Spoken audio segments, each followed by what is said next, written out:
Hey, buddy.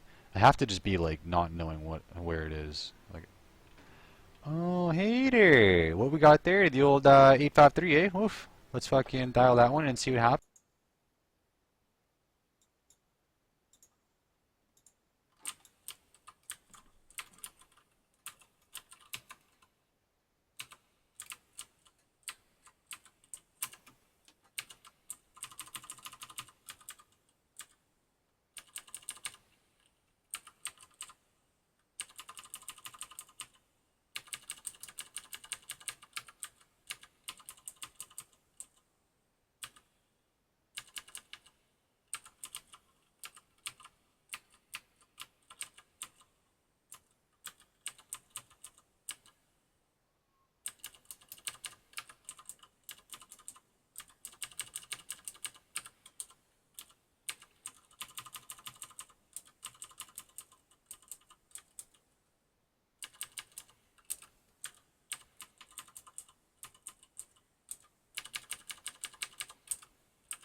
Hey, hey, Modicella.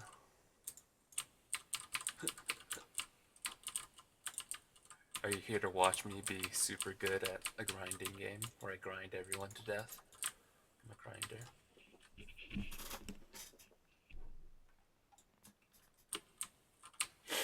I'm playing a necromancer.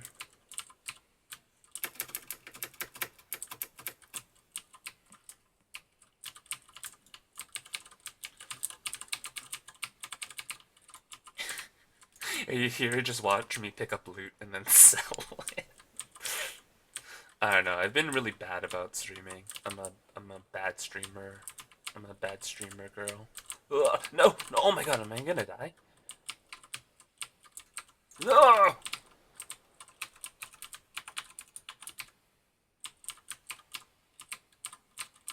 Oh my god, no!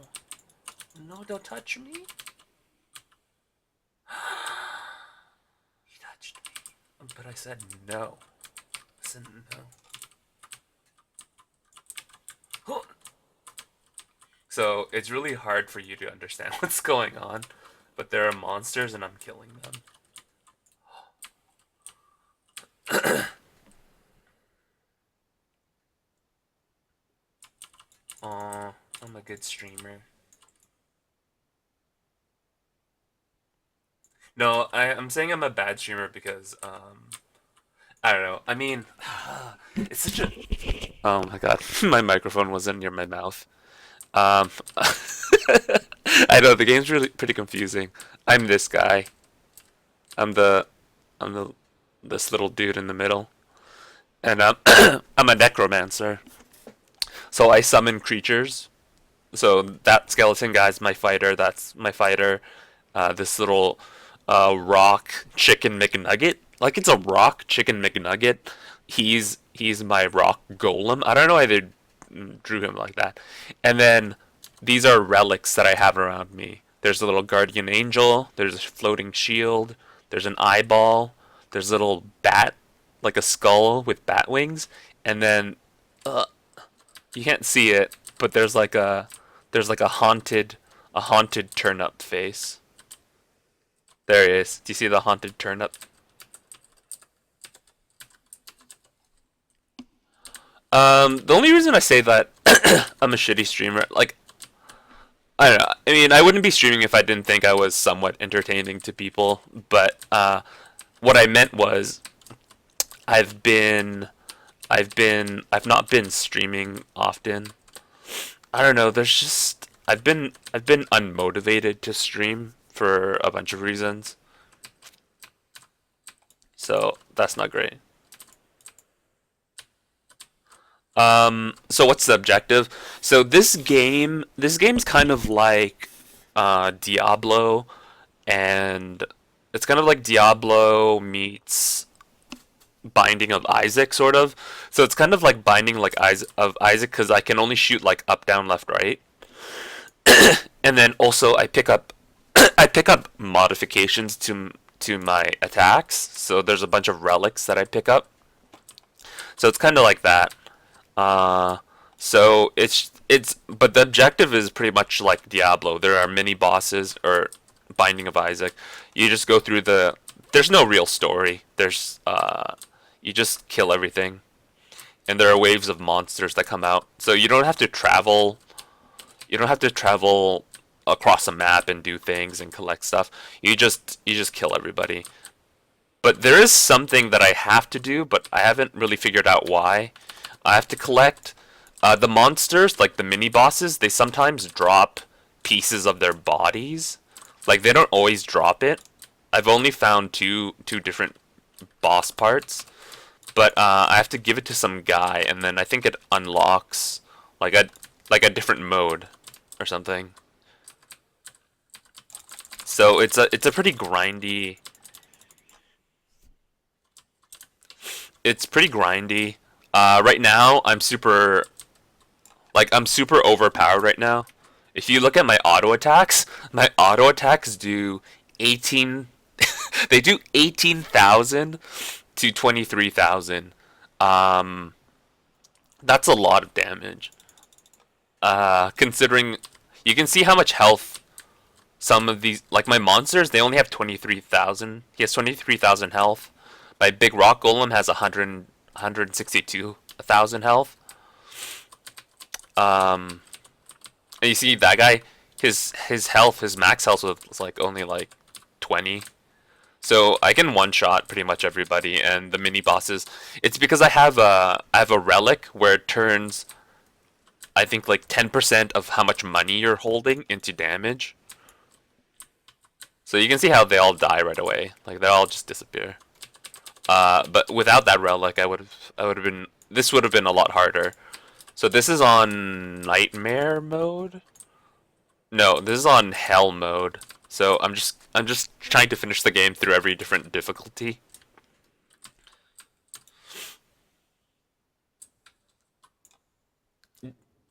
Have you have you noticed my guy's name? I don't know if you can zoom in, but I'm a necromancer.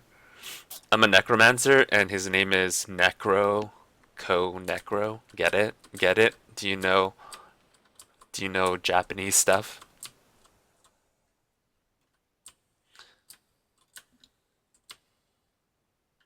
Because in Japanese there's a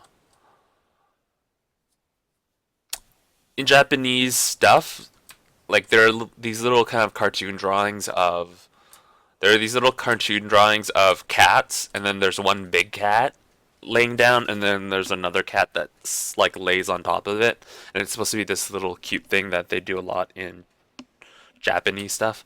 Oh no, I lost all my monsters. Um, so in Japanese they call that neko, like Neko means cat. So they call it Neko, Koneko. Get it? I'm a necromancer on top of a necromancer. It doesn't make very much sense. So that was a mini boss, and he just died instantly. Oh no!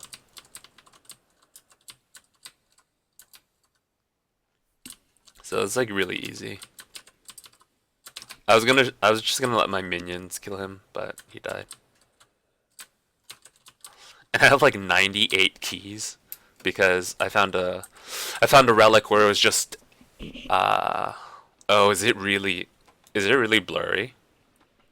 Does it look that terrible? Because I know I have a terrible upload.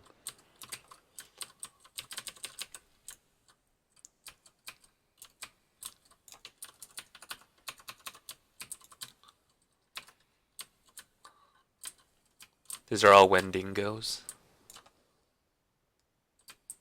Here, I won't shoot, so it won't clutter the screen, so you can actually see some stuff. Actually, I don't think I take any damage.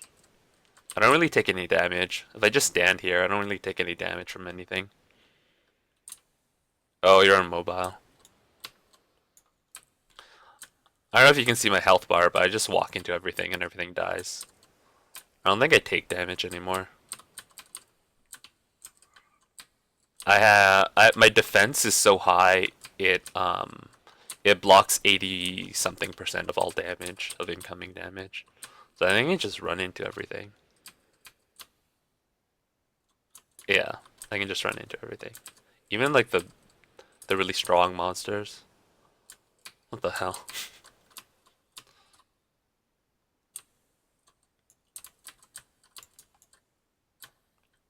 But anyways, that's too slow.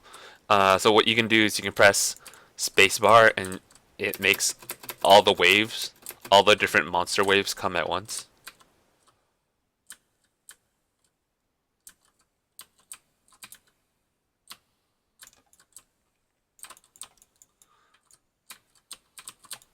But have you been? I know you came to my. Oh shit. Um, no, the Wallers. Have you been? Oh shit. Have you been keeping up with some art? Oh yeah, it's more difficult, but it makes it faster. It makes the run faster. So if you make all the waves come at once, you can just kill them. Like you can see how strong I am, that I'm just killing everything. So if I just call them all at once, I can just kill them all.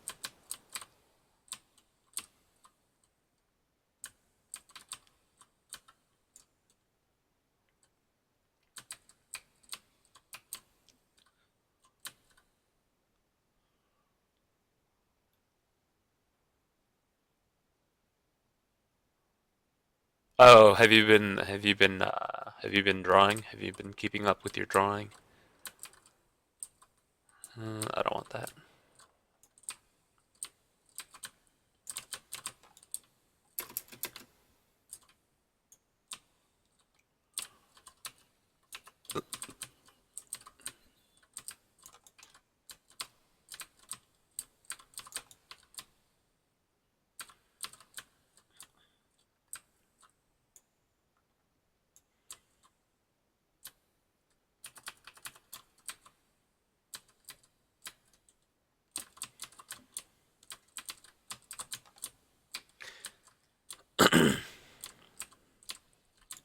I don't know. I kind of like checking up on people if they're keeping up with their, I guess, artistic goals.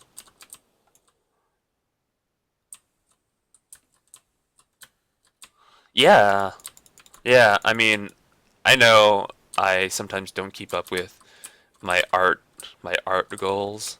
So, uh,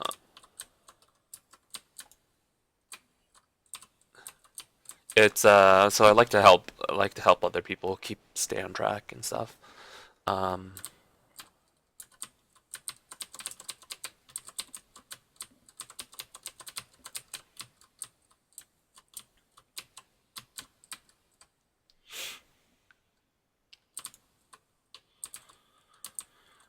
Also, I wanna I try to make sure that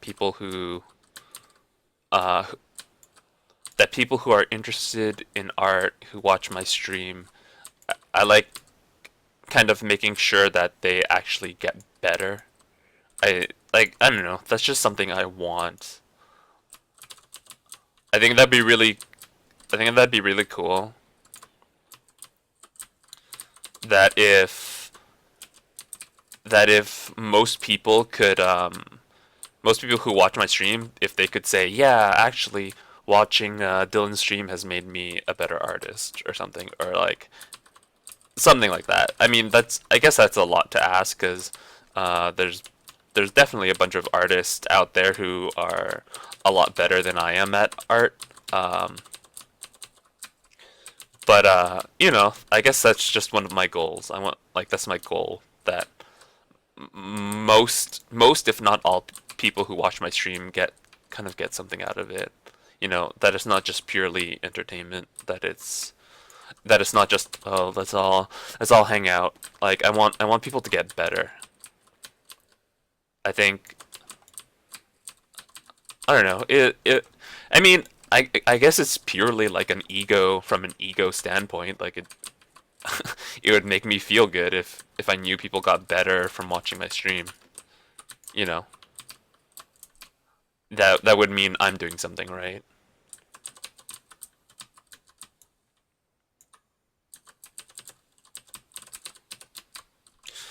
I'm doing a portrait of Eva Mendes. Think that's how you spelled her name. And yeah, you do. Yeah, you do come to mind. Yeah,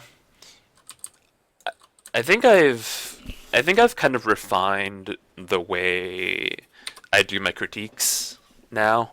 I think I think I'm a little bit less mean. Uh, I think I'm a little more. I think just the choice of words that I use is better.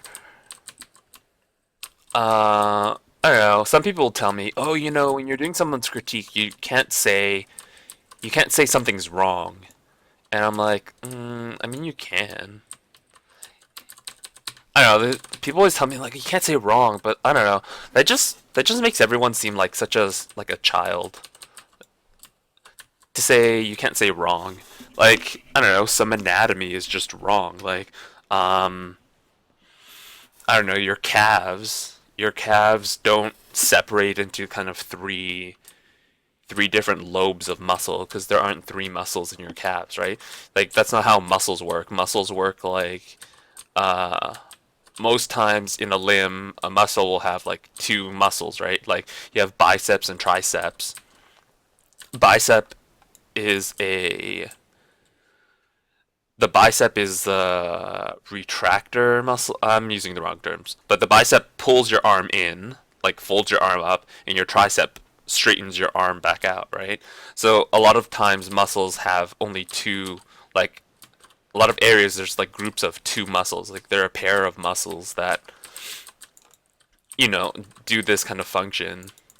Muscles always have usually always have another muscle that oppose them. So, I don't know, if someone drew like extra muscles that weren't just like supporting muscles in the arm, it's like, that's wrong, that's really wrong. And I know, and then sometimes they kind of argue with you. They say, oh, well, this is kind of like an elf person, so the anatomy is not exactly like humans. And I'm like, listen, these are humanoid aliens, and these are humanoid creatures, and we all know they're based on humans. So let's keep the BS to a minimum. Hey, oh, are you Josh? Are you Josh? Are you the Naked Spoon? Are you? Do you see all my? Hey, Josh. Is that you? Is that you, Josh? I keep forgetting. Fuck. I'm gonna write a note beside your name.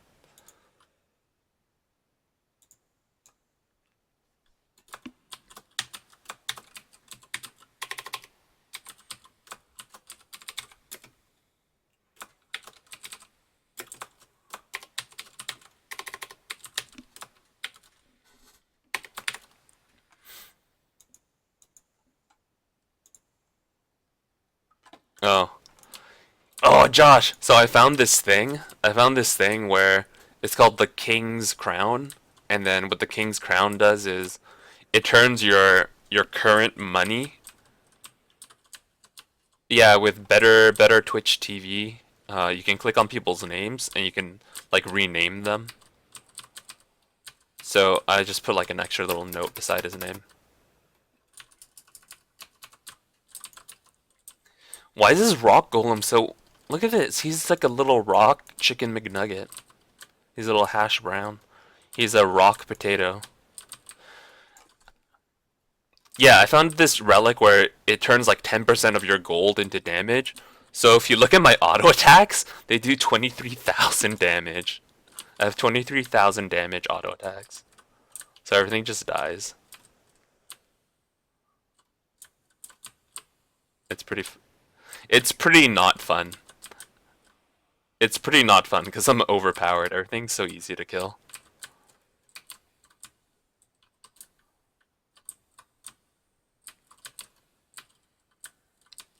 And I have like 20,000 gold.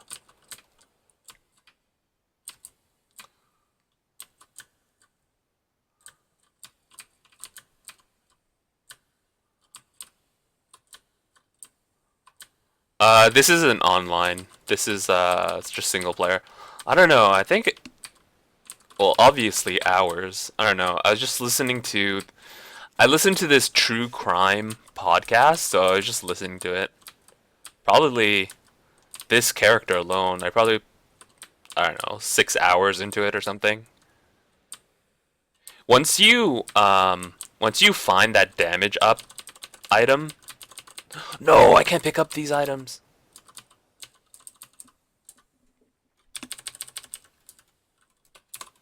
Once once you find this damage up item, it's pretty easy. You just make all the waves come at once, and then you just destroy them all. So just selling stuff. Why is that one of my favorite things to do in games? Which is just sell stuff. Sell all the crappy armor you pick up off the ground. It's my favorite. I just need to sell everything I find on the ground.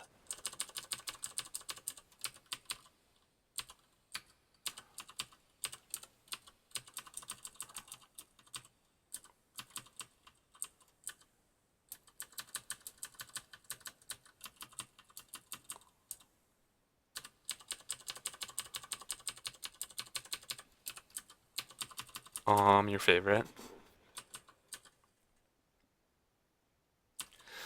I know Josh. I know. Josh is somebody I met from the internet, and I don't really remember. I don't really remember why. I don't remember how I met you. I met you through Dylan. I met you through Dylan and Brennan, playing League of Legends, and but Josh is in school for art stuff, for arty stuff. He's in graphic design, I think. So he's a cool dude. He has a non-pornographic Tumblr. My Tumblr's is extremely pornographic. So you can follow me on my Tumblr, I guess, or Josh's Tumblr. Josh, I think Josh's Tumblr is indie burgers. Um,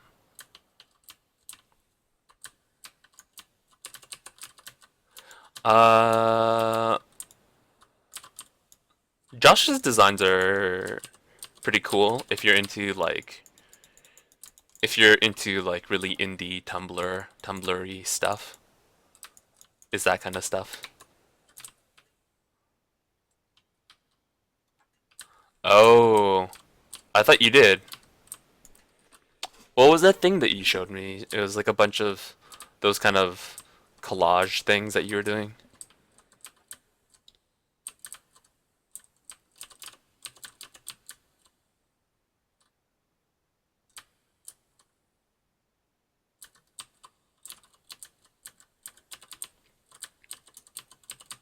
Man, all the loot that I find now is so garbage. Nothing's good. Yeah, yeah, yeah, yeah. You can do it. I don't have to permit you. Anybody can link anything. It's the Wild West. Anything goes.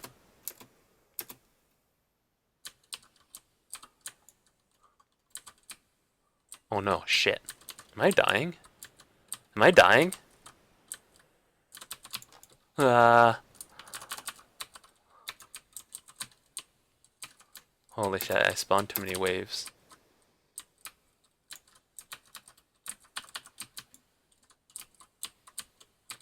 Ugh. Oh man, when I fucking die, it's so sad. Having to find all the relics again is fucking not cool.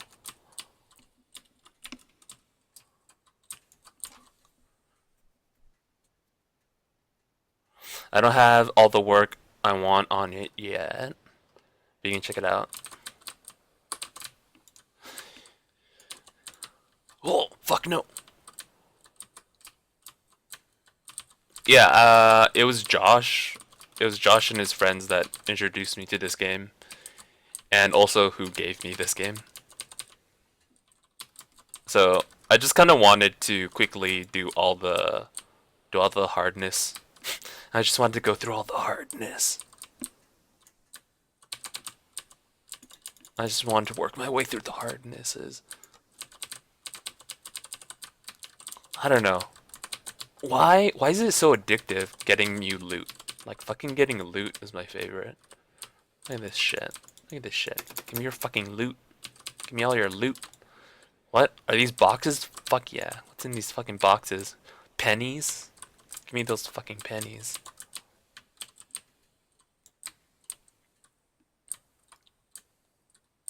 Huh? What is this? Is this your house? Fuck you.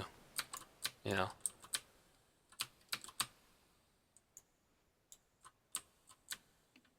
Was this a dungeon? I'm going into a dungeon.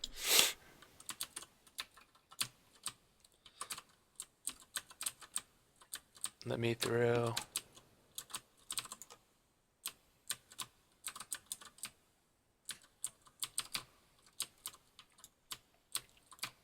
Yeah, the only things that can kill me right now, of like quickly and easily, is probably like the freezing guys, or if I step onto like the spiked ground.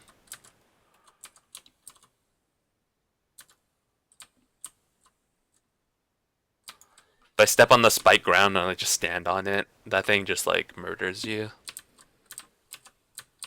No, how come none of these items are better than what I have?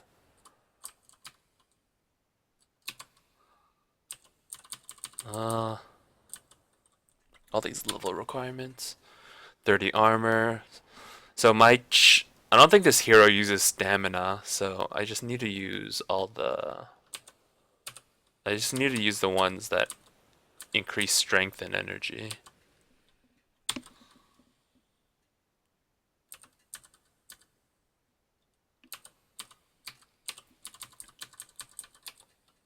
Strength, energy, 8 all stats. That's not better. Steel gloves, 100 armor, 100 energy. Yeah, this is better. Energy, all stats, 4 talents. Oh, but that's good too.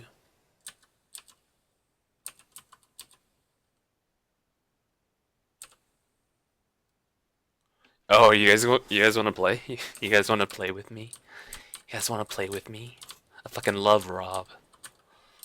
Which one's Rob? I don't fucking know who Rob is. Fucking Necromancer's so strong later, what the hell? I don't even have to fight. I just stand around, dicking around. Yeah, the way this game is, like, this game isn't very balanced. Like, it isn't very well balanced. Uh,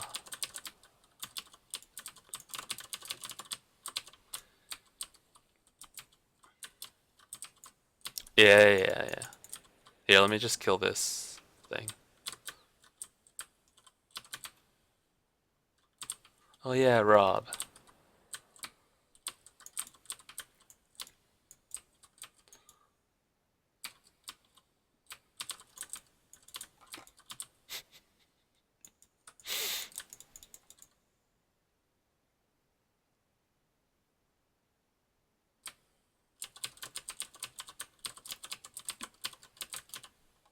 But who's gonna host? You, Rob?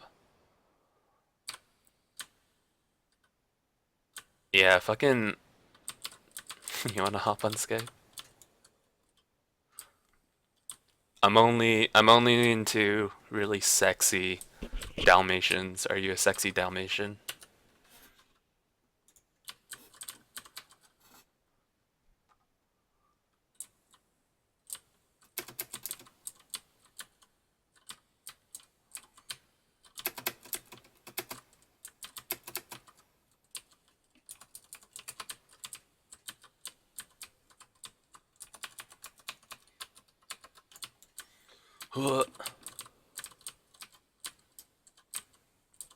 Oh no. That's just my little homing sperms. Little homing. Oh, that thing's purple. What is that? Oh, am I dying? Shit. Okay, I need to stop wasting my time picking up things that are not special colored. I won't pick up gray armor anymore. You're just wasting my time.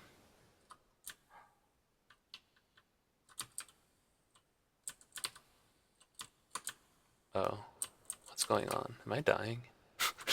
I can't even see. Do you see how many fucking pets I have swirling around me? I have like the turnip, the bat, the eyeball, and the guardian angel and the shield. I can't even see what the fuck's going on. No, please, please,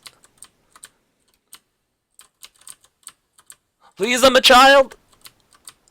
Uh, I'm a child. Just kidding. I'm a 42-year-old man with 3 children. Huh, get rused. It was just a prank. It was just a prank. Oh, holy shit. Blue. That's gray. That's a crypt. What other armor is there? Give me loot. It's sad that this is kind of more mindless than like Candy Crush. I think this is probably more mindless than Candy Crush. Especially the way I'm playing it. Oh no! No, I can't see what's going on. Oh, I hate it when it does this shit. Especially when there are traps. The traps do a lot of damage. So it's in levels where it's like this, it's really hard to see what's going on.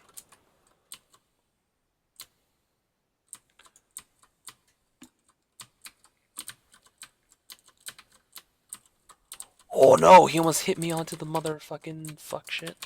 Fuck you. Like as overpowered as I am, my defense isn't that great. I don't think. Like I can still die to these spike traps.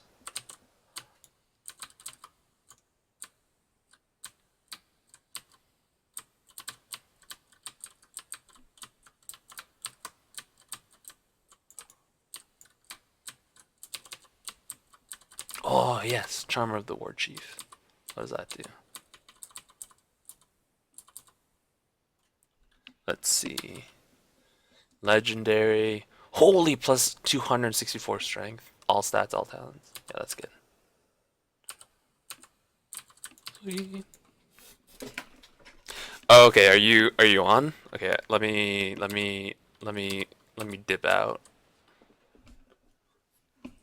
Okay. Sip and exit.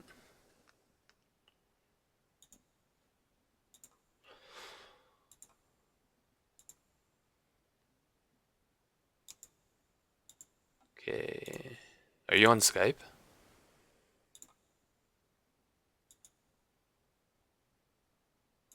Josh.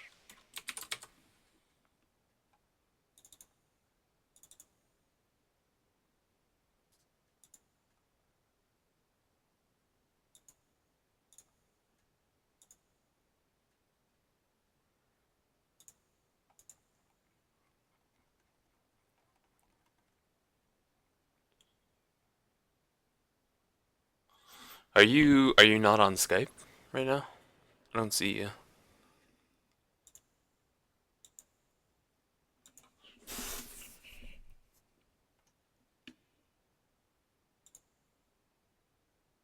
For the fucking activation email. But it's not Look there. harder. Holy shit. God damn. God damn.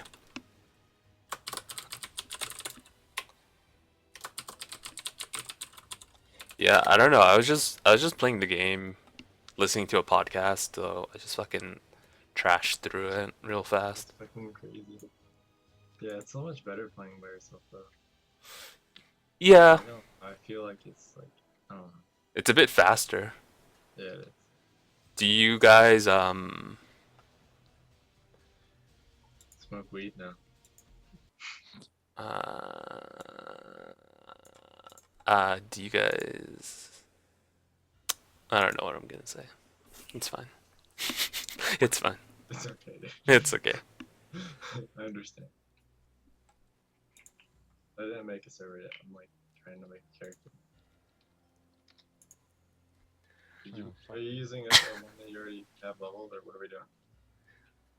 Oh yeah, were you gonna start a new one? Yeah, I was gonna start a new one. Oh, okay, fine. Fine. Mm, I don't think we sound alike. Modicella.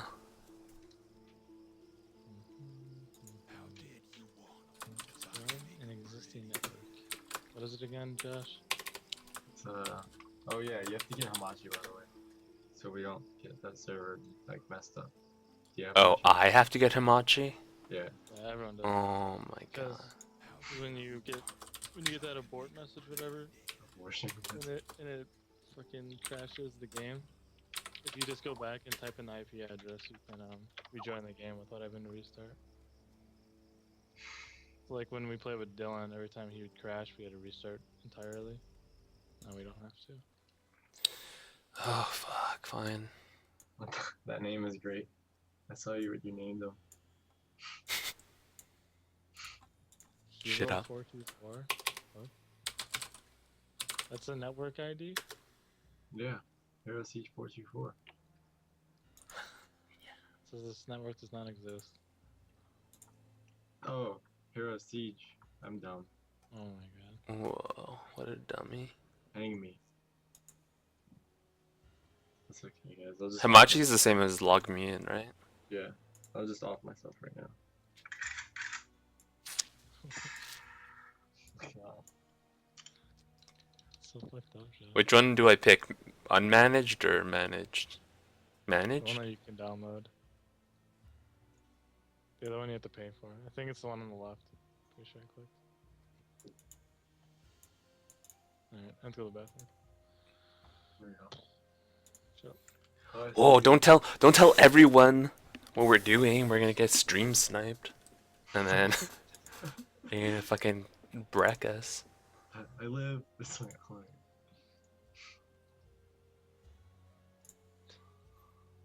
Actually, I don't know where you live. You live like in the south? yeah. You don't have- Because you love sweet tea, right? Oh, I hate sweet tea. I despise it. Fucking despise it. I hate it so much. And I hate grits. I hate fucking grits, and I hate the blues. I hate the fucking blues and Louis Armstrong and fucking sucking my dick. Join my server now. Not Oh wait, really. no you can't. You gotta have Hamachi. Yeah. Oh my god, Steam Guard bullshit. Hate it. Whoa.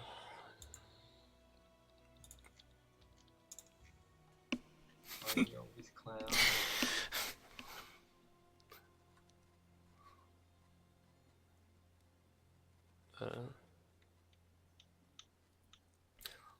Oh man, what if Trump gets elected? Then I'm gonna move to Canada with you. Okay, you can live in my basement. Shit. You should. I think, you know, if you were one of those kind of conspiracy people who are like, who like, you know, say that like the elections are rigged or whatever, or people do shady stuff. I'm sure some shady stuff goes on, but I think it would be in the best interest of like of America if people rigged it. So even if he was in the running, they just rig it so he loses. Because I don't know, like America would just look like such a joke if Trump became president. For real. Like how could you, like even just like the politics aside or whatever, or you know, just like Trump. This is how Trump's foreign policy would be like. Like if Josh was like, I don't know, Argentina, I'd just be like, Argentina is world class. He's like they're the best in the world at what they do. Like they're the greatest, the brightest, smart, and then one day Argentina like slightly does something wrong. You're like, Argentina are losers. They've always been losers. They will continue. Like he's such a child. I don't get it. Why does he talk like that? Yeah. He's- He's the brightest.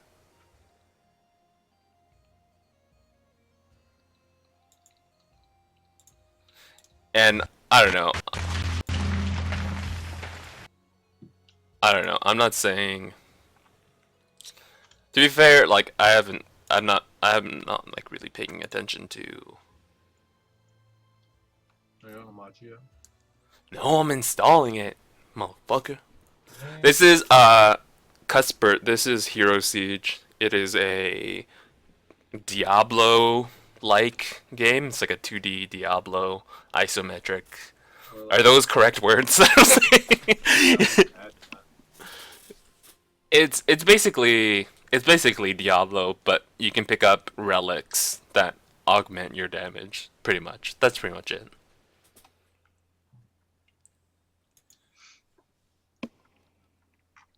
Wow. Wow, that's a low price. That's a low price. It's I don't know. It's pretty fun. I wouldn't recommend that you buy it, but I mean, it's pretty like 'cause it's like $6 now or something, like normal Yes. price. Bought it for 89 cents, dude. Same. Yeah, these guys got it like on super sale.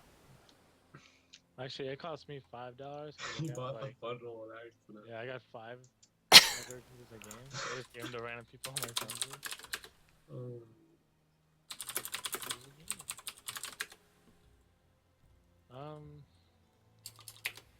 Josh, I don't remember the username I used before. It was like sacrifice your mom or something, right? Yeah, I think so. Was it your mom or mother? I know both. That's Or your mom there. mother. Sacrifice.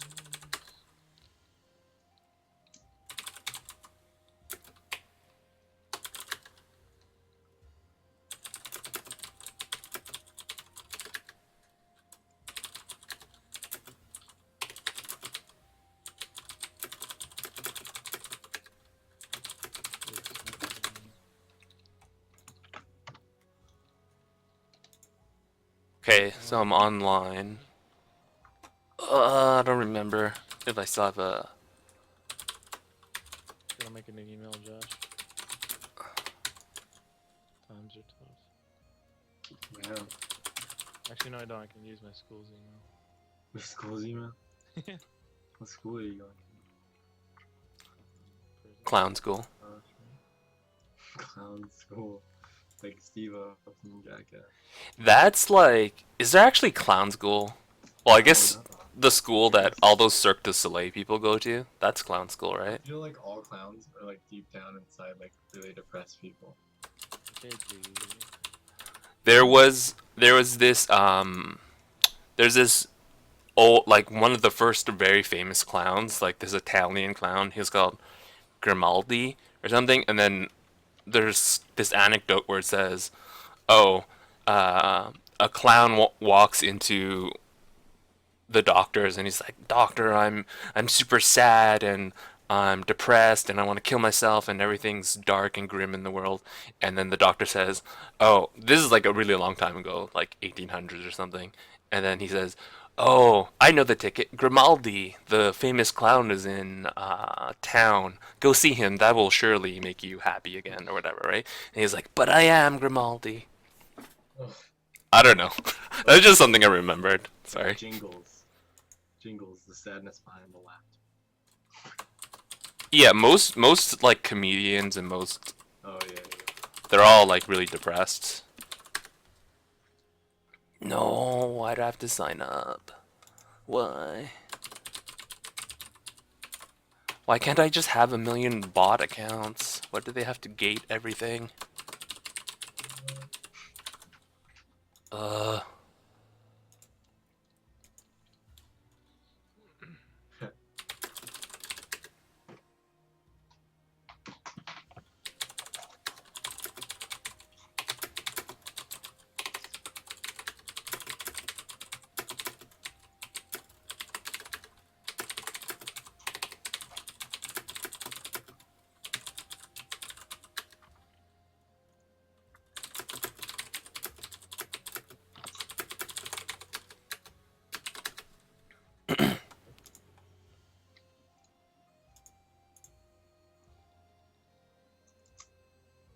okay. What's the network ID? Is Hero Siege? Hero Siege 424. Whoa, don't tell everyone on stream! Oh. We're getting DDoSed. Well, they don't know the password. Wait, did I spell Siege wrong? Is it S-I-E? Yeah. I'm stupid. I'm in. I'm in. I see your dots. Josh, your dots green. Okay, now what? Now Do we- go to connect to IP. Everyone's gonna see it. Oh, what?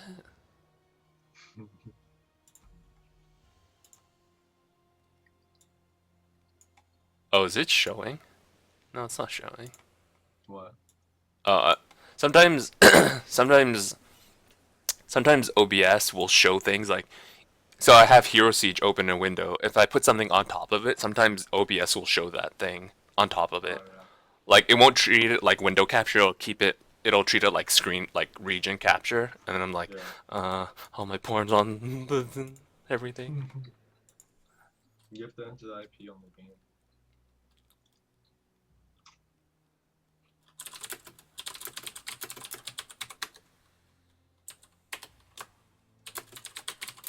So what do I play as the Amazon character? You have to buy them. Yeah, how do I? It's not giving me the option of buying. You don't want to buy her anyway. Oh shit. Mm-hmm. What about the Demon Slayer? You can't even use it until you beat the game. Really? Oh, the Demon Slayer? Yeah. I think she like switches from like melee to like range. Like hybrid. Is it clownin'? Is that it? Yeah. What about the Samurai? Samurai good? Yeah. Who's clownin'? Is that you, Me. Josh? Mm-hmm.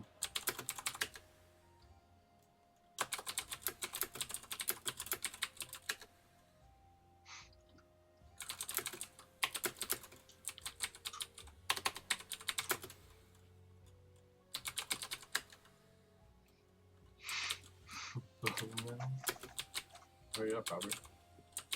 What do you mean? What are you doing? Oh, am I waiting for him too? No, he's already in here. Yeah, we're in clownin'. Clowning. Are you down to clown? I'm done with Are you down with the brown? Are you down with ICC or ICP? What is it? The same, ICP? I don't like ICP.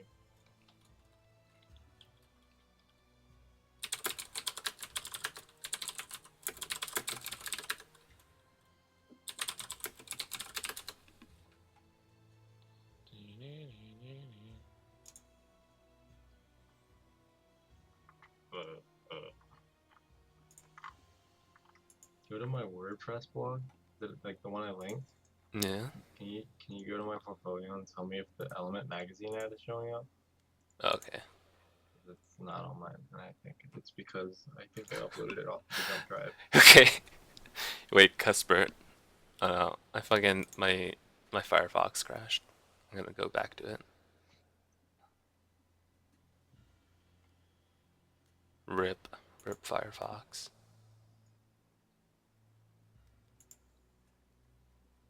Firefox. Come on, Robert. Sorry. You have 45 seconds. Sorry, Dad. Dad. Fuck the Samurai, Don't just leave go me, down with the Dad. game. You can play the whole game. Oh, okay. Scrub. Shut up, kid. This kid. Dad. Dad, no, don't leave me. I'm just going for some cigarettes.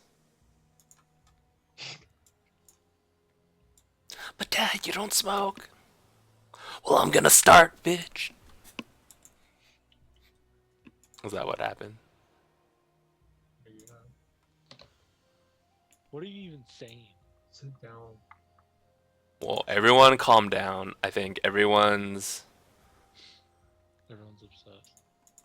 really upset. Tensions real high. Emotions are high. Pyro Master. I didn't pick that bullshit.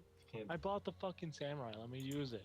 just can't do it anymore, guys. Oh my god. You just can't. Oh my god. How come I'm watching my own stream and then I get an ad? How come I'm getting an ad from my own stream? That's bullshit. Yes, ads. And ads. Better TV and more.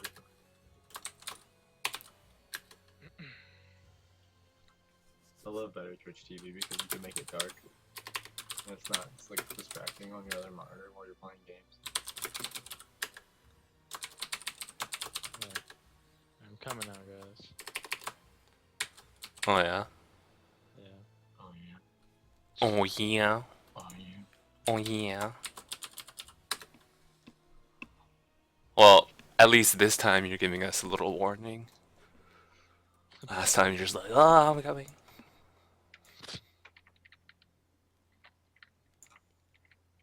Good joke. Good joke. Good joke. You can borrow it if you need it later. I'll allow you to borrow it. It's just a prank. Just a prank. It's a prank. Dad, it's just a phase. Oh, no.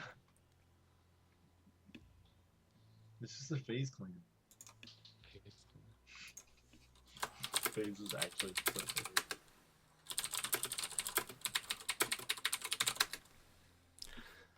I don't know. Do people really go through phases? I don't think that really makes sense. Oh, I was just sucking dick for a little bit, right? I spent 3 years sucking dick. I don't know. I don't know what I was doing. Like it doesn't like people don't go through phases. I'm not saying people don't like experiment. I'm sure people experiment, but they're not like, oh, I went through this 5-year dick sucking phase. It was Like, it's weird. usually 5 years, bro. It was a weird phase in my life. Like no one goes through that. Like phases are only like a year thing. You say 5 years, then yeah, like, you'd be like, yeah, you're gay. That's not a phase. Or bisexual or something. Or bisexual. Yeah. Or well, Gender. bottom line, you kind of like sucking dick. Bottom line, you kind of like sucking dick, and that's go suck some dick, man. How But do you feel about gender fluid? Are we clowning, Josh? Is that Yeah. us? yeah, where the fuck? Where are you? Oh. There, oh my. Oh my god, why's your name Cummies? Jesus. Jesus Christ. But no, actually 1 year kind of sounds like that makes sense. Like in 1 year, I don't know. I guess you don't necessarily have that many opportunities to like, oh, I didn't press ready. You have to press ready. Like in 1 year, I don't think you would have like if you're trying to be secretive about it or whatever, you wouldn't have like that many opportunities in a year to like suck some dick, like suck some secret dick sucking. I'm super slow in the town. Yeah, this sucks. Why? Oh, the FPS is really slow in that town for me. Your FPF is slow. Yeah. Oh, this sucks. I'm so underpowered. Why do my auto attacks do 26 to 30 damage? How do you tell? When you press T, you can look at your attack. What do I put my skin on? Oh, Yeah. okay, yeah. That's what you meant. Gosh. Oh shit.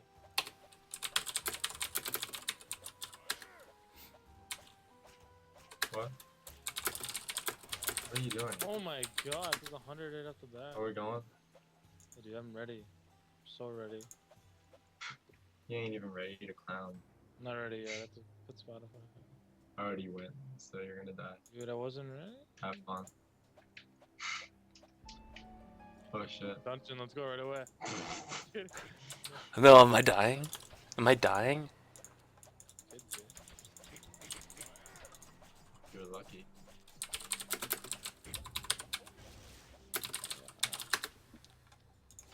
Oh no, the spider! I wasn't looking. I wasn't looking. Someone save me. Oh, I died. What the hell? Whoa, I'm stuck. Oh, I went inside. Yeah, the dude, I thing. died too. Oh. Oh my. Good job, Oh guys. my lord. We got this. Oh, saved you. Saved you. You guys died. Saved you. Oh, when I did the backwards jump, it jumps so far back. And I think I went into the tunnel. So, yeah. Oh, it's one of these. Yeah, how many minutes? I'll let Josh do it. How many minutes will it take you, Josh? I don't know. How are you almost dead? No Yeah, I'm cummies. dead. Oh shit. Oh shit. No cummies for Oh shit, you. actually I'm dying. Fuck you. Fuck you. Fuck you. Spiders hit you hard. Why do I walk so slow? That fucking rat's kicking your ass. I don't give a rat's ass. Ooh. Oh. Oh. We're not friends anymore. Oh, Oh. does that mean we're more? Oh my god. Josh, I've been waiting years. I've been waiting years for you to say this. Ugh. I'm trembling with excitement. That's weird. Why aren't you picking this shit up? Yeah. Oh, I think we all have to do it. Yeah. Because I can't see you moving the rocks. See? I'm already over here. You guys Yeah. definitely need to do it now, because I think I opened the bridge for all of us. No. No. Oh, really? You have to open it for yourself. That's kind of weird. This game is still like really yellow. Like I feel like Rats. it's not done. Alright, see ya, Cuthbert. What? Yeah, I need to like mute myself or something. I'm talking to some Oh yes. nerds in my stream. Look at this. Oh, see ya. That's how I'm gonna leave you, Josh. I'm just gonna be like, fucking see ya. Yeah, I'm playing a game, Mike Mac. Hey, see ya. How'd you get over there? I don't understand. Oh, fuck, I summoned the monster. Oh, I gotta pull this lever. Okay, I got it. Oh, I hate Annie. Oh god. This Oh is- shit, I'm dying. I'm actually dying. Oh no, I jumped the wrong way. We're not gonna kill her. Holy, she's so strong. Why are we so weak? Oh, this is over. No, no, no, revive him. I'm gonna kite her. I'm kiting her. I'm kiting her. I'm kiting her. So scary. Oh! I'm kiting her. No, you stupid bitch. I'm kiting her. I'm back. Okay.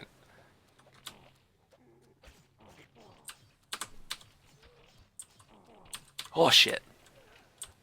Okay, I'm kiting her. Revive him. Oh my god. Oh shit, I'm dead. Oh shit, you're dead. Fucking revive me. Kite her away. No! Someone revive me. Yeah, yeah, Rob. Josh, no, kite her! No, you're dying, you piece of shit. This is so bad.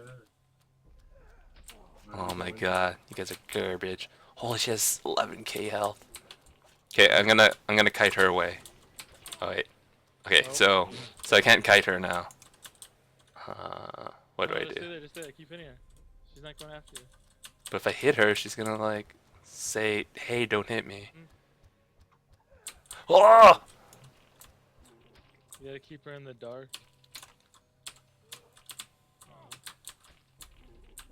Oh shit. No, I got this. I got this. Do you see those sick jukes? Wait, I'm gonna. Putting his cheats in. Don't. I'm just gonna leave the dungeon. Yeah, No, actually, the ladder doesn't appear, right? oh yeah. Okay, wait. No, wait. Look, I'm gonna kite her all the way up here, right? Can you She summon flies. your home portal? Like, Oh yeah.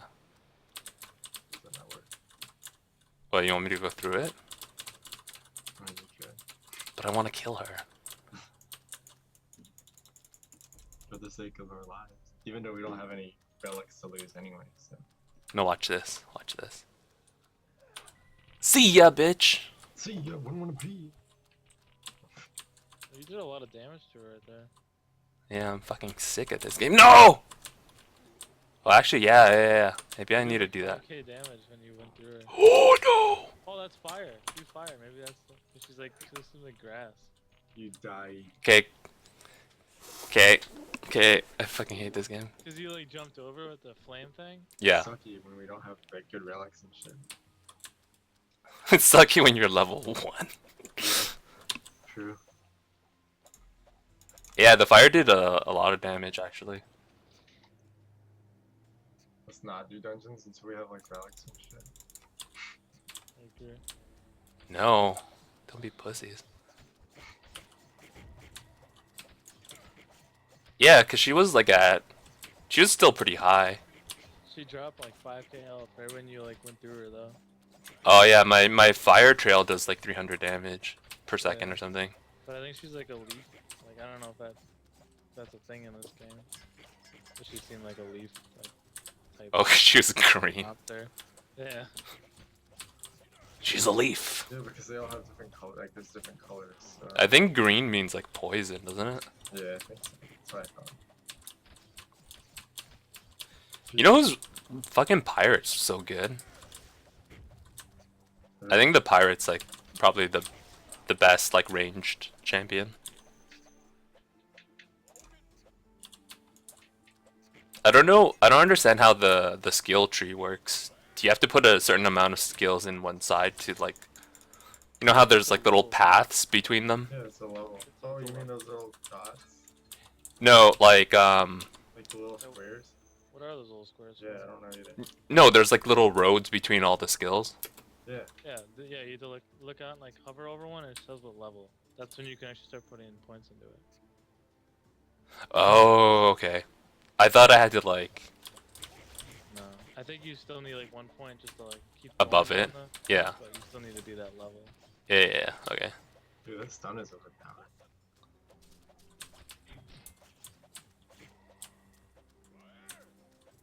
Oh man, playing on my own, playing on my own and having to like fucking uh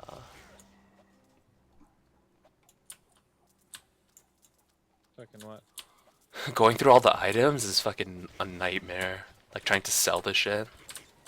Like the inventory organization is garbage. Oh, do you see how much I can do In this? general, shitty. What's your console? You have like the controller.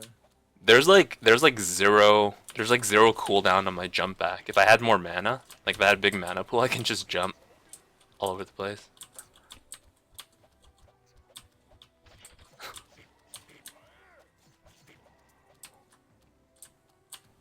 I'm a bald guy. Let you guys know.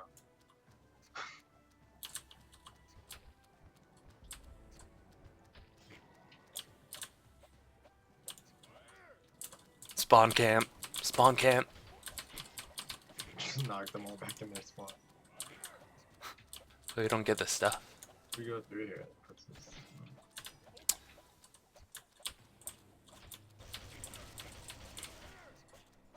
Holy get. What the fuck? You guys do so much damage. Oh shit. The boss spawns up here, I think. Yeah. Man, I fucking got destroyed by just like the ooze on the ground. They just like put it on the ground and you fucking get wrecked. Let's unlock this bitch. Okay, I got this. Oh shit, my fire trail. Holy, he has 42k. Someone killed the box. Why is that box has... The box has a billion Where's the now. box? I don't see a box. There's a chest. Yeah.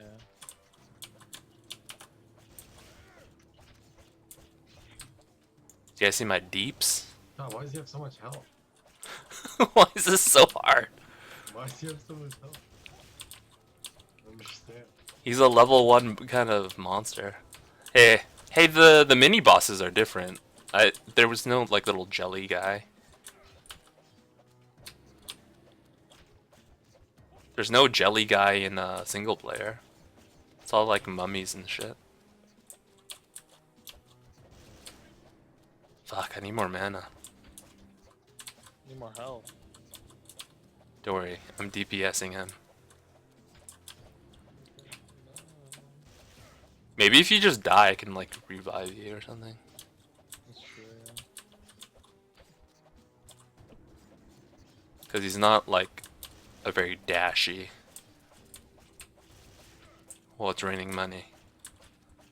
What?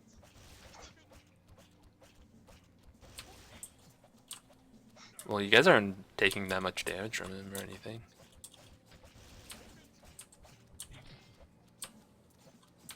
It's kind of annoying. I keep knocking him away.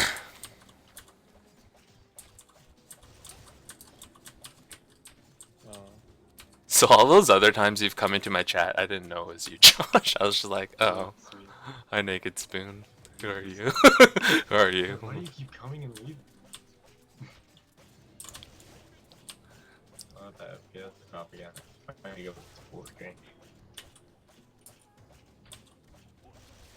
Fucking deeps. Fucking rumble alt his ass. Okay, he's dead. I did it. I did it solo.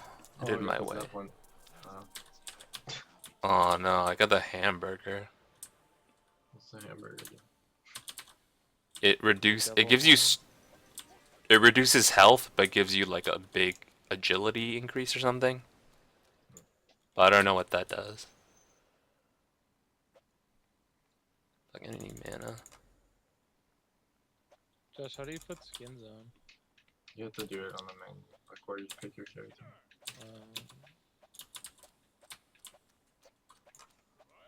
Skins. Yeah, you get a skin when you upgrade or whatever. Right back. Damn it. It's far back.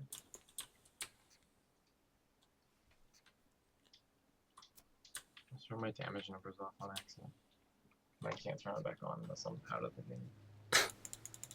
So I'm just gonna kill stuff. Alright, let's leave Rob. Where is that? He's right where the boss was.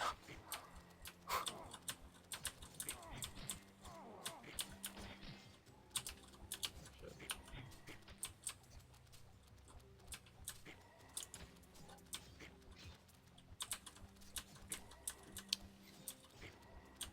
Yeah, ranged characters are pretty weak at the beginning. Like, this sucks. I don't do anything.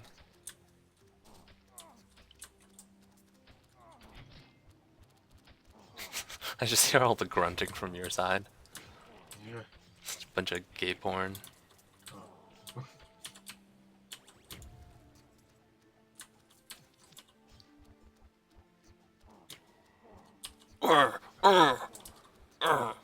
That's how gay people have sex. That's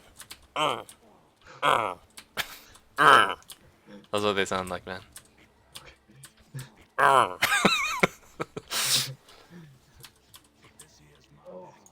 Where is he? Where's his body? Wasn't his body here? Oh, it's over here.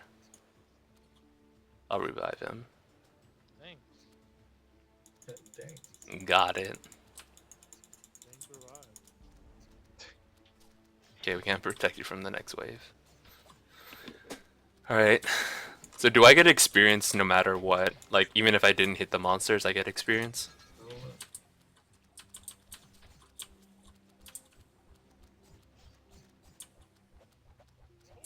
had an FPS loss. Earlier.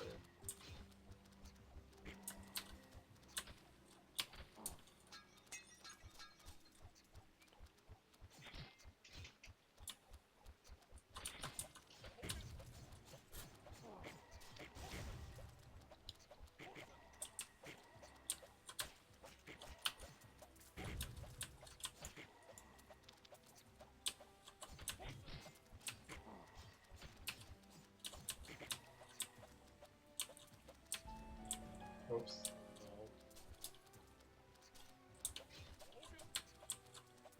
Vulcan?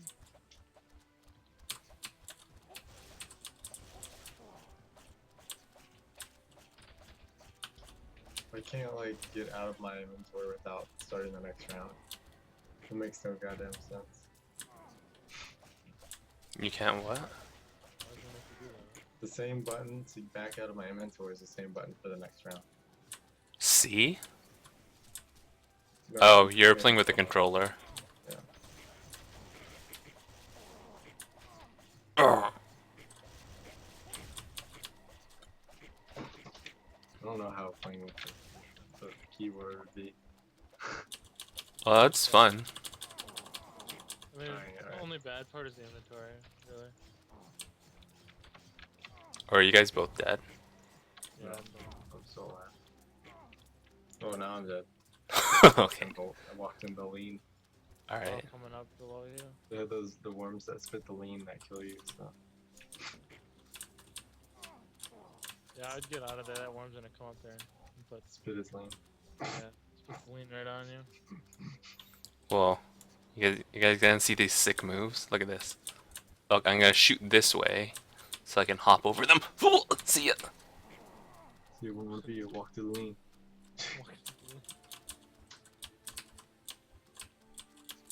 Oh, you guys are right here. All the lean. Young lean. Oh Oh, shit. Fucking jukes. You guys see these jukes? Okay, you're fucking dying. Whoa, that guy has how many Ks of health? 2. That's so many Ks. Okay, Dude, the Okay. Samurai's so weak. fucking garbage. You garbage.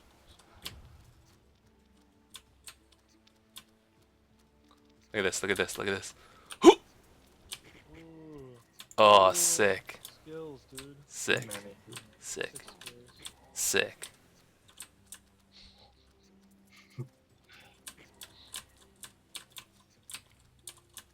Why can't I shoot diagonally?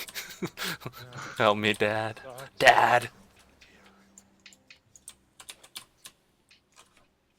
Fuck.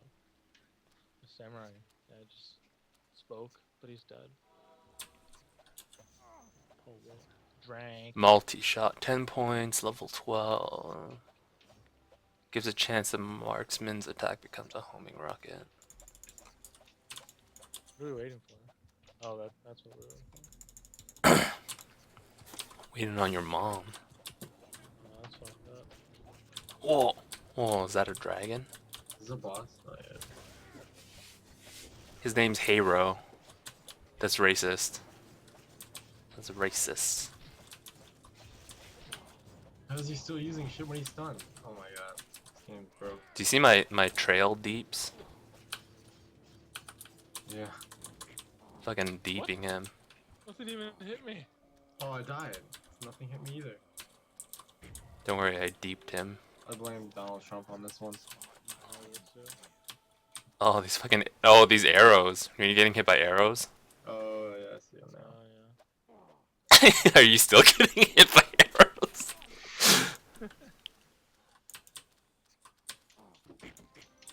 That silver axe. Fuck, didn't am I I didn't dying? get a pedestal item. Kill me. Someone shoot my body. I got cookies and Oh milk. shit. I didn't mean this in the map.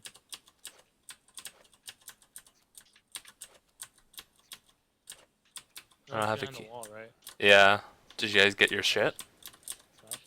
Mm-hmm. Do it quick. I already got it. I didn't have a pedestal item though.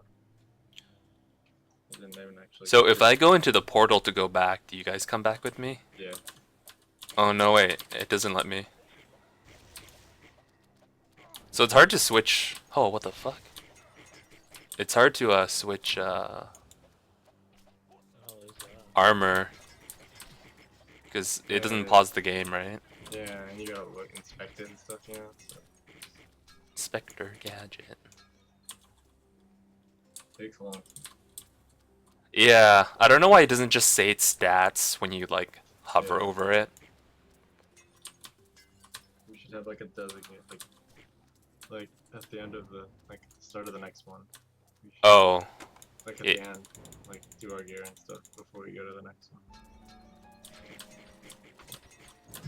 Oh, these skulls are coming from me. What the fuck? So for that, freaking crazy one or cave one. Watch out, it's Kate Blanchett. Oh, that guy has so many Ks. Watch this, I'm gonna deep him. It's got 3Ks. KKK. Fucking get deeped on. Son.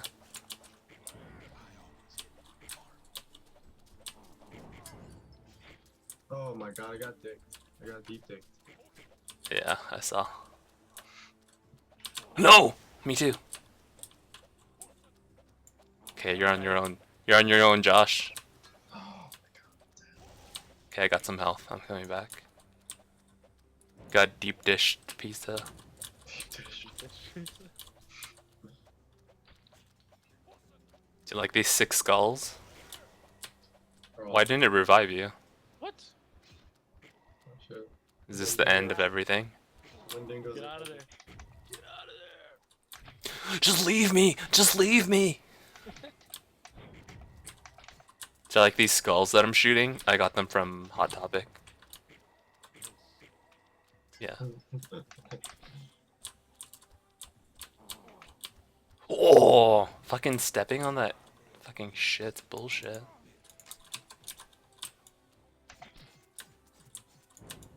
Oh, Okay, that's gonna take forever. Yeah, it is. What if? I mean, he's less than half health already. Yeah. Okay, I got this, guys. Whoa, those skulls do 1,000 damage.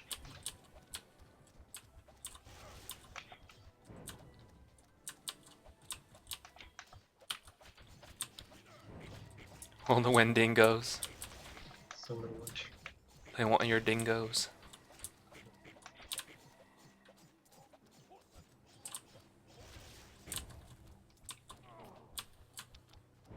Like Wendigos, but like when though? Get it? Wendigo. This is knocking it all the way across the map. Did you see me just destroy it? Just hopping on its face. Oh, legendary armor. Oh shit, me too. I had to Oh, I have to be level 15. What the fuck?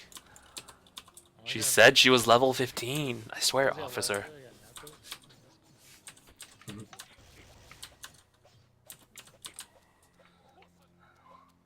You hulking? Oh, is that your character saying that? No, he just always says you hulking. Dugan. Good lord. Oh, we gotta go to this altar, guys, for my quest. Hey, I got this guy. I got him. Fucking stop hitting him out of my rumble alt, you piece of shit. Rumble. What the fuck is giving me these skull things? It's an altar thing.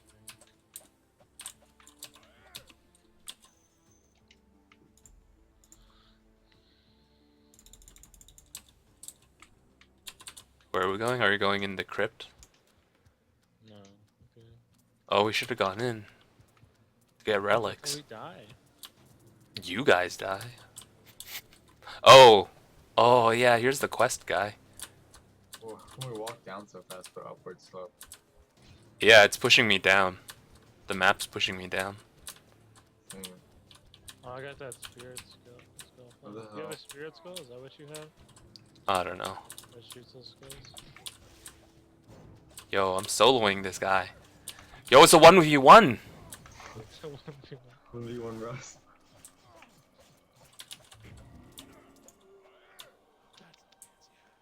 Oh wait, I had to collect the bottles of moonshine. I didn't find the mission like you guys did.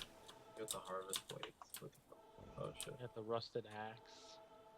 The fuck, there's so many potions here. Sucks. Get your moonshine. Gotta use a wire. Wow, what did they fucking look like? They're like bright glowing bottles. Oh, these jugs. Okay, 1, 2. Yeah, check your armor shit, Yeah. your equipment.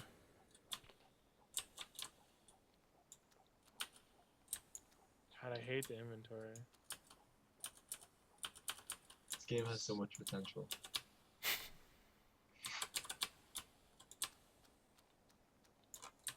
To be better. Okay, I need one more. Uno If mas. this game worked really fluidly and like, I don't know, it would be really, really good.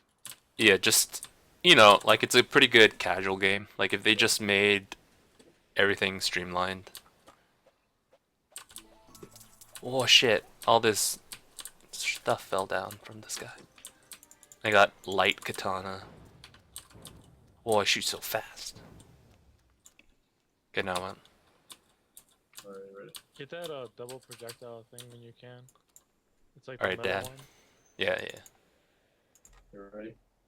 Yeah, Dad. Okay, man. Now you guys just have to watch me. 6 tons.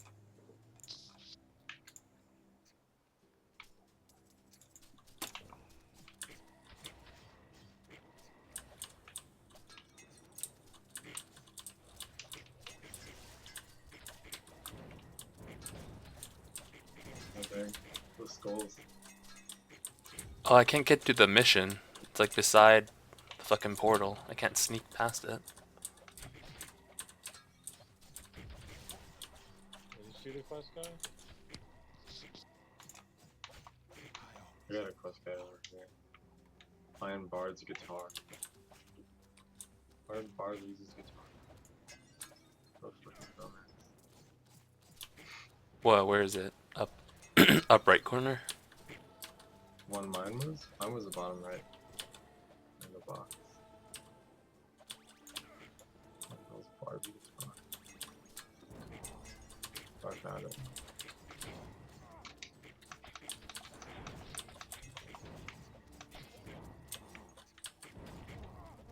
Why is the screen vibrating so much? What?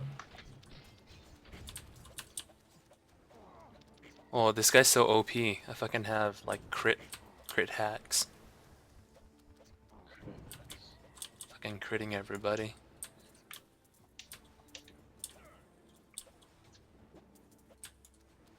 Well, where's the The magic mushrooms. Yeah, we all get different quest givers and they're all different places. Oh, that's garbage. Yeah, do you see this building? Mine's in there. The guy's inside there. Oh, okay, the ladder closed. I can go touch him now. Find Jack's key in his chest, open it. Well, what the fuck is that? It's like the paladin hammers like on World of Warcraft.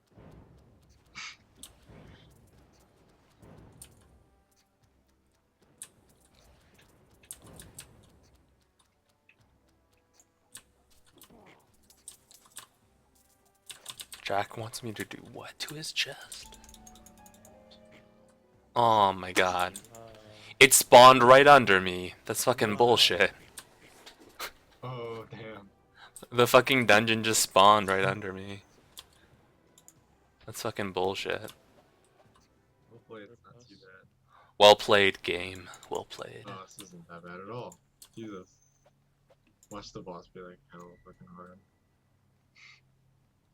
You- It's looking good. Yeah. Well, we're gonna have to be. Oh, it's Oh. Annie. Oh my god. She's back for more. Yeah, she's a bitch now. She's a beast now. Huh? Fucking bitch. Fucking bitch. Yeah, give me that Isaac. Oh, I got the fucking. I got the golden ring. I got the golden cube. I got the golden suck a dick. Plus 8 to all stats. I got I think I'm rusty. I think I got 8. I got a rusty spoon. Yo, fucking get out of my way. Can't reach it. Sorry, I was tagged out. I got a skull axe. Fucking get out of my way, bro. Fuck Oh, you. There's unit collision in this game.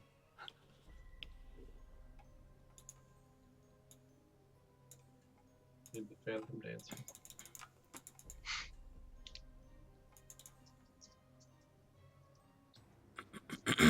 I need to take Tom Kench out of Beauty Boy.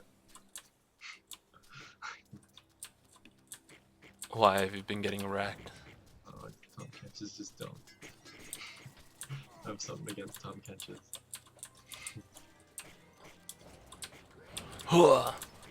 I've got the apocalypse stick. Pocket lips. The pocket dick sucking lips. Yeah, what you said. The one that you said. Exact one that I said. I hate when you pick up a potion and like you have to stand there and you can still be. Yeah. Oh my gosh. Same with the relics, right? Yep. Yeah. Well, there's a relic like the glove, right? Where it won't pause anymore. Really? Oh, Yeah. probably.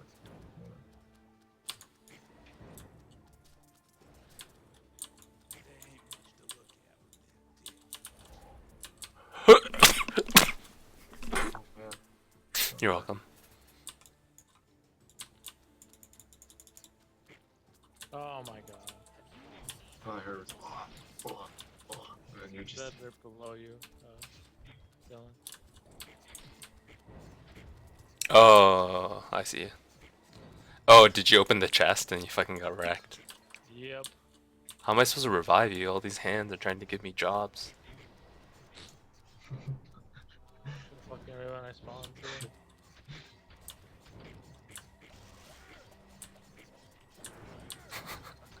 Those hands don't even look like scary. They're just all like, I'm here, I'm here. And then like no one's saving them. Oh, I got the fire trail boots. Oh shit. At the homing missiles. Where'd you get them? JCPenney. Oh wow. On sale. You sure? Clearance. Clearance. I'm lucky that my shoe size is size 14. All of my shoes that I want always go on sale.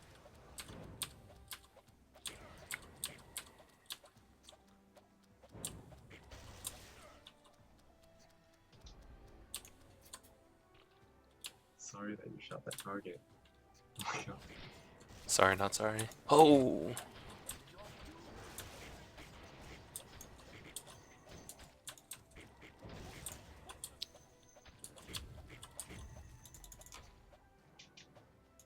Oh, I got a wizard hat. Stores mana on you. Oh, I wish I could run faster. Fucking walking sucks. Fucking hate walking. What are you guys killing? I just kills an elite. Where's the next wave? Right there. Oh, it's the boss. Where is he? Top right? No. Yeah, Well, he's in the middle now.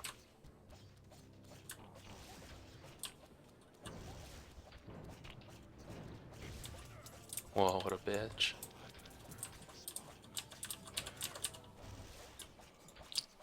Oh, I'm like picking up items. You guys are still fighting it. I'm like, oh, what's this on the ground? I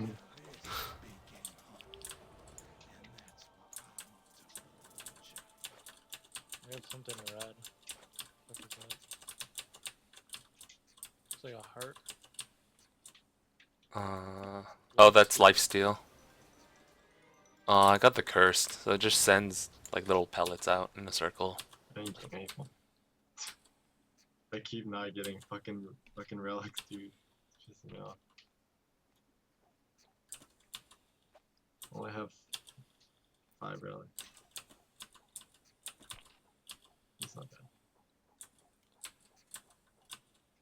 You ready? Yeah.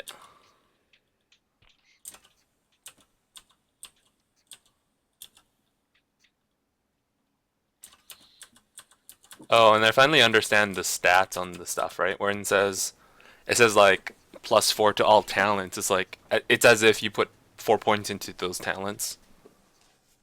Hmm? Do you see some of those items? They say like, +4 all stats. Or... yeah, no, that's all stats, right? But there's some that say all talents. Oh. So those are like your skills, right? So it's as if you put it's as if it's putting like 4 points into all your skills. Oh.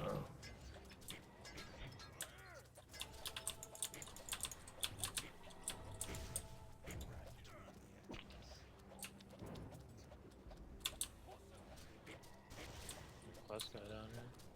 Oh, you got the fire boots too. Why does everyone have fire boots? Oh.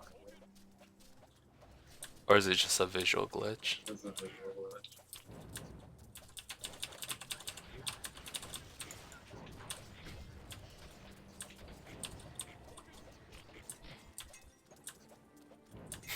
There's so many particles, I can't even tell if there's a guy Oh, I there hate still. it. What's going on?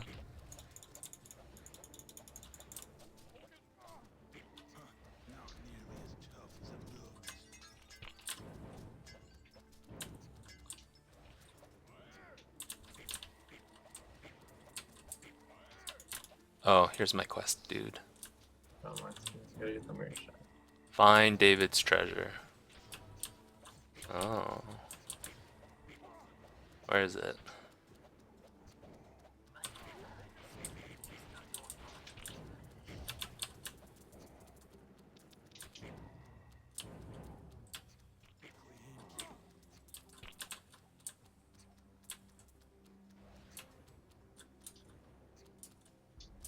The fuck is that?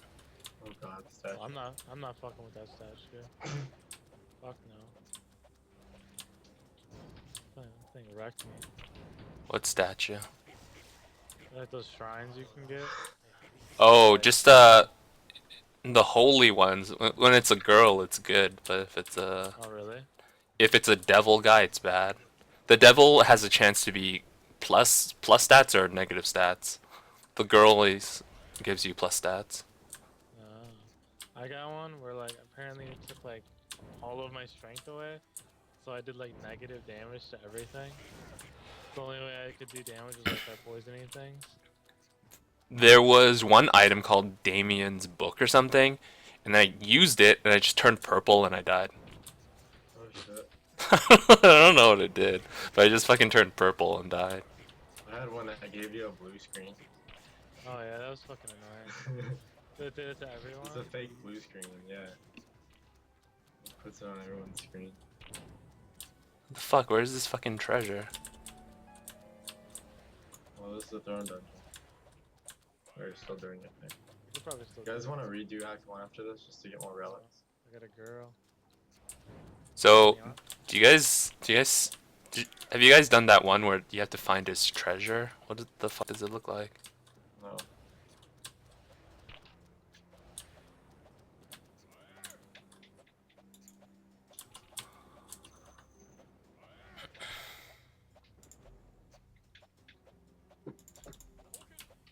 Logan.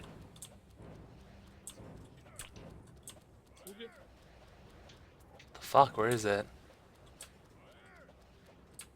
Trying to. Fucking David, why'd you fucking hide it so good? It's like a big ass garden. Hey, there's a chest right here. Is this it? Find a You store. see this? No, that's just a Oh chest. shit. Whatever. It's just a store, you can go back out. I think whenever you kind of like change screens, it spawns a new. The instant item pickup. So I don't have to fucking stand still when I grab something. Oh, there's cake. No, cake sucks. Oh yeah, that's what I was gonna check. Sweet, I got the instant. I got the fucking glove. What does it do? Instant item pickup. So what you guys, so when you're looking at the stats on the items, like some of those stats don't mean anything for you, right? Oh shit, we have to do all the waves again for the one in the store. That was the devil statue. So if you guys hover over your skills, right, it has like a synergy stat. So some of them need energy, some of them need, I don't know, something else. Okay. So you Yeah, can I like min-max that. that way. Okay, I'm trying to find David's I gotta treasure. find David's treasure too. I gotta kill 12 spiders. Okay, everyone kill the spiders before he gets to them. It counts for me too.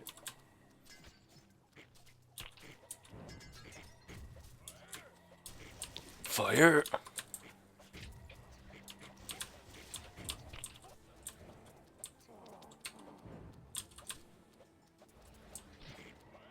I don't get it. Usually it's pretty obvious.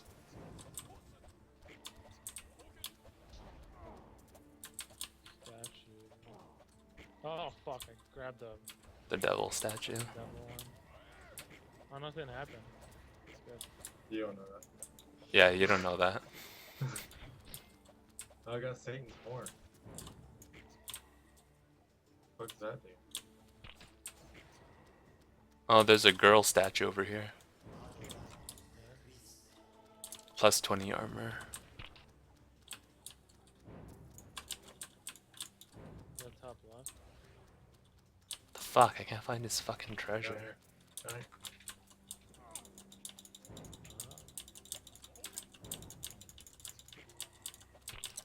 Is it like something silly? Like, I don't know. is it like I have to dig it up? Is it like X marks the spot somewhere? I don't know. I'm walking along these hedges and like you can't see them. Oh, I found it. It's up here, top right. There's an X on the ground? Is that it? like an X you would mark on a like a trap. I don't know how to open it. Is this it? See that? Where? That's not an X for me. It's like a little dirt pile though. Well, I found Wait, stuff wait, here. wait. What the fuck was that? Do you see a red X on the ground? No. Okay, walk around the map and try and find a red X.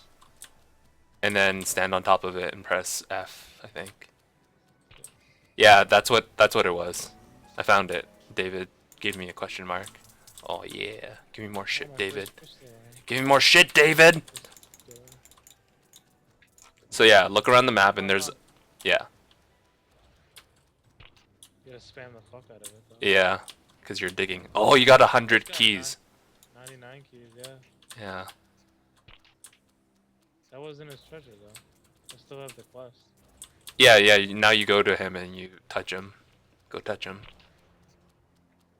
I will touch him. Go touch David. Touch him. It was ready.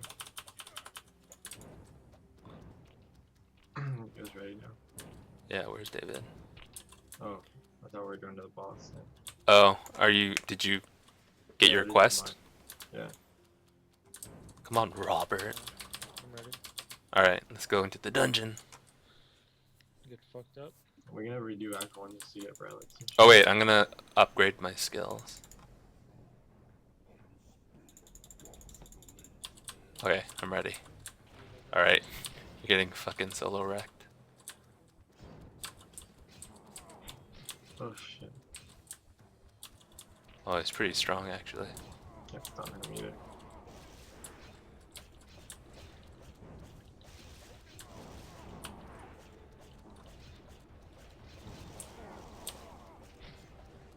You dead? I'm dead. Revive me. Yeah, after he dies, he's dead. We're busy dodging stuff right now. Oh, I got a shield.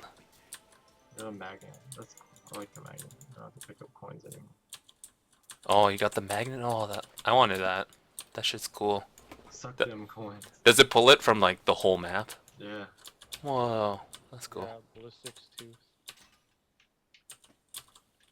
Do you guys change your equipment shit? Yeah, I'm doing it right So do you guys have skills that are now. Yeah. that do more damage based on stamina? Oh no, I got one on armor. So. No. Like your skills, like are some of them based on stamina? Like, you know how it says at the bottom Yeah, synergy? the synergy? Yeah, mine's armor. Oh. Do you have something from stamina? Mine are all strength, so it's kind of like lame. Where do you see that? I got a plus. So you go into your your upgrading skill tree. So you prep, and then you just hover over the skills, and then at the bottom, like the window, the dialogue Oh, window. yeah. Mine is mostly strength. There's some energy in a few of them. But Oh, it's mostly strength. so then I don't know what stamina is. It's just health. Is it? Yeah. Oh.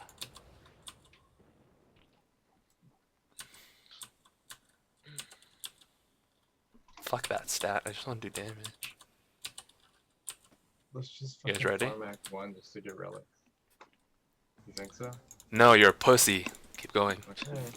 We're gonna lose all our relics. Fuck you, Josh. So negative. I think if we're gonna work as a team, we need to support each other emotionally and actually. Exactly.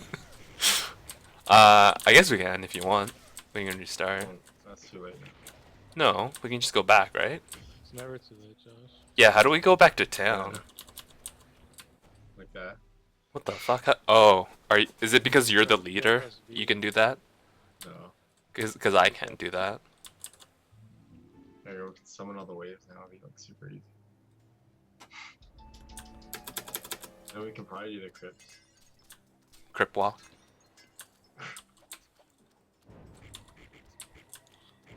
Work everything.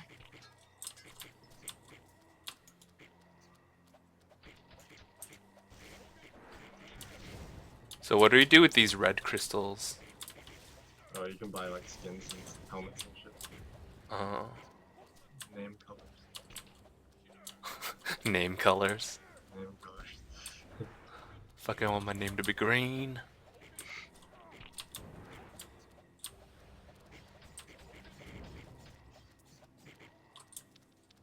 Exit timer? What? Oh, did someone go on that thing? Yeah, Which one? Yeah, it doesn't matter. Said I died. yeah, I was like, It was a trap. I got worried.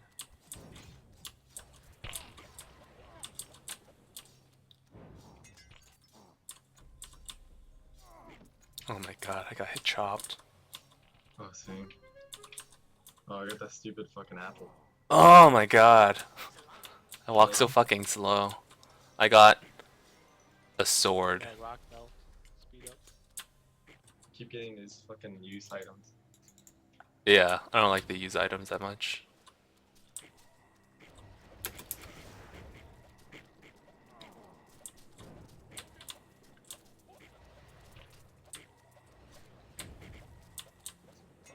Summon all the waves. Or you can't. Oh, yeah. Oh, it's because the boss is soon. So, wait. There you go.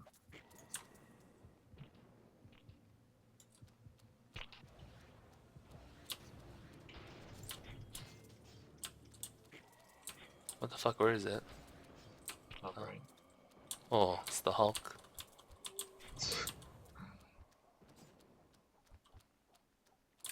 Which help? Yo, is he gonna do something? Or what? 7,000. Yo, is he gonna do something or what? Yes. I didn't get I around. only have 4,000. 4,000 what? 4,000 health. I don't know if we should pick the gear up or not, 'cause it's really low level. I have 9,000 health. Almost 10,000. That's why I get Rex so easy.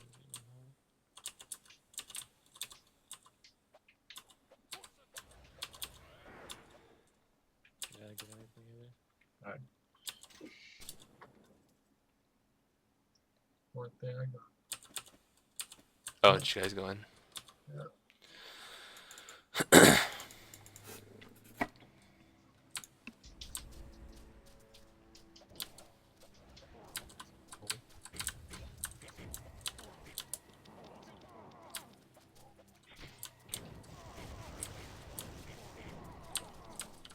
Fuck, I can't see anything.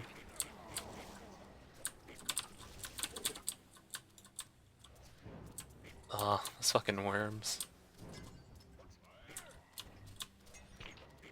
Acid mucus.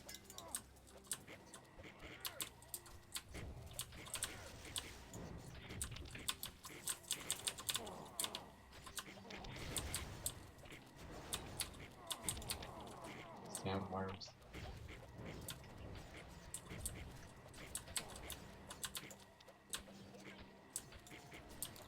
Yeah, basically, the relic you guys want is the crown. That thing's fucking OP.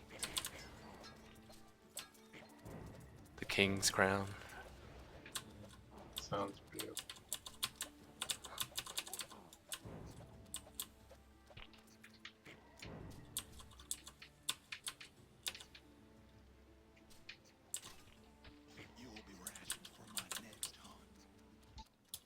Oh, he's right here. Let's do the crypt. Where is he? Is it top left? Yeah, if you don't kill him, you can just go into the crypt. If you want the We crypt. can still do it after, I think. No, you can't. It disappears. Oh, Never mind. GG. Oh, I died. GG. I didn't get a fucking thing. Maybe they patched. Oh no, you got one. You gotta break the chest first. Nah, I see. I don't have one. Like, there's nothing there. Got my Beats by Dre again. Yeah, sometimes sometimes the relic is in a box. Your mine's not. No, you got fucked. Can dry heat. Oh my god.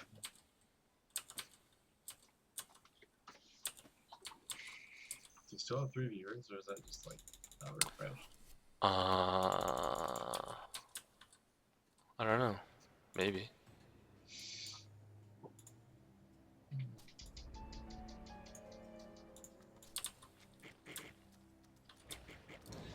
Yeah, the viewer count's pretty inaccurate sometimes.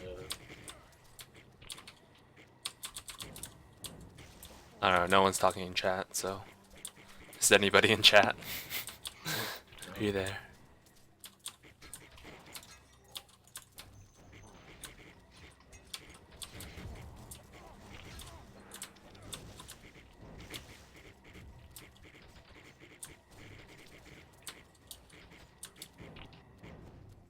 Oh shit.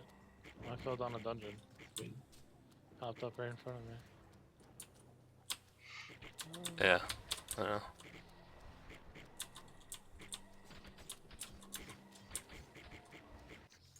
Yeah, I don't think so. Anyone's in the chat. I actually have a lot of girl viewers. I don't know why. Oh shit. Oh, remember this one? Oh yeah. Which one is this? Oh. The one you guys couldn't solve. You guys are like, How do we do this? Like, do we all have to do it? Or? no. Oh yeah, we all have to do it. I guess. The thing changes for both of us, I think. Yeah, like when you guys move it, it moves it on my screen.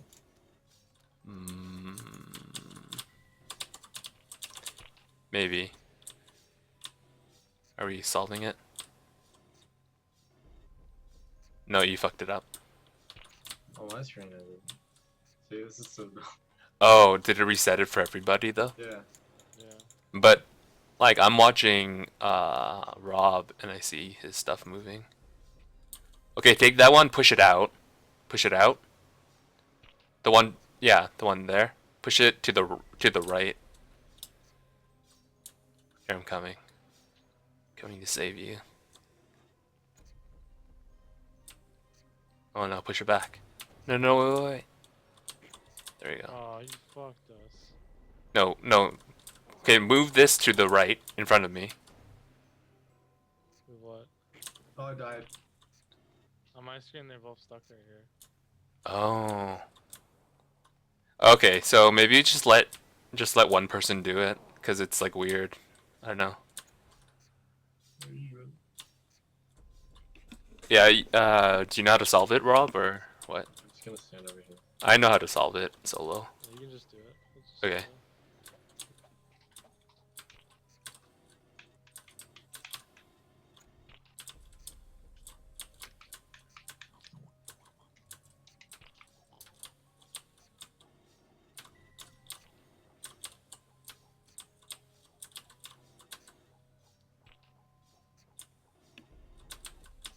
Okay, sitting on my mouse. So is your dog not like? Does your dog like your cat? Oh. It's more like she doesn't like him. Oh. Damn. But I mean, if they leave each other alone, they're fine. They're not gonna they're not gonna go after each other. Rocky does try to, but she's gonna fuck him up. Plus, he's a little baby, so you know he'll just run away. Weighs like 90 pounds and he's 100% muscle, but he's a little bitch.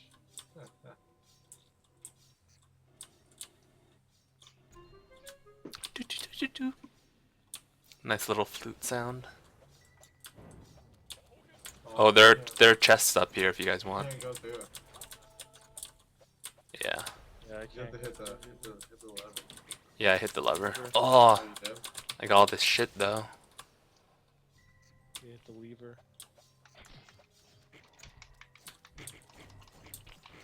Lever 2000. Oh, okay. How'd you do it? You're gonna die too. The flame got me good. Girl got you good. This is in there. Oh shit. You wanna go over here? There's a gold. Oh, Oh, yeah. look, a Nazi sign. That's cool. Oh yeah. The Nazi sign.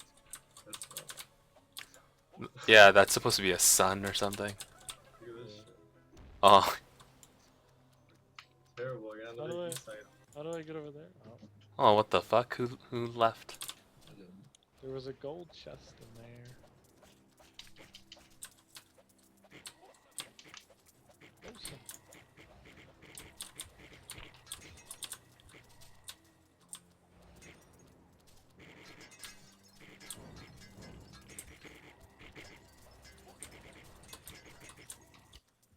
Oh shit.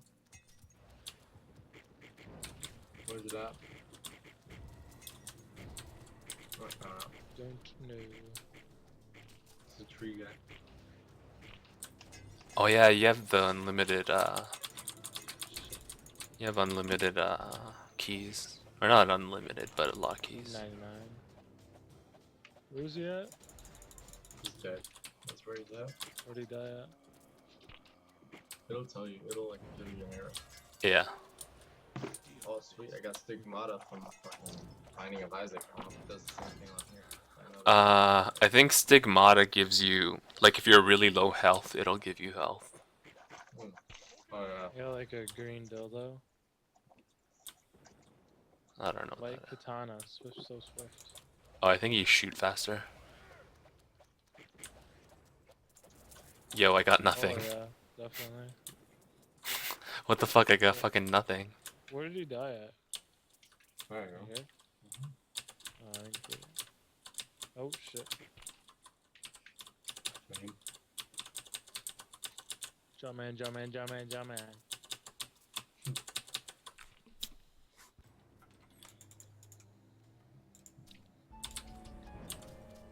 Dungeon. Okay, you went in. No, there's a key in the ground. 99. It's not enough, Josh. I just want the blue keys. Oh, I have 2 of those. I've What? only got one. I have 0 keys.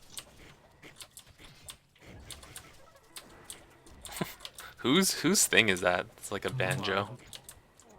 Oh, we got one of those puzzles again. It's not that big though. No. I already fucked mine up. Someone reset it. There we go. Okay, you can do it, Josh. Let me do it first.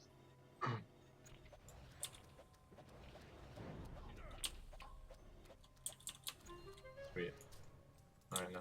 Oh, it works for everyone? What? Yeah. Which Maybe one? the other one's bugged. Oh, there's crystal chest. Not for me. I got a gold chest. Gold and 3 brown. Oh, got that epic. 1 in the gold, 3 in the brown. Yeah. What's the goal?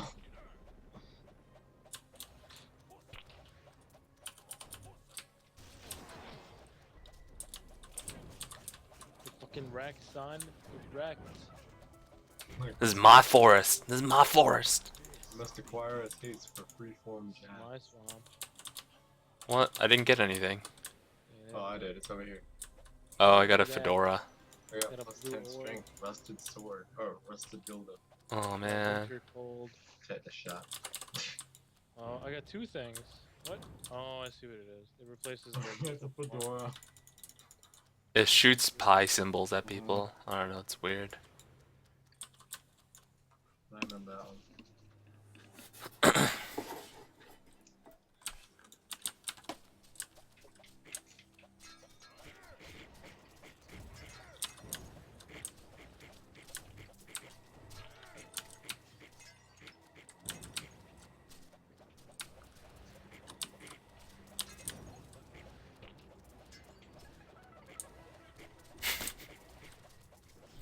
Fucking Wait, banjo. guys. Did you spawn all the waves? Oh yeah. Oh, it won't let me. Crypt. Oh, because we were probably close to the boss. Oh, the boss is right here. Holy shit.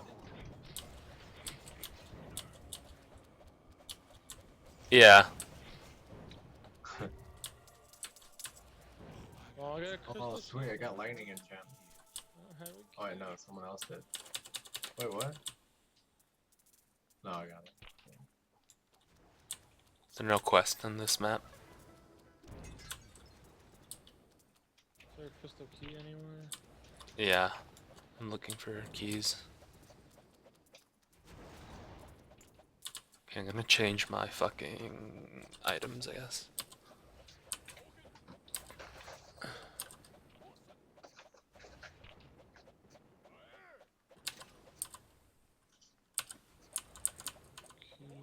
Key. Ooh, gold chest. Oh, I got a shiv. Static shiv. Weapon. Oh shit! Just throws swords. Oh yeah, the use. Yeah. No gold keys. Oh shit.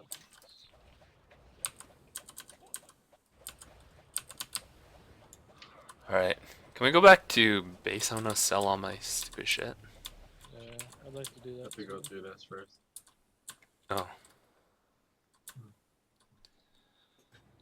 Fucking couch jumping around. Fucking cat. Hey, Monticello. Watch how quick I can sell stuff. Yeah, I don't think we sound alike. We're pretty different. I just sold all my stuff already. Yeah. It's super easy. It's just the one that's not that you don't have equipped. You're like, all this shit sucks.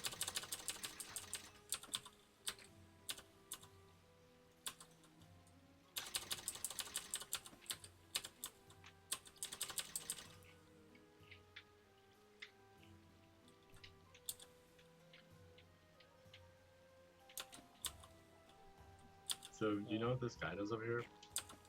Um, Would you like to join Sarcaster's Coffee Club? I don't understand. oh, I just lagged out. Oh, you did. I think if you just join it, it just like it unlocks a thing for you. But I don't know what it does. How come some of these I can sell for 0 gold? Josh, what's the IP? Oh, I'm telling him lock it. Yeah. Is it the one by your name? Mm-hmm. It's the one by your name. The one by your name. You want to hear my smooth jazz? Yeah, Dragon Balls. You still have Oh, your man. kids? Cheetah. Oh, yeah, you do. Yeah, I do. I got my fucking sword. Yeah, I see your fucking sword. Fucking hot. Relics collected, none. Well, that's sad. What? We have 0 relics. How come I can still keep the sword though? Is it usable? Yeah. Oh. Well, it looks like you have everything else too. I don't But know. when I press escape, nothing else is there. Maybe it's just glitched or something. Do you still have other things that you don't know? Do you still auto attack really fast? There should be a homing missile that comes out. And that's not mine. That's Is it yours. purple? Is it Oh, where the purple? fuck are you? No. Oh. Nope. They're all gone. Where are Yeah, you? I he's can't see you. he's, like right next to me. What the fuck? I can't see you. Oh my god. He's invisible. Stop hacking. See like you. Yeah, maybe if it refreshes, it'll, Oh, I can see him now. Yep, they're all gone. Sadness. It shouldn't do that though. You didn't die. Yeah, just log out. Log out. Wait, why did you log out? What? You get disconnected again? I'm logging back in. Did you still have like 90 keys? I don't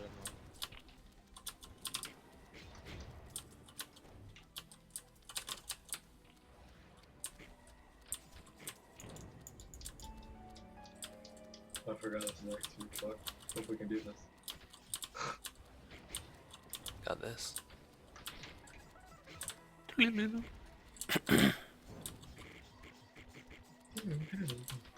Oh, fuck. Fucking freeze shit.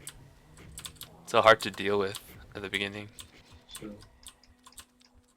Oh, that guy's strong. Oh shit. Fuck everybody. Apocalypse.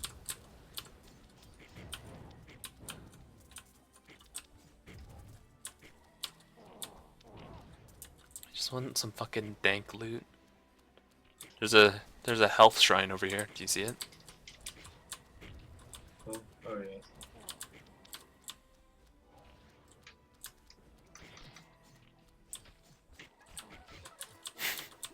Fucking banjo.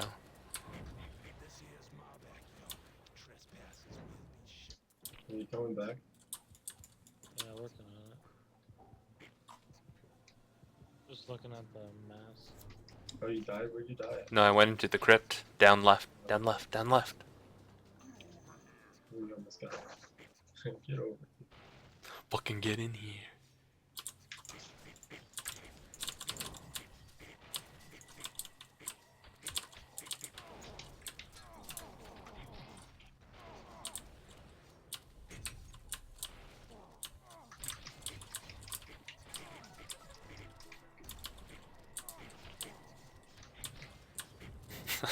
I'm just standing over here letting you do it. I'm gonna die from this frozen shit. Oh no.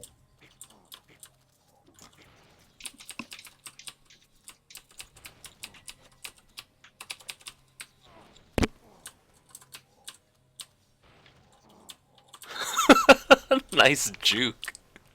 So I can step on the spikes.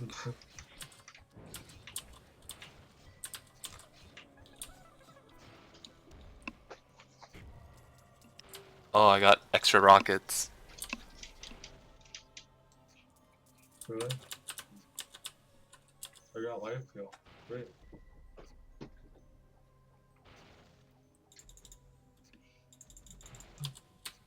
Alright.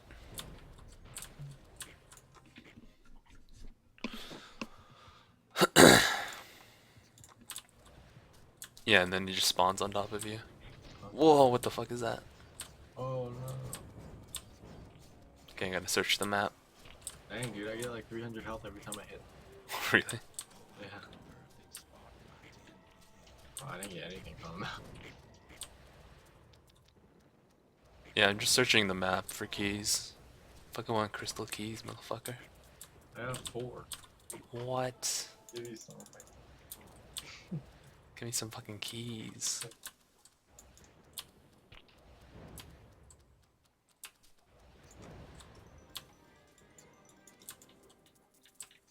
Alright.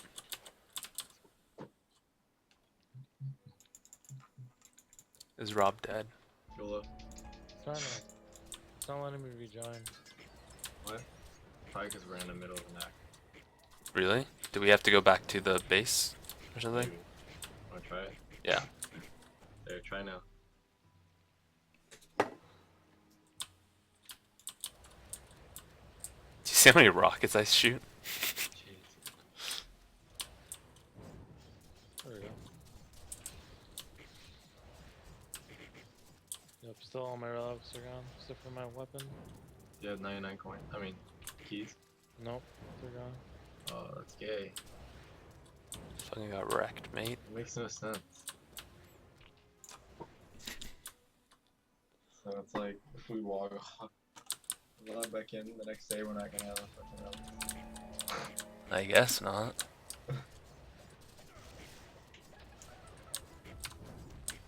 Maybe it's like that on purpose. Because really, if you collect all the relics, you're super strong. Yeah.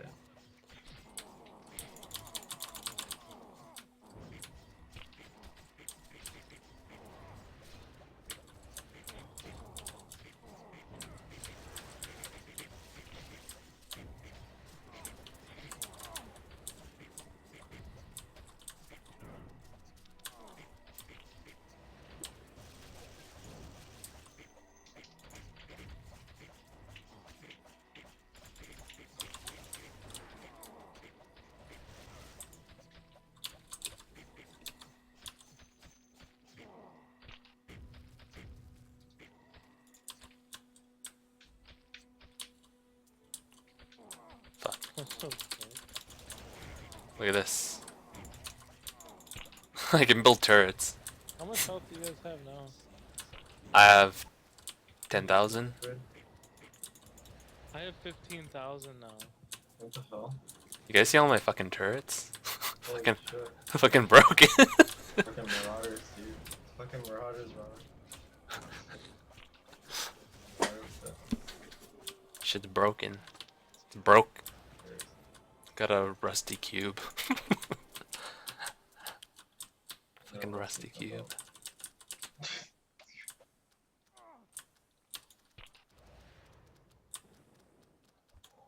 Rusty trombone.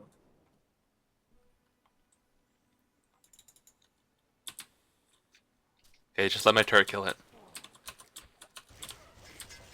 Fucking tracked. Oh, here's a quest. Collect 10 pieces of metal for Volgar.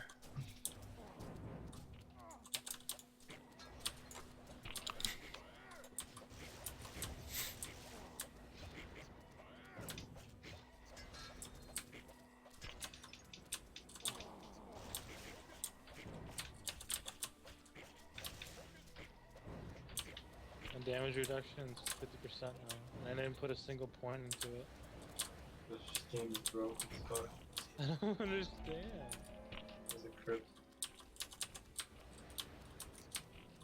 It says I have 13 points in evasion, but I put 1 point into it. What? Is it the skin? No, I didn't collect all my metal pieces. Fuck you guys.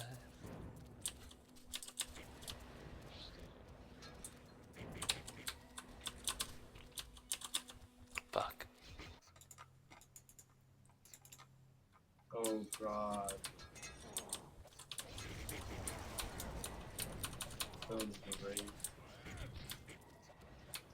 All the lasers.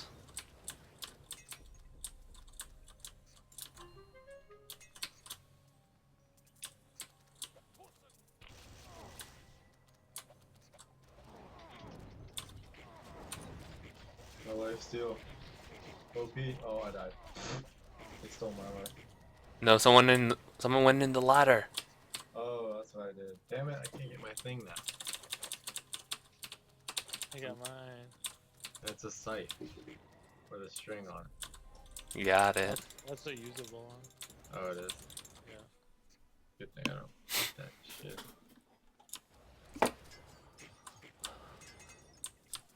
Look at that gold chest I don't have keys for. Cool. Cool game. Cool game. Thanks, Dad.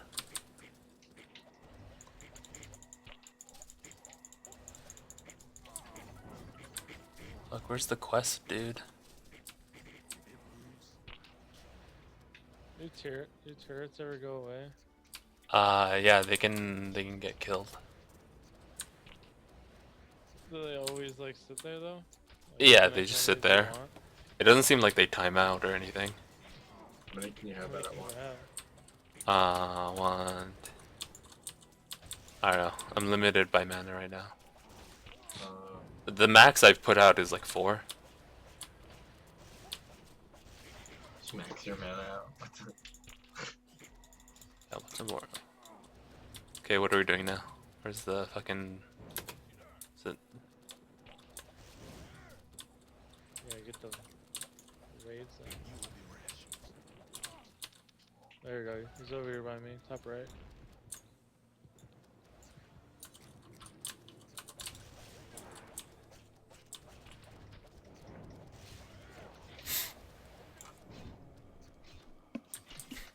Stop knocking him away.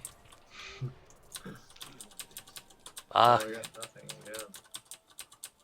I think my game's broke. Oh! I got the King's Crown. Oh shit.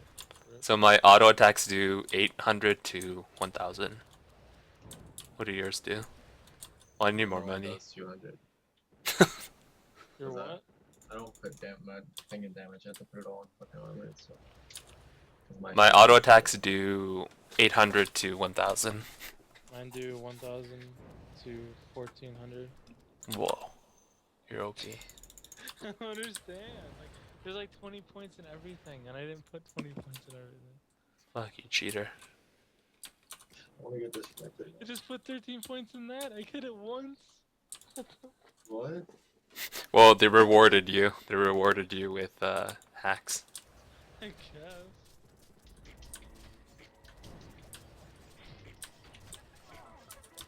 I have a 7% chance to spin around.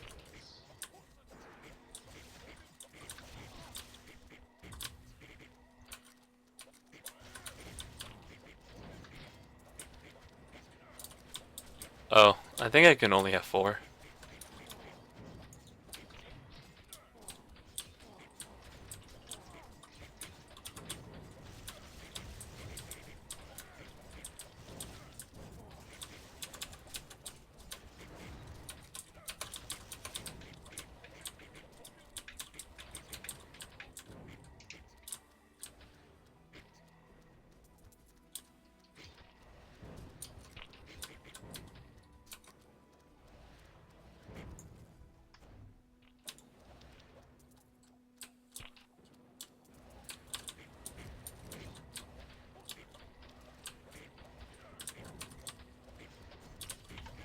Oh, and I think the monsters aggro on the turrets too.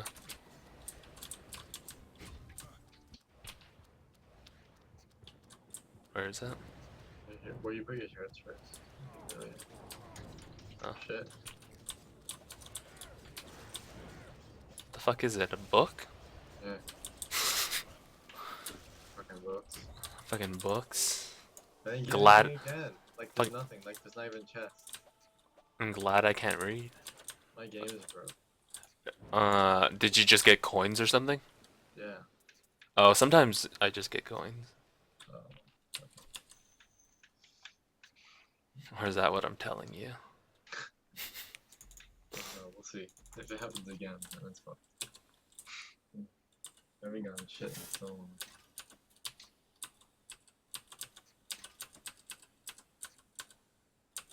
Oh, sorry. What does your wand do? Like your F. What? What does your F do? Picks up stuff. Oh. And uses things. Crypt. Creep. Where's the crypt? Oh, gold chest I can actually use because I have 2 Oh. keys now. Whoa. Oh, rip. No, I'm just kidding. Found the crypt. Crypt. I opened up a shop. The crypt of Christmas. Okay, I'm gonna go in this crypt then. What's gonna happen? Whose crypt do we go to? That's the one I'm in.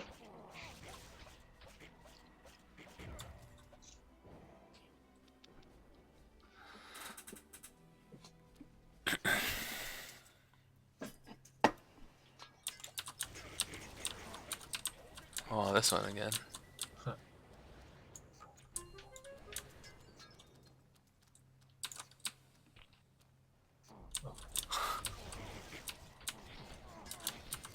Oh fuck. Oh, I I did it went right again. into the ladder. Yep. Oh, there's actually a relic there for me too. Oh my god, fuck you guys. I got mine. I didn't. Sadness. Forgot about this. There's shops over here. Oh, another one. There's a crypt.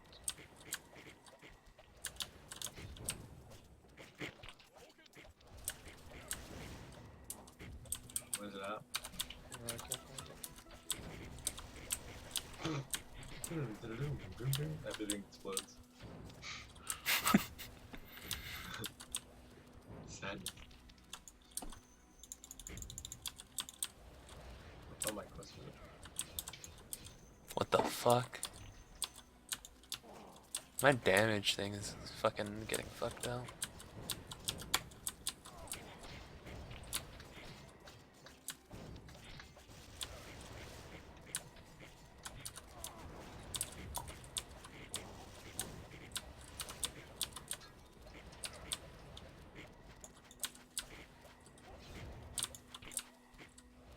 Oh, I went into the crypt. Dude, What? so good. Good job. Me too. Good job.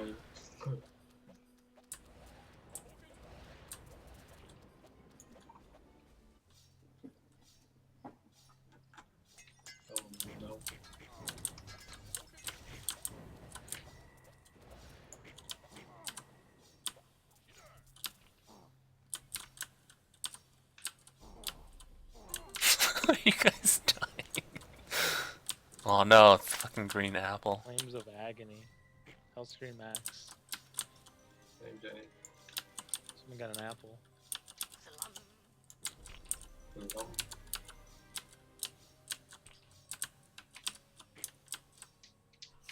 Fuck that apple. If you wish. Oh, Oh, we got 100k guys. 100k what? 100k nigger. where? Oh, Well, it doesn't do nearly as much damage. Got him. we don't know. Well, how come you don't take any damage? What the fuck? Who? You're gonna die from that stone rubbing up Oh. your dick. Where the boss at?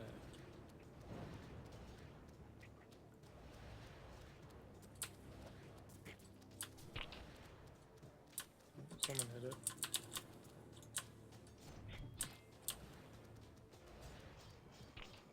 It's down a little bit more. What's an arrow? Towards it? Oh, actually, did get some. Luck of the mana pool. Mana dices. What the hell is that? Old book of spells. Strong but slow.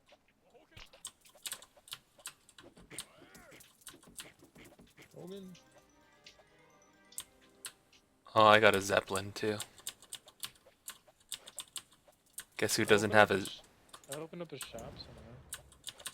Oh, I opened the shop before we went into that first crypt. I don't know where it went. so those shop things, they're only open some of the times, right?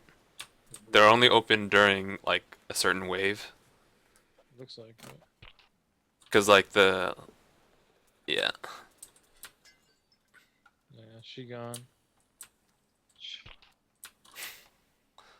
Well, only Rob doesn't have a zeppelin. Everyone's in the zeppelin club. Man. Led Zeppelin. I finally found a diamond chest. Holy shit, that fucking fire wrecked me. I'm collecting amulets, but it's not actually putting in my inventory. This is a good game. Oh no, there we go. I'm looking at the wrong spot. I'm an idiot. Someone kill me. All right.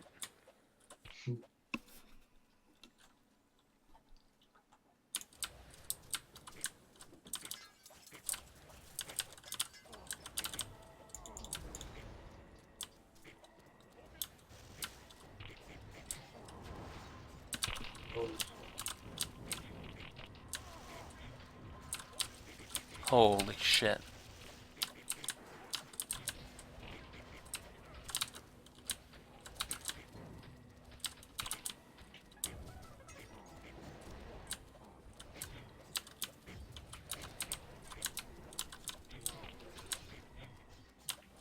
What are those? Witches from Left 4 Dead?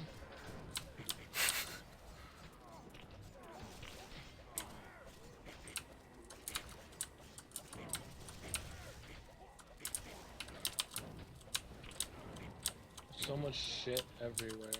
Yeah, so many fucking particles. Who dead at the front door?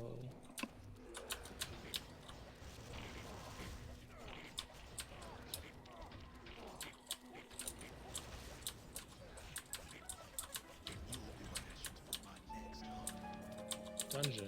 and throne dungeon. Is it the throne dungeon? The throne dungeon is a boss. The last Yeah. boss. Oh, right here. Which one is it? Oh. That's the throne dungeon then. Oh. That's the night show.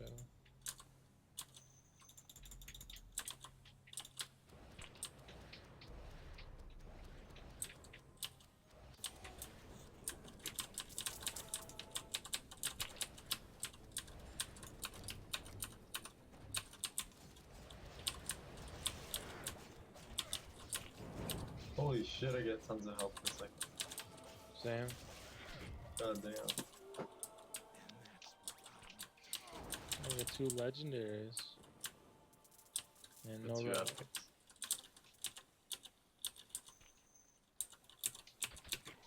Oh, what is this? Oh, flies.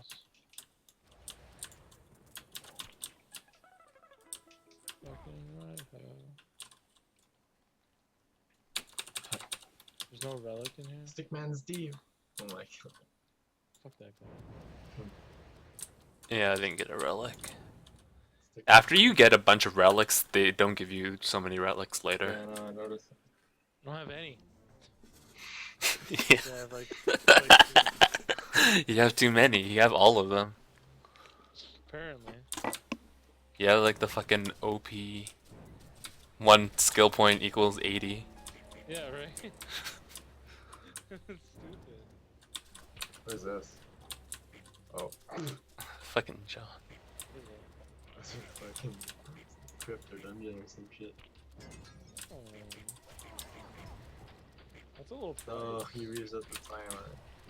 Yeah. I'm gonna make you guys wait. Fuck you guys. I want XP. We're getting it too though.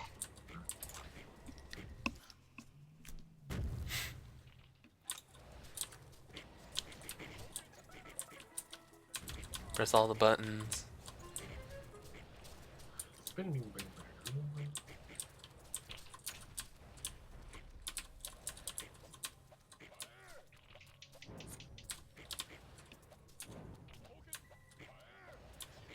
It's low key at the night show. The fuck? Annie, fuck off. Yeah, get No right. one invited you. No one said you could come. Back to Left 4 Dead where you belong. Oh, I got something, but I don't know what it was. Oh my god. Got a bloody dagger from Annie and her bloody face. Bloody vagina. Ooh, boots. Virgina. Vagina. Boots that are actually better. Boots with the fur. Oh my god. What did I get? I got like a skull. I can't get to it. Can you get out of the way, please? Please, please, can you get out of the way?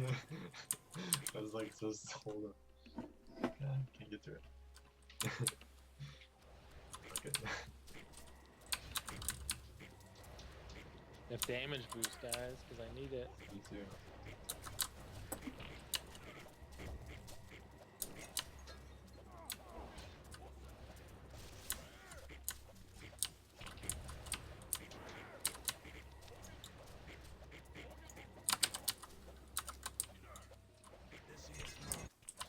Oh. Oh, is that Oh, Daddy's home. Get the sausage. I have 21,000, man.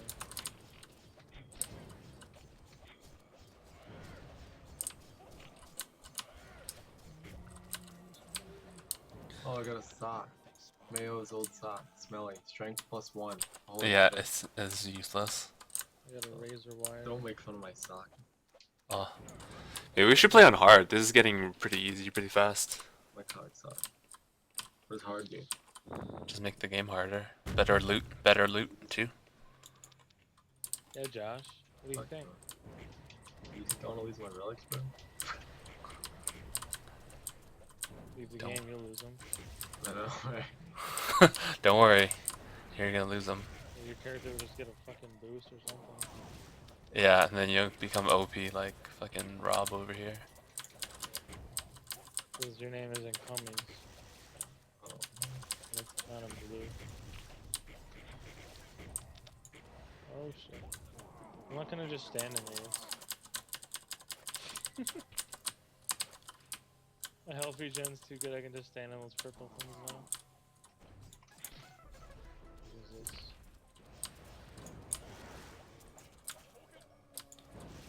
Oh, it turned blue. What the fuck? What's that thing? Oh. I didn't get a relic, but I got 2 epics over here. Oh, there's a relic here at the end. I got a boot. Got a ninja shuriken. Smelly. Strength 1. Great.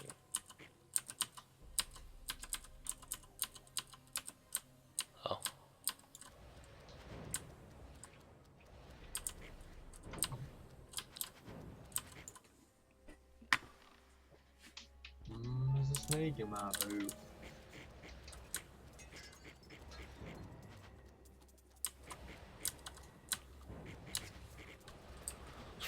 Summon all. Did you summon all the waves? Yeah, Okay. because why not? Yeah.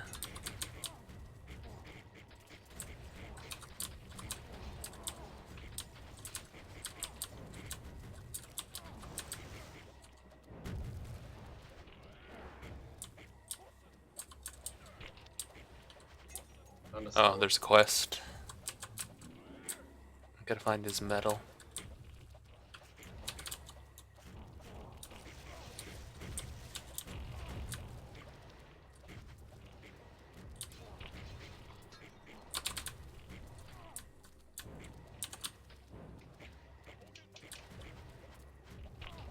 I'm leveling up like really fast. Oh, you gotta turn You on the your. store? Okay. Fuck! I'm doing a quest. You guys fucking fuck. Who's Josh, my man? Let me go in the store. Oh, that ancient relic sucks. I don't want that. Fuck you. I'm going in the 11,000, door. it's a duck. Come on, man. Okay. Spiders all of it.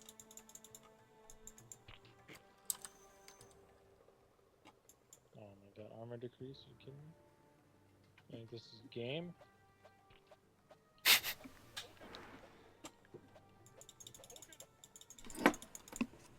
Some Kakashi from Naruto. Right?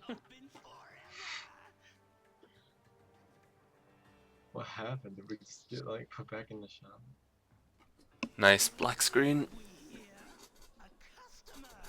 Oh, fucking monitor just turned off or something? Oh look, this big red dildo.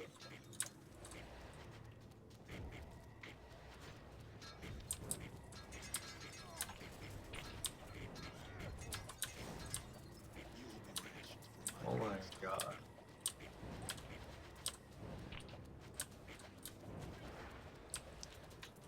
Yeah, I can't continue the mission if we leave. Fucking Josh. Way to go, Josh. Yeah, Cool, let's do it Josh. again. Cool. Dungeon. Too late. Oh, you're not gonna get it, Josh. Yeah. Oh, yeah, we are. There's an exit timer. Oh, I got the relic. You didn't get the relic. Fuck you, Josh. No. Get wrecked. I'll get the relic. You piece of shit. Still gotta do the dungeon. Josh, we just killed the boss. You didn't get shit. I Yeah, can you didn't still get go shit. after this, dumbass. You didn't get shit. You didn't get shit, Josh. I don't really need it. Oh, you need that. Wasn't it? I didn't even get one because I saw it. It was just coins that I got across the map with my magnet. You're right, Josh. You're right. Oh, here we go with this shit. Shit was easy. We just destroyed that shit. How do I get in here? Shit, Oh, nice. dude, you're getting fucked up, dude. Am I getting fucked up by? There's arrows just being shot from everywhere. Oh shit. Am I the only one I left? can't No, tell. I'm over here. Oh, Josh is still alive. Wait, I want to help through here. I couldn't tell if they were friendly arrows or not. Don't get it. Oh, shit. Yeah, that's where I died. Oh, you guys didn't open the door. No? How do you open it? I think there's a lever up there on the top. Yeah.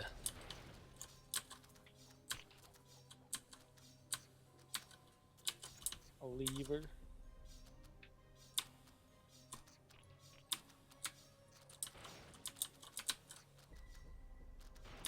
I don't think you guys are gonna be able to save me without dying. Why? Right, like Oh, right on yeah, the spikes in the middle of the arrows. Oh, look at that hacks. I'll probably die on the way back. Right? Oh. Oh, shit. Just hit him with my hammers. Legendary gloves. Wow. Look at that. Plus 40 strength. Golden sword. I got a blue glove. Hex spell. What does that Fuck, I do? got nothing.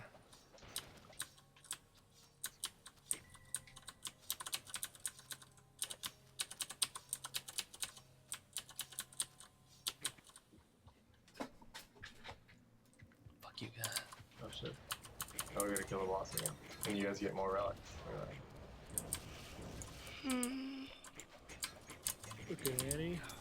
Wait, I gotta find. Don't go in the thing. I need to find his chest. You have another quest. Oh, I got one too. Find Arm's altar. Complete the ritual. Oh man. Oh my god, don't tell me. Oh, I got that. Get kicked out of guys. Oh, you did. My relics. No. What happened?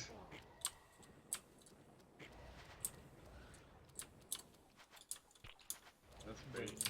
Blame you, Josh. Me too. Just Alright, here we go. Oh, okay, I can't rejoin. oh, that's right. We have to go to town. Yeah.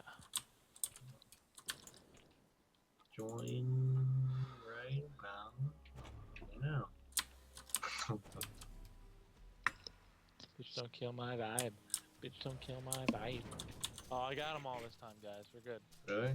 Yep. That's gay. Am I still OP though? Oh yeah. Got those 16 points and something I never put them in. Did you get all your other ones too? I'm gonna sell some shit. No, I didn't.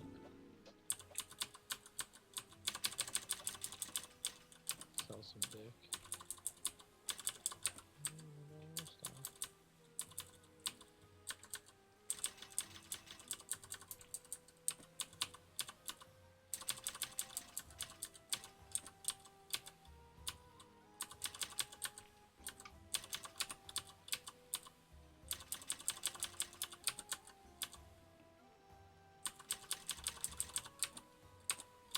What else is in this town?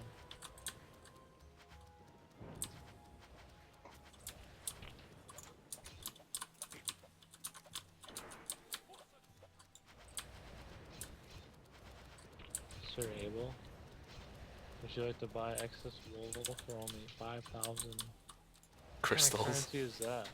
The crystals that you get from like the crystal chests and from the big bosses. Oh, So those mini bosses, they all drop things. They drop like little bits of their bodies, but not every time. And then there's a guy down here in the bottom right of the map. He looks like Avatar, Last Airbender. yeah, I found him. Yes, Yeah. you do. Are we gonna Oh. go back in the game yet? No, no, no, down. In the bottom Are we right. gonna go back to the act yet? Yeah. Settle down. Can we set it on hard? Oh no, you can't do anything. Oh, Oh. right there. Oh, what do these do? There is no hard. No, but those are harder, right? Nightmare's harder. Yeah, but you can't do them until you beat the whole act. Like all Oh. that. Fucking Let's start lame. moving up the axe then. That's what we Yeah. Oh, Fucking- I thought we were still doing the first one. No. Oh, it's fucking power. Wait, this is the first one, isn't it? No, it's not. Never mind. Fuck you. 65. Yo, fuck you. This one's like bright ass green. Super small. That's what my uncle said. Ew.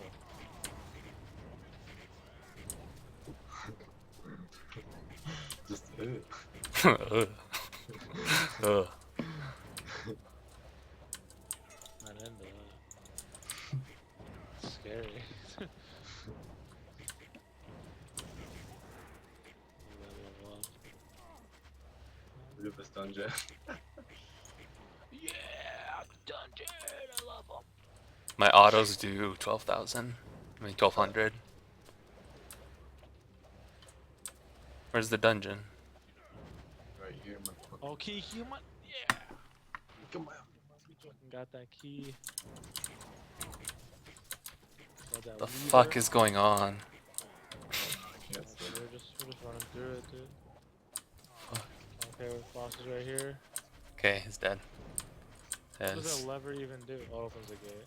Yeah. We got no more legs. Amputation. Shit. Oh, it makes you fly. You Yeah. can fly off the side of the map now. Oh, I can't. I got my rock belt back. Oh, it's kind of bugged in some maps, but you can. Like on sun maps, there are invisible walls, Yeah, you But- can go through like stuff. Like but you trees. should be able to float over everything now.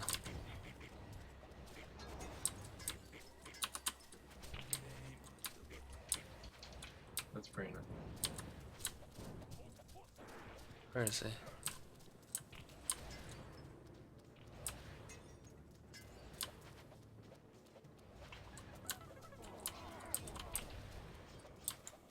Where's she at? She dead. She blows. Oh, Jack can't eat rotten apple. Oh, I don't want that then. Can't eat it. I'll take my la yaka solo. Damn. I don't like the last act when you're in Egypt, because it's like the whole map is just a bunch of traps, so it's really annoying to walk around. And then the traps will kill you. Like even with like super stats, So it's a scale. yeah. Like Oh my Oh god. shit. What is Got with ninja that? power. What is I it just for? put one tick into my. It's called Yin Yang. Samurai Text have a chance to heal him. I put one tick in it and it goes right to 13. the fuck. I don't understand. Oh, mine does that too. Oh, does it? Yeah. Okay. I thought it's just. Isn't it supposed to go 1? I don't know. Start from 1, then go up? Oh, you mean your like new talents and stuff? Hmm. Yeah. Like, Yeah. It's supposed to do that? Yeah. It does suck in mine too.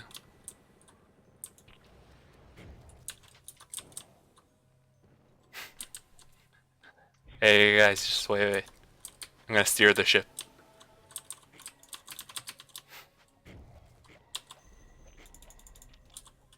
Oh, I thought when you were saying, I thought you meant like it was your stats that you were upgrading by like 30 or something. Well, I never upgraded my damage reduction, or my health, or my max mana, or Oh, my damage. Like, not to the extent where it's at right now. Like, I have 2,457 damage. what the fuck? Wow. Look at this. Robert, I got the Stone of Jordan. Really? From, Yeah. from fucking, Yeah. From Diablo. yeah. Half-eaten Lucci. Increase health globes. Oh, they call them health globes in this game too? That's weird. It's almost like they copied Diablo. Almost like it. And there's a lot of items they copied from the Binding of Isaac. I don't think they did that, guys. Come on. It's funny. It's like, it's fucking cool. Fucking cool. It's fucking cool. This game is 300% original. Yeah, I get to play as Naruto, so what's the problem? Good caught. I know. Yeah. Holy shit. Do you guys see arrows going across the whole map? Yeah. I think that was me. Probably. Oh, I want to fly, you piece of shit. I don't want to use fucking bridges. Oh, here's a store.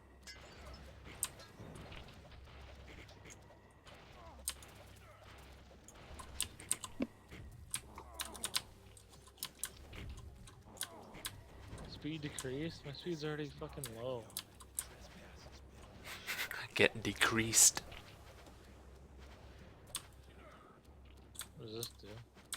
This. Sorry, bro. Oh shit. 13,000? 10,000. I have Whatever. 10,000 right now, but I don't have. Oh, it's That's Stickman kinda Steve. That shit sucks. That shit sucks. My balls it. Stickman Steve.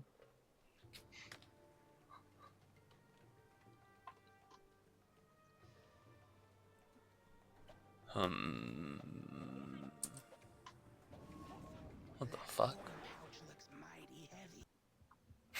He was talking about my corn pouch? I'm a pervert. Stickman Steve.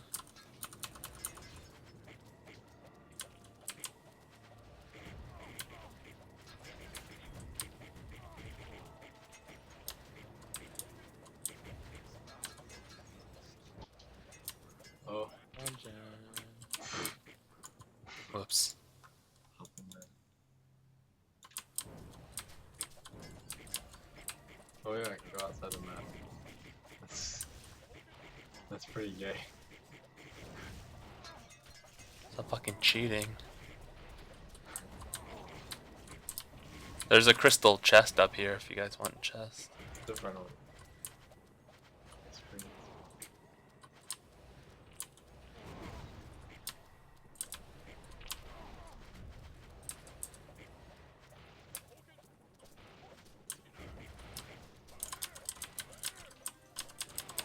What?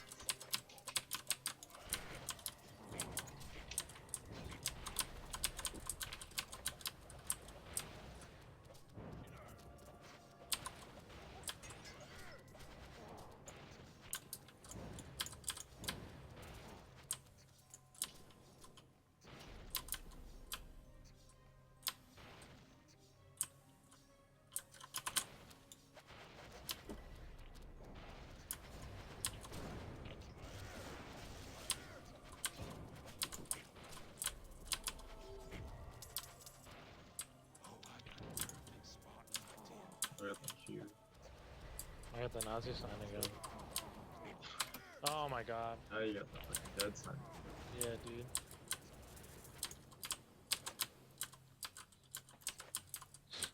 Just floating on fucking nothing. Bye. Bye. Just like bye. See ya. Oh.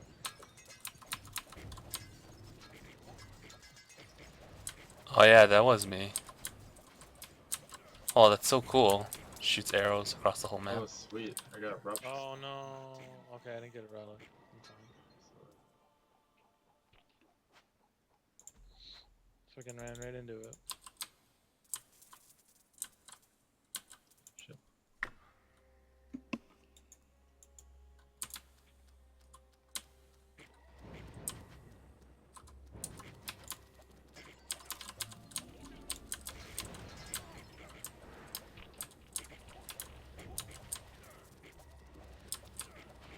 Holy, that's so OP. I can just spam this.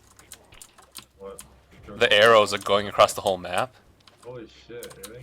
Yeah, I need to get more mana. I'm just kidding. I need to start leveling up my mana. God damn, I'll just sit here. What the You're welcome, everybody.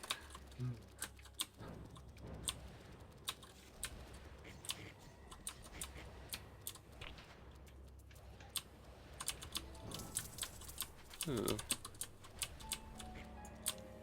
What is considered your energy?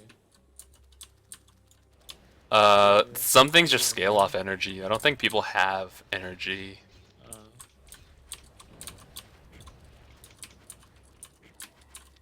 Yes. Do you guys like the so constant?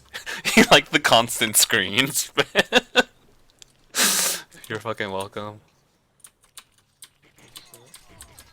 Don't worry, I've got really good aim. Can't say it. Dude, everything will just die in FPS. There's no reason to go with like any other class. Just go with that and kill everything. Game's broke. Yeah, they didn't really balance it very well.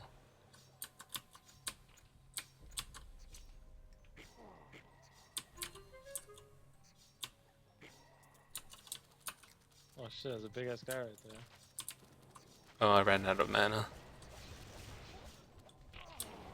Oh shit, you guys are dying. What the fuck? You don't take damage.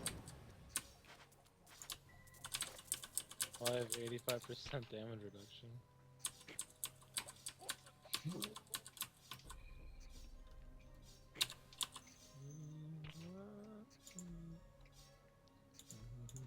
Yeah, I have 66% damage reduction. I only put a few points in it. I put any points in it.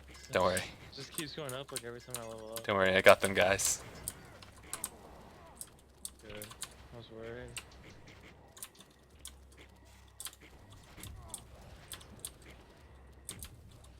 Don't worry. This is a high skill cap champion. No. Oh fuck, I didn't put points into my magic. I want more mana. How much damage do all those arrows actually do, though? What? Each one does 800 plus 1500, so like 2000 something, That's fair. 2300.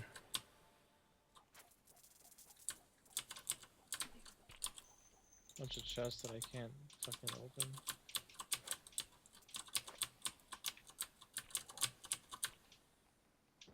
Fucking see ya. Cummies.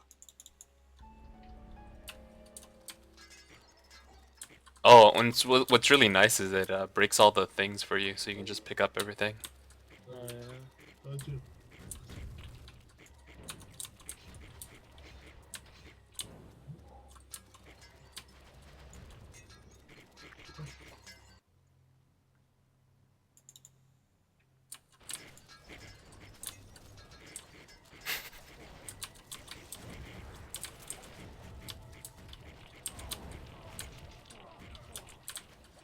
What the fuck is happening?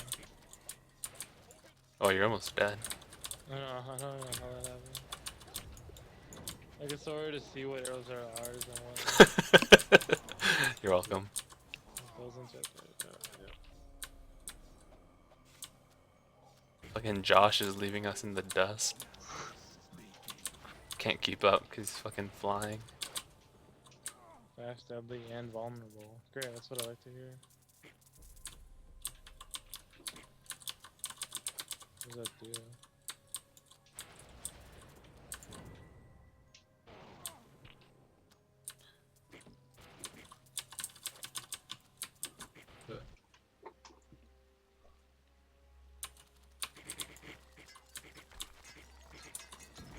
All I see is gold coming from all directions to my character.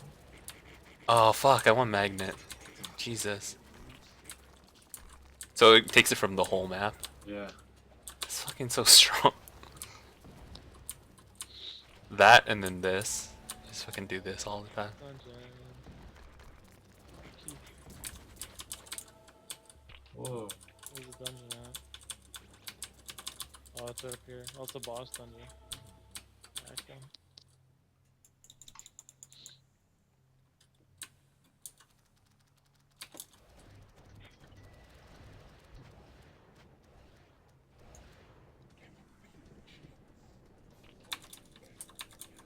I put a bunch of landmines on him.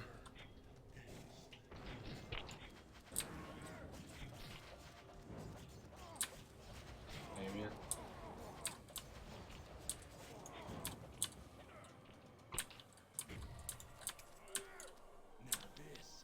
Lightning flows, lightning bolt. Jeffrey's subscription.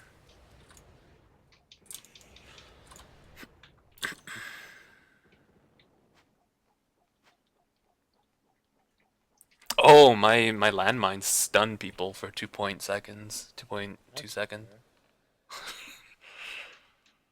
fair. Yeah, seems pretty good. Seems right.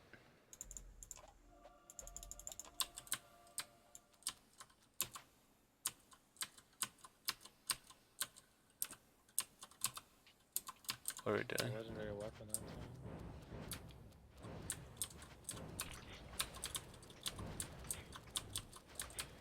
You're in a war zone. Yourself. Yeah, dang. Oh shit, there's me. No one cares about you, Josh.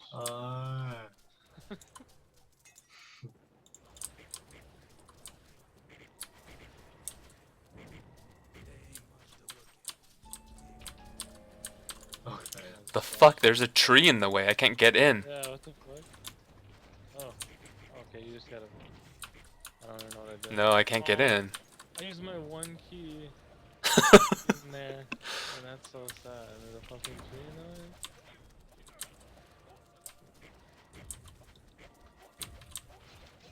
Oh, it's a devil statue, fuck that.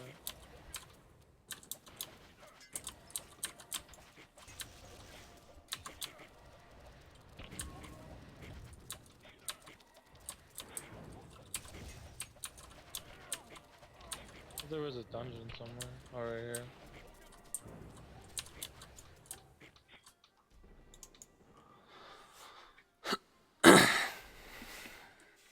So if your skill tree ends at like level 48, what's the point of going up to like level 150 then?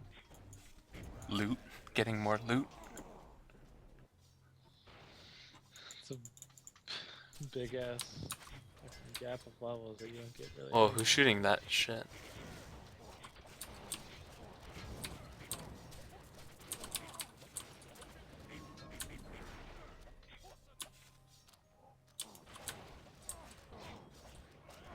Oh shit, this electrified. It's fucking me up. Holy shit, yeah, it killed me like crazy. How do I get up there? I have to go around. Yeah, to fly to Josh. Oh my god. Oh, is this on me now? Yeah. We did. Fuck you guys. Just jump on your blimp. Where's that one? The fire's gonna get you, dude. No. That's like no damage. Too strong. Shit ton to me.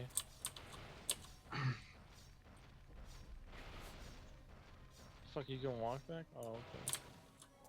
Where we go? Wait, did we hit those levers? Yeah. I did them. Okay, wait. Let me kill this boss just with my mines. I wanna hit it with my shield snipe. God damn. What the fuck? Where'd my mines go? They blew up right away. Cause then he got stunned. Oh. Do you see the chest over here, Josh? You can fly and get it. Alright. That's OP. Oh yeah, I got like 2 coins. Dude. Who's That's this? OP as fuck. Look at that See ya. legendary chest. Fuck you. Oh, that legendary necklace? That's That fucking- legendary, I don't give a fuck. Oh, you give a fuck. Look at my fucking guy. Right in your Look at his ass. hair. You see his hair? It's the same amount of fucks I get. Shiny fucks. You got them shiny fucks.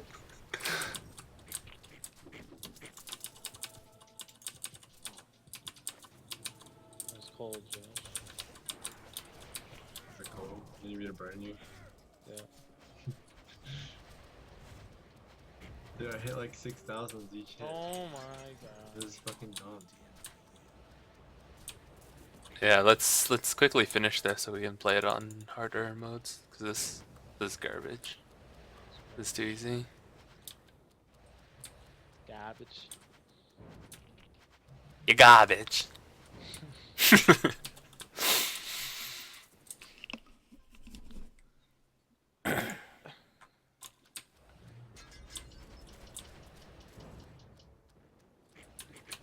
Oh, sorry guys. I forgot to clean the map for you. Alright, thanks. Okay, thanks.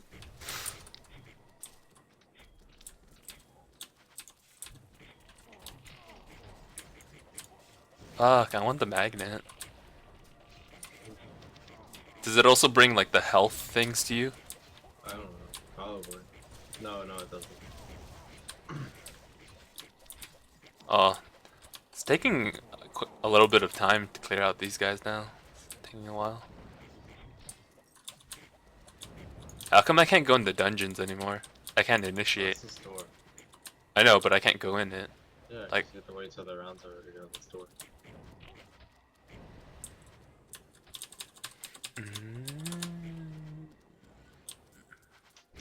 You could probably just. Can you just walk through that wall? Probably. Oh no, not these. Oh. Your one weakness. Yeah, if I open the door for you, you don't have to use a key, right? No. It just shows like you walk right through it. And Oh. it's still there for me. That's what Josh just did. You go to the store. Whatever it is. This, Yeah, when you level up, when you have a lot of relics, this is the only way you can get new relics, really. Oh, it's just a shitty pickaxe. Fuck that. Ooh, chest.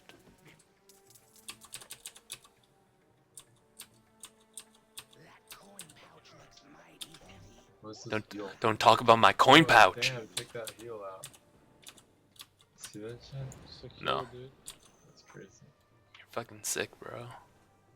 Check out my heals. Oh shit, I can stack all that on one. This is heals though. You're fucking That's sick, bro. crazy. Can I suck your dick? Come on, man. It's late. Come on. Come on. Come on. Come on. Come back here. Come on, kill himself. I got you. Oh, can you bring me back? The fuck? No, you can't. Oh, what the fuck?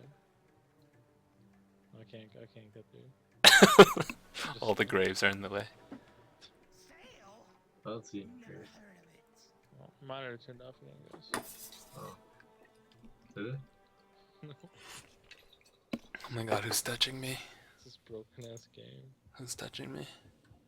No one's touching me. Who's touching me? I'm not gonna ask again.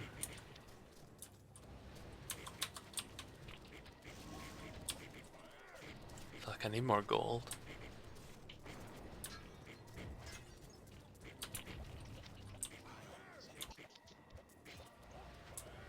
Wave 102.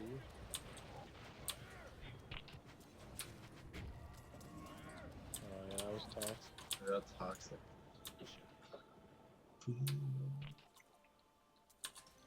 Oh, I got the Holy Bible. Holy shit, that hurt. That's Oh. right, yeah. I can fly now too. What the fuck? Do you guys see these bars under us now? What does that mean? Yeah. I don't know. What does it all mean? I just died. What the fuck? I died? The rock fucked you up. What were those things? What is that? Oh, because Huh. we're underwater. That's our health. Like, that's our breath. You need to go to the bubbles to get air. Oh, what the fuck? What I'm are the outta here. bubbles? Yeah, we're underwater. What the fuck? I haven't... This is like new. This is not like in the single I player. wasn't given that memo. What the hell is this? Fucking Dude? underwater. What the hell is this shitty ass gif of water? Maybe that was the power that the boss did. Like it put everything Oh, underwater.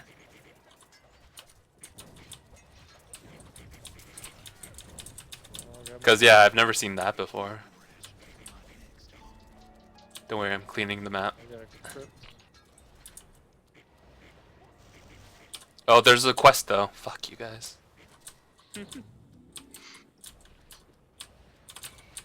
Can I do it in time? Can I collect all the mushrooms? Yeah, 3 seconds. 2, 1. I had to collect 16 mushrooms. Oh fuck, I died. Yeah, you can't walk over that, Yeah, even if you're flying. makes no sense. I just won't be able to get it. No, yeah, it's right there. Oh shit, what am I dying from? Take it, dude. From the fire. Oh, no, come back and get me. Oh shit, yeah, come back, go back. and go. Oh, I didn't see the fire. I forgot about the I fire. don't have enough health, Josh. You go. Oh my god. Okay, everyone's Come back dead. to me, Josh. No, wait till it passes. Oh, okay, you're out of range. I didn't see the fire. I was like, what the fuck's hitting me? I'm not stepping on the fucking spikes. You can't fly over the spikes, Josh. I know. Okay. You're like, I know. Ow, ow, ow. On my screen, I didn't even go. Oh, is it like time different? Oh. Shit, Fuck. shit. Goddamn, I'm gonna die. Fucking toxic gas, really. Oh, the potions. I guess I did it for us already. Oh, Oh my god. It just hard as fuck. Yeah, the traps still hurt. 50k a second, I guess. What? I just hit him No, with my traps. sword. The traps are fucking. Talk about the guy. The traps are scaled, no matter how much damage you do or health reduction. Good.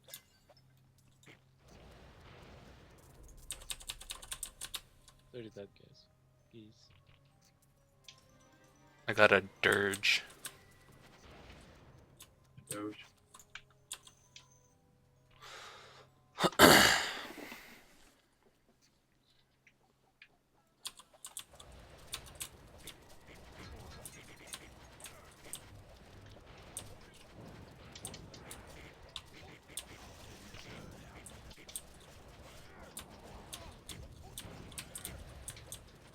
Oh, finally the crystal key.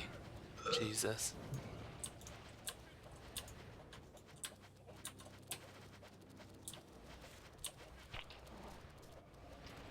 Who's that guy at? Where's that guy? Fuck. Didn't get in the dungeon fast enough.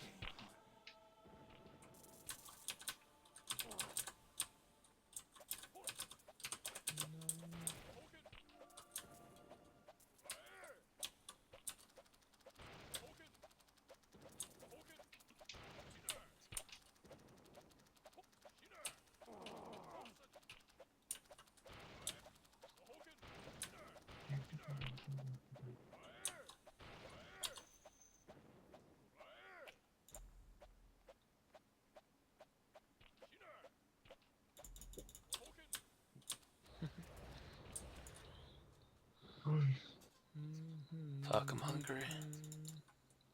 Oh, see? The whole map has traps now. Like all those holes in the walls are... Slay the monster Ice Howl. I don't know. Am I doing it? Okay, I did it. Sick.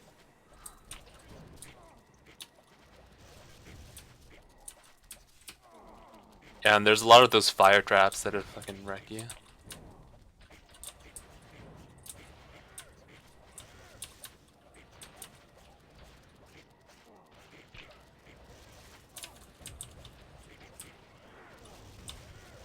Oh, on the floor, there's like stuff that looks kind of weird. Those are traps where rocks will fall off the...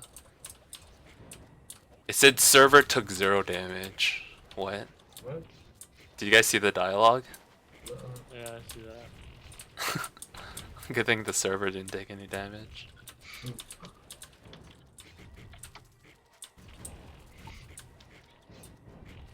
What's happening? Just shit everywhere. What are you talking about? This game's coded perfectly. Shut up. Oh, that's Wow. cool, yeah. Great code. You guys fucking suck. I couldn't see anything. Here, I'm gonna help you guys see. Crazy cool. I'm gonna help you guys see. You can't help us with the fucking indestructible spike balls. Oh, I died. Oh, I think I didn't die. Actually, Oh, watch out. No, not fucking potion. Fucking making me stand still.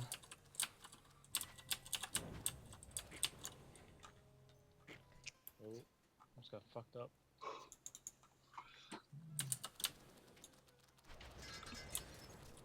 Fuck, I want the magnet.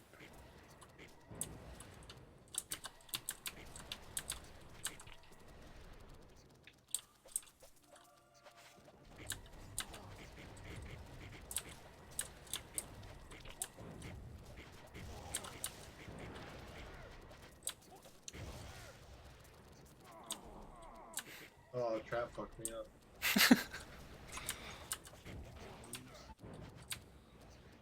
Oh, we got a woman's statue. Bottom left. Can you someone revive me? No.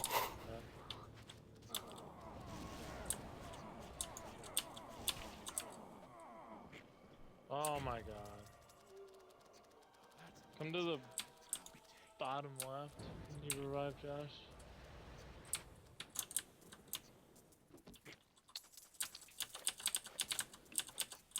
Yeah, I'm dead, guys. A little bit farther up.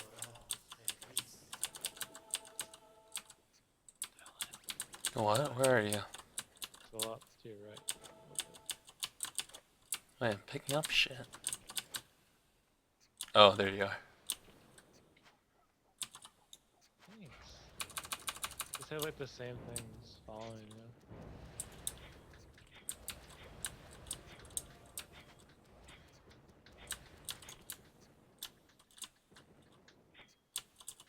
I wonder how many of these I can have, like, stored up.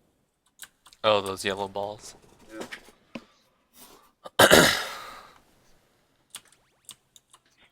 Seeing Okay, how so it this is- works, So this probably is the last boss.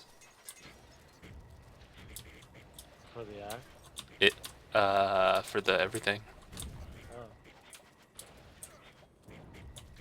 I think you have to unlock, like if you're in the town, you can see how many portals, right? Those all those portals are like different acts, right? Yeah, there's Yeah. expansions. I bought all the other ones. Oh yeah, yeah. Yeah.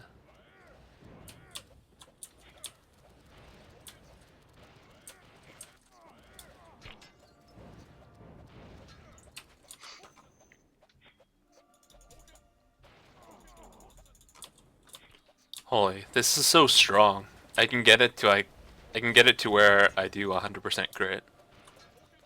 Oh. The fuck? When is this map over? Did you get all the waves in, Josh? Oh, that's why.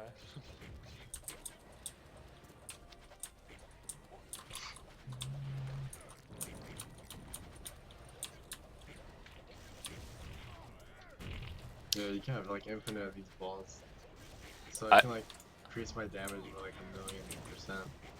I think there's a I think there's like a weird cheat. Like if you have a crypt appear, if you just summon all the waves and you go into the crypt, it just assumes it just makes them all dead. Do you know what I mean? Look how many balls I have. Jesus. Where are you? Right here. Oh shit, you're like a sun. Yeah, I'm gonna fucking hit the boss and see how much it does. This is like shield slam charges. So what if it like slammed them across the map out of the freaking game? Oh no. What would you go in? And I in didn't the do crypt. anything. Hit this guy. Go in, dude. Oh, didn't do anything. You just moved. Fucking did nothing, bro. It didn't even change the damage. Does it do any damage? Yeah, it does like 7,000.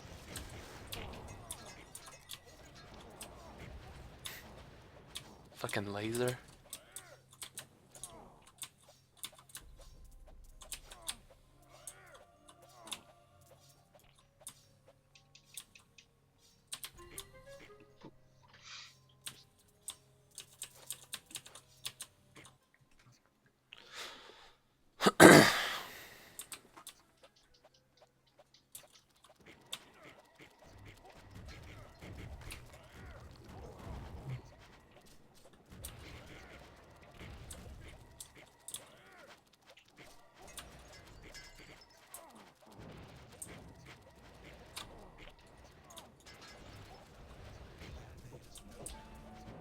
Okay, it's in the center.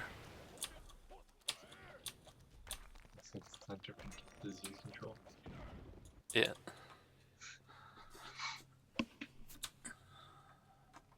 Oh, is everybody flying or is it just me and Josh? Oh, it's just you and him.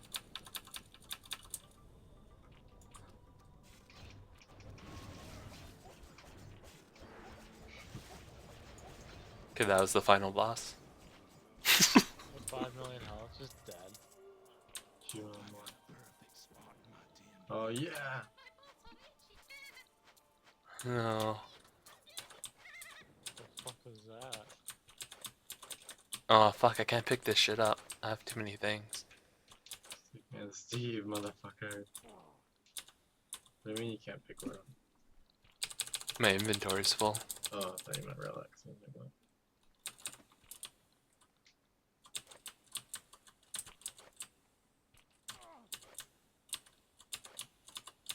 No role models not here right now. What the hell is that? Oh, it was my erection. Nice. Nice. Nice. Nice! Whoa, why is he so black? Cops are gonna kill him. Okay, and do you guys want to do it again on hard? Not tonight. You want to Yeah, do it? we You want to could, do it on that's your fine. hard? You could be playing the game and being gay. 3-man indie studio. Triple Three-man A. indie Finland. studio. That's probably why. Only 3 people. Look at that. They couldn't even finish the blood on the end. They just could only do it on the teeth. That's tragic, dude. That's tragic. Here, I want to sell all my shit.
Okay, at level 48, I have a chance, like, when I hit, I have a chance to heal everyone. What? Yeah. So that'd be, like, really OP.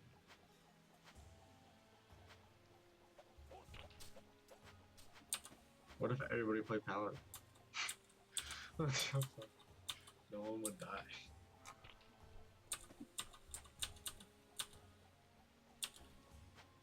Alright, I'm getting off. Oh yeah. Not that good. Oh yeah. Oh Did it yeah. kick you guys out? I just left. Didn't kick me out. That's weird. Someone's hero level is 466. What the fuck? Well, How do some you- That's crazy. roguelike hack and slash has stopped working.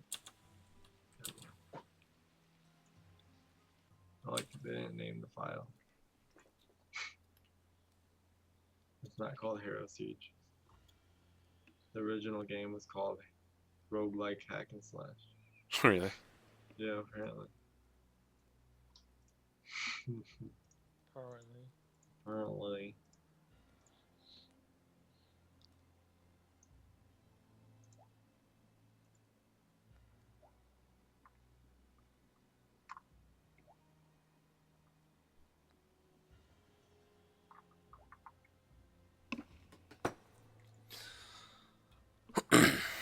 Alright, I'm gonna go get food.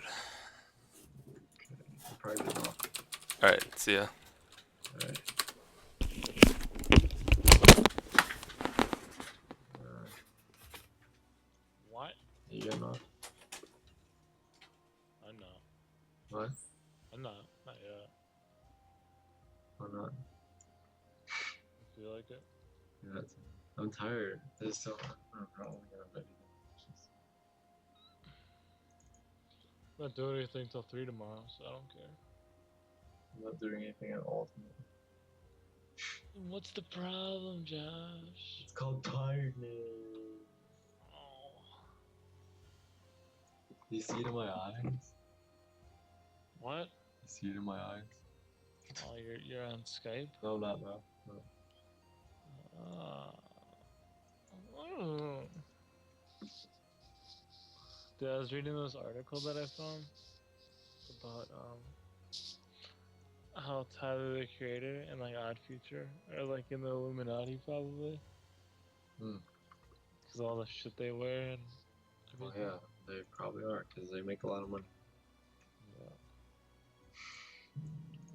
And they were saying how like literally all Tyler's lyrics are like about Satan and shit. Oh yeah. It's crazy. Kind of made me like, I don't know if I really like him that much anymore. Oh, that's how my ex Alyssa was. Yeah. Like I like him as a person. I was like, wow. Okay. I like him as a person. Like he's cool and stuff, but like his lyrics are really just like that satanic and shit. Just like I don't He really. doesn't write them, so. It's true, probably not. Oh shit! You can see all the relics that you've collected. Oh my god, there's a lot. There's a lot. There's a lot. There's a lot of snot on my balls. Oh, it tells you what they do too. Oh. Why is there a lot of snot on my balls right now? Someone with a runny nose is snot all over my balls. True.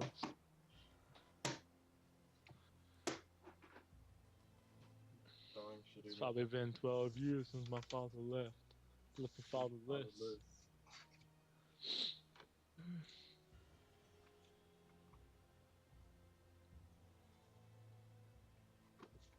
What the fuck? Whatever.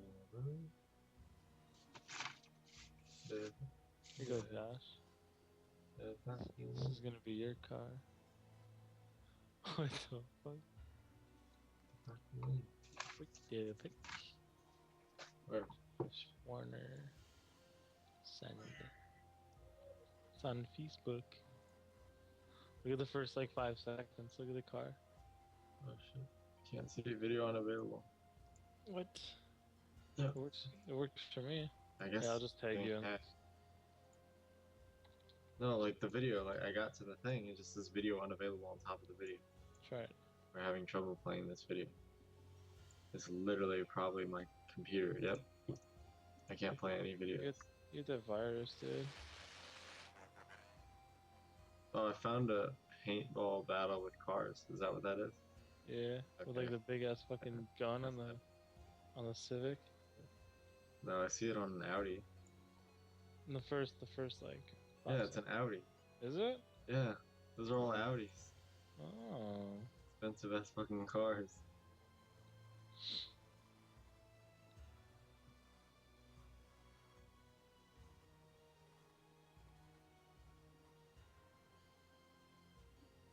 Sending this to you so I can just copy and paste it into Illustrator. There you go. Because it's on my fucking monitor. Yo. Sweet. So simple. What's that? Instead of sending it to my emails, Is that your logo? just one of them that I have to make. That I made it and stuff. Mm. Apparently there was an armed robbery today in Oshkosh. It was. 5 people were arrested. Yeah, I was arrested Yeah. for indecent exposure.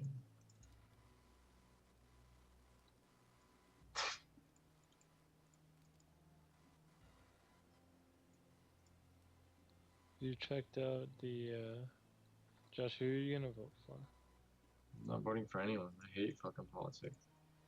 If you were to vote for someone. Uh, I think Barry Sanders is pretty good. yeah, I think it's pretty cool. I Or think he's Marco. cool as a person Yeah. Well, I shared a video. because he's Jewish. Shared a video of what he was talking about the climate change and stuff and how it's affecting the weather and everything. Yeah. And he was talking about how Congress is trying to pass a bill where like they would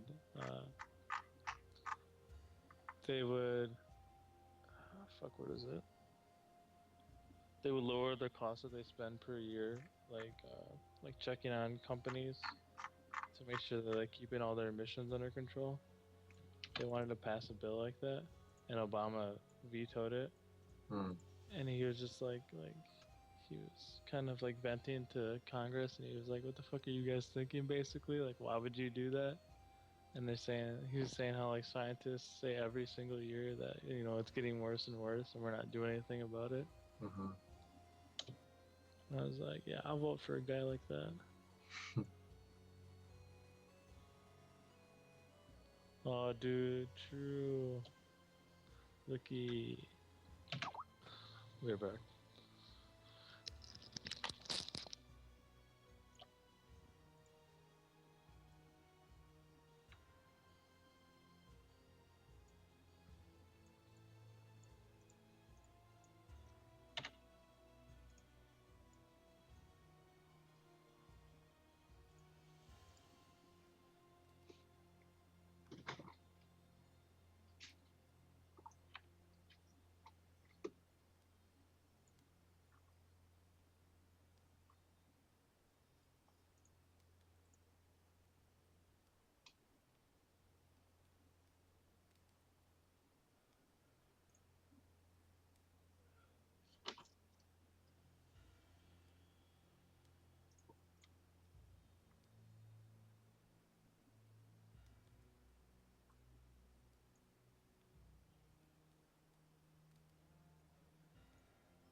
Look at that.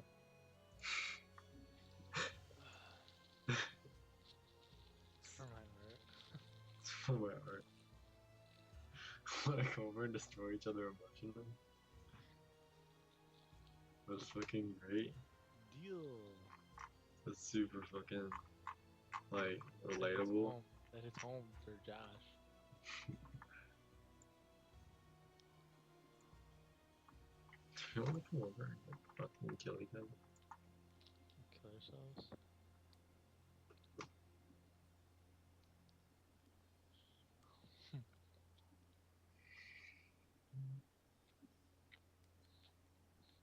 Ichima.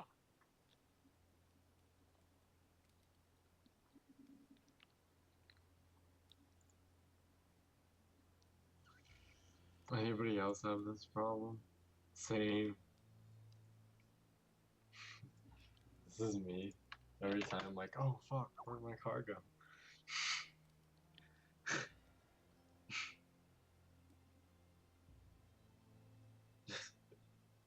Yeah. Oh.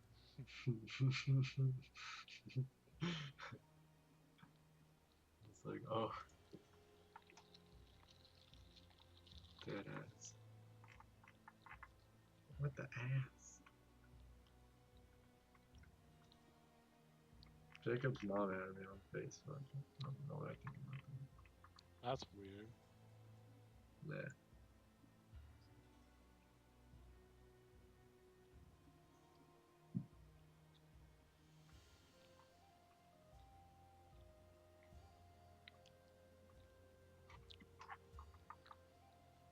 Cut.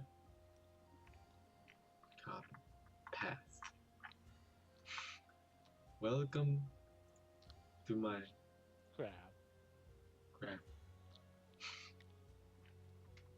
Well, YouTube works now. That's kind of late. I'm gonna talk about it now. We used it earlier. And Josh doesn't fuck with you now. I don't even know what that's what's on my snippet sheet. Snippet sheet. Let's see something cool, bro. That's something cool.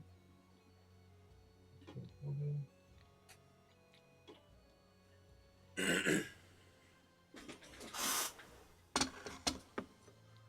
So, Oh my god, you spammer.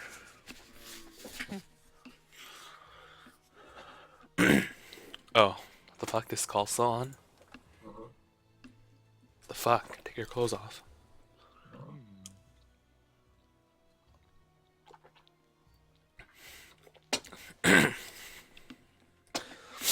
My chat says Josh sounds like a black man.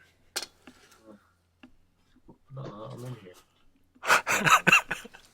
He is pretty black. They whispered it to me. Oh, okay. You're like, nuh-uh. Nuh-uh. Certain shit. Fucking starting shit.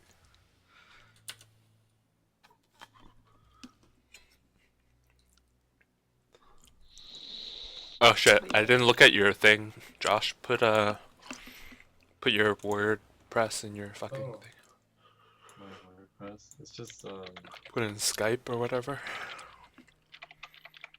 I'm gonna put HTTP so it links it.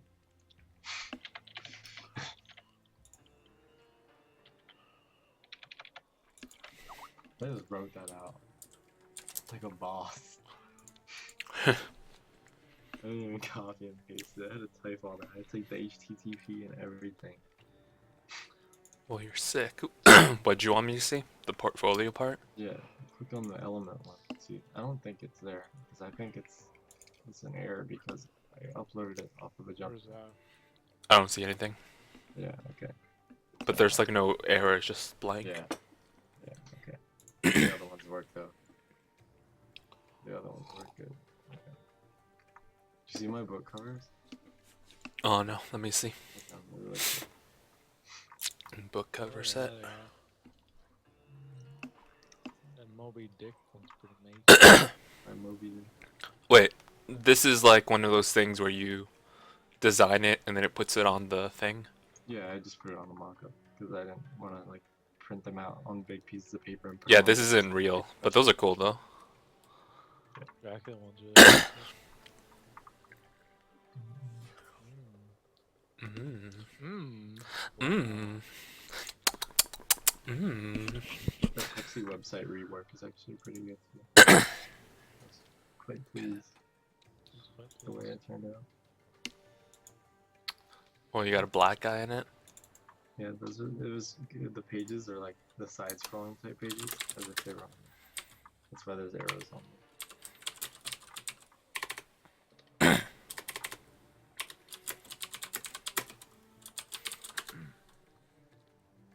You want some Pepsi now? Okay.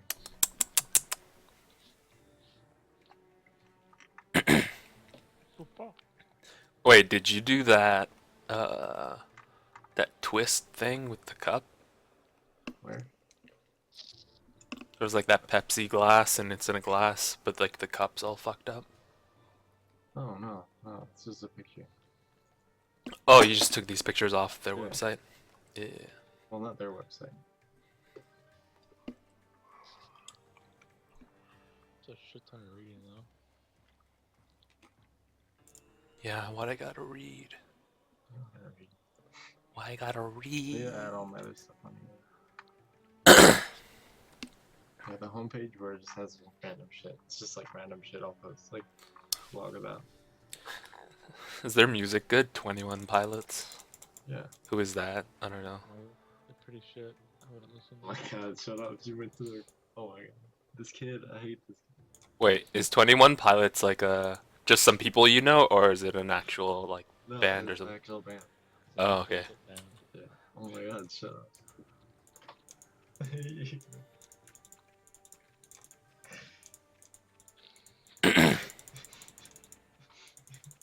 he's just afraid. He's just afraid. He's just afraid to admit. You know, he spent money to go to a concert, you know. Don't be afraid, Rob. Yeah. Don't fear. Wow, informative. Wow, that's I'm afraid. Don't fear. Don't fear your. These fucking comments, though. I'm gonna approve the WoW informative one. I'm gonna trash the WoW low price one. What's your comment, bro? I got another one. What? Another one. Should I see it? These guys suck. I didn't even get a tattoo from them. I don't What? like it and then trash it. What the fuck? Who does that? It's fucking Who awesome. does that?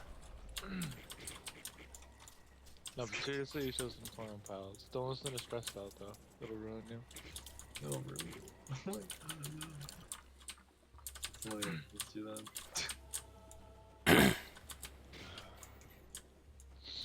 I'd recommend Yeah. Garner. It's about What? cheese. Oh, I'm joking. God, that's not even a good recommendation. I recommend S Probably Club. Jingris. I recommend S Club Junior. I recommend skipping. S Club Junior is like the more hip, young, cool version of S Club. I recommend skipping. Fuck cat, get off. I know, right? Skipping. Who says that? Google, is the weekend. What the fuck? Of course. Of course. Of course, of course. Said the horse. If they're on the radio. Don't say that, Josh. Torn Pilots is on the radio. Well then, yeah. Ah, Oh my god. Nigga, just because you listen to it doesn't mean that it's bad. oh, it does. You understand? I do. You don't understand his pain. He has these emotions. You could never understand.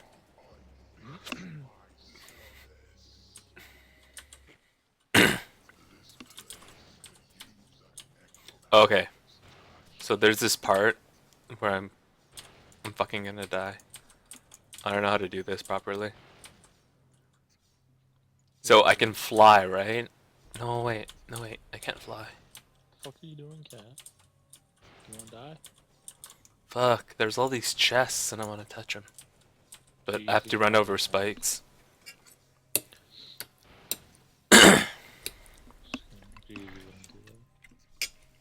I think I just don't get them. I don't want to die.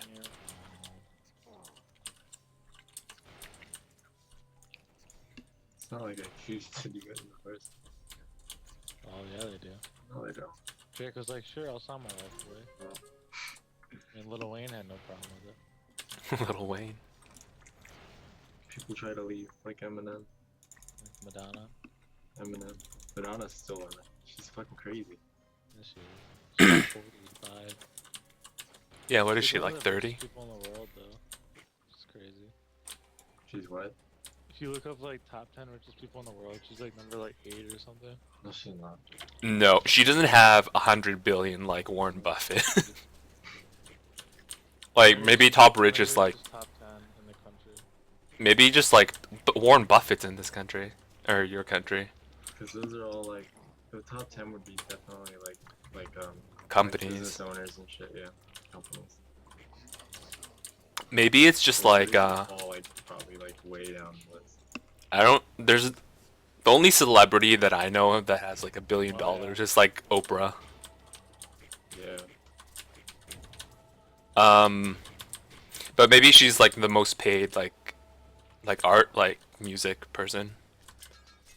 But even more than the Beatles, like it seems like the Beatles get like a lot of money. I don't know. Yeah, no, they like recently just got their, like, they let their music go on Spotify.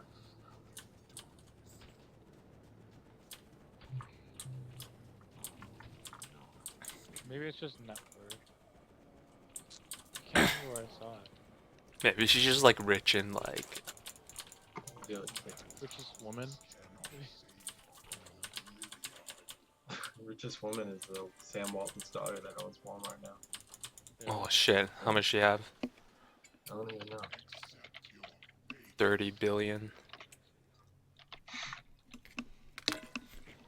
30 billion abused and exploited employees. Right? Alice Wall. Net worth 34.4 billion. Whoa, that was pretty close. Only 4 billion off.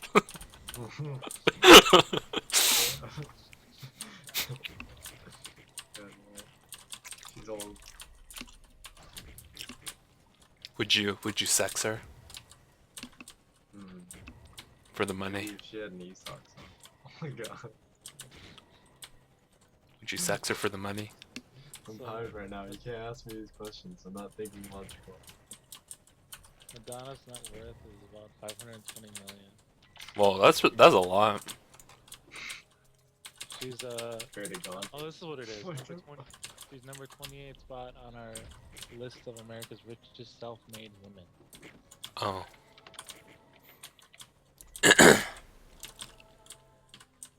Dude, freaking Gandhi's worth one. It's too much. Too good. Fucking, did you watch the the Grammys? No. Taylor Swift threw shade at Kanye West. It's Shit. good. She did what? She got her award. She just like talked shit about Kanye West. Oh. Like secretly, like just like yeah. It's not gonna be like that. You just gotta look up Taylor Swift like Grammy or whatever.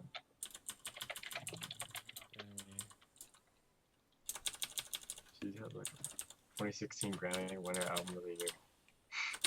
2 minutes 40 seconds. It's like portraying to something he said. Was she like, Kanye, don't come up here? Look at those dislikes. Whatever. Dude, I'm so glad Alabama Shakes won like one of the awards. Who?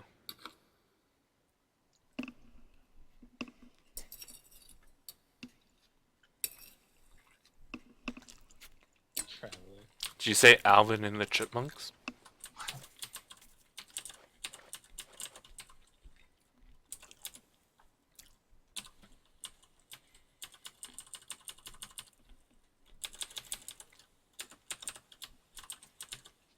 You know They- Kanye West is like in debt, like a lot of money.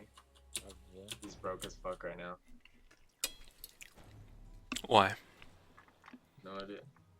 So I doubt his clothing line did very well because who Yeah. wants to pay $800 for a T-shirt? Is one of his shirts really $800 $800? buys a bunch of useless shit. Their house is probably like $800 million. So, yeah, Was it really $800 for a shirt? It's like $300 for his like potato sack looking shirt. Nice. So I'm sure like his jackets are like fucking 500 or something. Yeah, he wants to be like. I mean, you're not fucking Dior. You're not fucking those companies that have the like the client base. Yeah.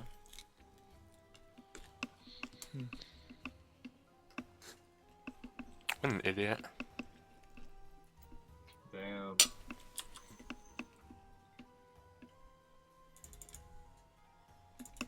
Holy shit. She just called him out. What should I say? What? What'd she say? Interesting. No, I don't want to read. I told you. I don't want to talk. So much talk. You don't have to read. It's a video. I told you I hate reading. Gotta read her lips.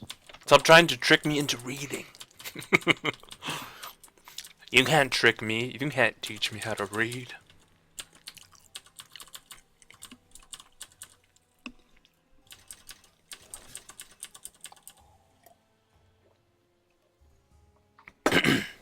Alright, Why let's she see this. flash Kanye? I don't understand. She said, oh my god. It says it's not available in my country. There's people that try to undercut you for your success and take credit for what you've done. And that's what fucking Kanye did to her, like recently. Damn. What? He said he produced her song or something? No, it's just a bunch of stupid celebrity shit. Oh. Well, that's my favorite.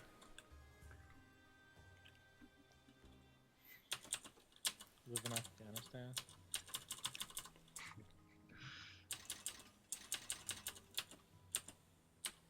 I think that was a joke, Josh. Kanye made that bitch famous. Everyone's on Kanye's side on the fucking comment. Boo, Kendrick should have won it. How the fuck did Kanye make Taylor Swift famous? Because he was an asshole to her? Is that what he's trying to say? I guess so. Yeah, one time where he got on stage or whatever. Oh. Kanye West is banned for life from the Grammy Awards. Is he? Yeah, he didn't show up. Well, he wasn't there. So I'm guessing, yeah. Who cares? Doesn't give a fuck. He's got a kid. And he's broke as hell. I always thought Donald Trump was broke too. Broke ass rapper Kanye West wants to tell you a sad story about his friend who's making $90,000 a year. What? So random. That's the fucking title for that. Last night, Kanye West went on a rant about his personal finances. Yeezy claims he is in debt to the tune of $54 million, which is a hard number for any rational human being to sympathize with. In fact, just the other evening, he asked Mark Zuckerberg and Silicon Valley tycoons to invest $1 billion into Yeezy idea, which, given his public due diligence, sounds like an investment with a weird ROI. Last night, he fired away another Twitter rant about his weird financial situations. Quote, "For the past 3 years, people who knew about the debt tried to use it against me in negotiations. You can't control me or use the debt against me no more. Money doesn't make me who I am. I wanted the world to know my struggle." How could he be in so much debt? Because he's just dumb. He has too many. He probably just has too many people around him saying. His ego is so big, bro. Yeah, it's because of the people he surrounds himself with. They probably are like, yeah, you're fucking the biggest penis I've ever seen. Of course. Don't, you got a big dick, don't worry about it. Yo, it's so big. Yeah, Kanye, you wanna slap me in the face with it? Yeah, yeah, yeah, yeah. Owner of Facebook for $1 million. Okay. Small one. Just text him, hey dude, I need some money. Hey, do you want to invest in my ideas, bro? Like my idea of wanting to be president. Yeah. Well, is it his personal debt or is it like, do you know what I mean? I don't know. Because if it's your company's debt, it doesn't stick to you, right? That's why when you go to This is personal finances. So. okay. Because when you go to when you go to a bank, right, and you ask for a loan for like you show them a business plan, Yeah. even if your business goes under like super debt, it it's not you. Like the company just goes under. So it's a risk that the bank took on you, right? Oh yeah. So that's how companies are. But if you put your own money into it, then no one's like you just get fucking screwed. Yeah, apparently, if you fill a 2 liter with Dime, you should have around $500. If you what? Fill a 2 liter with Dime. Oh. Thanks, Josh. Saving those dimes, man. Josh, what is that? What is that Juvenian What? What? fucking laughing just thinking about it? Okay, man. This kid won't even tell me. He's just laughing. He's like, dude, what's this? You just type it. He's just typing now. I can't even read.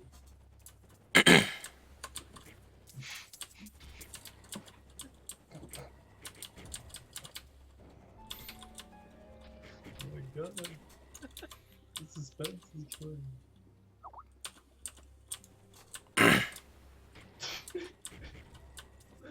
Oh my god. Is that the carrot one?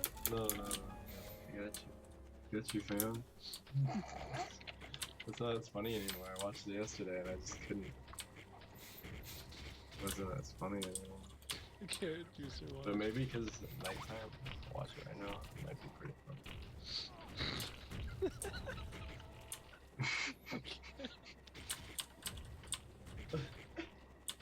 Okay, it's funny. It's very funny.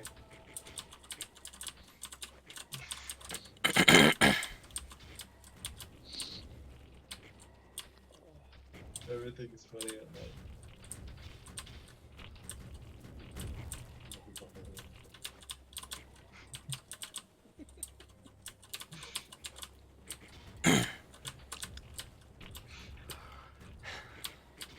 Man, if Kanye only had like a real financial advisor, it'd be like, you know, like I'm sure he was making like lots and lots of money. Like, Yeah, so he met Kim Kardashian. yeah, good thing he married her. Guys making babies.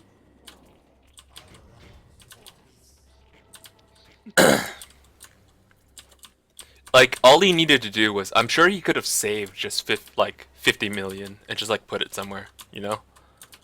Yeah. Like just in case like everything blew up, as long as he had just like 50 million like somewhere. Like even if he should have done something like really shady, like he should have just taken it out in money or something and then just like hid it somewhere. Yeah. But I don't know. Like if he has personal debt, it'll like, and you like file for bankruptcy, they take everything and they make sure you're not hiding money somewhere.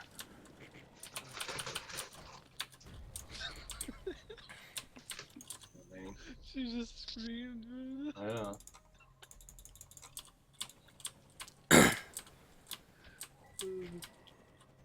Fucking dumb, dude. I saw it coming too. Are you guys She's watching? all slow and she's like, Oh. she's fucking screaming.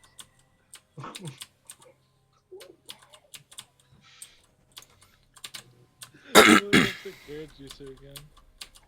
Oh, you know what he should have done? If he, I don't know, if he just had a family member he could trust, he should have just given one of his family members a lot of money and told them to sit on it. Mm. Someone, So then he could personally take a lot of risks, and then I don't know, just rely on his brother to not fuck him over, right? I'd fuck him over right away. Fuck him so hard. I wonder who's his dad. Ray West. Ray West. Oh, Billy Ray West.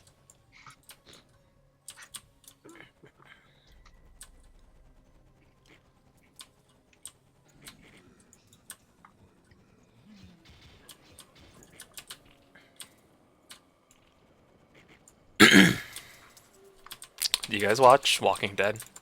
Nope. I used to. Thanks, Marco. It is pretty gay. Who? Some guy in my chat. He likes sucking penises. Oh, Well, it was good. Yeah, but only the ones that are curved. oh. Damn. Why? I don't know. Something about fits down his throat better or something. I don't know. Alright. Still playing Hershey? Yep. Yeah.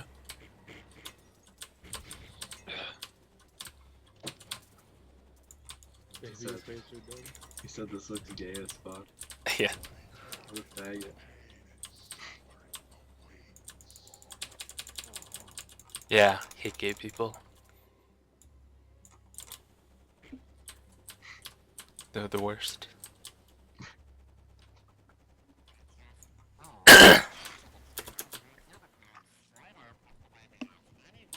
His picture is like, he has shaving cream on him. Yeah. He's old enough to shave.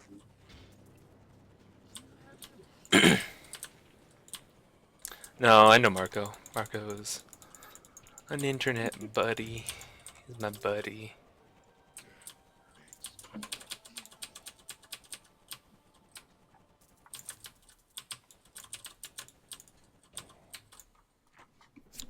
How about this one? I call that bold and brash. More like belongs in the trash. Whoa. Do you have like a rhyming dictionary? No, Whoa, you're fucking sick. secretly a rapper. Yeah. Yeah, that's the word I was gonna use.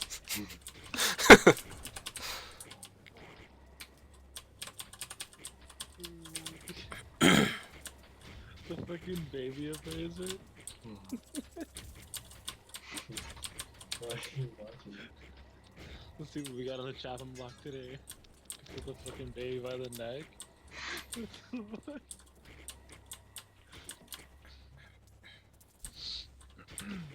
It's actually a class on how to like get your baby to stop crying. Just choke him. Choke slam him. Have you seen 5 centimeters per second? What? 5 centimeters per second. What is that, a show? It's an anime movie. Oh, what's it about? It's like it's a love movie. Alright. It's really good.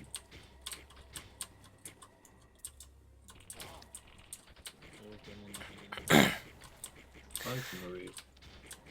So, some guy in my chat said he wanted to make an art group. Yeah, I With saw me? that. Yeah.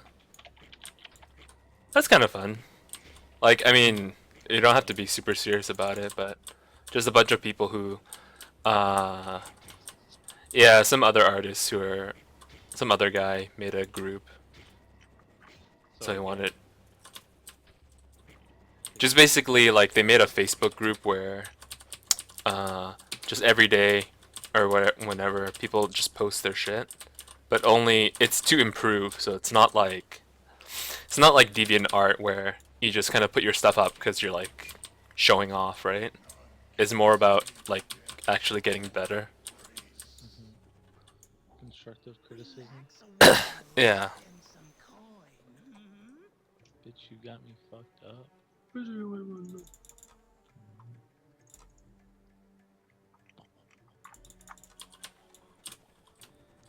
I don't understand why cats are so like hypnotized by their own tail. Yeah. They just fucking gnaw the shit out Oh of it. shit! I found the super relic. super relic. I forget what it does, but it's really strong. Was it in the store? Yeah, because that's the only place I can find relics now. Fuck. It's like a Wiccan stuff. It's Damien something. It does like 3 billion damage. That's crazy. Let me see what it does. I forget what it does.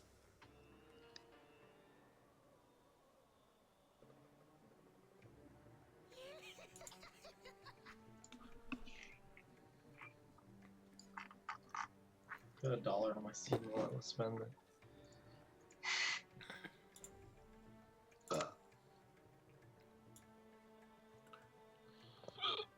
Excuse me. What can I get for under $1 on Steam? Nothing. I don't know, probably like Yeah, an my extreme. name is Mayo, 59 cents, dude. This is a clicking adventure that simulates the real life tapping of a mayo jar. That's it. Add to cart. Purchase for myself. Sounds worth worth, it. dude. 59 cents. You can't beat that. Simulation of tapping on a mayo jar. This is gonna be next gen. I can tell it's gonna be used with the Oculus Rift. Ow. Are you gonna buy it? Okay, it's Yeah. Damien's Amulet plus 500 strength. Holy shit. I already bought it. I just don't know what it's called. And it instantly downloaded. Humble bundle. What's it called again? Oh, my name is Mayo. You can get heroes and generals. And Dirty Bot? What? There it is. Oh, it's not the actual game, Josh. You lied. Oh, Holy shit. man. This is pretty good. It's Achievement just- unlocked. You can see the hits. Holy man. Autos do 3,000. No. Oh shit, 25 hits, I get another fucking achievement. You gotta keep tapping this jar, dude. Fucking hit it. Tap it. Sweet. Nathaniel's brain was bigger than you. No mustache, 50 hits. There we go. Come on, keep going. Hell yeah, achievement unlocked. Random fact number 50, the King of Hearts is the only king without a mustache. Okay. More achievements. What's the next achievement at? Next achievement's at 75 hits. Sometimes I just like to wear my red bikini. It makes me feel confident. Select this achievement to start a new story. Oh shit, I put a bikini on my mayo jar. What? That's the shit right here. When I was a young kid, select this achievement to start your story. Oh shit. Oh, this one you can put a guitar on my mayo. Ow, you bitch. So what are the barriers to putting a game on Steam? I don't know, but this is pretty shit. Yeah, because then can we just like put stupid stuff on there? I want to make a stupid game now and put it on Steam. Like, I'm Just- tapping mayo jar right now. I wonder how much that person got, right? Because there are people who are just like you, who are like, what the fuck? And then bought the game for 50 cents. Like, I want to know how much money that person's made from that game. I don't know, but there's a lot of achievements to unlock for it. Which, you know, the only thing you can do is click on it, so. Oh shit, I almost died. I'm gonna use my easy auto clicker for this one. Quick type, start F7, stop F7. Alright, it's gonna be 100 milliseconds. Every 100 milliseconds it's gonna click. Get Ark Survival. Get the humble method. Okay, 100 milliseconds is too fast for it. What's a little bit? 1000 milliseconds? Or is that fast? Is 1000 milliseconds faster than 100? It's so long. Right? No, yeah, it is faster, man. Oh, okay. Every smaller demarcation of time, right? So I'll just do 10. Just do a tenth or something. Like in U.S. education. Oh shit, yeah, there it goes. Holy shit. You're gonna get all the achievements.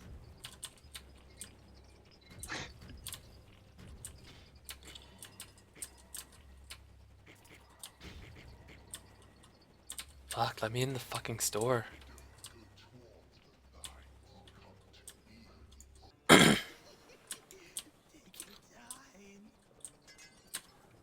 No, I don't want that relic. That relic sucks dick.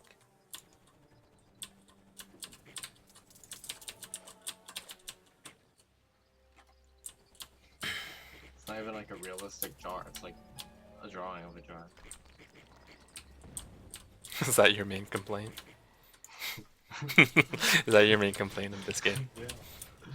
I want quality jars.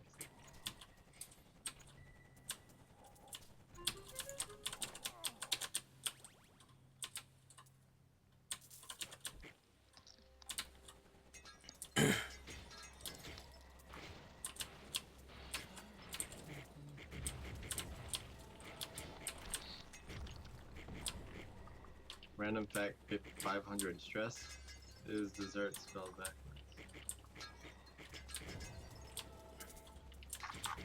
Where's the guitar? Put the guitar on my fucking nail. Let's rock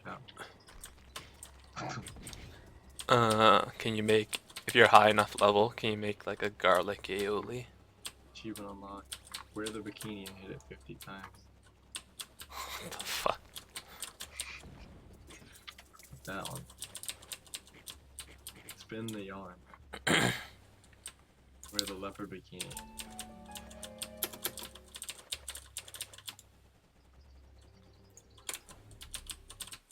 Achievement unlocked. Topless. I don't know what I'm gonna do with my life. Achievement unlocked. Just kidding. My dad wanted me to be like him. Just kidding. Who compares life with a box of chocolate? Furry What? rain. Tap it wild and free.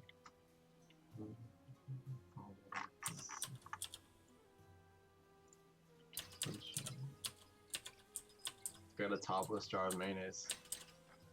It's got a censored bar on it. That's just too into the game. Some yarn.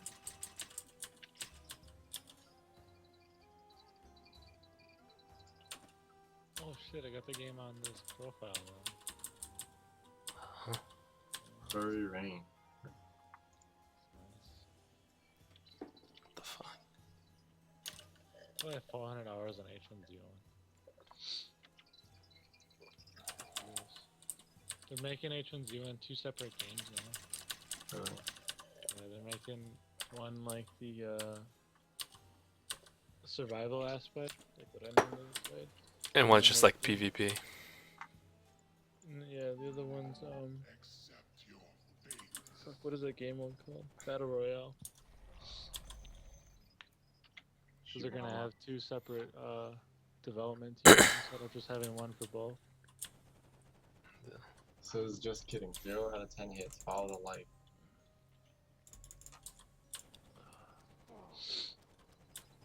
Can I buy for $15?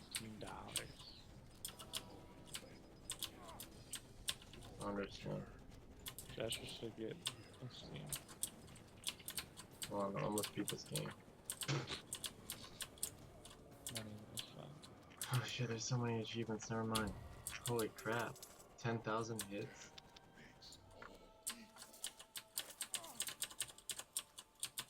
Okay, I'm done playing this. I don't know why I just wasted my life hitting a fucking simulated version of a nail jar.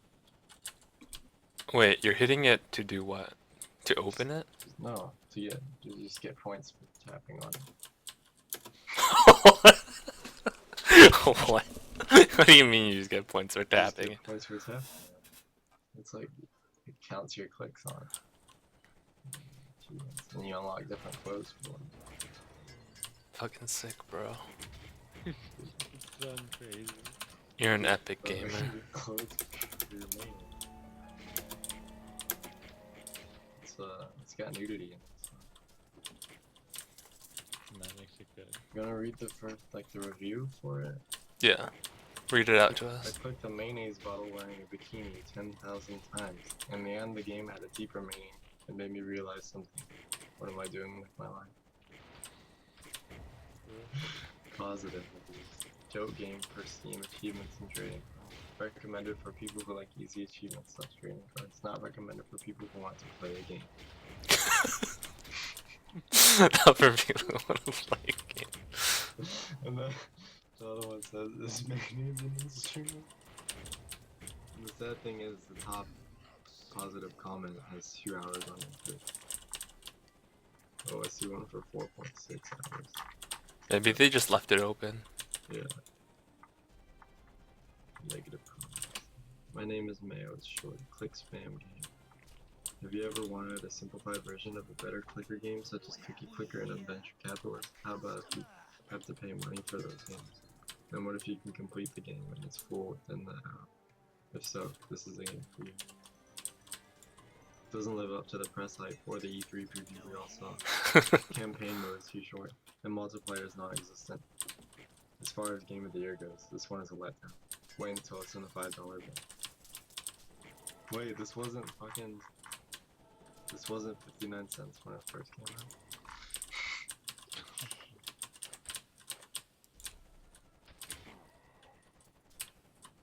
Let me get on the leaderboards, I want to be number 1. Yeah, is there a leaderboard? It says recommended system requirements, Windows 11, with a question mark. It says processor, the best one. Graphics, seriously, anything that can run solitaire. Network, broadband internet connection. Storage, 1 million gigabytes available space. Sound card, whatever is better. Additional notes, mayonnaise overconsumption may be hazardous to your health. These are the actual system requirements on Steam. Yeah, I guess there's very little barrier to fucking putting a game on Steam. Processor and okay one. For minimum requirement.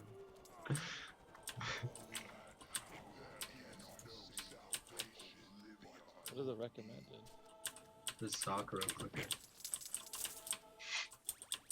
Is this some kind of hentai?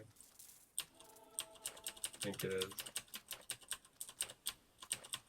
Yeah, You- Okay.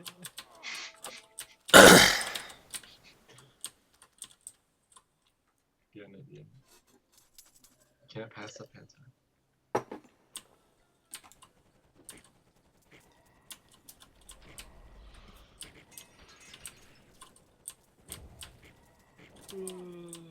Have you seen like that 3D porn? There's like a 360 camera where you can like look around. Yeah. Like, wow. Like, what kind of phones do you guys have? iPhone 6. A what? iPhone 6? Do you have like those programs installed to look at 3D things? I don't know. Yeah, if you look it up on the Oh browser, shit. it already- Like- Oh, they moan when you click on them. Oh my god, this is weird. Why Like, is this on Steam? Like it's, I think there's one called Google Cardboard. I don't know if that'll work. They It should work. They moan when you click on them. So then if you like find files of movies where it's like two images or something, and you use a special headset thing with lenses in them, it'll be like one of those magic eyes, right? And it'll look 3D. It's pretty cool. No, what you're talking I about. did that on my phone once with like porn. Oh, It was pretty cool. Wait, what? You know how magic eye paintings look 3D? Yeah. So what it is you can watch 3D things on your computer or on your phone. So on your phone it'll project it as like the video file is actually like just two, like when they film the video, the camera has two lenses. It has two eyes, right? So then it actually films stereoscopic video. So it has two video channels or whatever. And then if you put on your phone and you don't have to use a special headset, but it's just easier because the lenses shorten the focal length. But you can just hold it in front of your face and kind of cross your eyes and do like the magic eye thing, and it'll blend the images together in your brain, and then it'll look 3D. I could never get this to work. Oh, cause In the boats and stuff too. cause you're garbage. Cause you're garbage. Okay, this game is you click on anime girls that are almost naked. Yeah. And you can buy clothes for them for Yeah. 99 cents. That's worth it. This is like some fucking molester shit. Have you seen those mouse pads? I'm getting rid of this. What? Have you seen those mouse pads? Oh yeah. Oh yeah. Like the squishy boobies. Yeah, that's cool. But have you seen the League of Legends ones? Mm. Is it like So- Sona? Yeah, they're Sona, but like there's like one for Braum and Jace. Oh shit. That's weird. Go look it up. You can squish their squishy boobies. Oh, mouse pad. Oh my god, it's the freaking Poros. I think the Jace one's better. There's an maybe. ash one with your ass. Which is really cute. And the Jace one. Like I kind of want one, but Freaking cool. I would just never use it, cause I don't like those kind of mouse pads where it's like has a thing on it. Yeah. There's one with Jinx and Caitlyn, so she never moves anyway.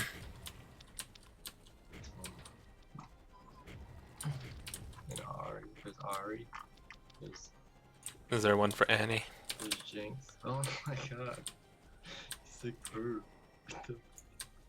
There's one for Lulu. Lulu's like a. Jinx. There's one for Timo with his eggs. How's there one for Jinx? She doesn't have boobs. Is it for her butt? No, it's for boobs. They just made them bigger. Oh, that's weird. Well, no, it's like a mini mouse pad. Like legit, it's a mini mouse pad. They just made a mini mouse pad. That's what- And then they got one of her butt. How much did they cost? 3D mouse pad. And they're like $8. Oh, that's not that expensive. For like a little. They have a Nivea Team Spirit. It doesn't have like the bumps on it. It's just a picture of them. I don't know. But what's the shipping handling? I don't know. $8 is not bad for just like Yeah, a right. joke. It's just free shipping. Gotta buy them all. Yeah, the Shrek one. Apparently there's like a glitch. Well, not a glitch, but an oversight for Amazon. Like if you want to use Amazon Prime, like there's a free trial thing, right, for Yeah, a I month. did that. No, but then you just like keep making new emails. Yeah. Yeah. Yeah, I always wondered that. Like, how can they even stop that? You know? I don't know. Okay. Yeah, because your IP changes anyways. Yeah. They would have to do something like sneaky, like put something on your computer, like something in your registry maybe.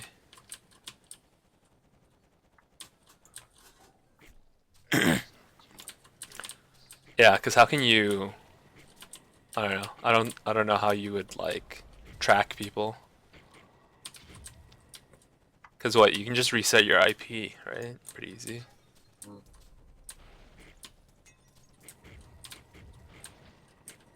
So, I'm hopefully getting a refund for this vinyl record I bought on the internet like 3 months ago, 2 months ago. Why? Because it was on back order. And they never actually got it. So I was like, can I get a refund? I've been waiting for like over 8 weeks. Yeah. She's like, She's like, "No go fuck problem, you. we can definitely refund you. I will let you know once it is complete. She's like, no problem. I'll let you know when I I'm care. gonna put your refund on back order as well. She's like, no problem. I'll let you know when I care. I'm gonna check my bank account, see if it's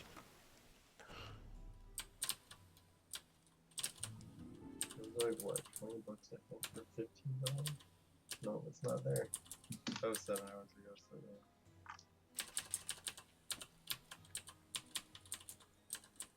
Oh, it's gonna be nice. Oh shit. This is a fucking bundle. What? How do I share this? Hey Mofu. Yeah, I'm playing a game today.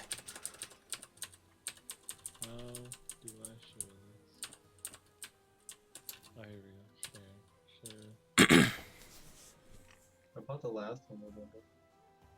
But if you want me to take a look at something you drew, I'll take a look if you want.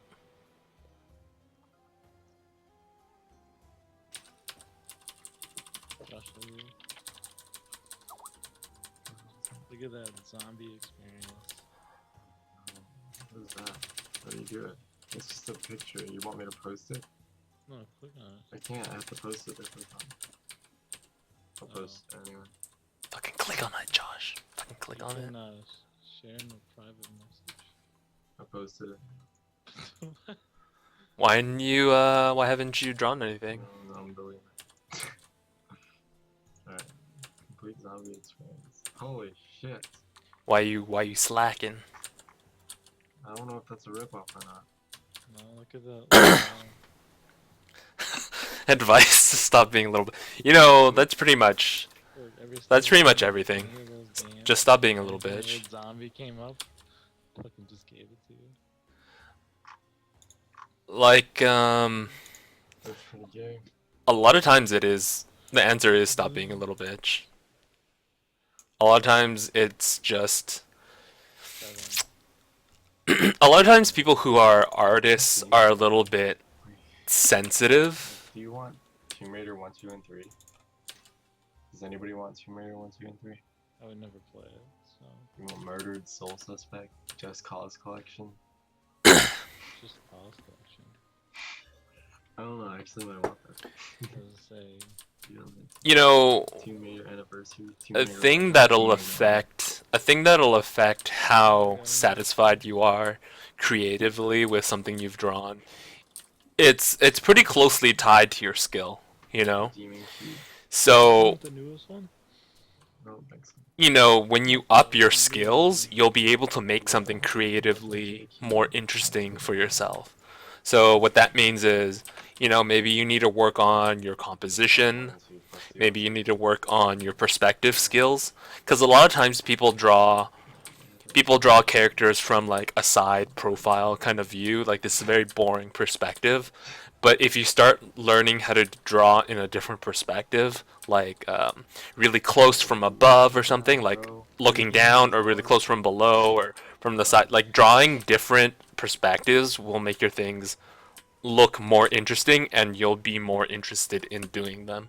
So so a really good way to kind of see where you need to go, or like what kind of things you need to do to have more interesting art, is find paintings or pictures or drawings or whatever. I just call everything, I don't know, to me I just call everything paintings. Like find paintings or drawings that you find compositionally very interesting and subject matter very interesting, and then look at them and look at what about those pictures is more interesting than what you're doing. Like what's the difference, right? So I don't know if you play League of Legends, but if you look at League of Legends splash arts, a lot of times the splash arts, they have a lot of foreshortening, right? So if you look at the Jace splash art, he has his like cannon hammer, like he's smashing it on the ground, but it's very foreshortened. Like the hammer's in our face and he's further back in the distance. So that's perspective, right? It's this foreshortening perspective, and it's like lower to the ground. It's not just this, it's not always the same like standing height, eye level perspective, and you're just looking at somebody. So you need to figure out what about these other paintings is really interesting, and then learn how to do those things, and then you're gonna be more satisfied with your drawings. Also, like, I don't know, sometimes maybe your values aren't interesting enough, like you're not making your things dark enough. But I recognize your name, but I don't really remember I don't recall like what your art looks like.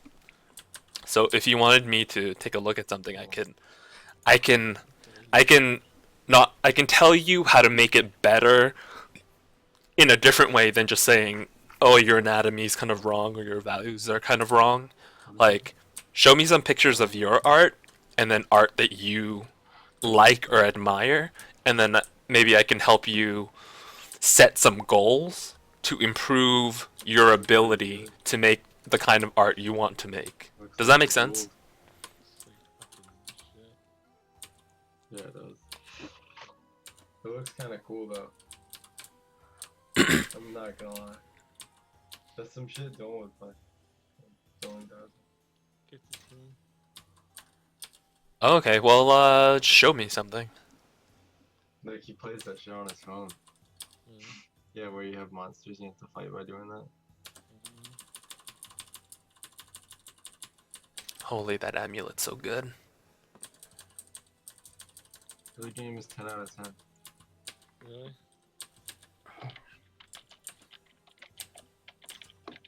Looking for some games that are like $15, like cheaper. That are like multiplayer.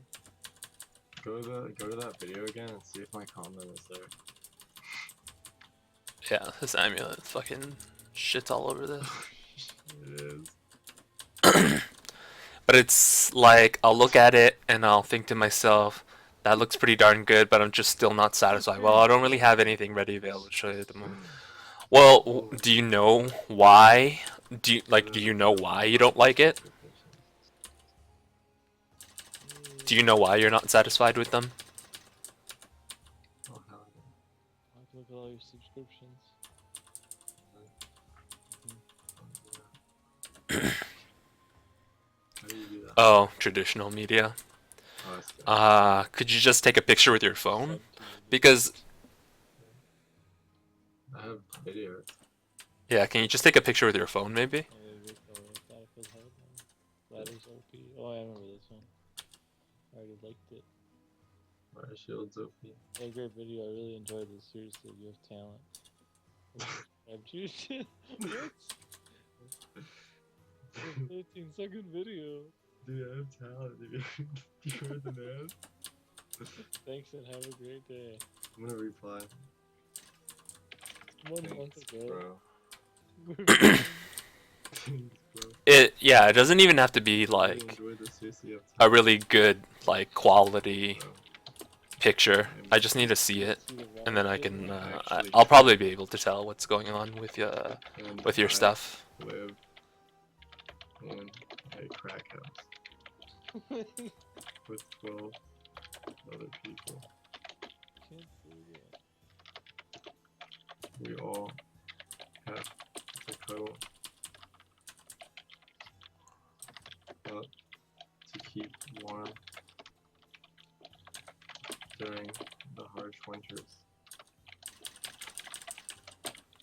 We all fight Fuck are to you saying? spoon with Did you know French people used to hibernate?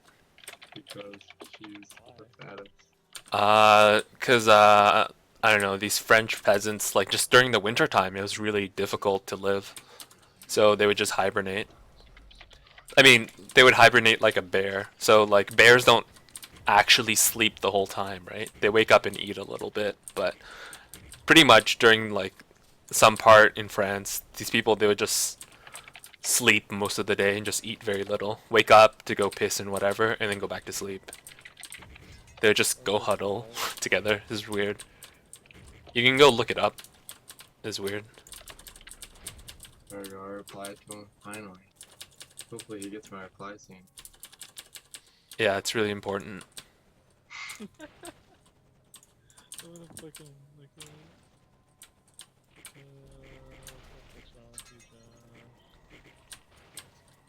Terrific. What? Company of Heroes to British Forces is $4. That's not what I commented. That's one review. Read my comment. Why is this one review? Wait, whose shit are you commenting on? On my own YouTube video. Oh, Someone said I had skill. Oh, what's your YouTube video? This is a this is a fucking video thing. I'll send it. Sniping someone. Just like a little like funny weird video that Like, popped up hey, with great this video. guy. I really enjoyed this. Seriously, you have talent. I will subscribe to your channel. You subscribe to mine. Thanks, bro. I'm actually trash, and I live in a crack house with 12 other people. You know what?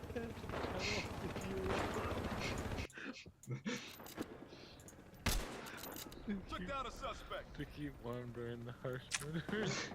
Oh my god. Okay. Epic snipe. I like it. I really appreciate your sniping skills.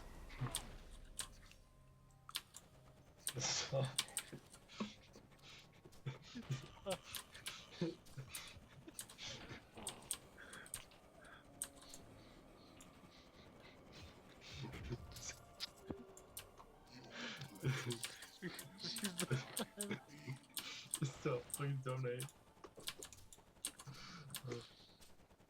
Did you put like your donation link? Please donate. Please donate to me for my epic snipe. Even stop. Jesus Christ. That's gonna be there for a long time.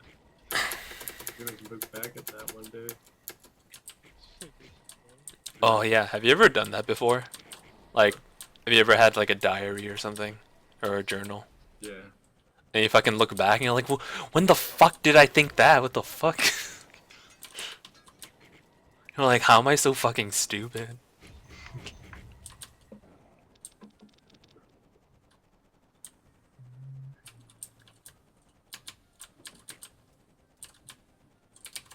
That's an old ass video of my car though. Sick. August? Damn. Oh, you're so cool. It's Can you from teach me? August, dude. Can you teach me how to be cool like you, Josh? Yeah. First you have to live in a crack house with 12 other people. Yeah. And then? And you have to spoon to keep warm. And then what? You actually have to fight over Jenny though. She's the fattest. Oh. She'll keep you warm. You literally have to share everything. Even like, even condoms. oh. I don't use condoms. You have to. Oh no. Protect from anything. AIDS. A lot of stuff. You know, condoms aren't just about babies, right, man? Right? It's about not fucking dying and getting crippled forever. Not that having AIDS will actually cripple you, but you know, it's dangerous.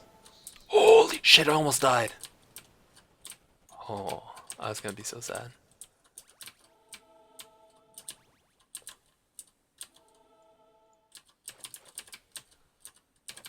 You know, even though like AIDS medication like treatment's really good right now, I don't know, you can still die like from a really random infection for no reason. Even when like they talk about their like AIDS numbers, like their viral numbers and T cell counts or something, whatever, something about their immune system, right? Even though your immune system's good, like sometimes you just get like a weird infection and then you fucking get wrecked. It's more common in like homosexuals though. Oh, there's more cases of AIDS than gay people. Yeah. Yeah, straight people can get AIDS too. Did you know that? Like, I don't understand. Did you did you know the AIDS virus doesn't check? It doesn't fucking care. It's like, how does this make any sense? I don't get it. What the Pope said.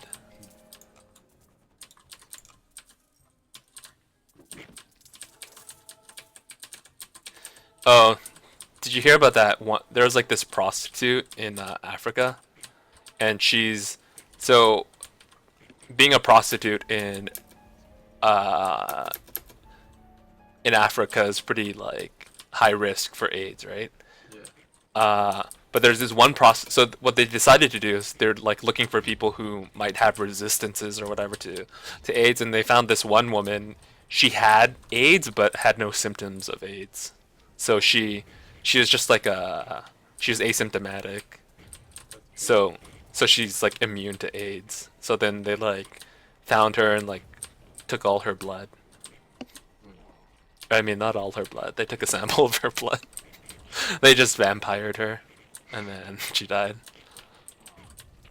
Yeah, so they're like trying to develop, I don't know, vaccines or something from her antibodies. It's pretty cool. It's freaking 4:23. Think I'm gonna go to bed now. I'm gonna go to bed again. All right. Don't use a condom. Okay. Alright. Can't wait to get it. Use a condom before you get into bed. I'll blog all about it. The life of 8. Are we vlogging? Are you gonna blog about it on your MySpace? On my WordPress. Oh my god. On your Zanga?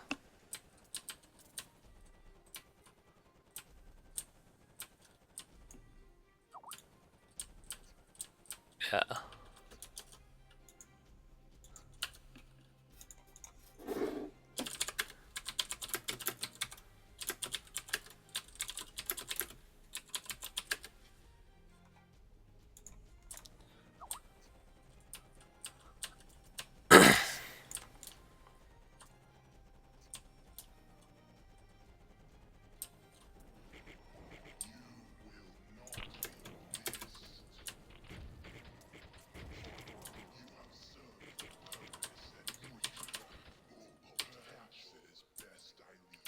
Have you got your shit in order, Mofu?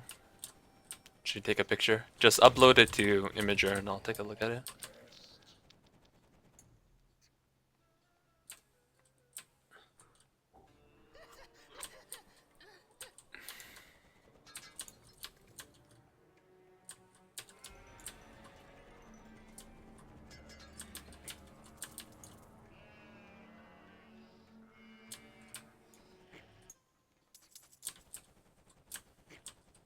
Alright.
No, fuck.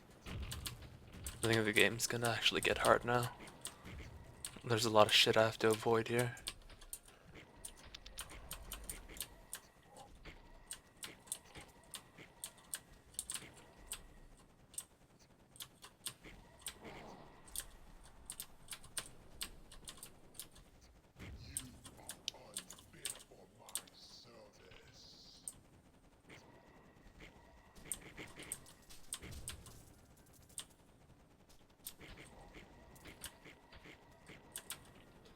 So on this level, there's a lot of traps. And it doesn't matter how much armor you have. The traps, they like do true damage to you.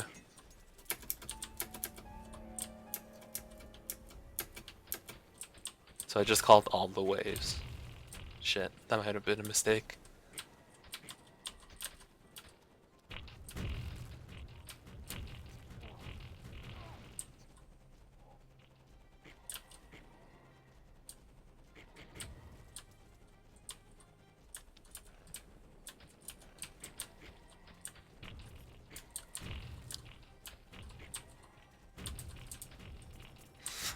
Fucking there's 40 monsters on the map.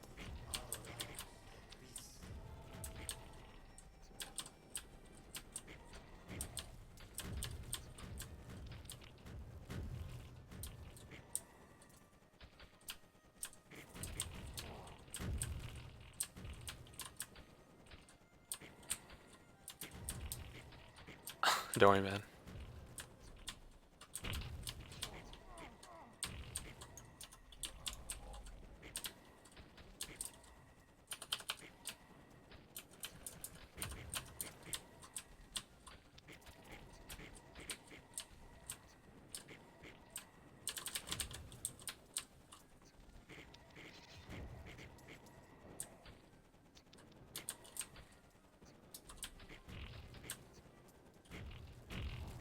Oh shit.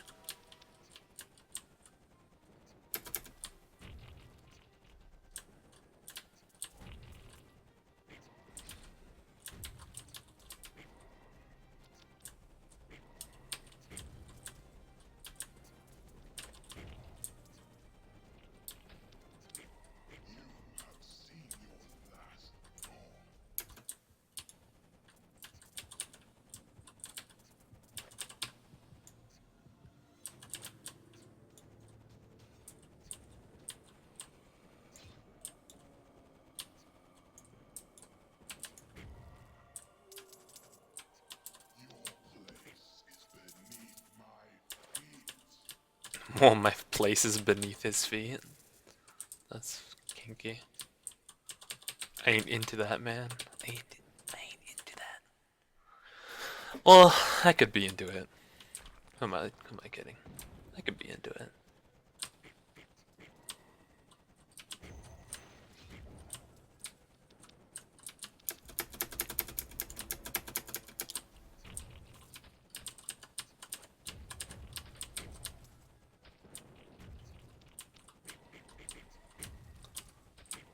Little hot little feet action.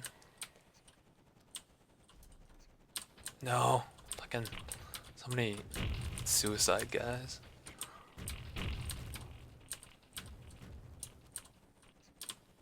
Okay, should follow the little wispies. They lead me to the monsters. Fuck all those lasers. And I just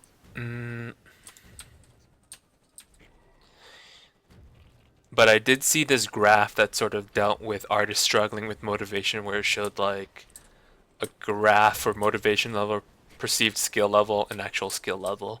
And I just don't know if that was really the vibe I was getting from my dissatisfaction. But either way, I think the answer is inevitably going to be stop being a little bitch. Yeah. Eventually the answer will be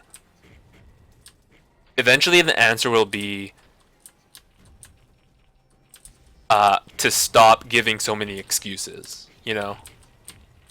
Like, if you want to be good at stuff, I know, and you've heard it been said before and more eloquent than what I'm saying, but you know, it just takes work, you know? Everything takes hard work, and if you truly want to get better, you gotta have the passion for it, right? Like, and what I mean passion is just another way of saying motivation, right? You just have to be motivated. You have to care, right? You have to give a shit about getting better, right? And then you'll find out whether like you're like, you know, the more you try to get better and the more time you put into it, you're just going to eventually you'll just figure out how much you actually do care, right? Do you actually care that much about art, or would you rather play video games, right?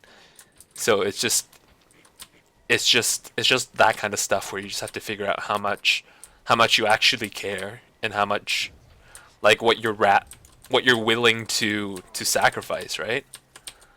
Because a lot of times people aren't willing to sacrifice things to get the things they want, right? It's a lot of times people tell me, oh yeah, I wish I could draw, or I wish I could do this, I wish I could do whatever. But what they really mean is, I wish I could instantly be good at art without having to work at it. That's what they're saying, right? They're not. And then you ask them like, "Oh, you want to be good at art? Oh, just I can give you some exercises, and I can show you how to get better at art and stuff." And then they refuse it, and that's because the answer is they don't actually care about art that much. They just like the idea of being good at art. So, which is fine, right? Like, I'm not saying that these people are like bad people or something, right? It's just they don't. It's like me saying, "Oh, I wish I could hit 3 pointers," right? Like, sure, I wish I could hit them, but I don't care about basketball, right? Like, like, sure, why not? I wish I could be amazing at basketball, but I don't care. I don't fucking care about basketball.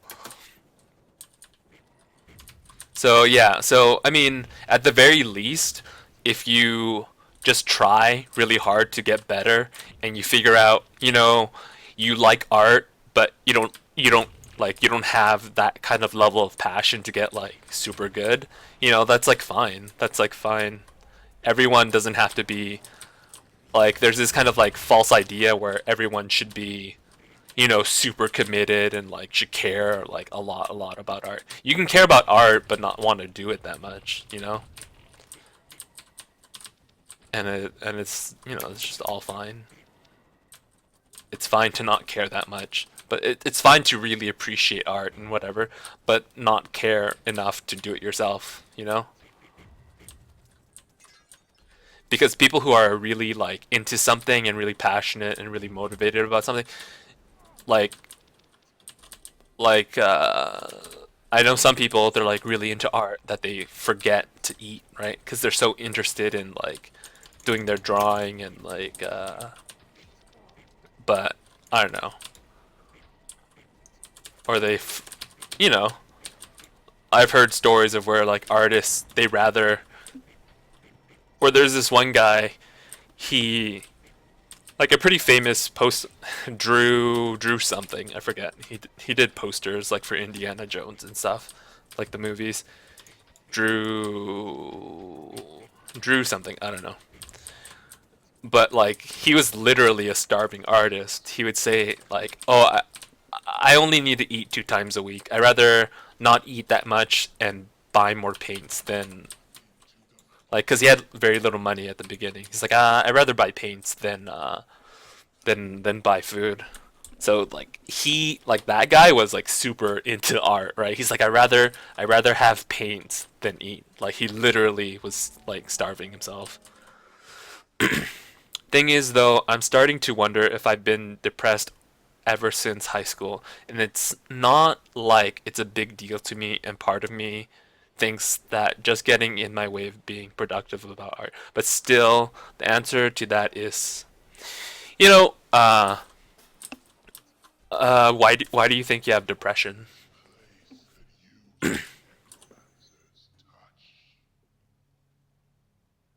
All right.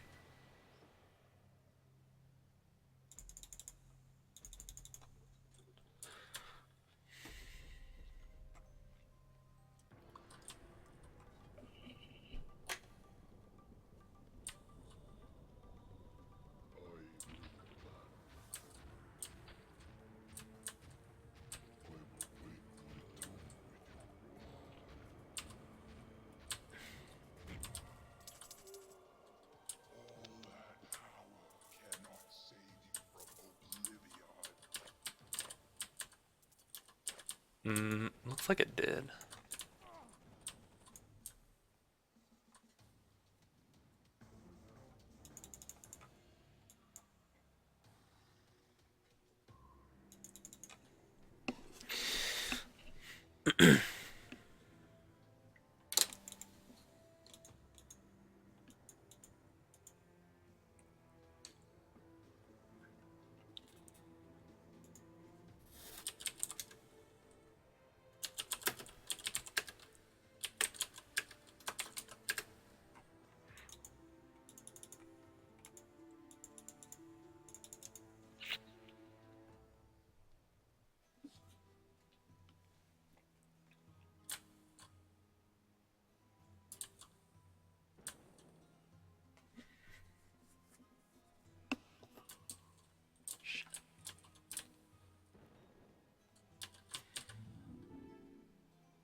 Holy.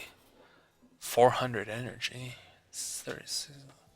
4 all talents. Whoa, this is way better than what I got. Oh no, it has no strength in it. Stamina.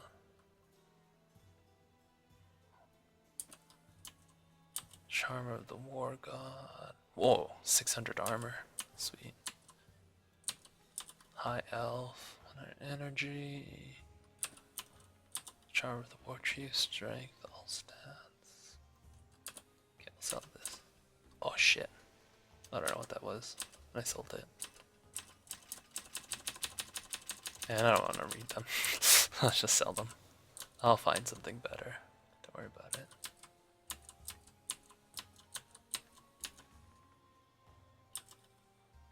Strength, stamina, all stats. No, this thing's so good. Stamina, all stats, yeah. Yep.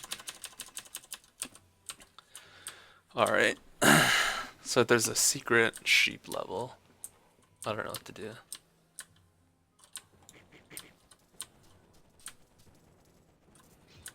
I'm scared. Alright, let's go in.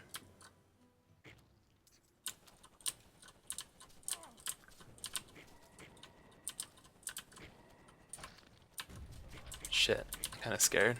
I don't wanna die.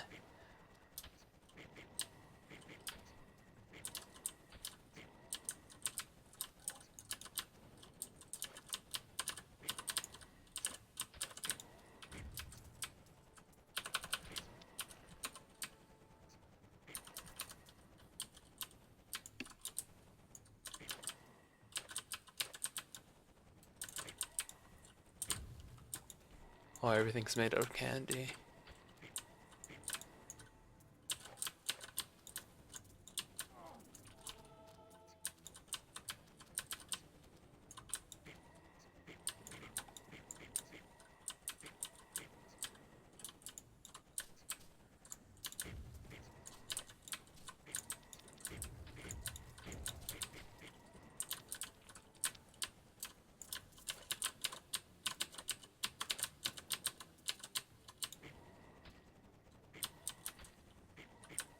Shit.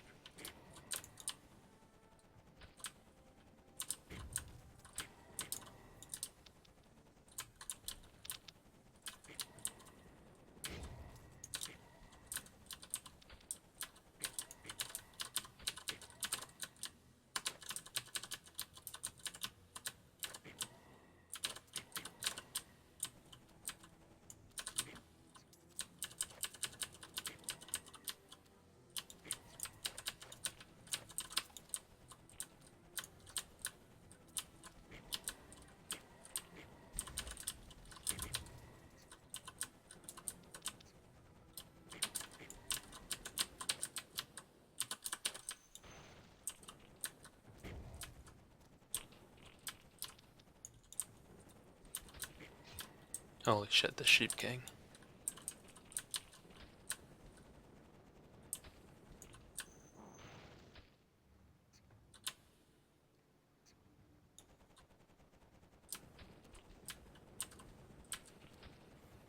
Holy, he's so strong. He has 12,000 HP. The fuck? Fuck that guy. Fuck, I don't want to die by accident.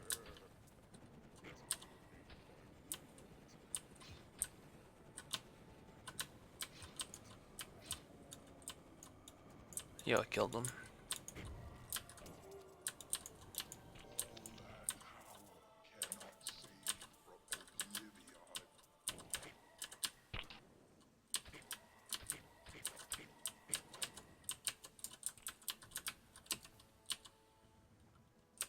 Oh, nice, I got a wormhole key.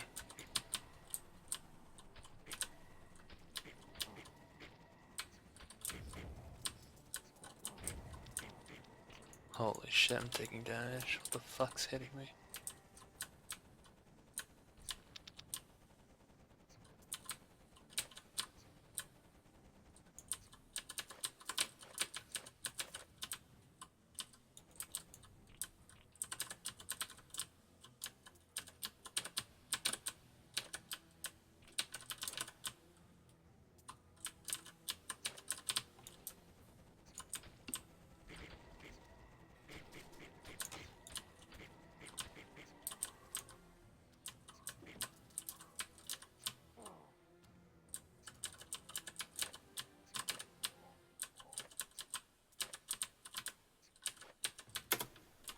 fuck now what?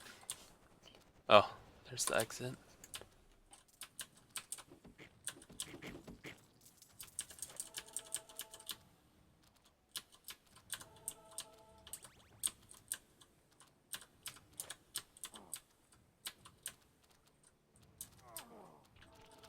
Just want to make sure I, holy shit, I'm almost dead. Those fucking traps hurt so much. I'm gonna hide in this corner and heal up.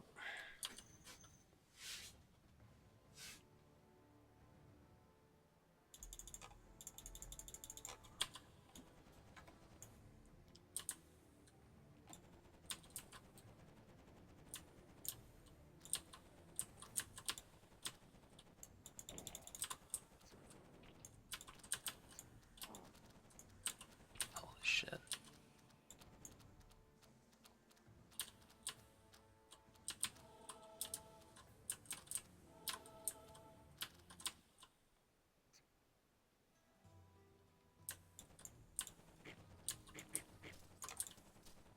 Oh, nice, I made it.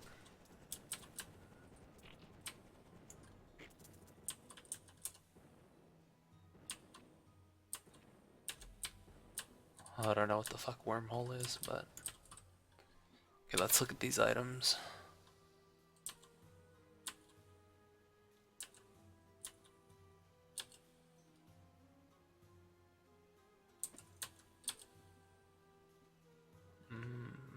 Not as good. Okay, I can sell all the amulets. Let's see. Armor, stamina, all stats. Armor... 54 all stats, what the fuck? Armor, all stats. Yeah, this one's better. So all amulets and chest pieces.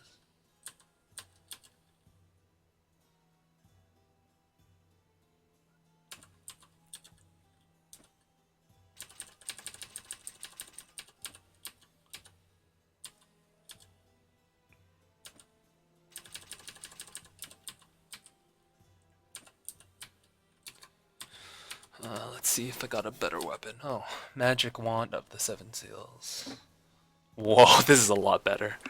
250, 215 base stats, 152 attack speed.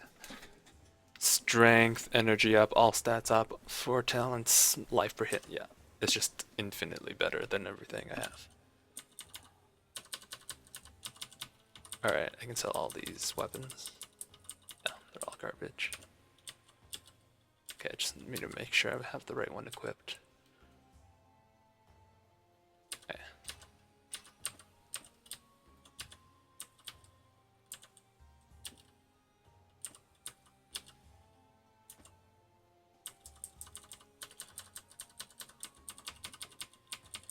What the fuck?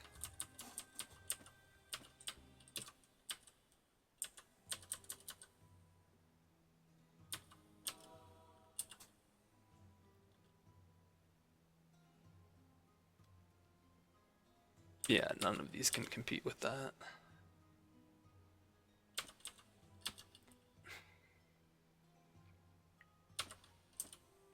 Yeah.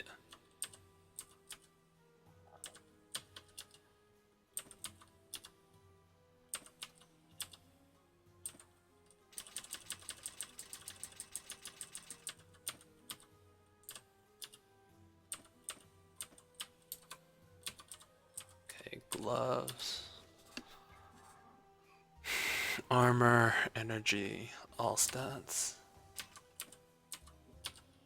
Armor, energy, all stats. 36, 27. 60 armor, gun armor.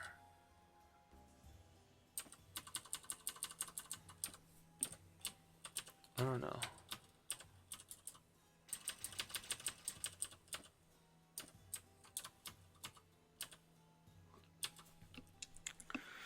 Speed, all stats.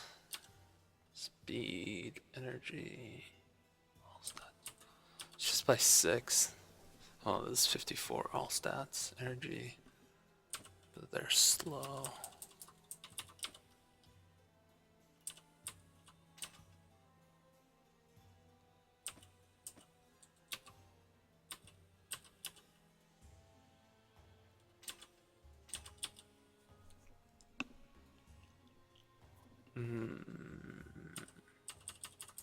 I don't think any of those compare.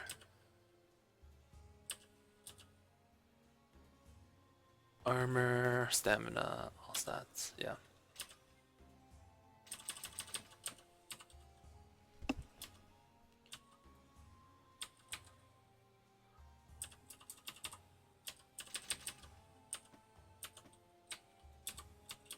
And then, ooh, new eyeball. Holy, 480 stamina, all stats for downs. That's pretty good. What's this? 400 energy, stamina, all stats.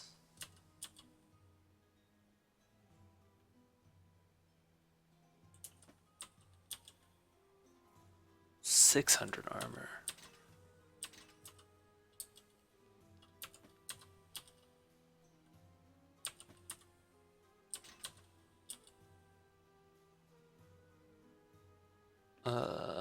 Charm of the War God's better. So Charm of the Guardian. Charm of the Guardian sucks.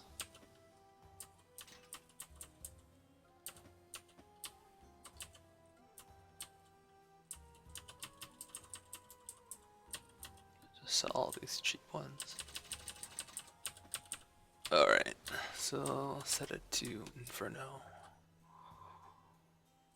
Alright, let's see. I guess start over.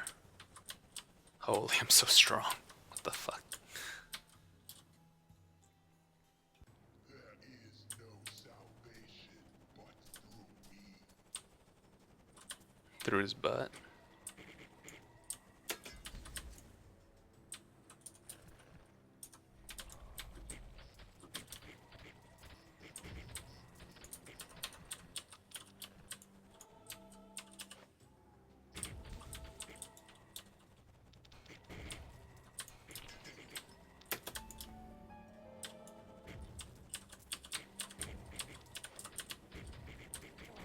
Oh shit. Holy, this is so much harder.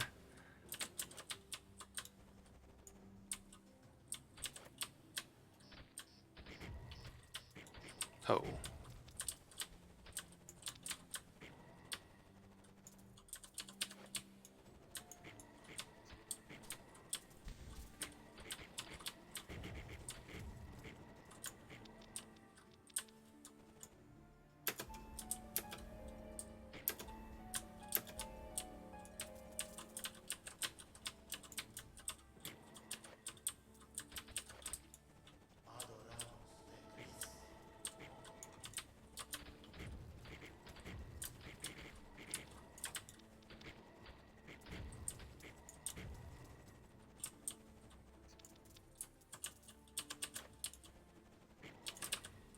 Fuck.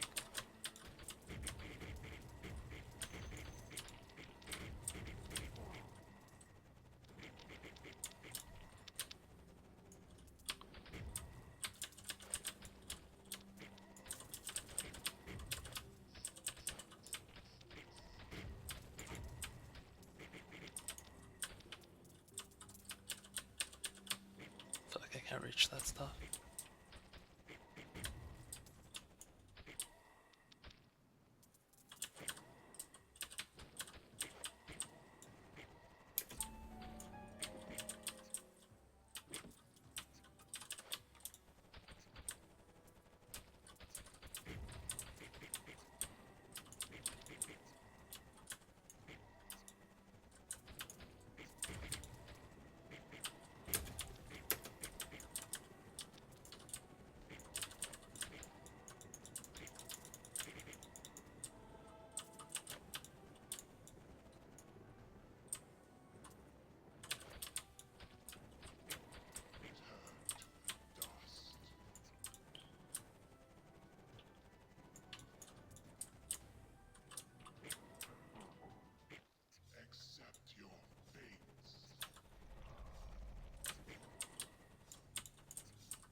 Holy, my monsters can't kill him.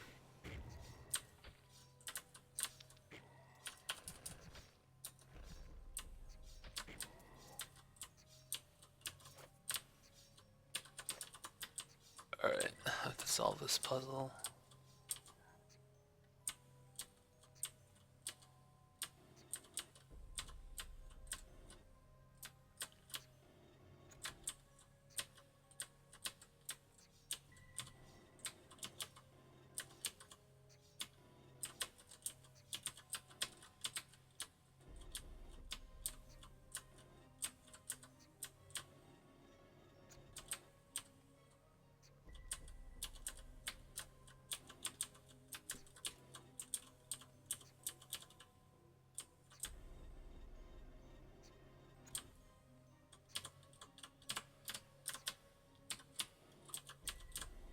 Oh shit.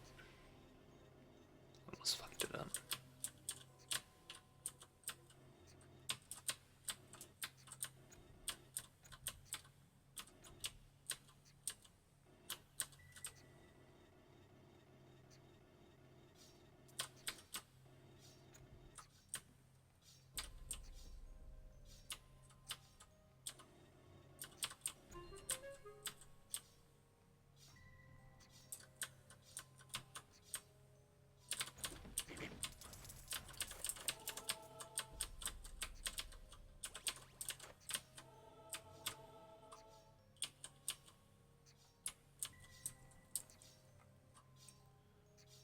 Holy, that guy has 100k health.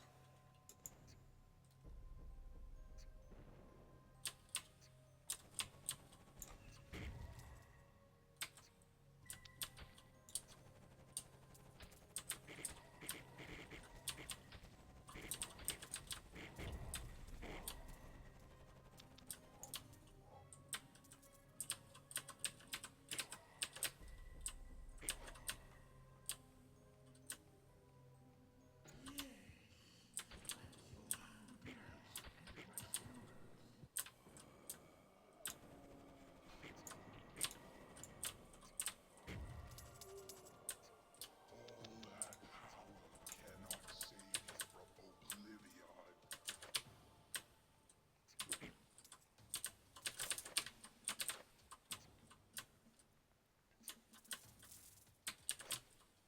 Yeah, let's see what kind of loot I got.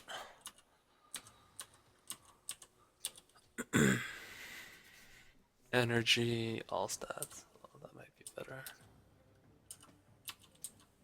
I don't really need more damage. I just need. I don't really need more damage.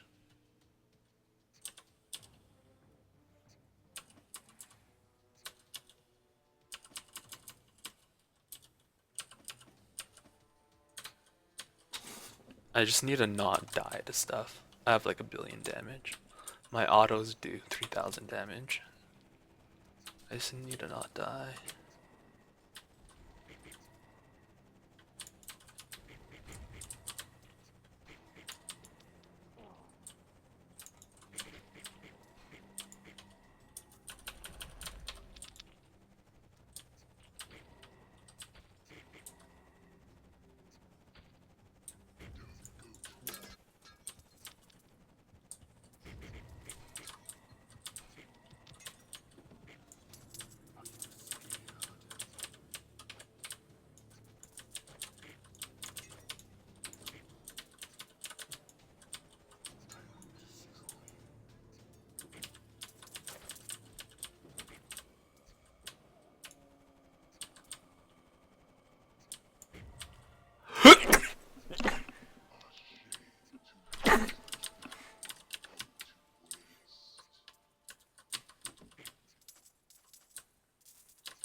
Where am I?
I think my skeleton guys should be like colored differently. It's hard to tell them apart from the enemies. Alright. Oh, you're back.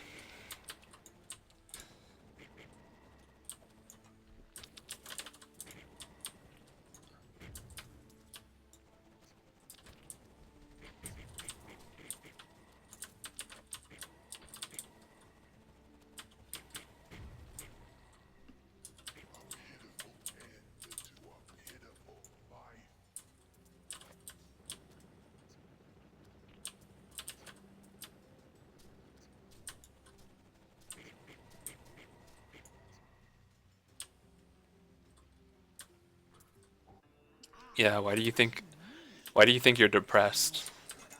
Sometimes people call things depression when it's not depression.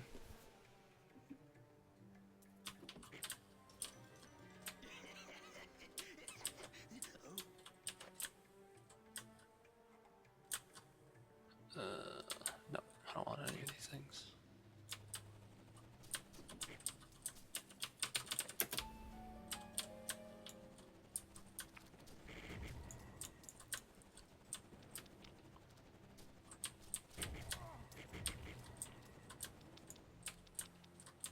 Yeah, some things aren't depression. Some things are just, not saying that someone's not going through a bad time or something, but some things aren't depression. Some things are different. Because the way you treat depression and going through a bad time in your life or something is like, it's different.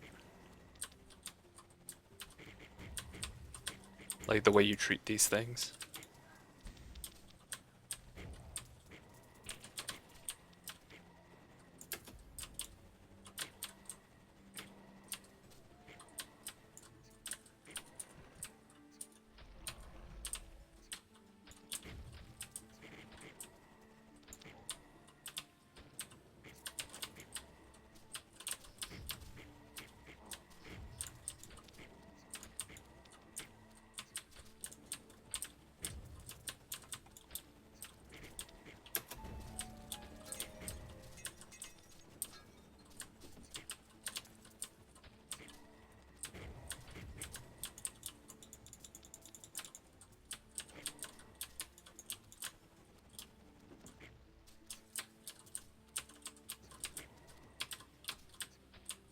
I used to be more outgoing, extroverted. I might just be looking through nostalgia glasses.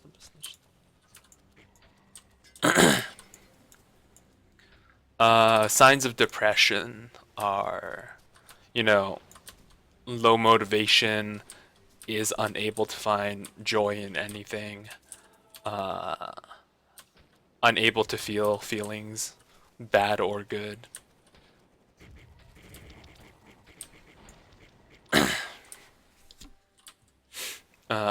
You're not like, and like the classic kind of diagnostic thing about what makes something a problem or something a clinical, like clinical depression or something, is when it becomes a problem, right? So if it hasn't interfered with your life that much, then it's not necessarily a problem.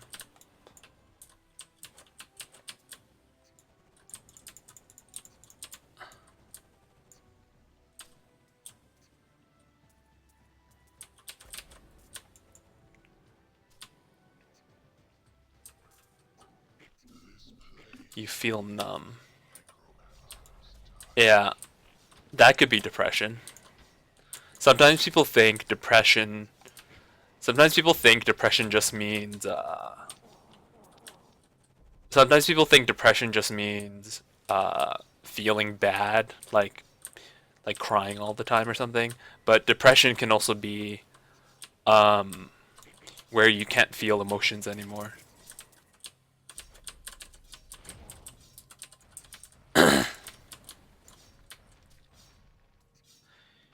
It's been decades since I actually cared about anything, and when the motivation thing too, I mean, struggle with doing basic shit that any have. Yeah, that does sound like depression.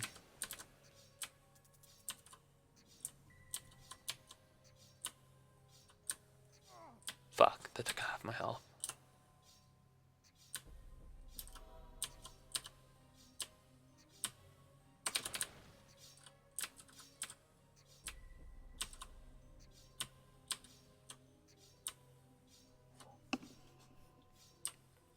Yeah, so like very simple things, uh, like not just things that are important that you can't get done, but like kind of like maintenance things. So like if you're not able to brush your teeth and you're not able to, take care of yourself, like take showers and stuff, that's also a sign of depression. Like people who don't take showers.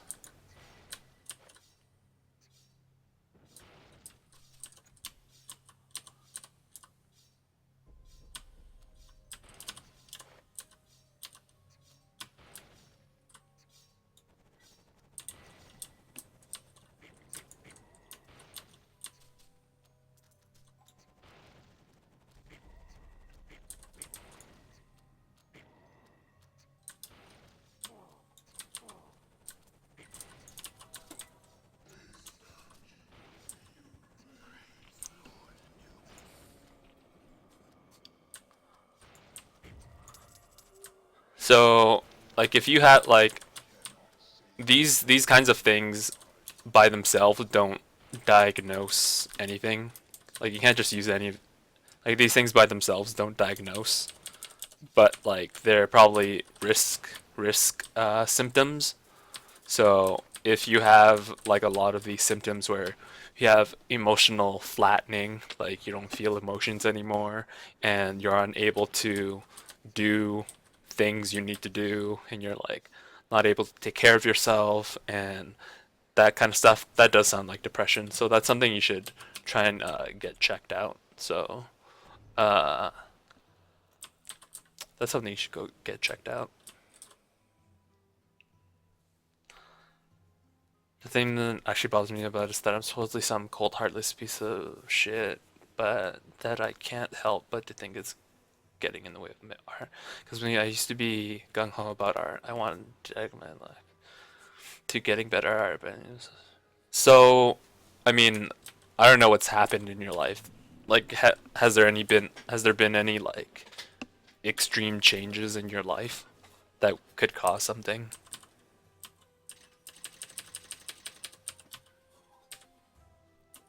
Because like of course it's obviously like natural to be, I don't know, depressed if your dad dies or something, or your like all your friends die or something, like something sad happens. But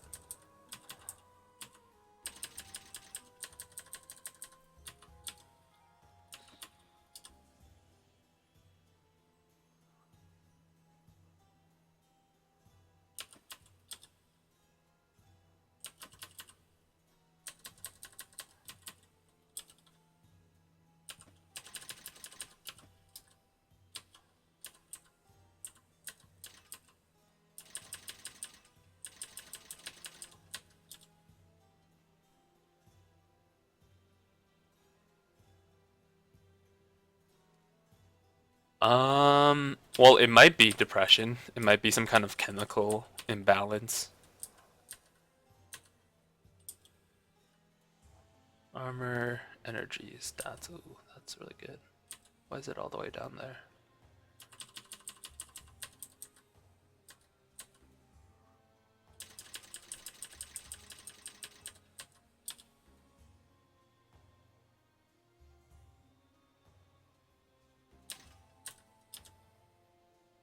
Strength, stamina. Charm of the fat peasant, 20 energy, 97. And at the time, it kind of bothered me too, but now it's just kind of whatever. Well, that's the thing about depression. If someone can't feel emotions anymore, those people are very high risk to kill themselves, right? Like, everyone thinks that depression is kind of just feeling sad and stuff, but sometimes depression can be where you don't feel emotions anymore. And if you don't feel emotions anymore and everything doesn't matter, like you can't feel happy or you can't feel sad, you kind of you start to think about like what's the point of living, right? If you can't feel emotions, you quickly go to the idea of like what's the point of living, and energy, all stats. Shit, all this stuff seems so much better than what I'm wearing right now. So there's that danger. Like if someone doesn't feel emotions anymore, they might kill themselves. Cause at first, like some people who are like sad, depressed, they'll welcome this emotional flattening where they don't feel anything, right? But after a while of not feeling any emotions anymore, they're a higher risk of killing themselves. Because then, like after a while, they're like, why can't I feel things anymore? Why can't I feel happy? Why can't I laugh? And then they like kill themselves because they don't see the point of living if they can't feel anything. So that's pretty dangerous. So, I mean, if I were you, I would go get checked out. I don't know what kind of resources you have available. I don't know if you have a family doctor or if you have, like, are you in school or something? Like, do you go to, like, are you at a university or something? That's the other thing too. I never really get suicidal thoughts, but ever since I sort of turned introvert, fantasy about.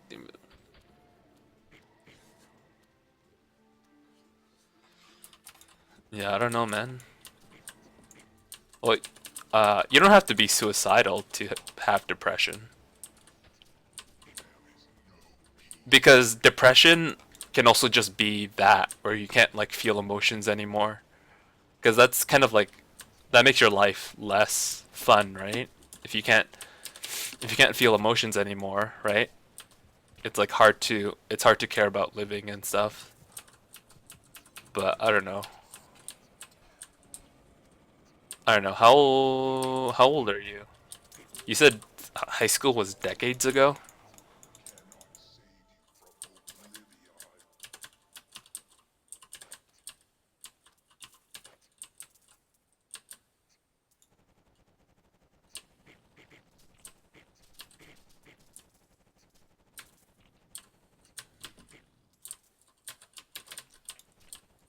Oh, okay.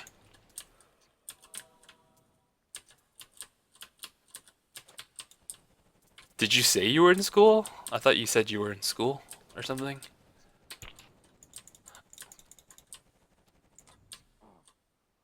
Well, I mean, if you're concerned about it, I would suggest going to talk to somebody. I assume you're in the U.S. I don't know what resources are like in the U.S. So I don't know. But I'm sure there are like hotlines and stuff. But I don't know if there's like a therapist you could sit down with for free or something like that, just to get like a just to get a what, like a consultation.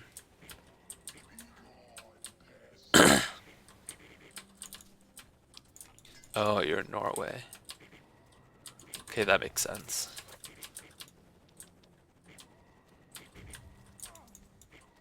Well, what's the?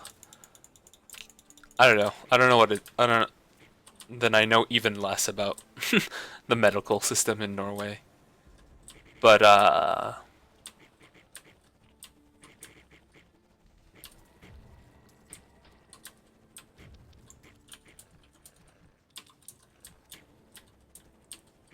probably the least productive year of my life so far. Complete waste of time.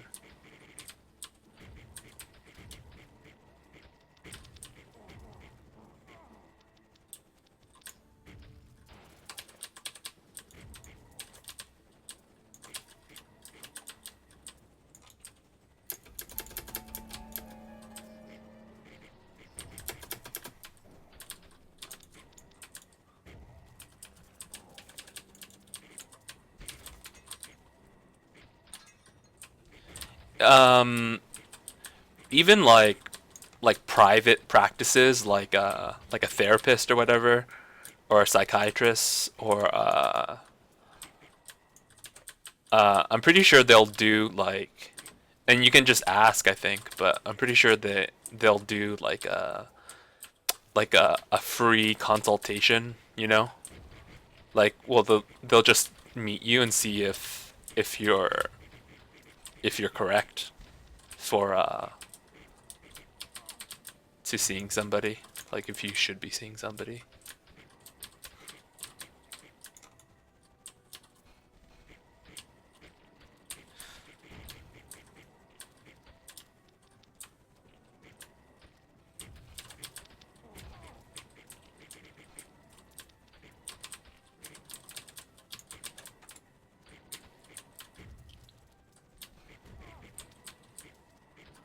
Yeah, it's kind of weird to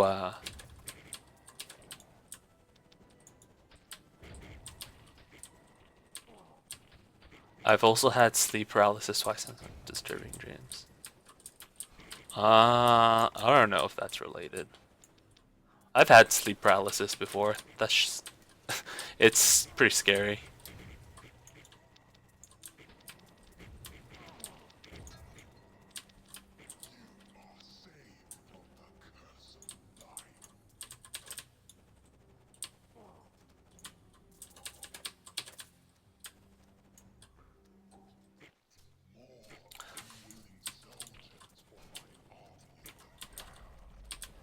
I don't know. I don't think that's related.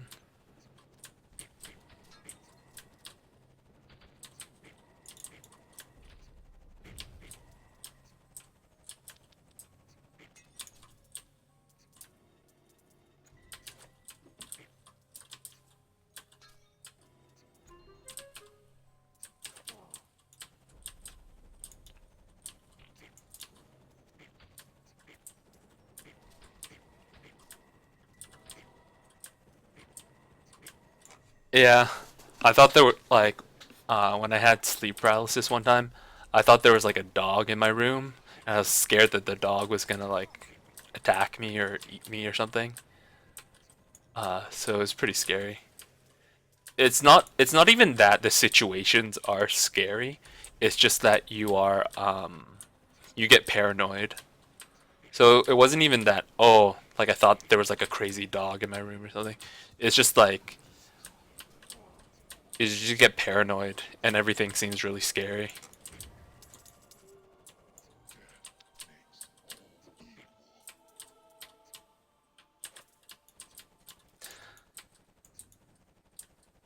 Yeah. What am I playing? I'm playing Hero Siege. It should say in the title. It's just a game that's kind of like Diablo.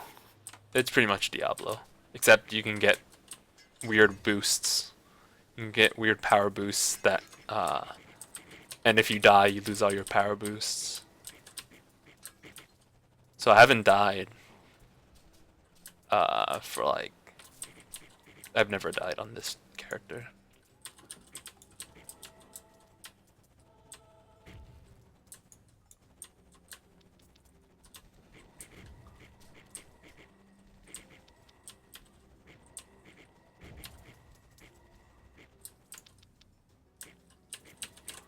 Yeah, when I had the sleep paralysis and I thought there was a dog in my room, I thought it was I thought it was my friend's dog.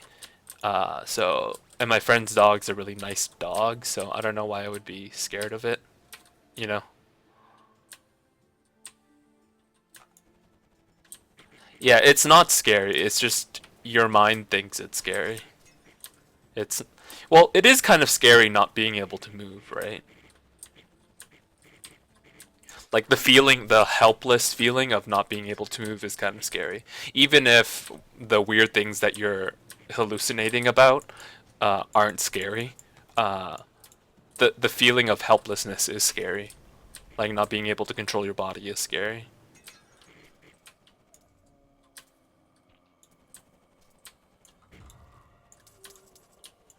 The worms and maggots shall grow fat from your corpse.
Yeah. But also sometimes I'm not sure how I've also had lucid dreams, right? Where you're aware, you're you're conscious while you're dreaming, like you're aware you're dreaming. But even that gets kind of confusing sometimes, right?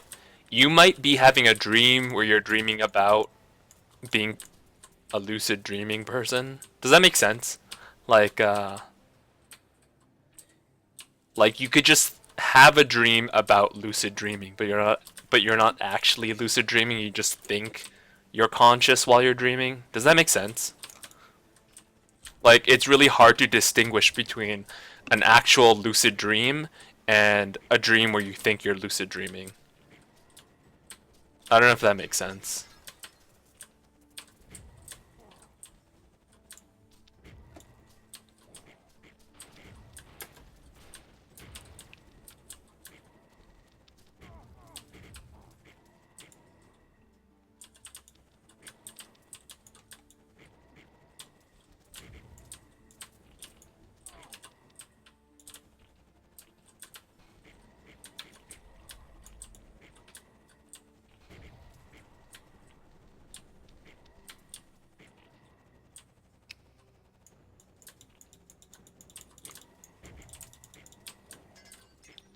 Yeah, lucid dreaming and sleep paralysis are pretty similar.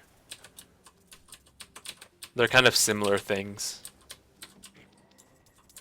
Uh, there was a time where I tried to practice lucid dreaming, where I tried to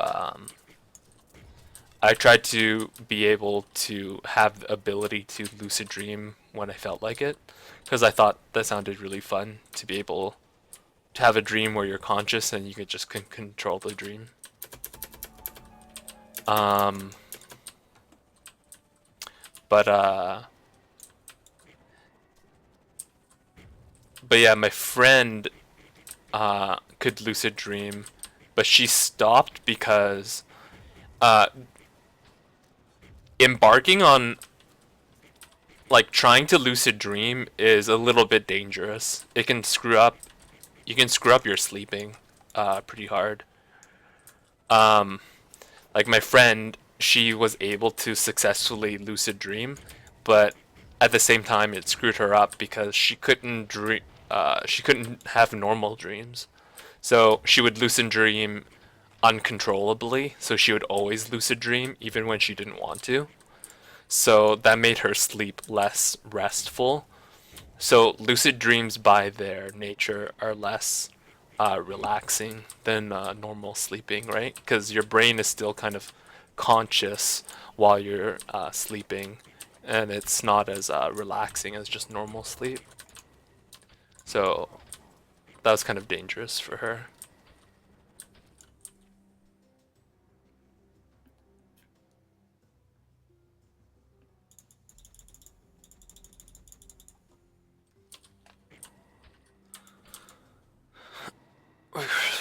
My dog came up to me and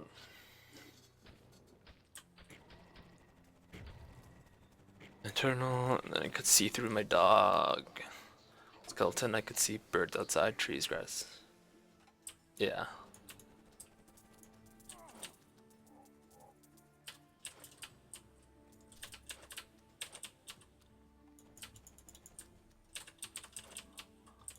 I remember lucid dreaming when I was a kid.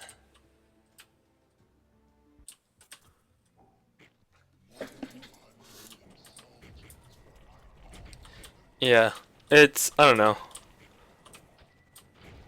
It's important not to have screwed up sleep, because sleep is so important.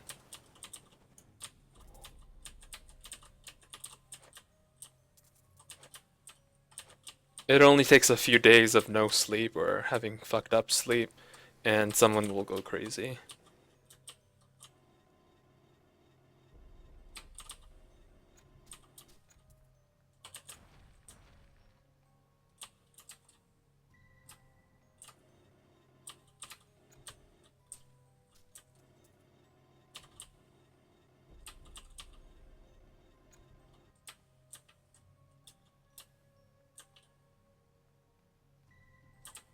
Fuck.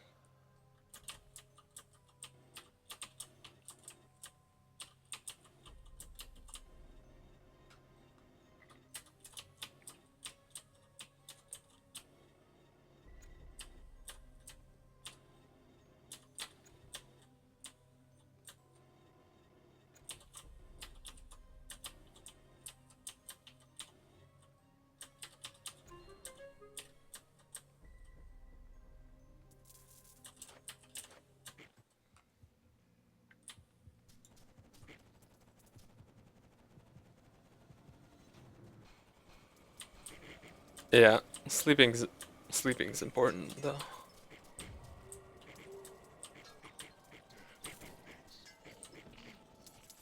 So that might be something that's affecting your mood, the way your sleep is. Uh, it might not seem like your sleep can affect your mood like that, but it really can. So, people who have very consistent sleep routines often feel more like emotionally healthier.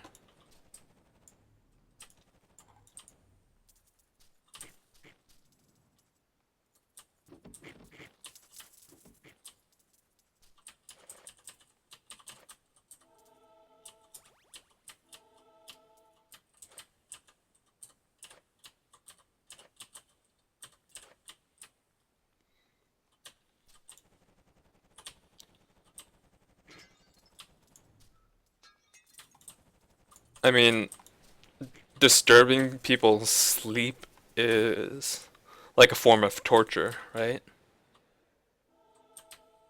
Like when they're interrogating people and they are like, they're like torturing people. Like one way that like one technique of interrogating people is they they don't let them sleep, right?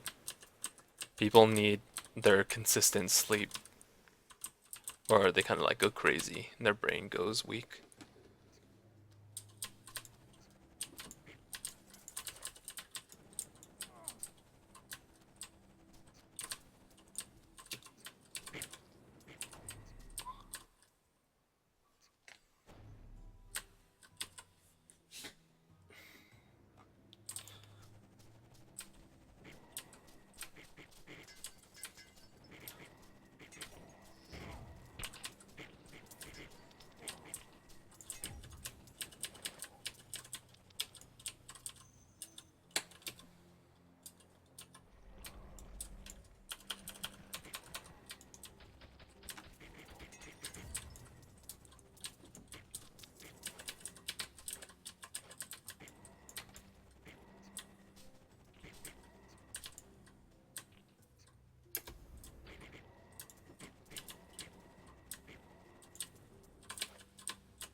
Oh.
What is that on my phone?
Speed.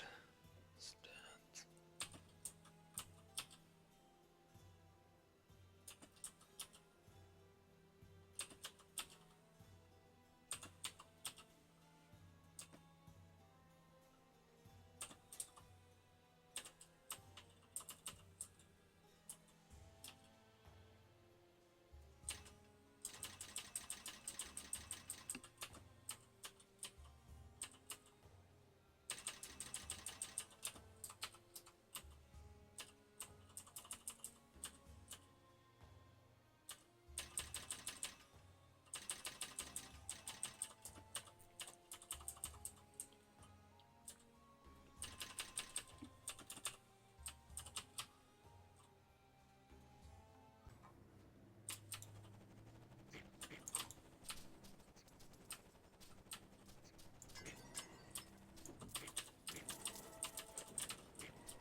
Holy shit, I almost died. Holy. I gotta stop fooling around.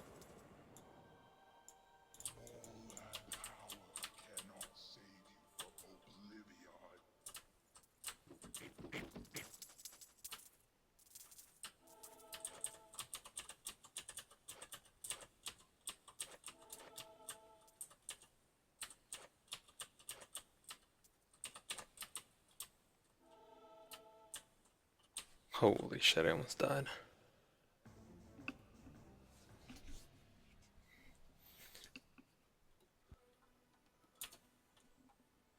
Alright, let's see.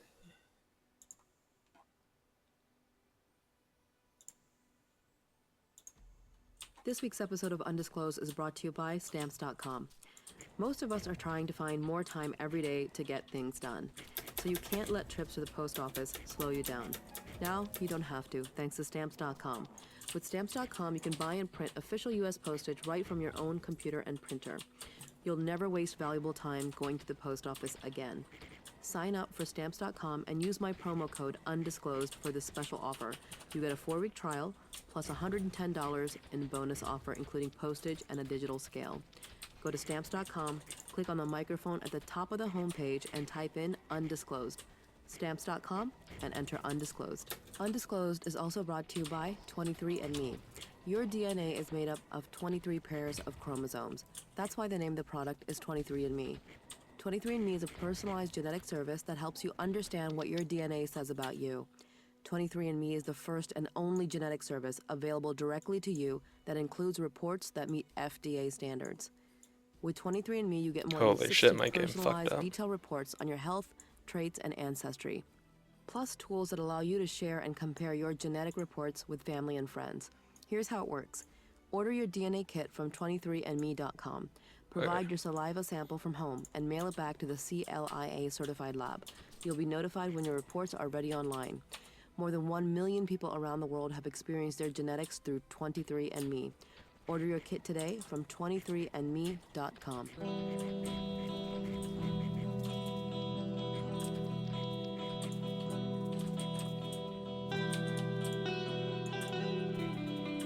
And notwithstanding that hopeful expectation, actual coverage. This is a podcast. And sendings of calls. This is a at podcast. Lincoln Park still remains difficult, does it not? Yes, it does. It's a podcast about it's a podcast about a criminal trial. Standing your expectation in the design of your network that you are selecting the optimum site for your cell tower to receive and send cellular signals seen, to be seen by all manner of cellular phones, that the coverage area designated was expected to cover what you so designated. The difficulties in sending and receiving phone calls throughout the coverage area that includes the designated parts of Lincoln Park continue to be problematical. Do they not? Sustained. Answer that question. And counsel, if you would like to restate it and phrase it What the fuck not question in a was that? compound fashion and in a different tone, the court might consider it. I appreciate that offer, Judge, but I don't pass. What the fuck question was that?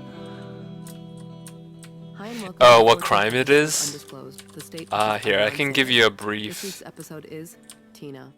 My name is Rabia Chaudhry. I'm an attorney and a national security fellow, and I blog at splitthemoon.com. And I'm I joined can by give you a colleagues little Susan brief, Simpson and Colin Miller. Here, I can give you a little brief summary. So, what this podcast is about, I don't know if you heard about it. It got pretty popular internationally. It's so the original podcast that was talking about the original podcast that talked about this criminal case was called Serial, and what the case was, this high school boy named Adnan, he was dating this Korean girl, Hae Min Lee, and one day Hae Min Lee is found, like, she goes missing, and then she's found dead, buried in a shallow grave in a park. And then so the contention of the podcast is that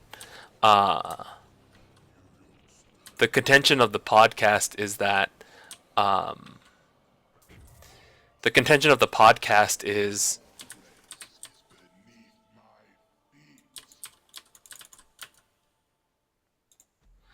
the contention of the podcast is that the contention of the podcast is that he was wrongfully convicted of that crime. And so the podcast just goes into, it just delves into like all the improper things that the police did to investigate the crime. They claim, like the podcast claims that the police fabric how do I English? Fabricate.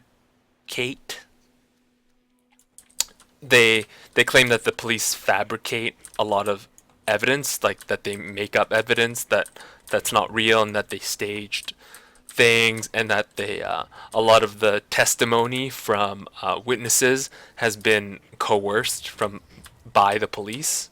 Like the police told the witnesses what to say, and like the police told the witnesses details about the investigation. So the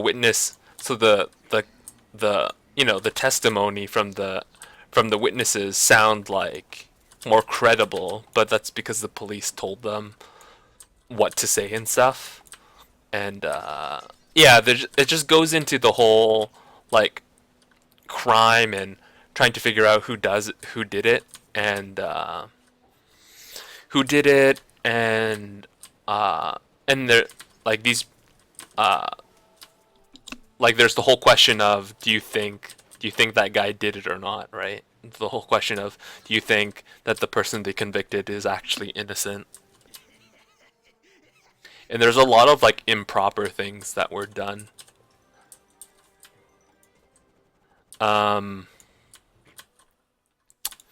So that was Serial. Serial was the original podcast, right? Serial is a podcast that looks at stories in seasons. So the first season of Serial, of the Serial podcast, was just about that case, about whether or not Adnan Syed committed the crime or not. But the second season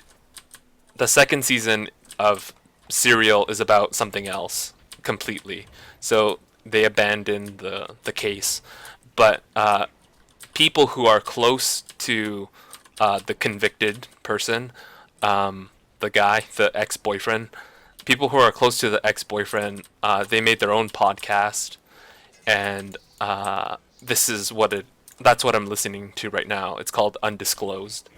And they go into a lot of details that the original podcast didn't go into, and they go into a lot of they discover a lot of things that the original podcast didn't. So it's like, I'm calling it a podcast, but really it's investigative journalism, right? So these are journalists. Like the original podcast was done by a journalist for NPR, the National Public Radio station, like the U.S. National Public Radio. So they're like journalists. But this podcast is hosted by lawyers. So this podcast delves in really deeply into a lot of the legal things, and a lot of improper things that the prosecution did when they were trying their case, and a lot of the improper things that the police did when they were making their case. The way they frame it, it seems like that the guy they convicted is innocent, that they shouldn't have convicted him, because like the defense lawyer didn't like get that testimony from people who said they saw the boyfriend during the time the police think the girl was killed, and like the guy who comes forward to give a lot of testimony saying, oh yeah, Adnan did it, Adnan killed her, that guy's really unreliable, and every time people ask him about his testimony, he tells a different story. So it's like all these like things where like everything's really weird, and his defense lawyer is really like weird, and I don't know. It's interesting if you like stuff like that, like if you like shows about courtroom dramas and stuff. And there's just all these problems with evidence, like yeah, it's really sketchy. Like so there's this guy Jay, who's sort of a friend. He's not even like his best friend. So here, let me type it out for you. It's just so you can get, just so it's like really concrete.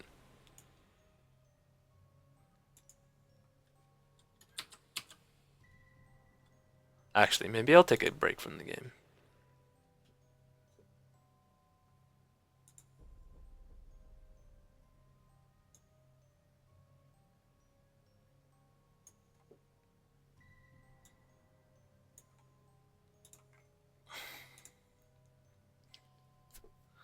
Actually, maybe, is there an interesting way I could do this?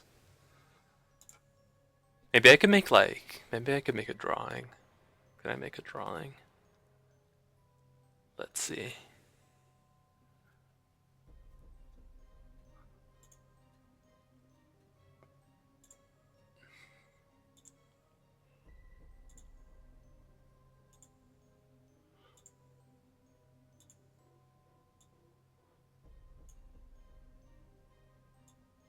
I don't know. I find this kind of stuff really, really interesting. And I don't know, I think it's pretty obvious why a lot of people find stories about crime really interesting, is because everybody has a very strong sense. I mean, most people have a very strong sense of right and wrong, and especially when it's a case where people think someone has been wrongfully imprisoned, people get very passionate about like wrongful convictions, right? So like that's the main reason why people don't like death penalty, right? Like the death penalty, like if you're wrong, you're killing an innocent person, right? So that's why people don't like the death penalty. Oh, I don't know what Firewatch is. What's Firewatch?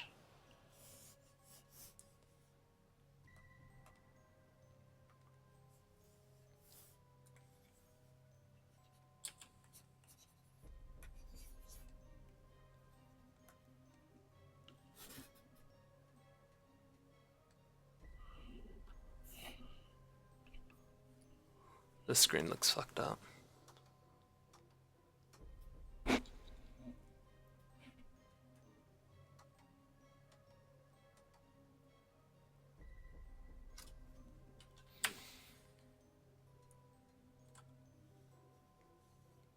Holy, maybe my eyes are tired. Does this look orange to you? Why would it look orange?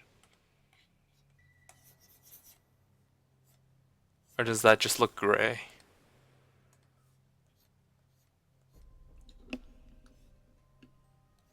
Uh-oh. I think it might be my eyes. Maybe I've been staring at the screen too long.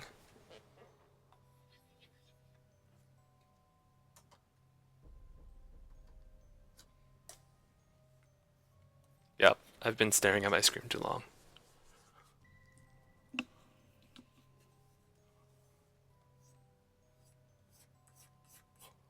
Yeah, it looks weird, doesn't it? Yeah, doesn't it look red?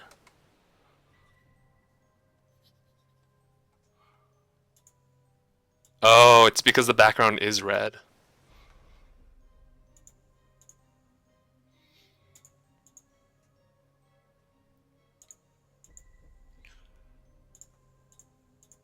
There we go. I was like, what the fuck? How does this black look red? It's just the background is red. There we go.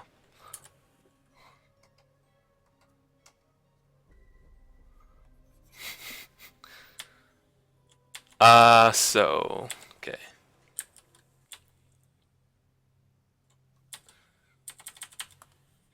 So There's this one guy.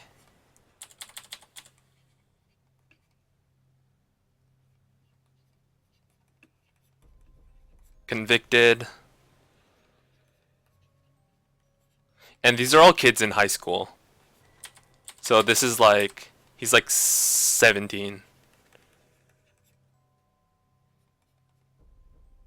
Actually, I don't know how to spell her name. I think it's Heyman.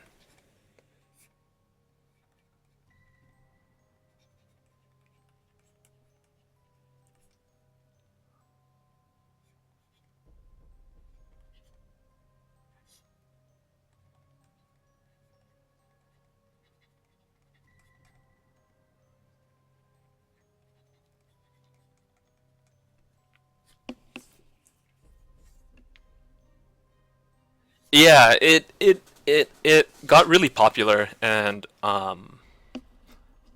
it got really popular and a lot of people talked about it. So Adnan, he was the guy. He's like 17, she's 17. This guy's like 18 or something. They say that Adnan killed Heyman Lee. He was his ex-girlfriend, but she was dating somebody else. She was dating this guy named Don. So what happened was Jay came to the police and he told like 6 different stories. 6 different stories about how Adnan had strangled Heyman Lee. And like, it's so weird. Like, the first story he says, oh yeah, he took her to this place and then he strangled her. And then when the police ask him again, he says, oh no, it actually happened at the Best Buy. It happened at the Best Buy, and he killed her in the parking lot, and then he strangled her. Like, he asked her for a ride to the Best Buy, and then at the Best Buy, Adnan strangles her. This is Jay's story, that he strangles her in the parking lot, like after school, like at 3:30, like 3:30 in the afternoon. He strangles her in the car, and then takes her body out and puts it into the trunk, and then at 3:30, Jay claims that Adnan calls him to come to the Best Buy. He claims that Adnan calls him to come to the Best Buy and says, "Oh, hey, pick me up." But that's such a weird thing to say because, one, if he just killed his ex-girlfriend and he just put her into the trunk of the car, why does he need someone to pick him up? He has her car, right?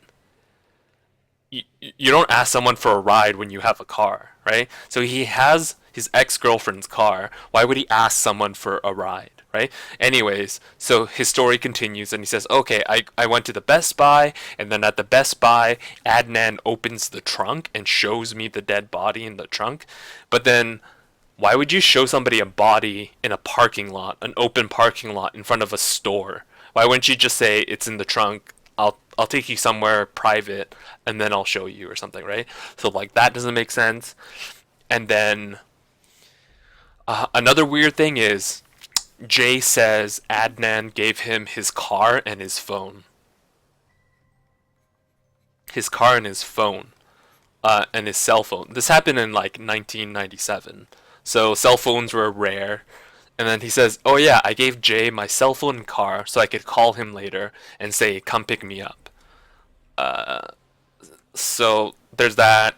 And then, but there's so many alibis where like Adnan goes to track practice and other people see Adnan still at school because school lets out at like 3:15 or something, but he says, but the state says he killed her by 3:30 p.m. So like he had like 15 minutes. He had like no, the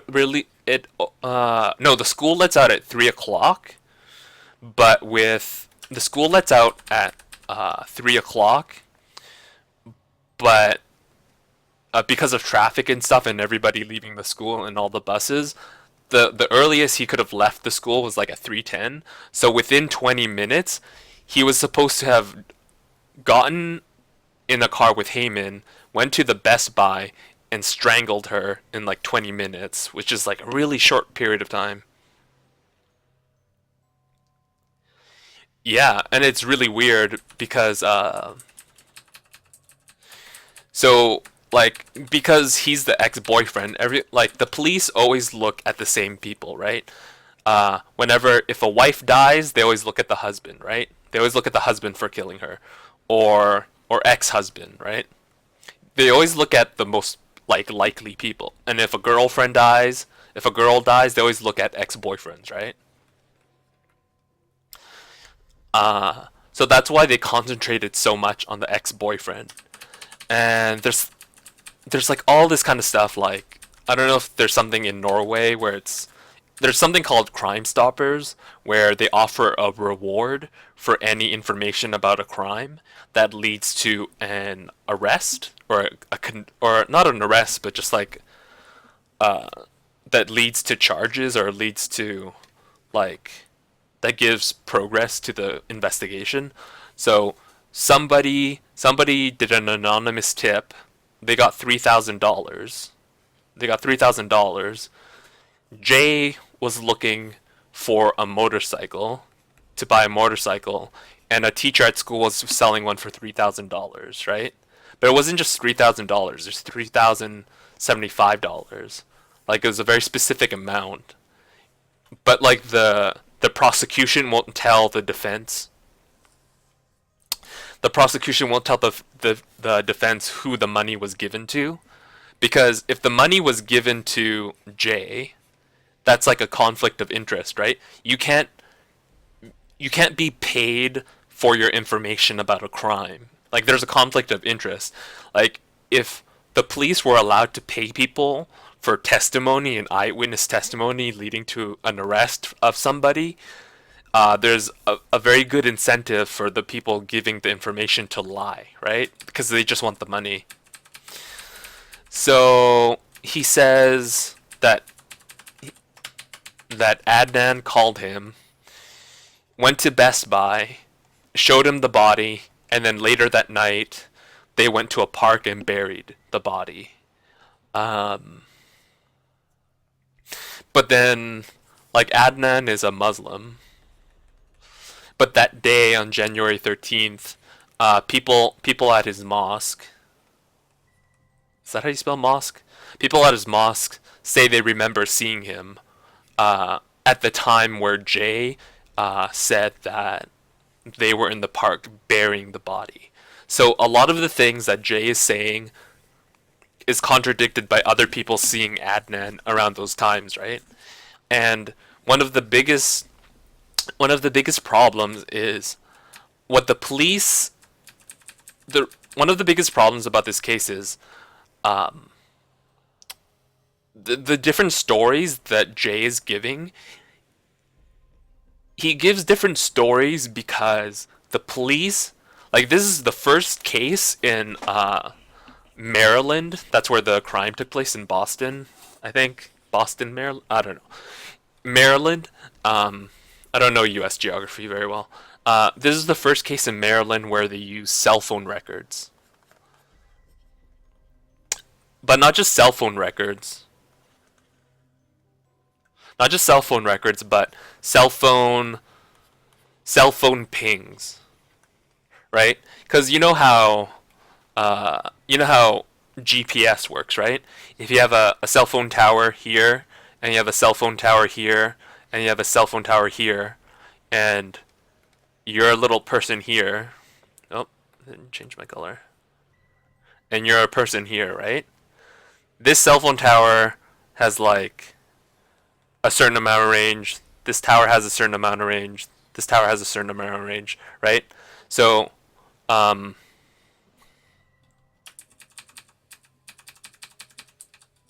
like if we were just to look at a map, like say they all have a certain range around them.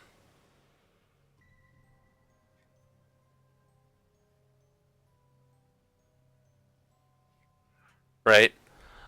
If your phone was here, like your phone has to be somewhere where all the cell phone tower ranges overlap, right? Like if your phone is pinging all these 1, 2, 3. If your phone pings all 3 of these towers, it means your cell phone needs to be somewhere here, right? Because it's the only one that's in range of all the towers. And that's sort of like what GPS is like. GPS measures like the distance you are from multiple like towers, and then it can triangulate. Where you are, right? But yeah, it's kind of like triangulation. But cell phone pings aren't the same as GPS. GPS is very different. GPS is very different from cell phone pings, because like if you look at your like service record, like the way in which your cell phone provider will choose which tower your call is going to be made from is very different from GPS. GPS is specifically about location, right? But cell phone tower records aren't about location. The only thing cell phone towers tell you is what general location you are in. It doesn't tell you exactly where you are, right? So like if you're in a town and there's like 4 towers, you can't use the cell phone pings to directly talk about like, oh yeah, because Slumbering Giant's cell phone ping tower 2, it means he was in this location. All the cell phone records really tell you is like what general location you are. Like it could tell you, yes, I am in Amsterdam, right? Like my cell phone won't ping a tower in New York if I'm in Amsterdam, right? It can just tell you kind of like what like really large general location it is, right? But so this is the first time people use cell phone pings in a case, and the prosecution, they claim that they could tell someone's location like really like within miles, like within 4 miles, something like that. So they're claiming that it's really accurate. But when they like this podcast, they talk to experts and they're like, can you use these cell phone pings to tell where people are, like to tell well where people are in a city? And then the guy's like, no, you can't, because it's different every time. Like cell phone towers, they're like their coverage areas, they overlap. Obviously, right? Cell phone towers have to overlap because you don't want to drop a call while you're changing area, like you're changing your location, right? So a lot of cell phone towers, they overlap because while you're in the overlap zone, your service provider will change which tower you're using so you don't lose the call, right? So because there's a lot of overlap, depending on the usage, like how many people are making phone calls, your call will be routed through a different tower, right? So if tower A has 100 calls and tower B has 20 calls, maybe your cell phone phone call will be routed through the second tower because there's less traffic going through it, right? It'll try to spread out the calls. So it even though that other tower isn't the closest tower, sometimes if you make a phone call, it won't use the closest tower. It will use the tower with the best signal, or with the least traffic, right? So whenever they make these like cell phone tower maps, they say, okay, this cell tower has, I don't know, a 4-mile radius, but it just means a 4 mile of guaranteed service and strong signal. It doesn't mean that its signals doesn't reach further. It just means that this is the guaranteed zone. So that's why they build their network like this, because it's guaranteed, a guaranteed zone of service. So then a little bit beyond, it's not guaranteed, but it might be a little bit weaker or something, but this is a guarantee. So it doesn't actually mean if my call was made from here, I was within 4 miles of the tower or something. So the police are using this information really wrongly, and because this is the first time they use cell phone pings to try and say someone was somewhere, they completely misled the jury into thinking, oh yeah, this is information that says, oh, this phone call came from the park at 9 at night, and Jay said that they buried the body at 9 p.m. in the park. So this shows that this is Adnan's phone, so that means he was in the park with Jay and they were burying the body. And and because they have these cell phone records of like where the cell phone was in the city, where they think that they can tell where somebody was in the city because of the cell phone pings, right? So, what's weird is they have all these cell phone records about where the phone was in the city.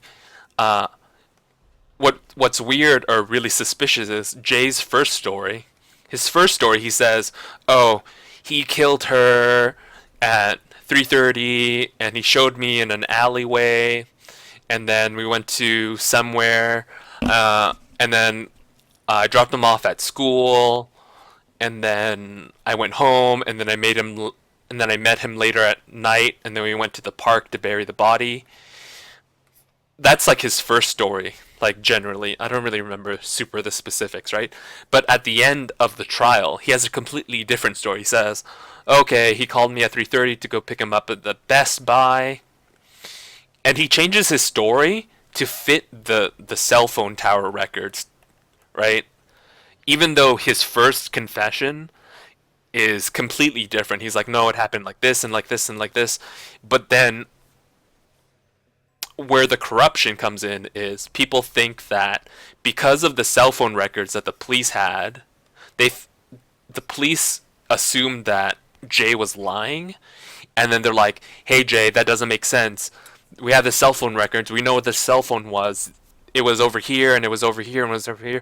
Are you sure you showed him in an alleyway and not a Best Buy? Because the cell phone records say that that it pinged at a cell tower near the Best Buy. And so the police forced Jay to change his story to fit the cell phone records, even though that's not what his original story was.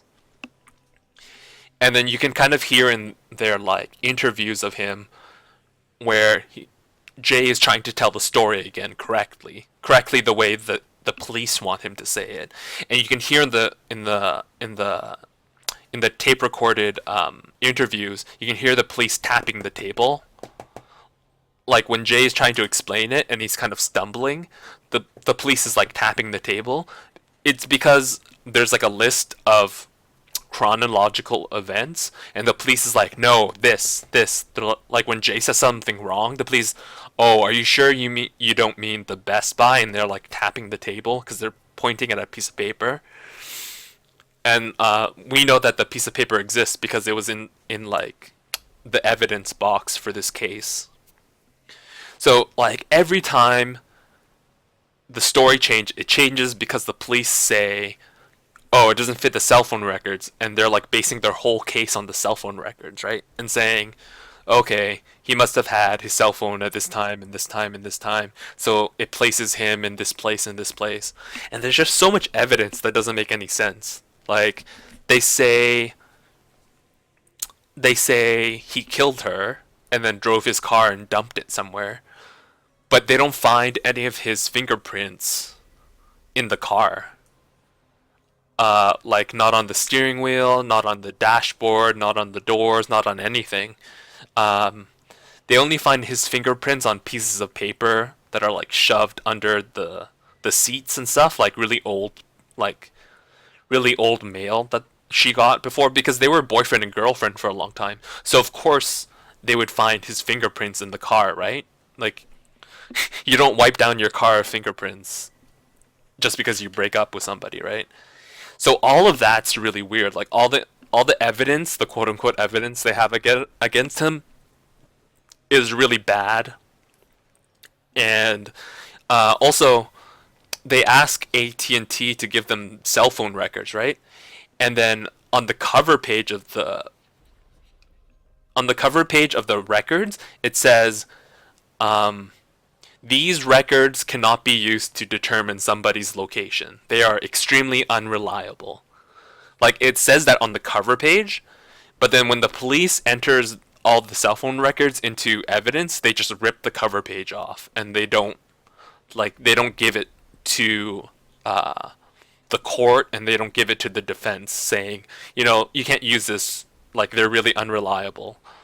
So there's all of that. Like all of the evidence is really weird, but like one of the strangest part of the stories is that Don, her current, like her then boyfriend, he says, like they tried to get his alibi, and he says, "Oh yeah, I was at work.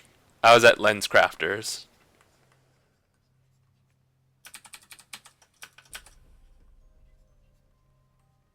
I was at LensCrafters, but he usually works at LensCrafter A.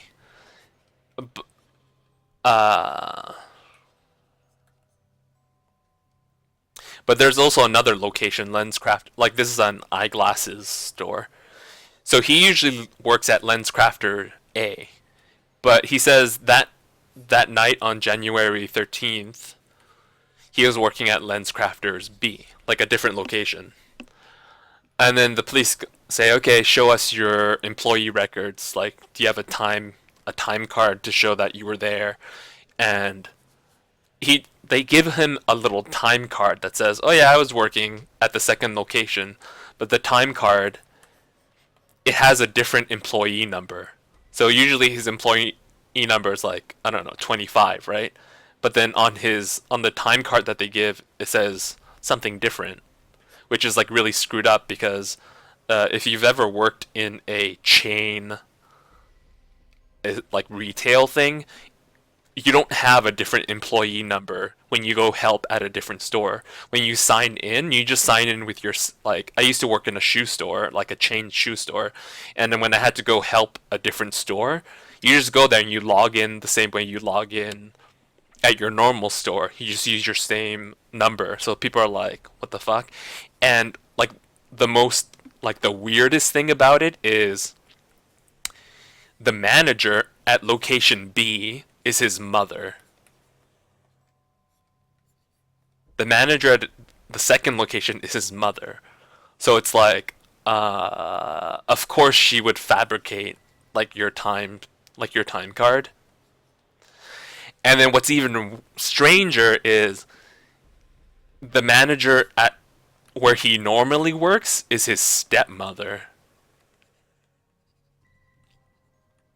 He has lesbian mothers, right? So at both LensCrafter locations, the managers are his mother. So it's like, I don't know, it's really weird. It's really weird, like all the details of the story.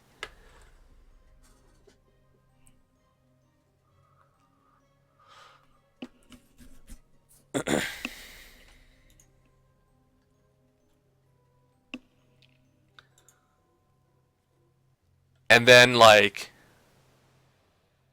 no. Yeah, they refer to her as his stepmother, but they clarify that he means that she is like his mother's mom or whatever. And then years later, Jay gives an interview. And he's like, "Yeah, I lied. I lied when I was in court. It didn't happen at Best Buy. It happened somewhere else. It happened somewhere else." So, even years later, when they ask him again about the story, about what happened, he changes his story again. He changes his story so many. And when he's giving his, testimony, his interview, and he's, talking to the police officers, every time he gets it wrong, he's like, "Oh, sorry." He keeps saying sorry he didn't get the story right, But how could he not get the story right? How could he get the location of where he saw the body wrong? If you think, think about it, if this is,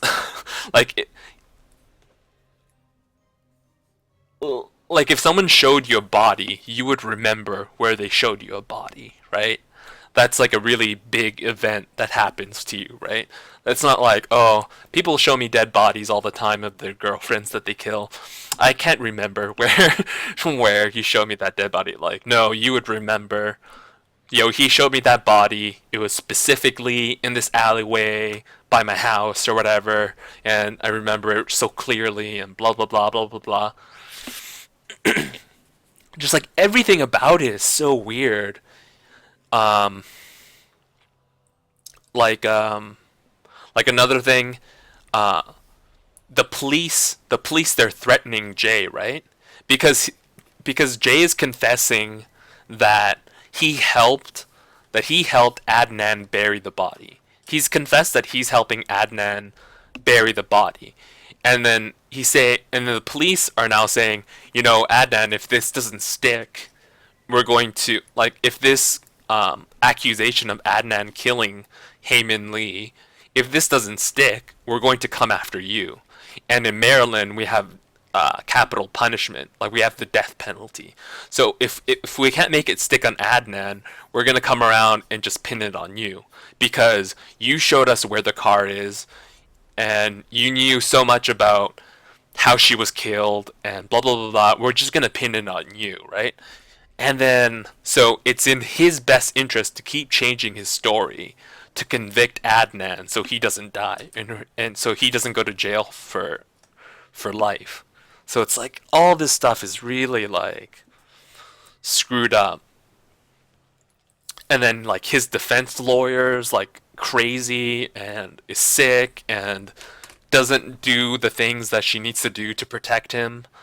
And there's all these mistrials, even though the jury said, like in the first trial, the jury said they weren't going to convict Adnan, but there was a mistrial. There was a mistrial because the defense attorney, she says, "Oh, I didn't see those cell phone records. No one showed them to me. I didn't see them because I didn't care about them. I don't care about those cell phone records. But I'm going to say that they can't use them or something." Like she complained about them, and then the judge says, "Why didn't you complain before? Didn't you see these?" And she said, "No, I didn't see them because I didn't care about them. I didn't look at them. I didn't care."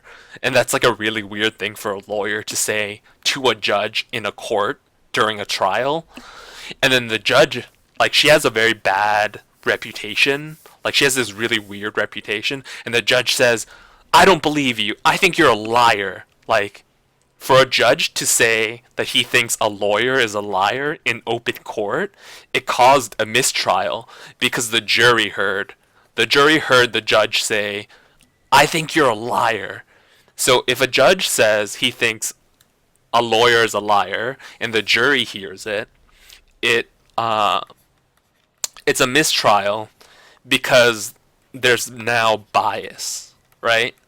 You can't have a fair trial if the judge thinks that your defense lawyer is a liar, and you can't have a fair trial if the jury hears that the judge thinks your lawyer is a liar.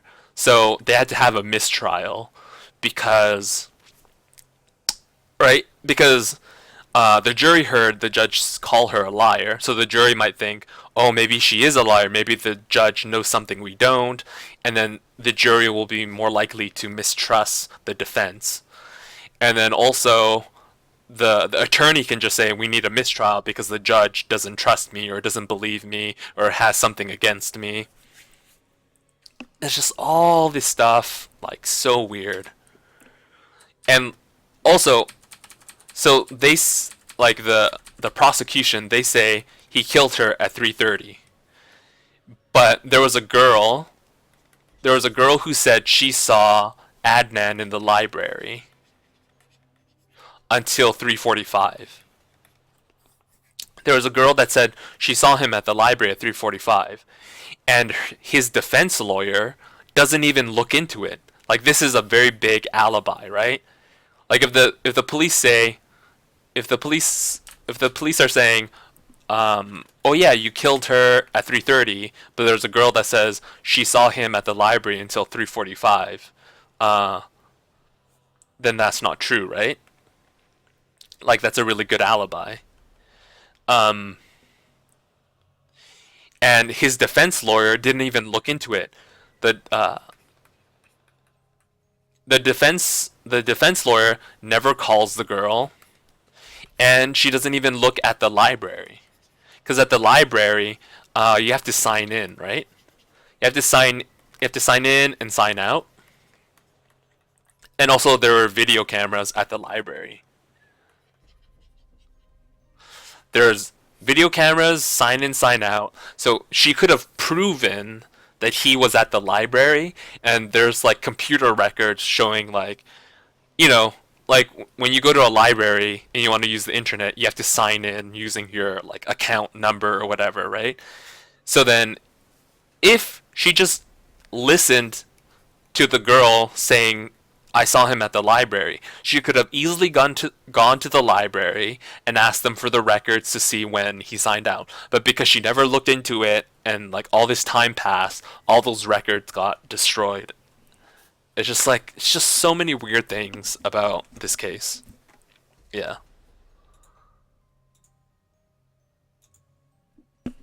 It's just a really weird Susan case. is an associate at the And then Public Health in the people who run the podcast, they talk to like some like very seasoned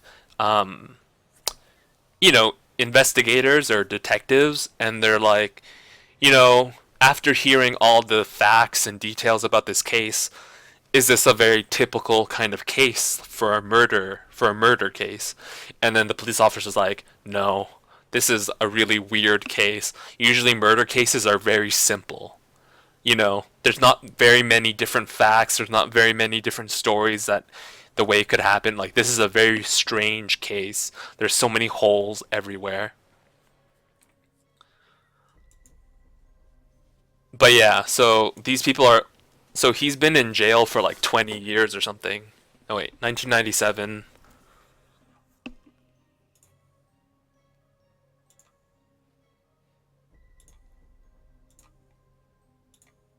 (1997) 2016. Yeah, 19 years, almost 20 years. He's been in jail for almost like 20 years, and he's like, and he still says he's innocent, and everyone's like, the fuck's going on?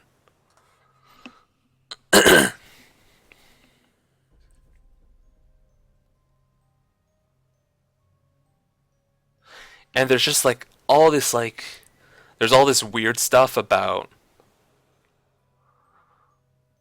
there's all this weird stuff about how the defense attorney, the defense lawyer, she's taking on 6 different cases, 4 to 6 different cases at the same time, and the defense attorney, she gets disbarred. She gets disbarred because she's stealing money. She's stealing money from other clients, and she's not doing the work. And actually, because she's taking on so many cases, she delegates the work to different people. And a lot of the people that she delegates the work to are students. She has student interns working on very important parts of a murder trial.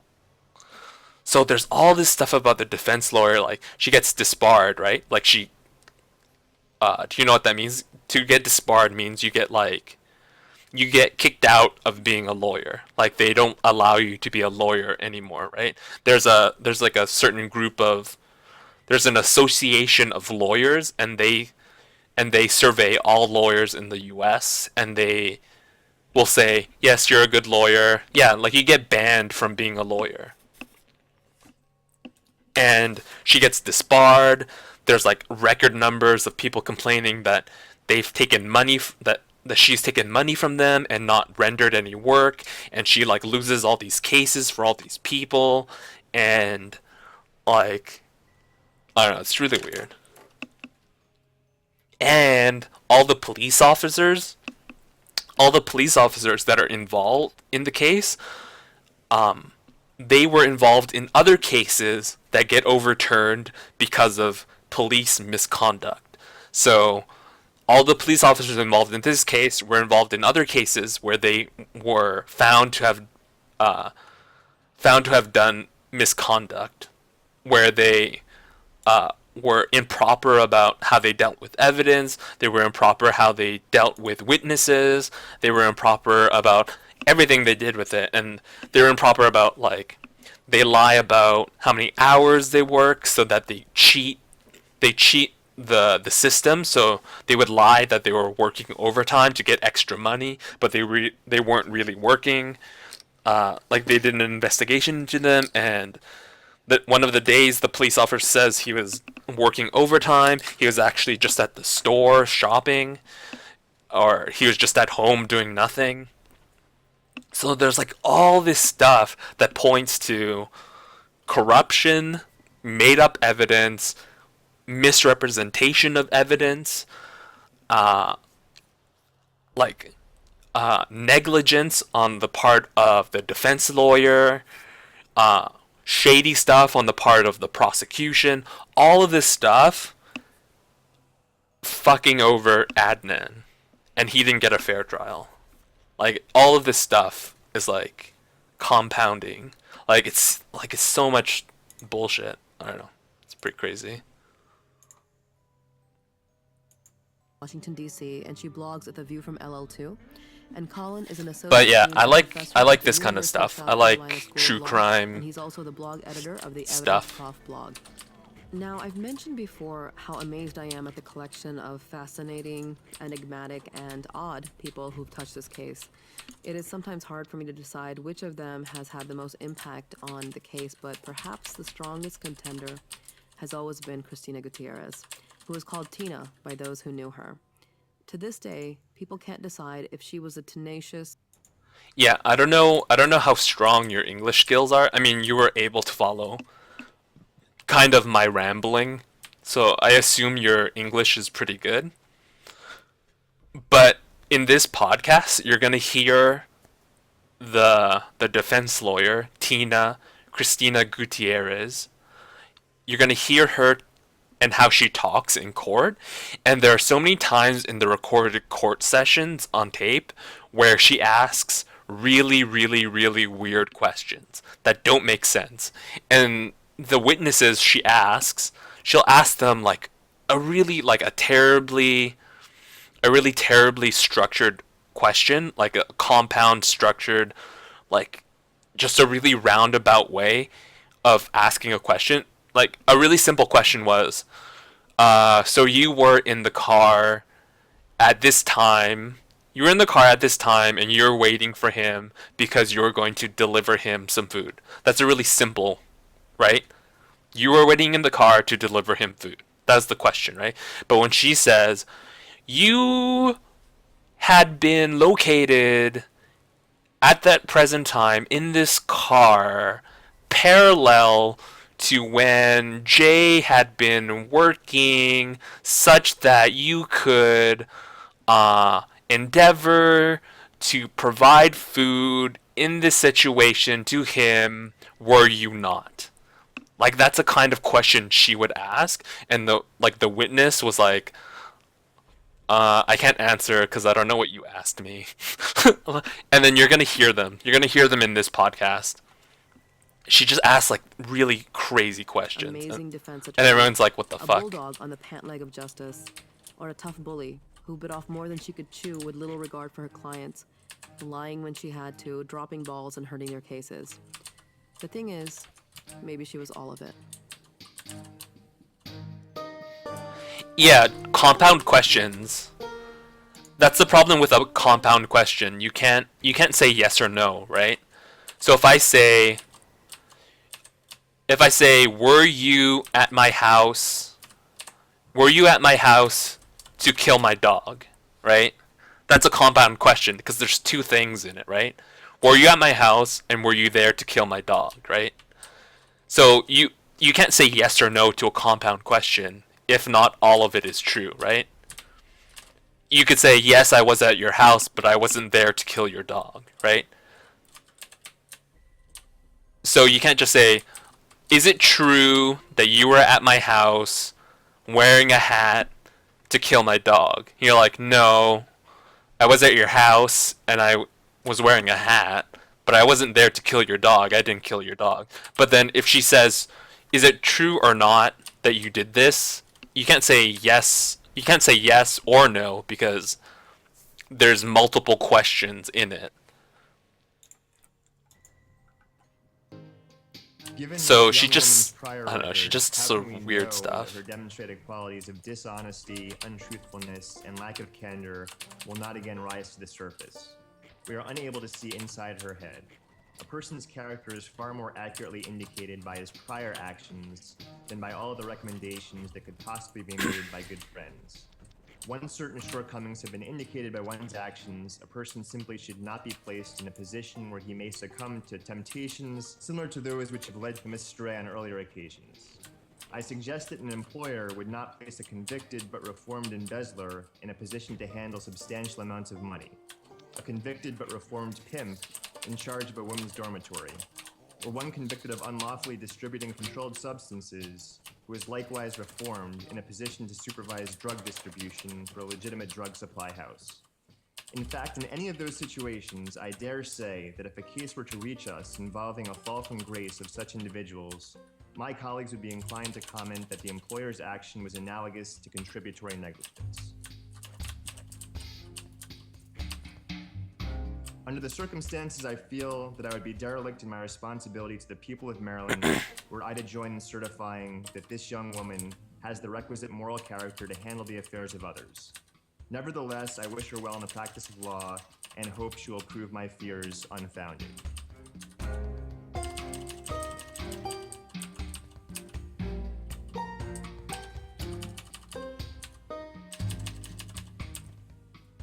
This language comes from the dissenting opinion of Justice Marvin Smith in response to the application of Cristina Gutierrez for admission to the Maryland Bar. Justice Smith, however, was outvoted. On October 26, 1982, Gutierrez undertook a legal career that would reach the highest of highs before descending to the lowest of lows. So in this Today's podcast, they episode just talk begins about the 35 defense years lawyer ago. and how weird she is.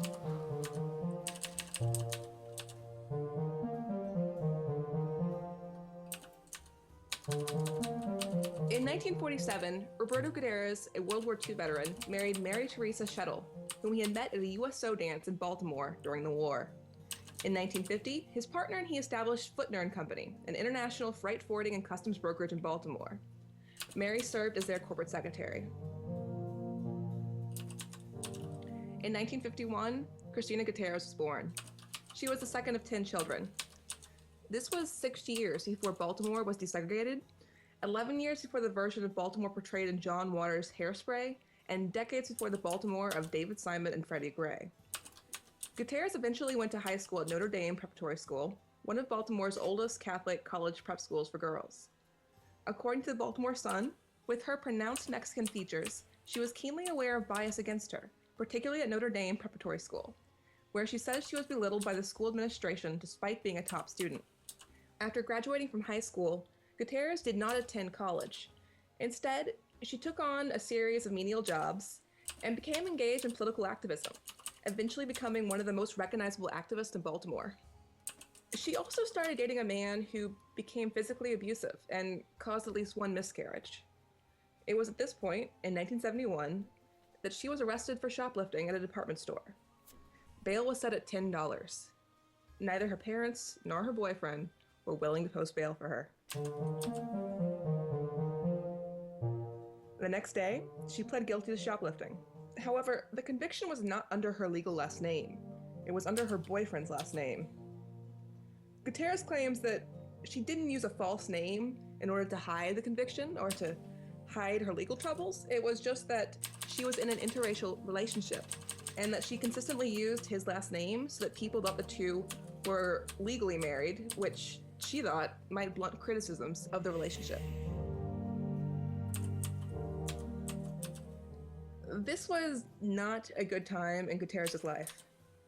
Over the next 2 years, she became increasingly disillusioned with the US government, Richard Nixon, and the Vietnam War. In 1973, she joined a group of young Americans who went to Cuba to cut sugarcane. Gutierrez was surprised to learn that the Cubans there were critical of her bitterness towards the United States. According to Gutierrez, they asked me how I could give up my country, and how I could hope to change it if I perceived myself as an outsider. Gutierrez eventually returned to the United States with the goal of being a lawyer. She got her undergraduate degree at Antioch University in Baltimore, and then followed up on that by going to the University of Baltimore Law School, eventually graduating in 1979. Now, normally, this would have been followed immediately by taking the bar exam, being admitted, and becoming a practicing attorney. But when Gutierrez applied to the Board of Law Examiners in Maryland to be admitted to the bar, her past finally caught up with her. She admitted in her application that she had hidden her shoplifting conviction for the past decade. She didn't disclose it when she applied to be a bailiff in 1975, and most importantly, she didn't disclose it on her law school application. Indeed, according to Gutierrez, she had concealed that shoplifting conviction on each job application she had submitted since 1971. Despite this prior conviction, and more importantly, despite the cover-up, which is really what's important to bar examiners, the character committee of the bar voted 4-3 to approve her, and eventually so did a majority of the justices of the Court of Appeals of Maryland. Those justices found that Gutierrez should be commended for her frankness in coming forward, when, as Susan noted, the conviction was under a different last name and therefore could have gone undetected forever. This takes us back, though, to the beginning of the episode and Justice Smith's dissenting opinion. According to Justice Smith, while it's true that Gutierrez's conviction was under a different last name, her arrest was actually under her legal last name of Gutierrez, and a report to the character committee from the Baltimore City Police Department noted that arrest. And so in discussing that, Justice Smith noted the following. He noted, with that report, it is highly improbable that an alert character committee, such as the one in the 8th Judicial Circuit, which considered her application, would have failed to interrogate the applicant in the subject. Moreover, since she disclosed in her application for admission to the bar that she had also been known by the name that appeared in her arrest report, I strongly suspect that once that Baltimore City Police Department report was received, any investigator worth his salt would have uncovered the conviction promptly. Accordingly, that argument carries absolutely no weight with me.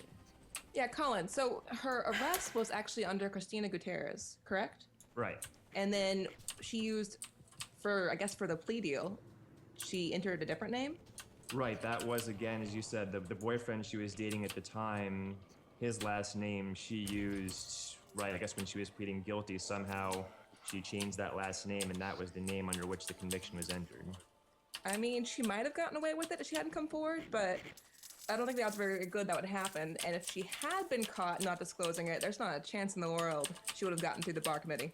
Oh yeah, I mean, we tell our law students all the time at my law school, disclose, disclose, disclose, because if you're forthcoming, your chances are pretty good. If you're caught in practice having lied or not disclosed something to the bar committee, that's it. You're going to be disbarred, and no two ways about it. Yeah, the time to do it is before law school. Yeah, I mean, we have things like where someone was just questioned by police. They weren't even arrested, or it was just a traffic citation. We disclose everything with an abundance of caution. Yeah, it is surprising that she was eventually admitted to the bar. Yeah, and Justice Smith, in his dissenting opinion, noted some of these issues we were just discussing. Here's another part of his dissenting opinion. It is evident also from a perusal of the transcript of the hearing before the character committee that some members of the committee believe she was not completely candid in her explanations of her driving record, and the fact that a number of motor vehicle fines went unpaid over a number of years. So Smith's concern wasn't just about the shoplifting and failure to disclose it over a decade. It was that even when she was sort of coming clean to the character committee, there were question marks there about exactly how candid she was being. And then ultimately that leads Justice Smith, again, to conclude he can't in good faith admit Gutierrez to the bar. Here's one final section of his dissenting opinion. The practice of law often involves handling the funds of clients running into tens of thousands and even hundreds of thousands of dollars. This can and does present a temptation to some individuals, as experience has amply demonstrated. Therefore, I regard honesty as one of the most important traits of character which should be required of a prospective lawyer. That case you saw, what kind of case was it? Was it like criminal case? Was it like a murder case? Others are concerned. When a person is admitted to the Maryland bar, he becomes an officer of this court. When we admit them, we are in effect certifying to the general public that he is a person to whom the affairs of others may be entrusted safely. Justice Smith was the dissenting opinion, though, and Gutierrez was admitted to the Maryland bar on October 26, 1982. For the next 4 years, Gutierrez plied her trade not as a private attorney and not handling clients' funds, but as a public defender, where she represented indigent clients. According to the Baltimore Sun, she soon became considered one of the best in her office. In particular, she tried more cases than anyone else and rarely accepted plea deals. As a result, she often drained the public defender's budget by retaining an abundance of expert witnesses. According to a colleague at the time, Gutierrez was the most tenacious lawyer he'd ever seen, and, quote, "You push her, you better be ready to kill."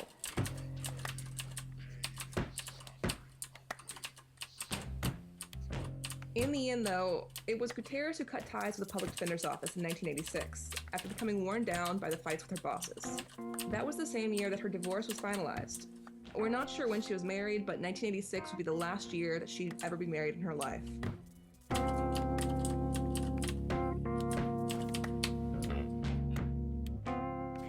Soon after quitting the public defender's office, however, Gutierrez was in fact courted, but it was a different type of courtship. In 1983, William Billy Murphy had started a law firm, and he soon became known as one of the top trial attorneys in Baltimore. In fact, when State Senator Clay Davis needed an attorney on a 2008 episode of the TV series The Wire, he hired Murphy, who was playing himself. When Gutierrez quit the public defender's office, Murphy pursued her vigorously to be an attorney at his law firm. According to Murphy, she loved to try cases. She would, as we would say, throw down in a minute. She had no fear in the courtroom of anybody or anything. Gutierrez soon accepted the invitation, and at that point in time, Murphy and Gutierrez began to front one of the top litigation firms in Baltimore. You can almost get this visual image of them and their firm as this real-life counterpart to, if you've ever seen the show The Good Wife, Lockhart Gardner. You have basically these two larger-than-life figures literally creating real-life drama in the courtroom. For instance, here is a representative quote. It comes from a Baltimore criminal justice blogger describing one of their cases. In 1994, the city comptroller, Jacqueline F. McLean, went to court on charges of stealing city funds. The case quickly became a circus with the aggressive defense attorneys M. Christina Gutierrez and William H. Billy Murphy, egging on Judge Elsbeth L. Both. Judge Both, who had a volatile temperament in the bench, allowed herself to be drawn into shouting matches with Gutierrez and Murphy. Yeah, having a who did not history want is on the bad case. for you. Over the next 9 years, Gutierrez won more than her share of professional victories. In 1991, she won an acquittal for a Morgan State student who had been charged with murder, despite the fact that the student had made various self-incriminating statements to the police. In another case, she spared a client from death row by delivering her entire closing argument from behind her client so the jurors wouldn't be able to take their eyes off of him I guess it before would. rendering their verdict. I think it would be called She's an also assault. believed to be the first Assault lawyer case. to raise a successful battered spouse syndrome defense in the state of Maryland. In fact, in 1990, she became the very first Hispanic American woman to be counsel of record before the United States Supreme Court. The case at issue was Maryland versus Craig, and it's a case that's in evidence casebooks across the country. Craig was a child sex abuse case, and in the case, the trial judge approved of a unique procedure. With this procedure, the child was in a separate room testifying with only a video camera, the judge, the prosecutor, and the defense attorney, Gutierrez, being present. Meanwhile, the defendant and the jurors were in the courtroom and could only see the child on a TV screen. In the case, Gutierrez successfully argued to the country's highest court that this procedure violated the Confrontation Clause, finding that this closed circuit testimony did not protect the defendant's right to confront the witnesses against him.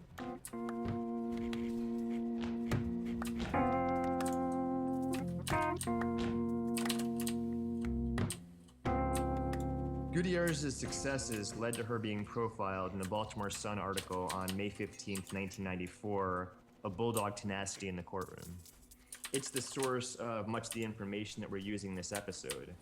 The article notes how, over this course of years, there were few, if any, Maryland lawyers who handled as I many think high-profile criminal battery. cases, with Gutierrez almost always winning. I don't know. A lot of those times cases. it's battery and Here's a assault. I representative don't know. excerpt from the article. I'm not sure what the difference Some is. prosecutors privately question whether Ms. Gutierrez's successes are a triumph of style over substance and assert that her pugnaciousness is manipulative. Ms. Gutierrez becomes venomous over such criticism. Quote, there are some prosecutors who accuse any defense lawyer who beats them as being dishonest and using trickery. I have nothing but contempt for them. The article makes clear Gutierrez's status at her locker room at the time, because at that time, Murphy himself was facing charges that he battered his wife, and it was Gutierrez who he chose to represent him. And in fact, she eventually won his acquittal. I think battery seems like assault seems like something intentional, whereas battery is like she worked around the clock for days when she was is like the difference between manslaughter and murder, right? Article also indicates that at some point like manslaughter is kind of like you killed somebody by accident or something. But so I think that's what it's like. She would typically spend the day at home with her children before the sitter arrived. At that point, she would leave, she would go to the office, she would basically burn the midnight oil and work throughout the night before then reappearing to see her children at breakfast. That doesn't sound like a sustainable lifestyle. Yeah, I mean, it seems like something you might be able to sustain for Yeah. a while, but it's not something Like battery is you did hit somebody, but it's not necessarily like you plan to. Like maybe someone said something and it made you angry and you hit them, right? But assault is like you planned ahead of time to like hit them. Like you were planning ahead of time to do something about it. But like battery can be like someone provoked you or something. The purpose of assault is to threaten and it can be physical. Oh. Walking a fine line between the weird. spent on case prep versus the courtroom performance that she was going to put on in the trial. Yeah, I don't know. I'm not a lawyer. Over the years, those scales tipped more in favor of the latter to the sacrifice of the former. Yeah, she seemed to have good instincts in the courtroom, but she wasn't exactly someone you'd want writing your appeals brief. Yeah, I mean, it seems that, a lot of attorneys, they're blue bloods. They come from money and they might not be able to relate to a Baltimore City jury. Gutierrez definitely someone, I think, through her history of growing up and seeing herself as an outsider to her political activism, was someone who was keenly attuned to what jurors were thinking. And assuming the prosecutor is correct that there wasn't much substance there, it was made up for with her style and her ability to convey to the jurors exactly what they needed to hear. I also wonder if it may have contributed to Judge Quarles' accusation that she was lying. Maybe he had seen her in action before and had decided, wrongly or rightly, that she was capable of trickery or capable of trying to pull procedural stunts in the court, and that this might be just another stunt. Many things that are written online about Gutierrez, even her supporters said that she walked that tight line between what's ethical and what's unethical. And I think for a while she navigated it, and she navigated it successfully, but as 1994 turned into 1995, it seemed that there's a shift, maybe a slight shift at first, but also in a certain sense, that shift I think started a gradual at first and then a more severe decline in terms of what she was doing for her clients. Okay.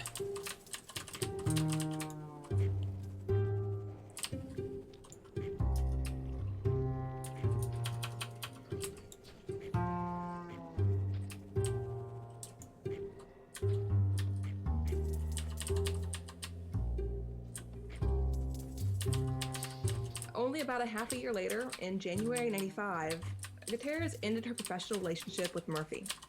According to an article in The Split, yeah, that's why they're like usually together, right? You're assault, like you're hitting somebody to threaten them so that they do something you want, right? Problems started cropping up with her cases. You're usually hitting somebody because they're not doing something you want them to do, right? Oh, move your car. You're not going to move your car, so I'm going to beat you up. The first was the case of John Merzbacher. Merzbacher was a teacher at a Catholic school in Baltimore who was charged with a number of sexual crimes against an 11-year-old student. After a jury trial, he was convicted and sentenced to 4 life sentences. Merzbacher appealed and claimed that Gutierrez and her co-counsel had failed to communicate with him about a plea deal that the prosecution had offered. Under the deal, which the judge had approved, Merzbacher would plead guilty in exchange for 10 years incarceration, instead of the 4 lifetimes that he did get at trial. At Merzbacher's post-conviction hearing, Gutierrez testified that she failed to communicate the offer because she was moving offices when the offer was made, and it was, quote, out of her mind, later when she was working to prepare for trial. So, by the time the court rendered its judgment, Gutierrez had been disbarred, and the judge used Gutierrez's disbarment to support his finding that Gutierrez had perjured herself when she testified that she never told Merzbacher about the plea deal.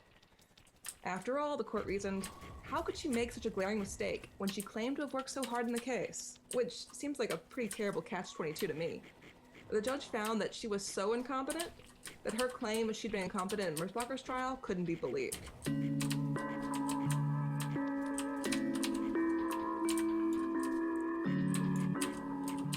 Merzbacher eventually appealed to the U.S. Court of Appeals for the Fourth Circuit. That court disagreed with the state court, finding that Gutierrez had indeed forgotten to communicate the plea offer, and that this satisfied the deficient performance prong of an ineffective assistance claim. The failure to communicate such an offer is a glaring error that a good or even decent lawyer cannot make. That said, the court concluded that Merzbacher would have rejected the plea deal, even if it was communicated to him, meaning that there was no prejudice and no relief for Merzbacher.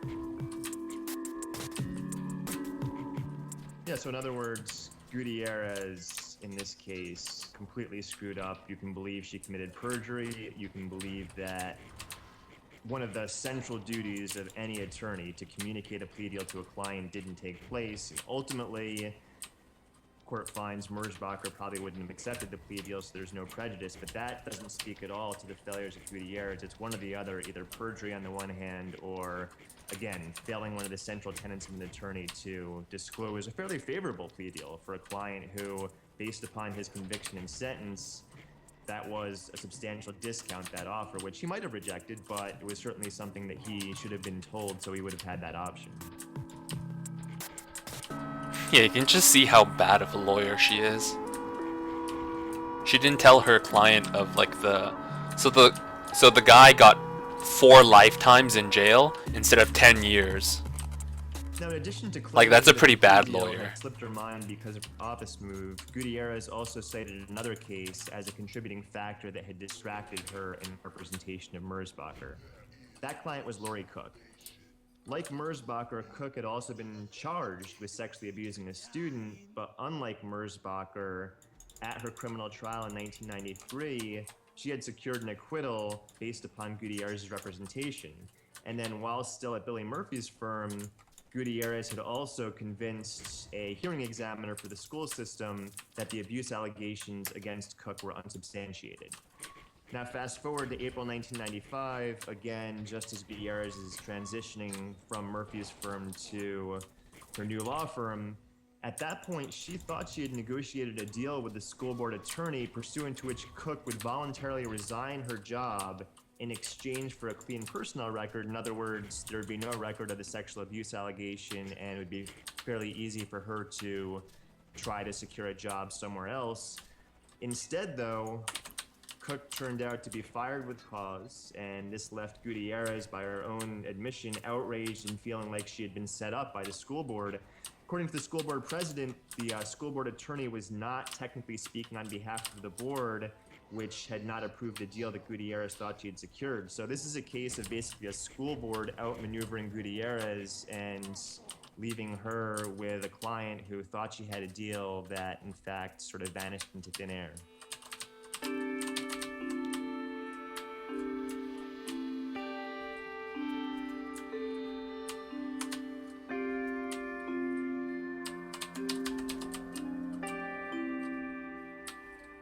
And there was also a third major case that Gutierrez was handling in 1995, the murder trial of Leon Green. Green was charged with murdering Paul Hutchinson on January 9, 1995. The state's key witness in that case was Sharon Webster, Hutchinson's girlfriend, who claimed that she saw Green and Hutchinson walk into an alley, heard gunshots, and then saw Green running away with a gun in his hand. The case went to trial, and on August 1st, Green was convicted of murder and sentenced to life without parole. Green filed for post-conviction relief, claiming that Gutierrez had been ineffective by not moving to modify his sentence. The Court of Special Appeals of Maryland agreed and found that Gutierrez had been ineffective, which meant that Green could now belatedly move to modify his sentence. In addition to his claims about modification of sentencing, Green also claims Gutierrez was ineffective because she had requested and received an alibi witness instruction. That instruction tells jurors that they should return a not guilty verdict if they believe the defendant's alibi witnesses. The problem in this case was that Gutierrez called no alibi witnesses, and therefore, according to Green, this instruction merely highlighted the fact that he didn't have an alibi defense. The Court of Special Appeals agreed with Green and found that Gutierrez had been deficient in this regard, but concluded that this error was not enough to change the outcome at trial. But Green also claimed that Gutierrez was the reason that he didn't have an alibi witness in the first place. According to Green, he had informed her that he had 2 alibi witnesses who would testify in his defense, and he did so well before trial, but she never once contacted them.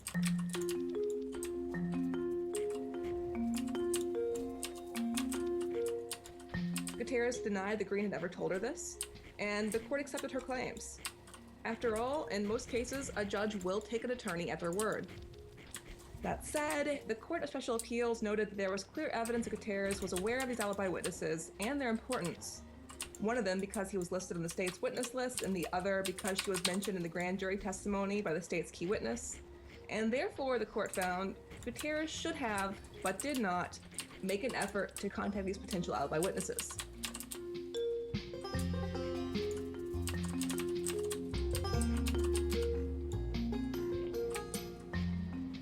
Both of the potential alibi witnesses were in fact called at the PCR hearing, and they indicated that they would have provided exculpatory testimony if they'd appeared at Green's trial. Unfortunately for Green, both of them also admitted that they were drug users with outstanding warrants who were trying to avoid the legal system. Therefore, the court found no prejudice. And not because Gutierrez had known these facts and made a reasoned decision not to call them, but because even if she had, they wouldn't have appeared. So it wasn't Gutierrez's performance that was approved of, it was simply that those witnesses, even had Gutierrez been doing her job, wouldn't have been there. Yeah, I mean, this case, to me, Susan, is a pretty significant discovery because it basically mirrors Adnan's case. I mean, in the end, it turns out these witnesses wouldn't have been cooperative, but that's not something that Gutierrez knew. This is a murder case like Adnan's case. This is a situation where we have multiple alibi witnesses, just like Asia McClain mentioned her boyfriend and friends. Gutierrez isn't investigating, and then the question is she lying or not? She told the judge that Green had failed to mention these alibi witnesses. He strenuously disagrees. Luckily, that's not the case with Adnan, where Asia McClain's name is in the files, but even if we take Gutierrez at her word, there was evidence from the court. She knew about alibi witnesses in a murder case and made no effort whatsoever to contact these alibi witnesses. And to back up for a moment, there are 2 important prongs of this test here. The first is that the attorney at issue was so bad that it was unconstitutional. And the second is that because the attorney was so bad, the defendant in the case didn't get the outcome he might have gotten otherwise. The court here wasn't finding that Gutierrez's performance was acceptable or that it met constitutional standards. It simply found the second part, that even if he'd had an attorney who was actually doing her job and actually taking basic steps that she should have, well, those 2 witnesses were, on the run from the law, so they might not have showed up in the first place, which means that his attorney's deficient representation, it didn't matter in the end. Yeah, I mean, it's basically just a lucky outcome for Gutierrez, where she's called out for deficient performance and for acting in a way that no reasonable attorney would act, but it just happens to be that if she had done what a reasonable attorney should have done, it would have been at least possibly a dead end. We're not sure. They said they were avoiding the trial process, but they might have cooperated if they were trying to free an innocent man. But yeah, it's a case of certainly deficient performance, and in a case where currently the claim is a deficient performance based upon failure to contact an alibi witness, it seems significant circumstantial evidence.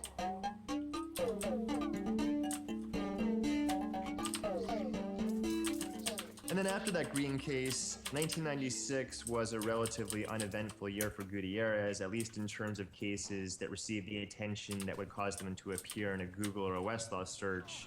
In other words, you can look into the Maryland State case search and you can find other cases she handled, but there's no opinion that we can find to be able to say, okay, here are the facts of the case and here's what happened. What we do know from media stories is that Gutierrez spent much of 1996 working up the case of a mentally ill teenager who had been charged with both murder and accessory after the fact to murder. That case eventually went to a jury trial and a jury verdict in early 1997. And it was a case where, depending upon how you view the facts, it was maybe a win, maybe a loss, maybe a draw. The jury eventually acquitted her on the higher charge of murder, but did convict on the lesser charge of accessory after the fact, resulting in, again, this mentally ill teen being institutionalized as opposed to imprisoned.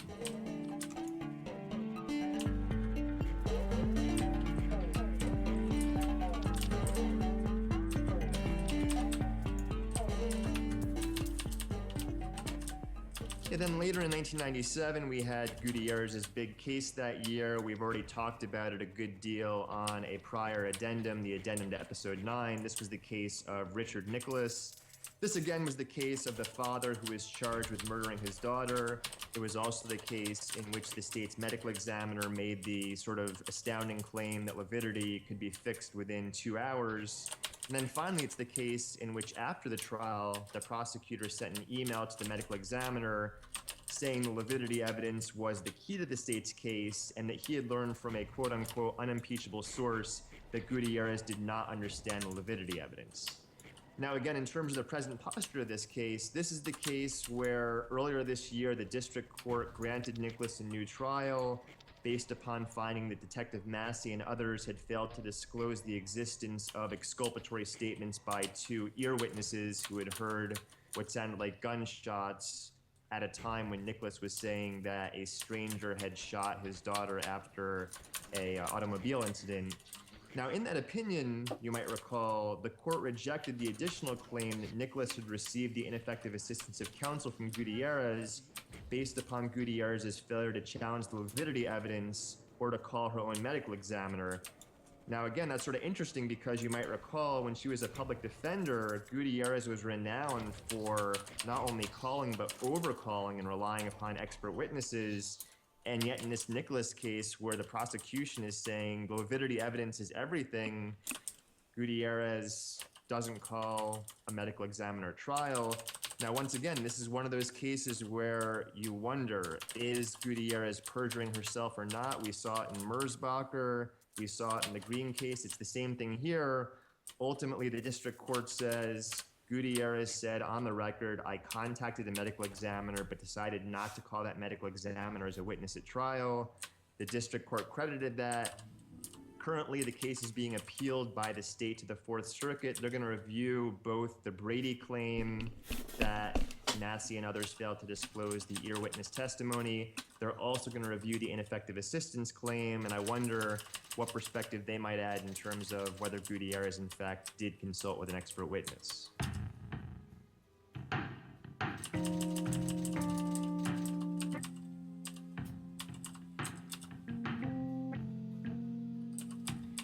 So that really brings to a close this period of 1995 to 1997. Again, after Gutierrez left Murphy's firm, her fortunes really changed. During those 9 years at Murphy's firm, she won the vast majority of her cases. What we presented here are not only really losing most of her cases, but in many of these cases, either borderline or actual misconduct. And again, these aren't cherry-picked. These are the cases from this period where we can find the facts and we can report on them. Again, there are some minor cases in the Maryland State case search system, but it's impossible for us to tell whether those were wins or losses. And at least, Susan, from my perspective, this period from 1995 to 1997 seems to me sort of an attorney who's coasting on her prior reputation with very little to show in the way of recent results for her clients. Yeah, this is every single case we can find from this time period. And there could be more out there. They're obviously not big, high-profile ones. But the ones we do know of, she has a very unimpressive record, to say the least. And that's putting it mildly. And a lot of the accusations being made in these cases kind of remind me of the scene from her first trial, in which she says that she had not seen some cell phone records that were being put into evidence. And the judge calls her a liar. That resulted in the mistrial. And the question is, was Gutierrez telling the truth that she hadn't seen the records and admitting to being that incompetent? Or was she trying to lie for some obscure procedural advantage? The judge clearly thought it was the latter because he couldn't believe she'd be that incompetent. So He couldn't believe he she was called her that a liar, dumb. And the jury overheard. And it's kind of repeating this pattern of judges who look at her cases and they have to decide perjury or incompetence. And it seems like a lot of the time they choose the answer that affirms the conviction. Susan, what you mentioned with the mistrial, it's one of those cases again where you look at it and say, she has to be lying, because when Gutierrez is talking to the judge about not seeing the cell phone records, she seems to It was so acknowledge bad. The that judge couldn't they believe actually she was were that turned over stupid. to the defense, That she and her didn't look at the simply, I evidence. didn't see the cell phone records in the sense that, according to her own words, I didn't care about them. I didn't care about the cell phone records, and that's why I didn't see them, not because they weren't turned over. And again, it's one of those cases where you look at it and say, how is it possible an attorney would act that way? And for many of these situations we're looking at here, it's the question of, is she lying, or is she acting in a way that's completely contrary to how a normal or even a mediocre attorney would act? And as you say, Susan, unfortunately, it seems that the way these are resolved usually goes against the client when, you know, you'd want to sort of give the client every benefit of the doubt. To be clear, there was no procedural advantage to doing what Gutierrez did in that first trial. There's no reason that her saying she hadn't physically seen those documents, even though they'd come to her office, would have helped her side. But at the same time, I can see entirely why Judge Quarles would have assumed that, because it's incomprehensible that she hadn't actually looked at them. So he must have assumed, and I don't blame him, that she was making this up to try and score some obscure point.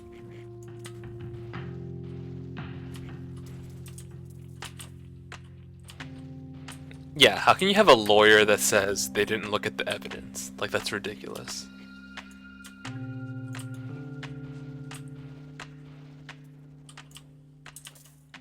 In 1998, Gutierrez's story took another turn, and things got worse still. She had her son and daughter move in with their parents in Towson, Maryland.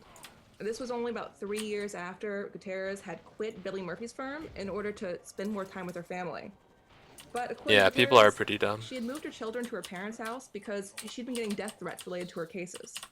Earlier this year, however, her son gave an interview to the Baltimore Sun, and he wondered about this explanation. Although she wasn't officially diagnosed with multiple sclerosis until 2000, her son told reporter Justin George that he wouldn't be surprised if the effects of the disease began in 1998, about the same time that she moved his sister and he in with her parents in Towson. Gutierrez said his mother told them that she'd received death threats related to the cases. But now he wonders if they had moved because his mother knew her faculties were failing and needed help parenting. If Gutierrez knew that she had MS by the time she was representing Anon, it makes her role in another case even more interesting. In late 1999 through early 2000, the same time period as Anon's trials, Christina Gutierrez represented Melissa Carroll Deckelman, a former assistant to the president of the Maryland chapter of the National Multiple Sclerosis Society. Deckelman allegedly wrote out 214 of the chapter's checks to herself in a time period from 1994 to 1998, embezzling $269,000 from the chapter and causing it irreparable harm. In December 1999, Gutierrez negotiated a plea deal, pursuant to which Deckelman agreed to enter an Alford plea, which, again, is a plea where the defendant doesn't admit guilt, but acknowledges that the state has enough evidence to prove guilt beyond a reasonable doubt. If Gutierrez knew then that she had MS, you can only imagine what she was going through.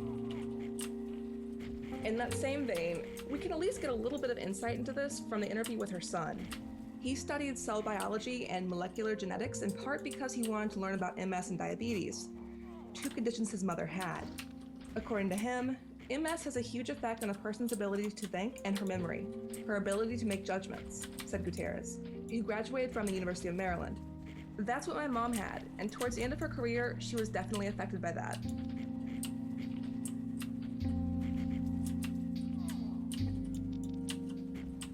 You know, I'll say I find it pretty interesting that Gutierrez's condition led her son to pursue these fields of study, because there's actually something very similar in my family. My grandfather grew up in the Bronx, and like everyone else in his block, he was Jewish, and the story we were always told was that in fact growing up he thought that everyone was Jewish. He went to serve in the army in World War II, and he suffered a rude awakening when he realized that his religion placed him in the minority and led to pretty bad mistreatment. And then upon returning from the war, he had another rude awakening. He was a sign painter on Long Island, but he couldn't keep the brush steady while he was painting the signs.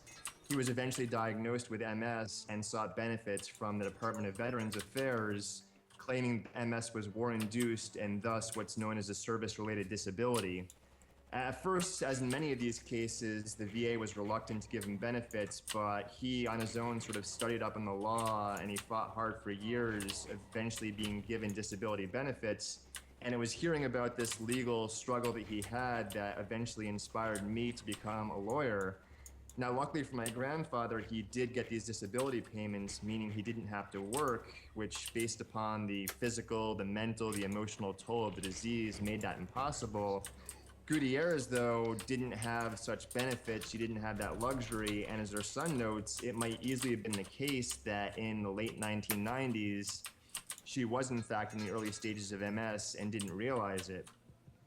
Overall, though, it's impossible to say exactly what was going on with Gutierrez in 1998. What we do know, though, is, factually speaking, she started taking on a record number of tough cases at this point in time. Her mentor and colleague was Byron Larkin.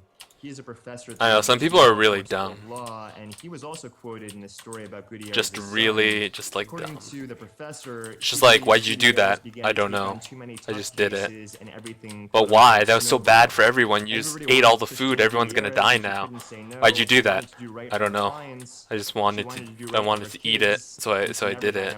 And you're like, God, you're fucking dumb. Why'd you eat all the seeds? We were gonna plant those seeds to make food. Now we're all dead. Why'd you do that? I don't know. I was hungry. It's like, oh my God, you're so dumb. In some cases, malpractice, and other cases, intentional fraud. Let's start with the malpractice.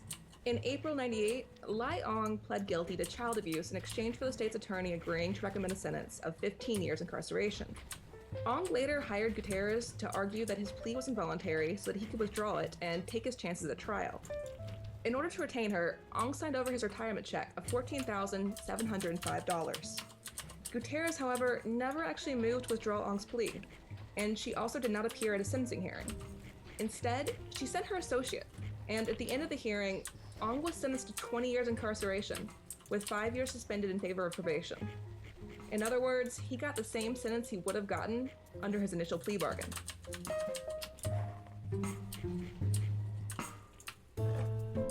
After this result, Ong asked Gutierrez to return some or all of the amount he paid her, claiming that she hadn't done what she was paid to do. When Gutierrez refused, an action was brought against her with the Client Protection Fund, which is a fund created to provide relief to defrauded clients, without requiring litigation or a lawsuit. Gutierrez claimed that she had in fact done an evidence review with Ong, at which point they had mutually agreed not to withdraw his plea. Ong claimed that no decision had been made to do that, and that even if it had, it shouldn't have cost anywhere close to $14,000. Gutierrez claimed that in addition to mutually deciding not to withdraw the plea deal, she'd also worked for Ong on a case in Anne Arundel. But Ong's client ledger didn't indicate that any work had been done there. The trustees of the Client Protection Fund found that Gutierrez had committed malpractice, but that's it. They didn't give Ong any money. According to an article in the Daily Record, when asked why Ong's claim was denied, Janet Moss, the Client Protection Fund administrator and sole paid claims investigator, said it lacks merit. Ms. Gutierrez did represent him, Moss said. That representation may have fallen short of what Ong wanted or expected, she added, but that's out of the fund's hands. We handle theft only, she said. We don't handle malpractice. The Court of Special Appeals of Maryland later agreed with this conclusion, finding that an attorney must engage in defalcation or embezzlement for a client to recover. And according to the court, defalcation always involves intent. In other words, a defalcation would exist if an attorney takes a fee from a client and performs no work. Specifically, with regard to flat fee arrangements, the fund maintains that there can generally be no defalcation whenever an attorney has rendered at least some legal service, even if the quantity or quality of service was not exactly what the client had in mind.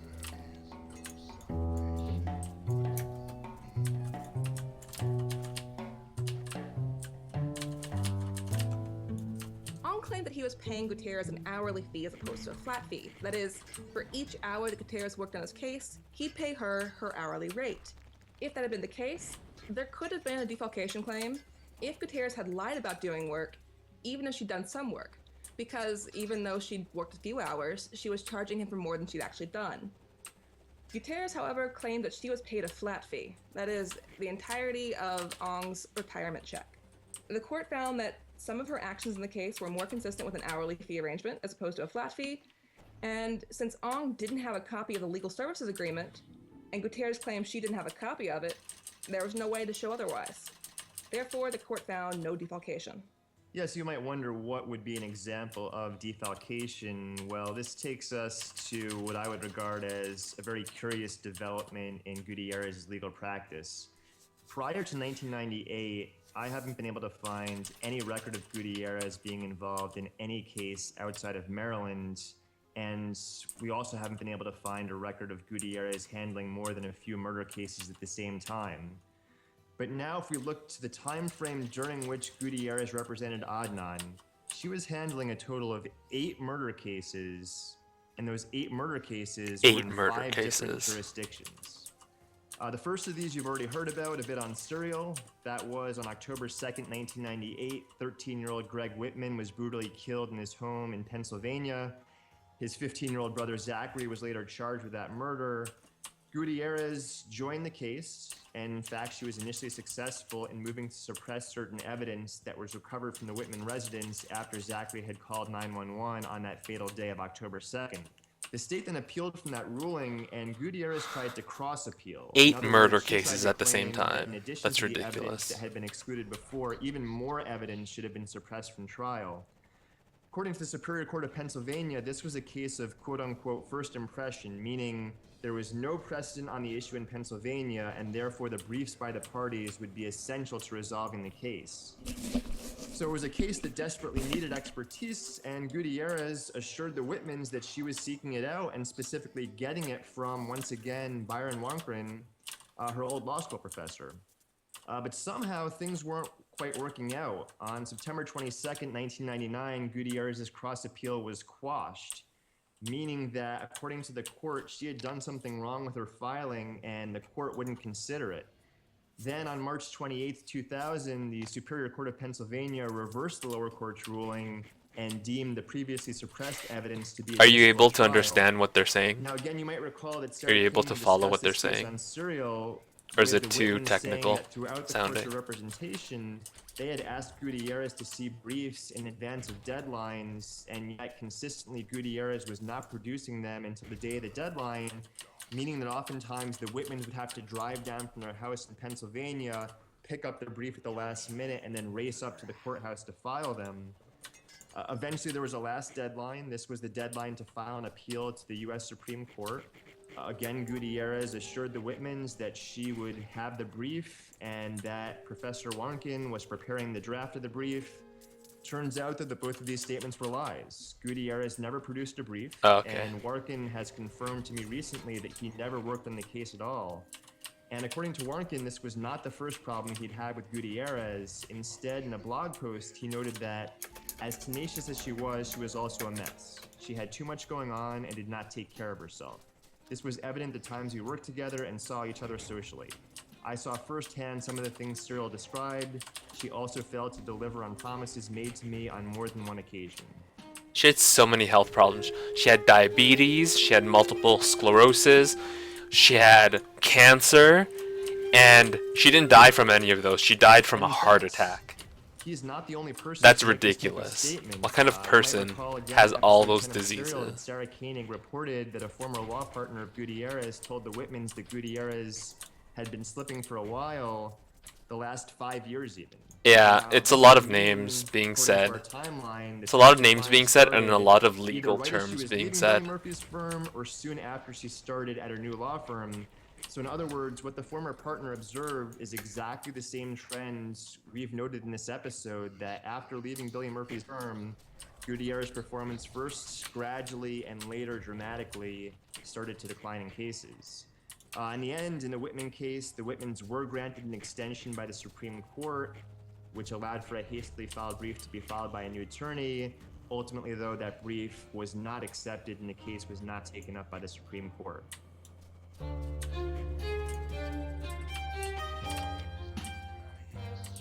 Yeah, she's What the wasn't reflected, defendant's though, was lawyer. the claim that the Whitmans eventually made to the client protection funds, and that was a claim for So they're $40,000 discussing based her on Gutierrez history, failing to file her a legal Supreme history. Court, and also failing to pay experts who were needed on a few key issues in the case. Because a lot of and people are specifically like, the "What the case of fuck? How is she so 2006. incompetent? Gutierrez She lied, doesn't failed file to motions work that her that she clients claimed are was asking her to produced, file, and she a lot of failed in times due regard to the those rights motions of are really citizens. easy to file, and it just makes her clients lose. Because if you don't file it, the judge has to side with the person who did file the thing, right?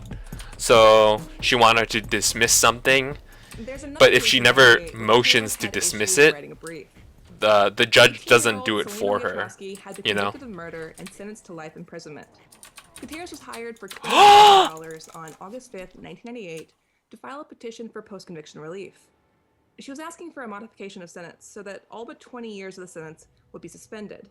I That died. means rather than a life sentence, Wietrowski would receive just 20 years. I give up on everything. Months passed and no petition was filed.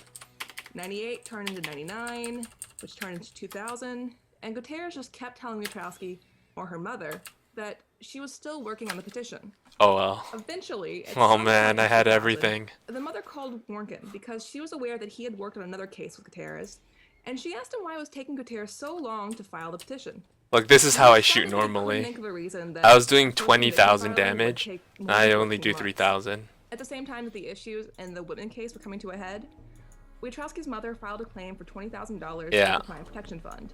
Well, that's the whole Received a full point, payment. right? You don't care if you can't die, right?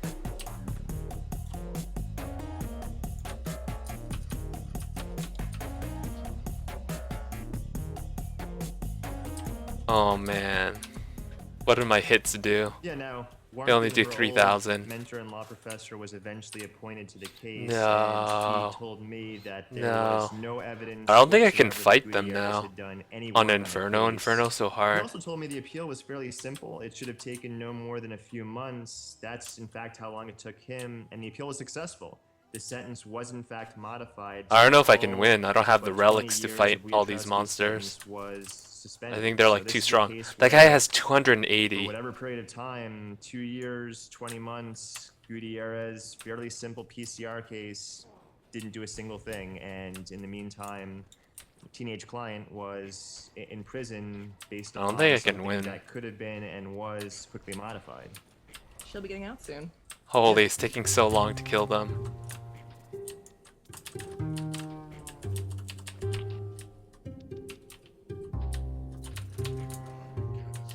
In the summer of 1999, in addition to these two cases, and in addition to preparing for Oh, another and I trial, can't fly. Gutierrez I was wanna also fly. juggling with another trial. Oh, and I in a lost murder all case the in Maine. keys. I had Howard 99 Stephen Joseph keys. Glasgow was charged with No, I murdering don't a have coworker at 99 Colony keys. Hotel, and pursuant to a plea deal, he pled guilty to manslaughter. The sentencing hearing was held on August 20th, 1999, and Gutierrez seemingly spent a lot of time. I'm so weak. The trial was Ah. described as unusual for its length, with Gutierrez calling 2 psychiatrists to testify that Glasgow I'm should so be sent to a weak. hospital, not a jail. And Holy the court shit. disagreed, sentencing Glasgow to 15 years incarceration, with all but 6.5 suspended. This case wasn't necessarily a loss for Gutierrez, but the timing's interesting. Gutierrez didn't visit Anon in prison between July 10th, 1999 and September, presumably because of her involvement in the Glasgow case, many miles So away. fucking weak. As I've noted before, the only dated And I didn't die because something killed me. I died because I was standing on July 13th and I died 14th, because I was 1999. standing on a thing. I was standing on an energy ball. Oh my god. Well, let's see if I can finish the game. The though. clerk who more regularly visited Anon was sent by Gutierrez to see him in August of And I lost 99, all my pets. the day I don't after have the all trial those ended in the things main case. hovering around me The that were memo from the protecting interview me. makes clear that the regular clerk covered largely the same territory as the substitute clerk had done in July, which makes you wonder whether Gutierrez worked at all in Anon's case throughout July and August, and whether Asia So McLean you saw how I tracks killed those in bosses really the fast to see efforts how by the long it clerks. takes me to Yeah, kill I mean, these that's bosses. my best guess, Susan, is that she really was focusing on the Glasgow case. in Look how July slow and I walk. August, and she somehow missed the clerk's notes from July 13th and 14th, and that's why The very day she gets back from Maine, she's having the regular clerk come in and basically ask the same questions that the clerk asked back in July. Holy, it's I so. still find it significant that in her notes, there are pages that are clearly talking about Aisha. They have Aisha's last name, Aisha's address, Aisha's phone number. But her name Oh, listed is I know Asia. what I do now. Yeah, and on this appeal, Because now I know what should be most of back in the these file, but it things also do, says what most of these Asia, relics do. which should be Aisha's name, and yeah, those are certainly two good explanations. Yeah, why like Aisha monsters, they falls just into put platform. energy balls on the ground They have repeated sometimes, efforts based upon and you other can just cases walk that around went them. on too. Maybe she But I just confused stood on Asia it. I with didn't know I Aisha. was standing on it At the because same there were so time, many I don't give a particles on the crap screen. exactly on the Asia issue, but So, know because that now all that I throughout the know what all trial, these relics the look like and what they prosecution do, was I can just maintaining pick the the ones that I steady want. drumbeat of Hay was last seen leaving Like this campus one's at the 2 p.m. attack speed one. All the news articles, Because all when the you're reward poster info, when you have a lot everything of out there said, when you have a lot of Hay left relics, school they at 2 don't p.m. they And don't the give you any prosecution in more, its right? disclosure Usually after every was boss, they'll either give you a deliberately relic. vague and said But if things you're like, full of relics, "Hay they was don't last give seen you leaving school they don't give shortly you after more. school You have to ended. buy them. We'll give more details. Oh, I as they wasted become so much available." money Well, buying no, they didn't, relics. they never did. But prior to the first trial, So, Hayes like, the could have first reasonably thought relics that, you get are you really know, Asia easy was to get. meaningless, So what I because should do based is, on what the now state that I know said, which ones I based on what she want, should have known at that point, I if should the just state was not playing pick fair, them up until I see the Asia ones was that I meaningless. want. It just turned out that at trial, the Do you know what I prosecution mean? was going to change its story and claim that Hay was killed at the exact time that made Asia relevant.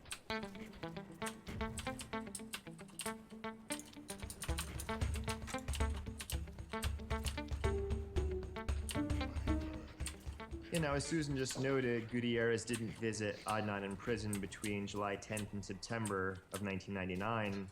On that latter visit, she also visited with another client. This was Marquise Matthews. Matthews was a Maryland man who was charged with first-degree murder after he fatally submerged his 5-month-old son in scalding hot water in a bathtub. State's claim was this is intentional murder. Matthews' defense was this was an accident. He didn't realize how hot the water was. Eventually, Matthews pleads guilty to involuntary manslaughter on October 21st, 1999, at a hearing before Judge Quarles. This is the same judge that Susan referenced before, who called Gutierrez a liar at Adnan's first trial. As a result of Matthews' plea, he was given a sentence of 10 years incarceration. And so, Susan, it's sort of an interesting counterpoint here where, disputably, Matthews killed the child. We have a question about the mens rea, whether it was intentional or not, but his sentence is 10 years. He presumably has been out for a number of years now, whereas Adnan, who had his case go to trial, as far as we can tell, unless justice comes about through this PCR, he's going to be in prison for the rest of his life. Ah, fuck. Yeah, I mean, it's tough to say. There's a well-recognized phenomenon known as the trial penalty, which says people feel much worse when they go to trial than when they accept a plea. And certainly this is a vivid illustration of that. But sometimes it's even worse when a person goes to trial. In the fall of '99, Gutierrez was also seeking to become involved in a death penalty case. This one was out of Alabama.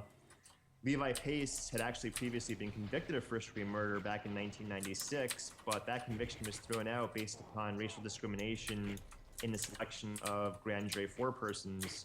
When the charges were brought again, the death penalty was again on the table, and Gutierrez applied to represent Pace in Alabama. Initially, though, in the fall of 1999, when she applied, it led to, in 2000, February 11th, 2000, the judge rejecting her being admitted to represent him in Alabama. He concluded that I read some of the articles that were attached to her resume, particularly the one with regard to her prior theft conviction and her lying to the Bar Association. That was primarily reason number one. I know she was ultimately admitted. She was admitted and then it came up and she was brought up on charges, I believe, as I recall it, and it just didn't sit well with me.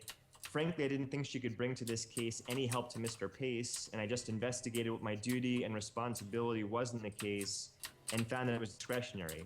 I looked for some basis that would, what I was required to do to avoid an abuse of discretion, and felt like I was within the discretionary bounds in making the call that I made, and I made it, and I'm going to stand by it. So Gutierrez later appealed this to the Court of Criminal Appeals of Alabama.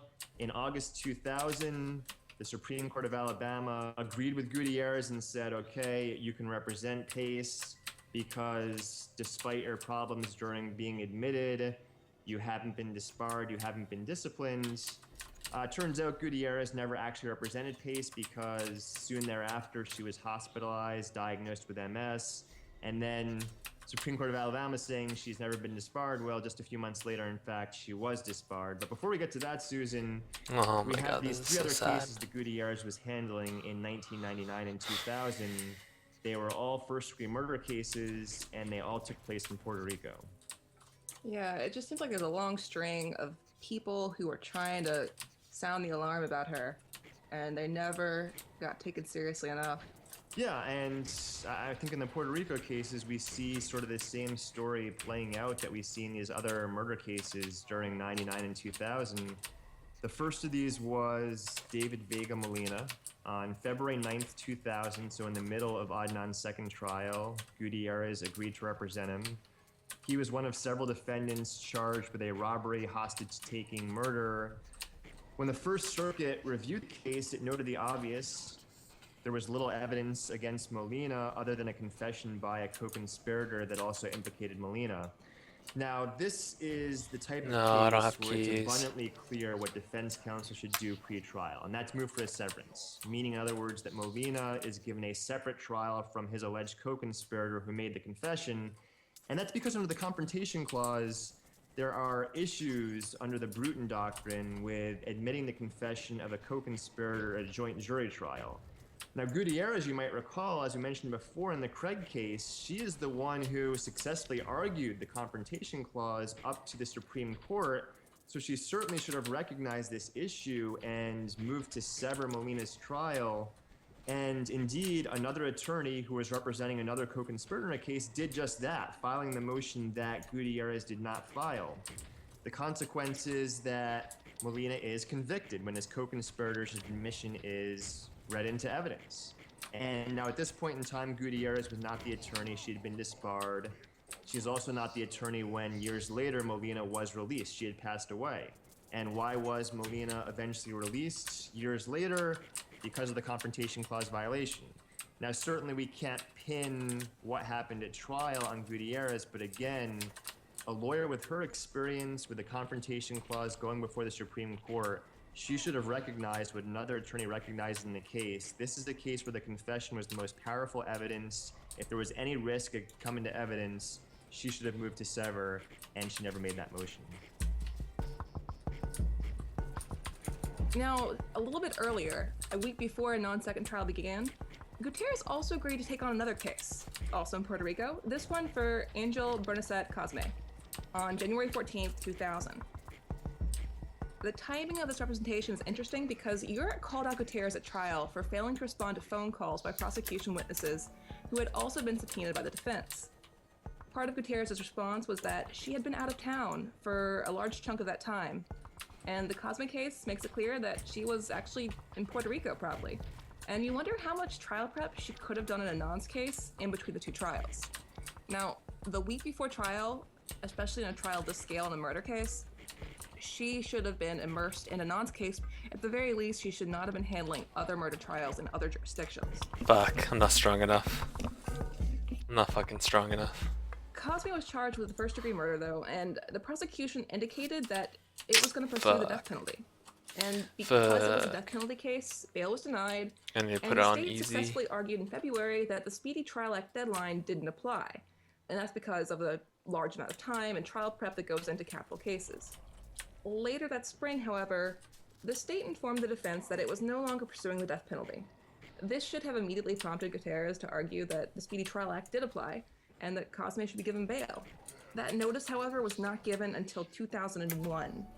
According to the court's opinion in January of that year, the court was first notified that this was no longer a death penalty case when Bernacet stated in his present motion that at some unspecified date, the government had decided against seeking the death penalty.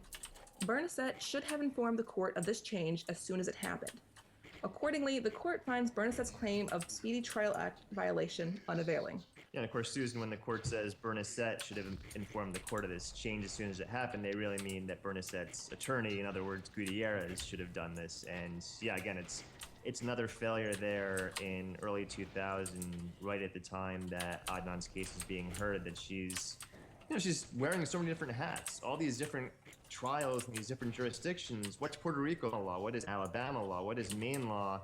And you can just imagine how she had so many plates in the air, it was tough to keep any of them up and keep them from falling and cracking. And it seems that in every one of these cases, the plates fell and they cracked and it caused significant harm.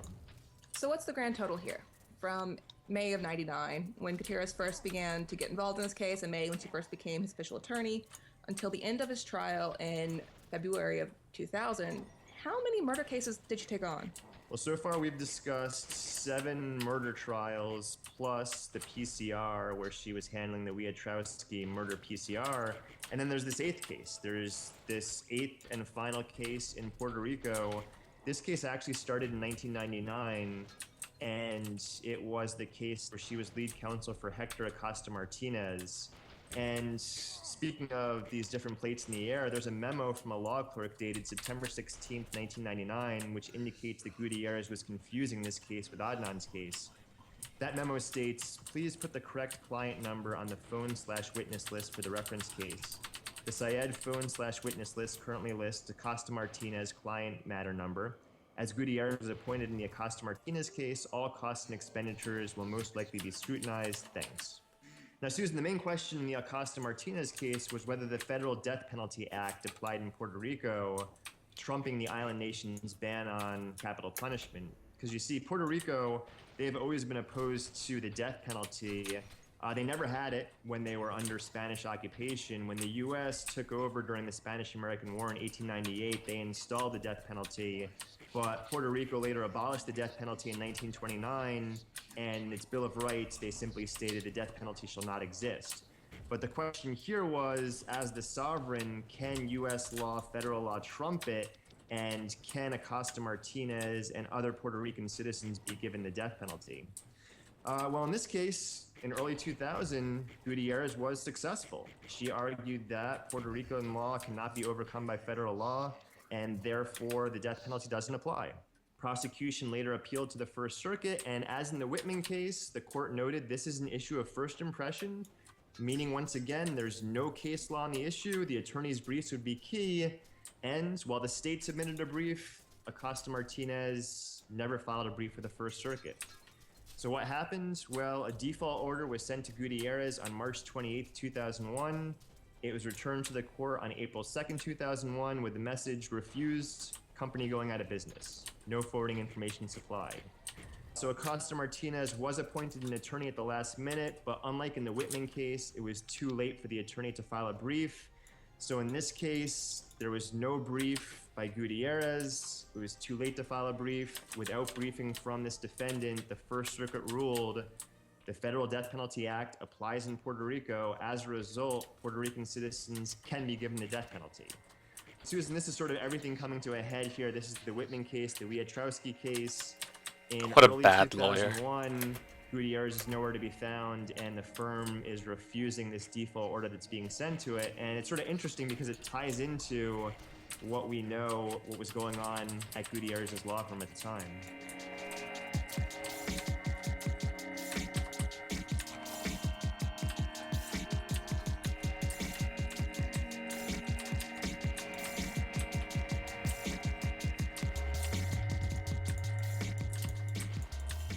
Yeah, and so what was going on with Gutierrez's firm? Why was this notice saying the company was going out of business? Well, in September 1999, Gutierrez's firm was named Redmond, Bergen, and Gutierrez. Those were the 3 named partners, and they were joined by 3 other attorneys. Earlier in the year, there were additional attorneys. One attorney who worked exclusively for Gutierrez left the firm in February. Another attorney who was working on Adnan's case and in fact had visited him twice in prison, left the firm in July 1999. Then in October 1999, Bergen, one of the 3 named partners, left the firm. We don't know the circumstances, but whenever a named partner leaves a firm, especially a firm with this few attorneys and this few partners, that's going to be disruptive for a few reasons. Then we can fast forward to February 2nd, 2001. This was the point at which... See those blue balls? I was were standing on one really of those escalated balls with and the they do a years. lot of We know the damage. problems with the Whitman case before, but this is when the Supreme Court brief isn't filed. This is when the Wiatrowski claims are coming to the forefront. On this day, February 2nd, 2001, Redmond, the one remaining named partner in the firm, files a lawsuit against Gutierrez Fuck, seeking I to can't garnish kill her him. property to the tune of almost $59,000 plus interest. And To the wait on lawsuit my is monsters successful. to kill We don't know him. the details, but it seems like Gutierrez somehow was borrowing money from the law firm for personal use and never repaid it. I mean, I'm not sure exactly what was going on there. It looked like Gutierrez's partner used a confession of judgment, or the Maryland equivalent, Fuck. in order to attain the judgment against Gutierrez. Which means that this was kind of planned in advance. To get sort of a fast forward judgment, there's a way you can add a clause into contracts that says, if you don't pay back by X date, then I can instantly file and get a judgment without going through a trial. And that's not a standard contract term, not the first time parties are dealing with one another, and it's definitely not a standard term to have in a contract between partners at a law firm. Which to me strongly suggests that there was some prior trouble going on, and that there had been an attempt to fix this before, and it hadn't worked out. And as a result, this judgment that Redmond got had been planned for in an agreement between Gutierrez and him and the firm, probably to pay back some money she owed that she never did. See, there was another energy ball, but it was invisible Again, these because the attorneys working overlapping, with Gutierrez, the overlapping firm.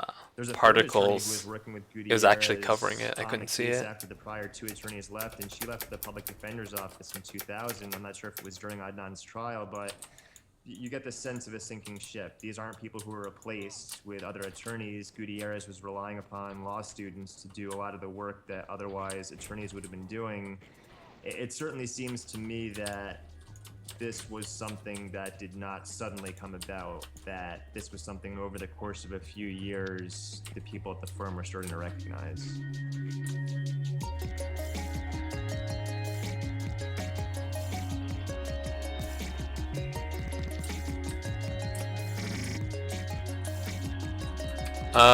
They're not my go-to. I like all sorts of games, but someone gave me this like a few days ago, or 2 days ago, so I've just been playing it. But I do like roguelike games. I've played This takes us FTL to and the stuff. summit. Gutierrez never self-reported the issues she was having, and it wasn't her clients that reported her. Instead, another lawyer, unidentified, informed the Attorney Grievance Commission that Gutierrez was too sick to handle her practice. And you know, I have to wonder, was it one of her partners? They would have known best, and they were the ones fleeing the ship. But I do like some attorneys saw what was roguelikes. I've going played- on and finally informed I've the played commission that FTL. there were big problems I've here. played. And at that point, Gutierrez was blind in one eye and could barely walk. What was that one? As a result of this report by the attorney, the commission took over What was Gutierrez's that? client Let me look at files, my and games once they list. started looking at them, they realized that the client money that should have been there Rogue wasn't Legacy. there. I've played Rogue At Legacy. the same That's a pretty time, fun about game. a dozen clients complained to the commission that they had paid Gutierrez, but that she hadn't actually filed their pleadings. On May 24th, 2001, Gutierrez was disbarred by consent after the number of claims against her had risen to 16. By June 20th, 20 clients had filed claims against her, and the fund's administrator believed this to be a record number of complaints. Well, it's just Gutierrez refused to fun admit because any it's wrongdoing, hard. And in reference to the I don't Wachowski like case, easy she cited games. the tremendous amount of work she had done on it. And with regards to the Wachowski case, she Whoa, said that he's just sometimes killing these my petitions take my years to goblin complete. so fast. This was not the first Shit, time I that actually Gutierrez have had to denied help. wrongdoing, and in the '94 Baltimore Sun article, she had steadfastly denied that she was guilty of shoplifting and asserted that she had pled guilty because she was in a bad spot. Gutierrez's claims back in '82 had convinced a majority of the justices in the Court of Appeals for Maryland that she was qualified to be an attorney. Only Justice Smith had dissented, forecasting exactly the arc that her career would take. In addition to Ong, 38 former clients brought claims with the Client Protection Fund. 9 of these claims were denied. Only Ong appealed, so we Yeah. have a record of his claim. As his claims make clear, I generally in the like cases that playing were denied, games Gutierrez might that I have need to been be malpracticed good and at. done I don't like other just being. bad acts. She I don't just know. hadn't done defecation. Holy, they're so strong.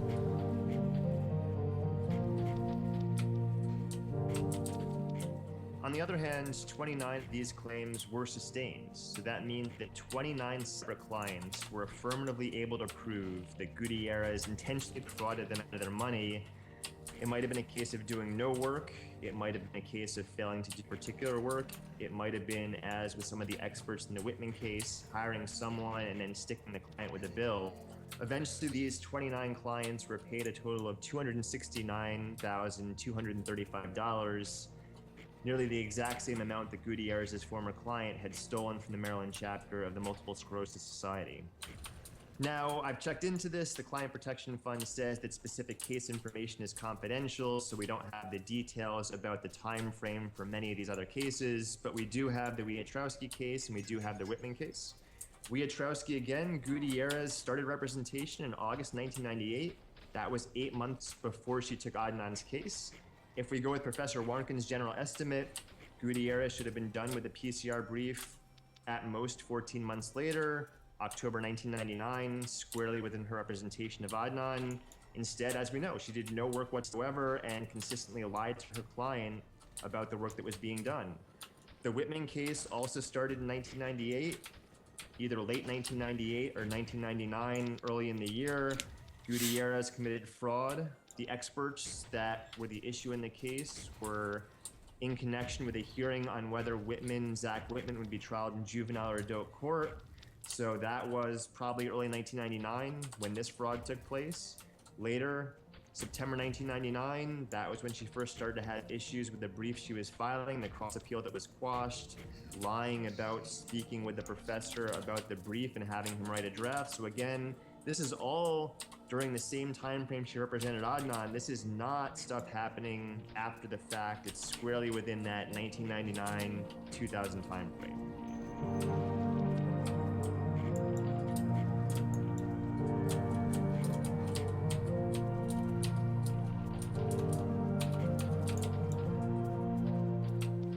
Eventually, though, things did take a turn for a worse for Gutierrez. We know she was disbarred in 2001. We know her condition worsened, as Susan noted a minute ago. Yeah, Few finding years secrets later, are fun. January 31st, 2004, Christina Gutierrez passed away. At this point, in addition to MS and diabetes, she had contracted cancer, but eventually it was a heart attack that took her life. Her parents and all 9 of her siblings were with her in the hospital room when she passed away. And I think, Susan, what we've been trying to do here is to present a complete picture of Gutierrez. Fuck, I think I just it's very deleted much a case of a really good someone who armor. certainly was stubborn Oops. and who, in her later years, wasn't willing to admit that her physical and mental condition was deteriorating. Shit. And that caused, a record number of clients to suffer. As again, her former mentor and colleague Byron Warnken notes, though, Serial should not define her. Her legacy is going to be a mixed message. Here she was not born with a silver spoon in her mouth for sure, and by her bootstraps became one of the best and most feared criminal defense attorneys in the country, certainly this state. It's kind of sad that all this got away from her. And I think that's the bottom line. It's sad for Gutierrez, it's sad for her family, and it's sad for the clients. This is people who put their life into her hands. That's what Adnan has said is, someone in prison, you're putting your life in someone's hands. And as Justice Smith noted, Oh this is yeah, why I always want to honesty do and 100% integrity is so key in completion. an attorney is that all of these people trusted Gutierrez, and with good reason. She had a great reputation for many years, but it was that stubbornness and that inability to admit fault and mistake that I think eventually was her downfall. And again, that downfall affected so Holy many shit. people, their families' lives, Fuck their off. lives, and it's a mixed message, it's a mixed legacy. It's just really tough to see what happened in this person's life.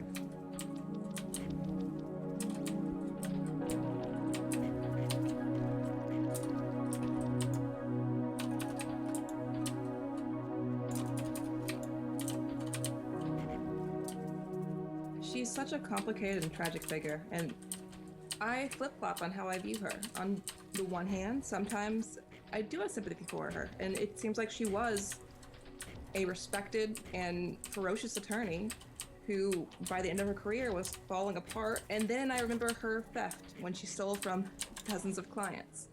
So I don't know what to think of her. I don't know.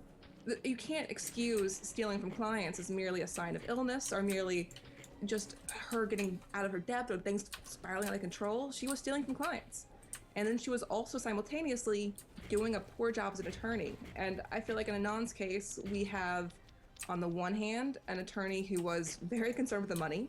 If you look at her files, you can see repeatedly there's notes about how make sure to ask Anand's parents for $10,000 more, to the exclusion of more important things going on in this case at the time. And then you have an attorney who I think was genuinely trying to do her best at trial. I think she hadn't yet recognized her own limitations due to her illness. And I think she thought she was capable of walking into the courtroom, putting on a show, and walking away. But you can tell from the transcripts, she's flailing. Again, those instincts are there, and you can see at times when she tries to zero in on something key, but it never comes together. Yeah, and Susan, in the end, for me, it's one of those things, again, we've mentioned several of these crossroads in this case. You always wonder with Gutierrez, is it one thing or another? We had basically adding everything up around $320,000 or $330,000 if you're combining the money that she embezzled from her clients and the money she had borrowed from the people at her firm. And, you know, you wonder where it went. Maybe some of it for medical bills, but is there some other untold story? We have, you know, $250,000 basically unaccounted for, and we have Gutierrez, as we said, in 98, 99, taking on this record number of cases in far-flung jurisdictions. It feels like maybe there's some other narrative out there that we are not able to grasp, but again, it's one of those things where we can't tell whether there's something else going on that might tend to explain this broader picture. And as far as I've seen and as far as I've heard, she wasn't living beyond her means, not visibly. There's no obvious sign of where the money was going. So what was happening to it?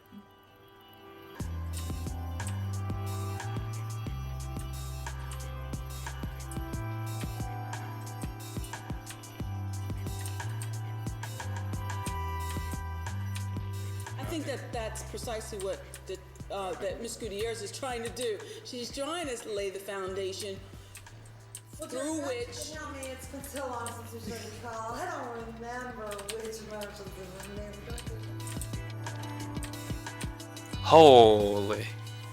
Is this something we need to discuss with your client, No, President? no, I don't think so. Is it a scheduling matter? Sort of. Oh my You god. sure you don't need your client here? I don't need my client here. I just, Judge Mike, the rest of my cross is not going to be that long on this witness. Fuck, it's so hard. Over the break, I can't finish the game, I don't have the ate lunch. damage. I don't know if the court's aware. I'm a diabetic, and You okay?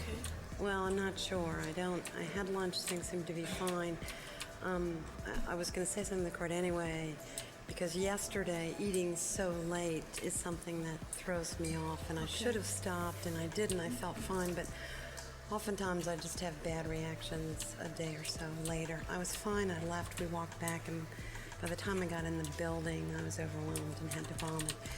I didn't feel like walking up to my office where my blood sugar tester is, so what I would like to do is to finish cross of this witness, which I don't think will take long, let them do whatever, redirect, and then ask the court to take a short break. I would like to walk up to my office and That's fine. test my blood sugar and see if there's anything I can do. My medication's up there, and see if I can clear it up. But I'm That'll be just- fine. You have no problem with that, do you?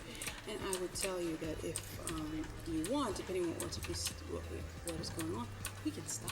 Yes, I know, the and day. but I'm not. I just don't know, and it's early Right. enough that if I walk up, it Right. may pass, and I'll be fine. Yeah, everything's really messed up. Yeah, it's really weird. It's so weird that there are so many weird people in it. Like, that's the weird thing, that there's so many weird people in it. Would it cost you to tell him that you were busy at the time he was outside your house, parallel in the street to where you were inside the car but not blocking it, was the business of getting Jay Wild his dinner at a certain time? I have no idea what you just asked. Did you just hear that? Do you want to listen to that again? That doesn't make any sense. Can you hear it? Cost you to tell him that you were busy. That if you want, depending on what. Listen to this. Listen carefully. Try and understand what she's trying to say. Would it cost you to tell him that you were busy at the time he was outside your house, parallel in the street to where you were inside the car but not blocking it, was the business of getting Jay Wild his dinner at a certain time? I have no idea what you just asked. What the fuck was that?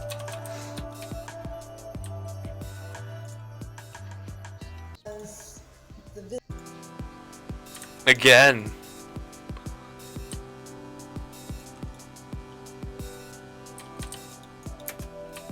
Would it cost you to tell him that you were busy at the time he was outside your house, parallel in the street to where you were inside the car but not blocking it, was the business of getting Jay Wild his dinner at a certain time? I have no idea what you just asked.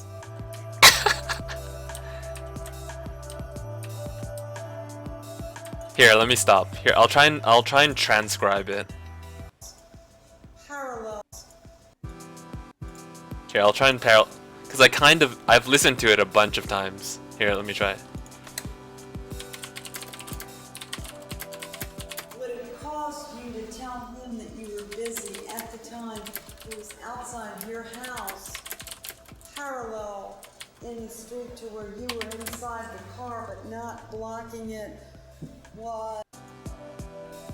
Would it cost you to tell him that you were busy at the time he was outside your house, parallel in the street to where you were inside the car but not blocking it, was the business of getting Jay Wild his dinner at a certain time? I have no idea what you just asked. You can hear the other lawyer. You can hear the other lawyer just say, objection, objection, objection, Your Honor. That question was bullshit. Objection, Your Honor. Parallel in the street to where you were inside the...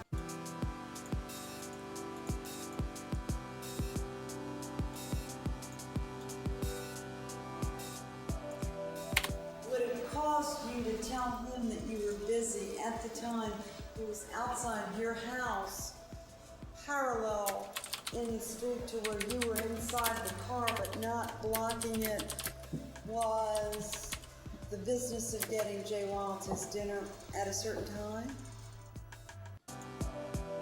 Was the business of parallel in the street to where you were inside the car but not blocking it, was the business of getting Jay Wild his dinner at a certain time? I have no idea what you just asked. Parallel in the street to where you were inside the car but not blocking it, was the business of getting Jay Wild his dinner at a certain time? I have no idea what you just asked.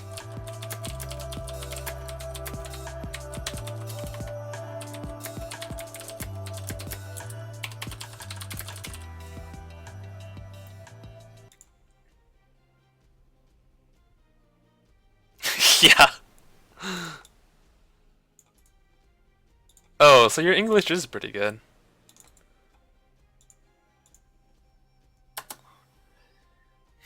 Okay, I think that's what it is. Let's listen to it while we read what I wrote down. I'm pretty sure that's what it is. Parallel. Would it cost you to tell him that you were busy at the time he was outside your house, parallel in the street to where you were inside the car but not blocking it, was the business of getting Jay Wild his dinner at a certain time? I have no idea what you just asked.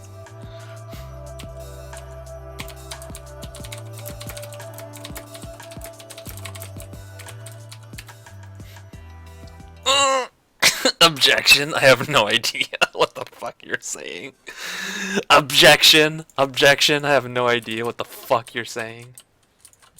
I think that's, I don't know if she's saying stoop or street. Would have caused you to tell him that you were busy at the time he was outside your house, parallel in the street to where you were inside the car but not blocking it was the business. It sounded more like stoop.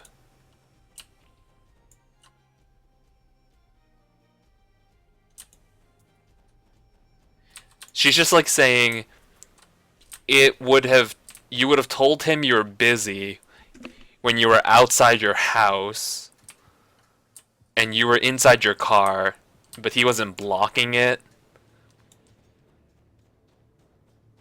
She's basically trying to say you told him you were busy because you were going to get you were going to get Jay his dinner.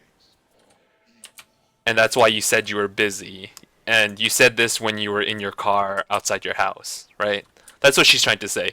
You told him you were busy because you're going to get Jay his dinner, and this took place outside your house when you were in your car. That's what she's trying to say.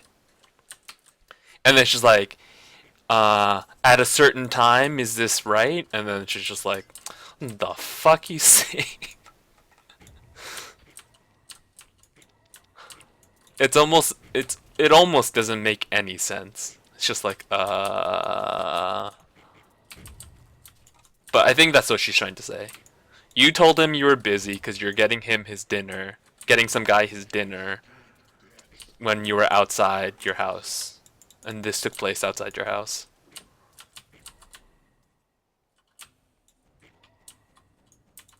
Yeah, well, I mean, that's just a short clip, so you can't, it's just a short clip, so you don't know the full context of what that, because at the beginning of the clip, it almost sounds like she's halfway. At the beginning of the clip, it sounds like she's in the middle of talking. So it sounds like someone said something at the beginning already.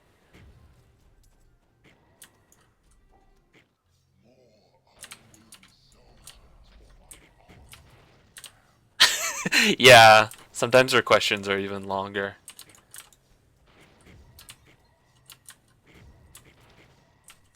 Do you want to hear another of her questions? Oh my god, it's gold. Com and enter so you can.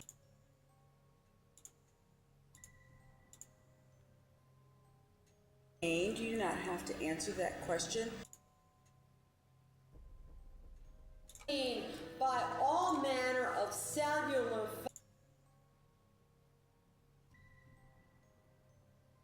receive and You want to listen to one of her other questions during the trial? It's godlike.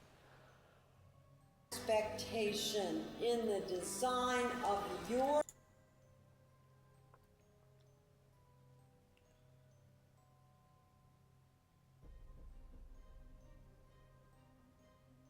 receipt and send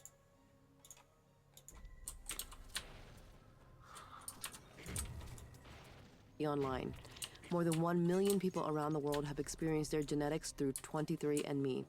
Order your kit today from 23andme.com. Okay, listen to this shit. It's gonna start.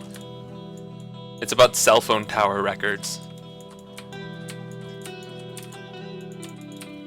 And notwithstanding that hopeful expectation, actual coverage, meaning receipt and sendings of calls throughout Lincoln Park still remains difficult, does it not? Yes, it does.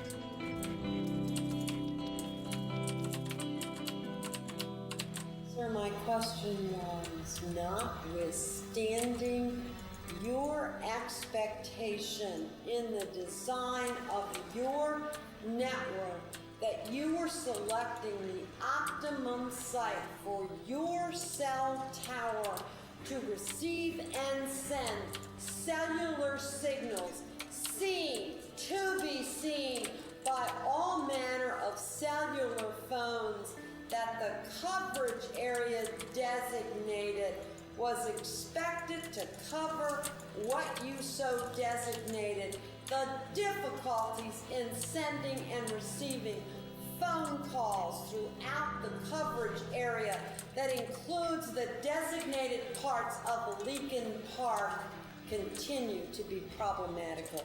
Do they not? Sustained. You do not have to answer that question.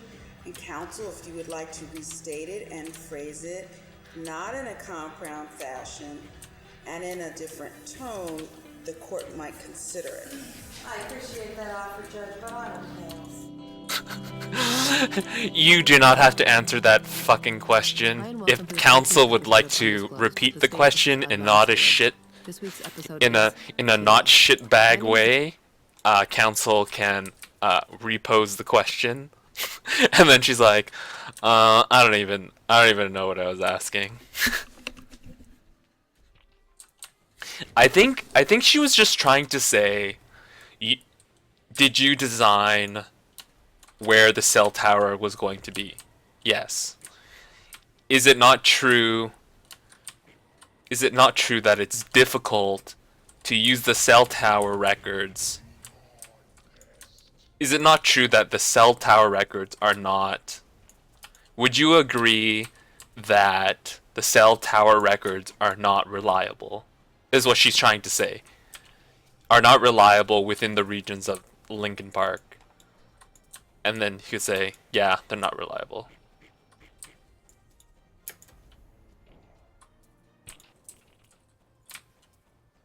I'm only on wave 100. There are 60 more waves. And it's so slow because I don't have the power to kill everything really quick.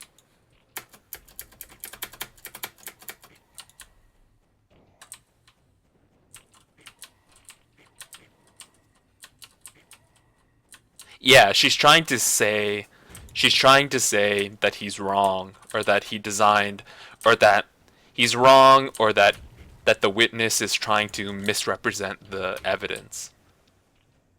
That's what she's kind of implying. She's implying that she's like, but isn't it true that the cell tower records are not reliable? Isn't it true that you designed this and that you know that for a fact that these records are unreliable? Isn't it true that isn't that true? Isn't that true? Like, that's what she's trying to say. Like, you designed this, so you must know that it's unreliable. You must know that it's unreliable and that we cannot use these cell tower records to place a cell phone in the park, even though these cell towers are demarcated for a certain area within this park. Isn't that true? Isn't that true that we cannot use these to locate somebody within the park, even though they are registered for this park area? That's what she's trying to say. You designed them. You should know that you can't tell who's in this park just by cell phone records.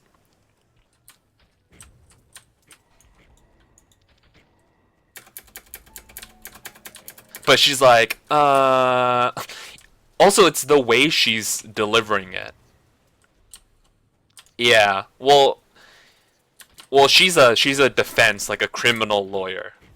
Like, if you're just a contract lawyer where you like do tax law or something, when you're in a trial, there's a lot of story telling that you have to, right? You have to tell a story like, oh, Billy, of course Billy was angry after he found out his girlfriend was cheating on him with his dad. Of course Billy was angry.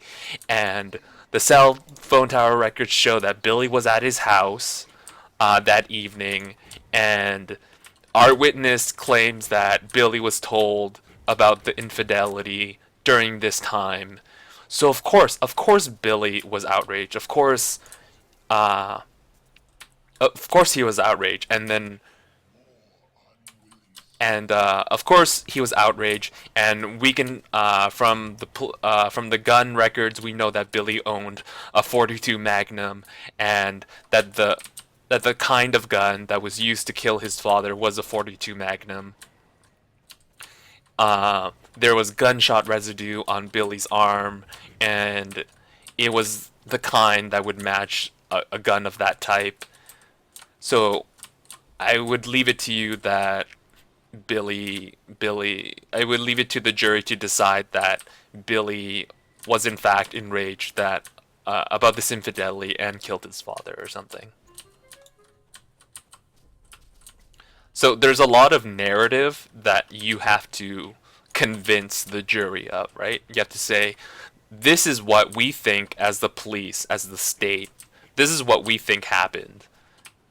Even though you might not necessarily know every detail and everything that happened, you have to try and sell something that makes sense that makes sense and will convict the person you think is guilty.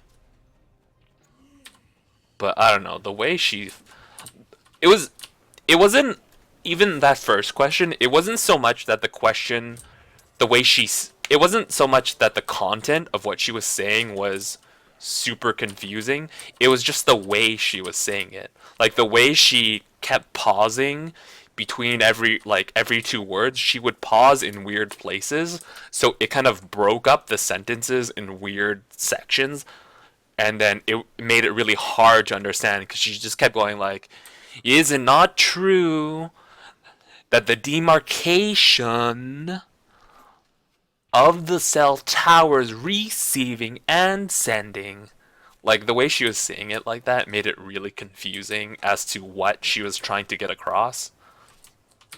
So she just broke everything up into 2 words, into 2-word packages, and like it didn't make any sense.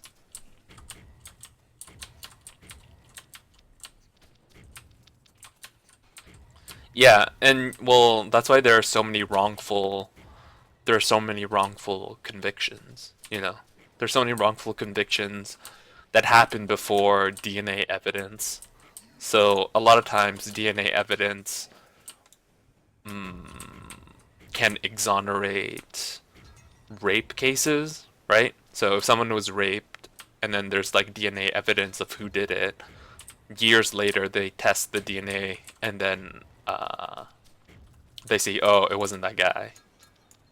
So in those cases, a lot of the times what the lawyer would have done would have been something like, oh, look at Jennifer, look how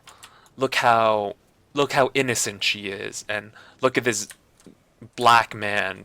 Imagine if you were Jennifer and this black man had broke his way into your house and he was on top of you, violating you, blah blah blah. Like a lot of times the defense or the prosecution, they'll make it so, oh, look at this guy, don't you think this guy looks like a criminal? You should convict him. Doesn't he look like a black guy? Aren't we all super racist? You should convict him. A lot of times it's like that. You should check this Vice video article I saw the other day.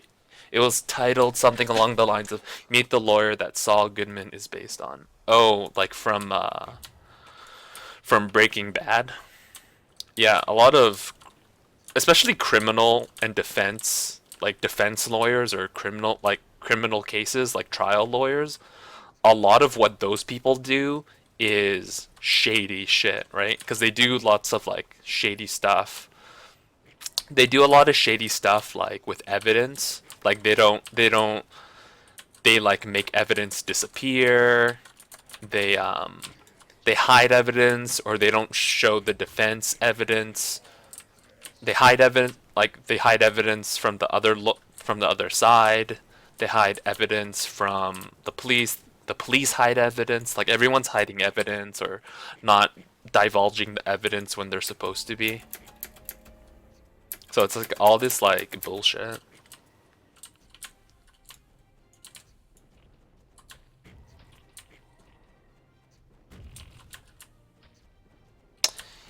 There's this one part about about criminal cases.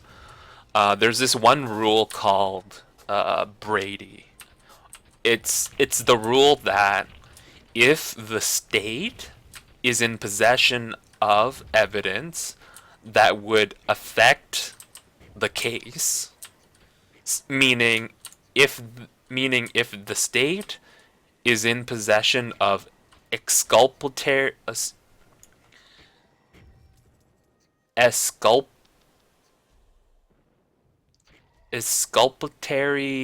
evidence, meaning evidence that would prove innocence. If the state is in possession of evidence that would prove innocence on the part of the defendant, it is mandatory that the state divulges this evidence to the defense.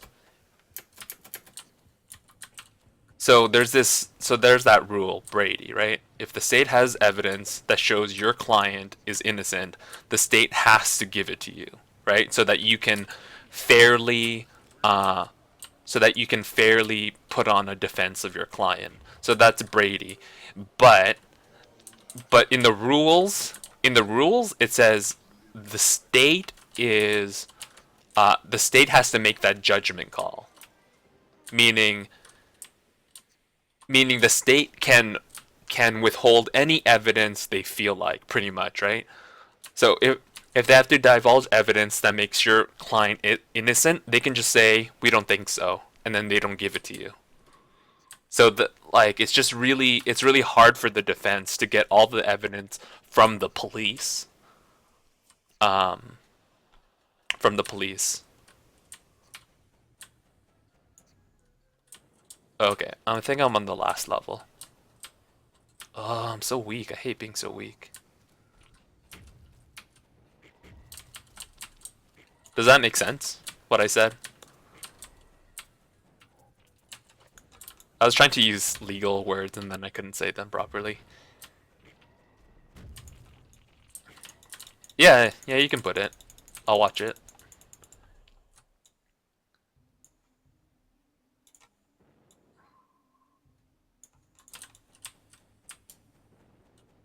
Because the defense and the prosecution are conducting separate investigations, right? Like the defense is doing their own investigative, actions. Like the defense is interviewing people on their own. Like they're not like the defense and the prosecution aren't working together, right? They're working separately to find out information on their own, right? They're doing their own tests. Like both sides are doing whatever, right? But the state has to because they're not working together, but the state has more access to the police's evidence. It's hard for the defense to get their hands on that kind of evidence. So if the police has any evidence that can help protect the defendant, the accused, then the police have to divulge it to the defense.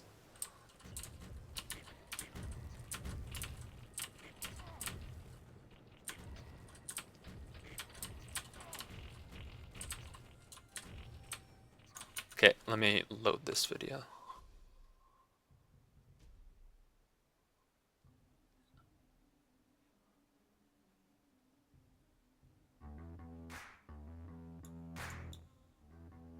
Well, it's 30 minutes long. Hello there, this is for excuse for defense attorney Howard Greenberg. How are you?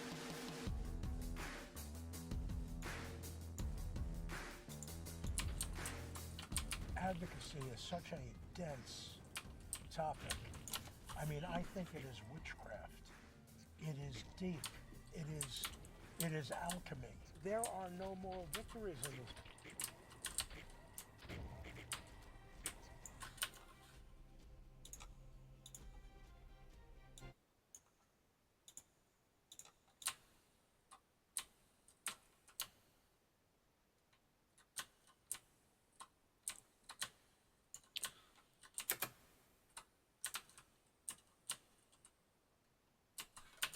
Here, give me a second. I think I have to restart my Firefox. My Firefox is not working.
Hey, can you send the link again? I lost it.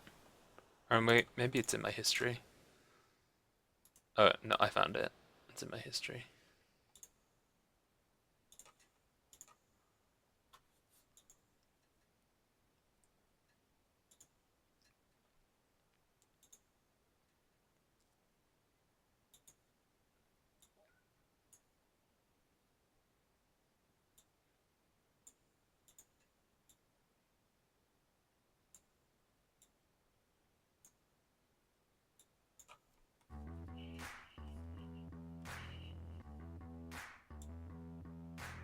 Hello, dear. This is for Excuse for Defense Attorney Howard Greenberg. How are you? So he's a criminal defense lawyer or something? Advocacy is such a dense topic. I mean, I think it is witchcraft. It is deep. It is alchemy. There are no moral victories in this business. If you don't win, it's a disaster for the person. You have to win. See if he's coming through on anything, or did he come through on a bullshit warrant last night? In the words of Jesse Pinkman, you don't want a criminal lawyer, you want a criminal lawyer. And so we get Saul Goodman, Breaking Bad's fast-talking, lovable scumbag of an attorney. Last season on The Real, we found a real-life Walter White. So this year, we wondered if there were any real-world counterparts to his lawyer, too. When we asked around the New York legal world about who was the most outrageous, most boundary-pushing, and most effective criminal defense attorney out there, everyone told us one thing. Better call Howard Greenberg. No one is quite as outlandish as Howard is. You almost gasp at what you see coming out of his mouth. I had a nephew that got in trouble with the police, and Howard was the first attorney I thought of. If I ever got into trouble, Howard is the one that I'm calling. Call Howard. Call Howard. Call Howard. Call Howard. Call Greenberg.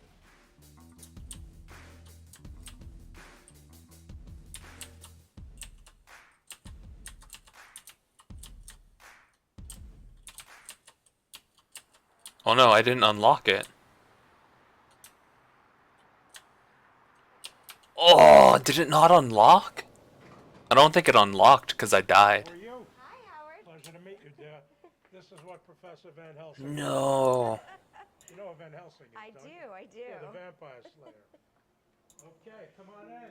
So this is your Oh man, I think I have to survive. I can't like do it the way I did. Does not reside in a nail salon, in the back of a nail salon, you know. Oh, right, Saul's office, yeah. So this is my home away from home, 4 days a week. Many great victories have been crafted, edited, and tweaked in this space. Right behind you is the next one. It's a high-profile sex trafficking case, and you know, I'm working it up here. So you've never been put in a position where you have to defend somebody who's actually guilty. Complete inferno. I prefer they tell me, but I don't care. Complete I'm inferno. more afraid of the government than I am of some individual scumbag who I represent. Tell me about your day-to-day. So you wake up at what time? I get up 5, 6, the first thing I do is work out. I don't know if I look it, but underneath this is a finely tuned machine. Then I have coffee, then shower, and then I get going if I'm in court, or get to work if I'm not in court. So let's Yeah, talk about it didn't say I completed Inferno. I don't think I'm gonna wear this shirt, but so Fuck. hanging. Check this out. I mean, you know, you can earn the right to wear something that would otherwise look silly. You Fuck, can't anyone. I just have to start on normal or But I something. have. If I impart to a jury the impression that if their ass was in a sling, they'd want me sitting next to them, I can do whatever the fuck I want. Okay? Okay. You earn it. Hard work in this business makes up for a lot of sins. Good. Let's go get them. Let's go get him. I'm not going to let the government crucify my guys. Howard Greenberg's record of courtroom victories is rivaled only by the rap sheets of his clients. In his 25 years of practice, Howard has been a relentless and unapologetic advocate for people accused of everything from murder to drugs to weapons to sex trafficking.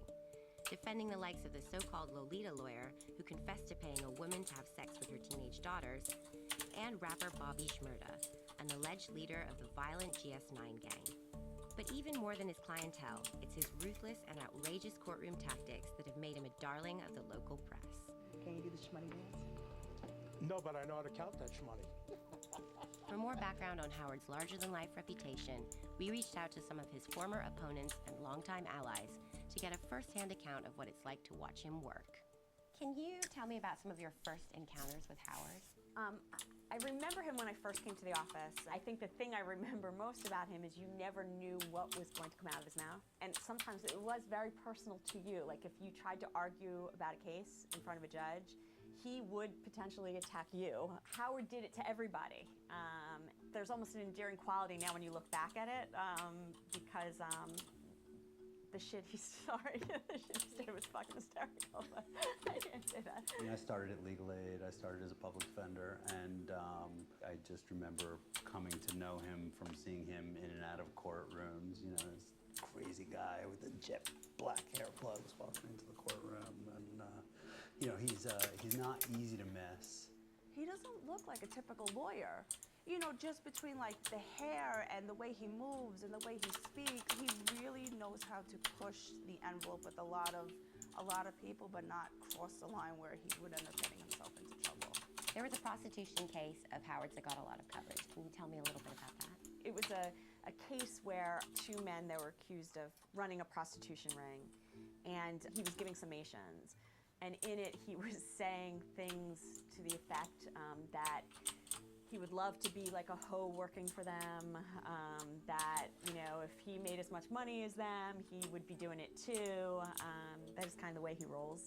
I'm telling you, he does things that most of the rest of us would never do. Like you're cross-examining a victim, and you know, What the hell? right? And you'll say it was nighttime, right? Yes. It was dark out, right? Right. There were no street lights, were there? No. The traditional approach would be leave it. Don't ask one more question. And then you just sum up and say, there is no way that witness could have seen who robbed her because it was dark out. There were no street lights. You heard it from her own mouth. But what you don't ask the witness is, so you couldn't see the person who robbed you, could you? Because if you ask that ultimate question, it can only go wrong. But Howard will ask the ultimate question and then ask it 5 more ways and 5 more times and make them cry. It's Howard, the vampire slayer, the lawyer. We have an appointment. What, are you in another lawyer's office? Okay. Whatever price he charges you, I'll beat it, okay?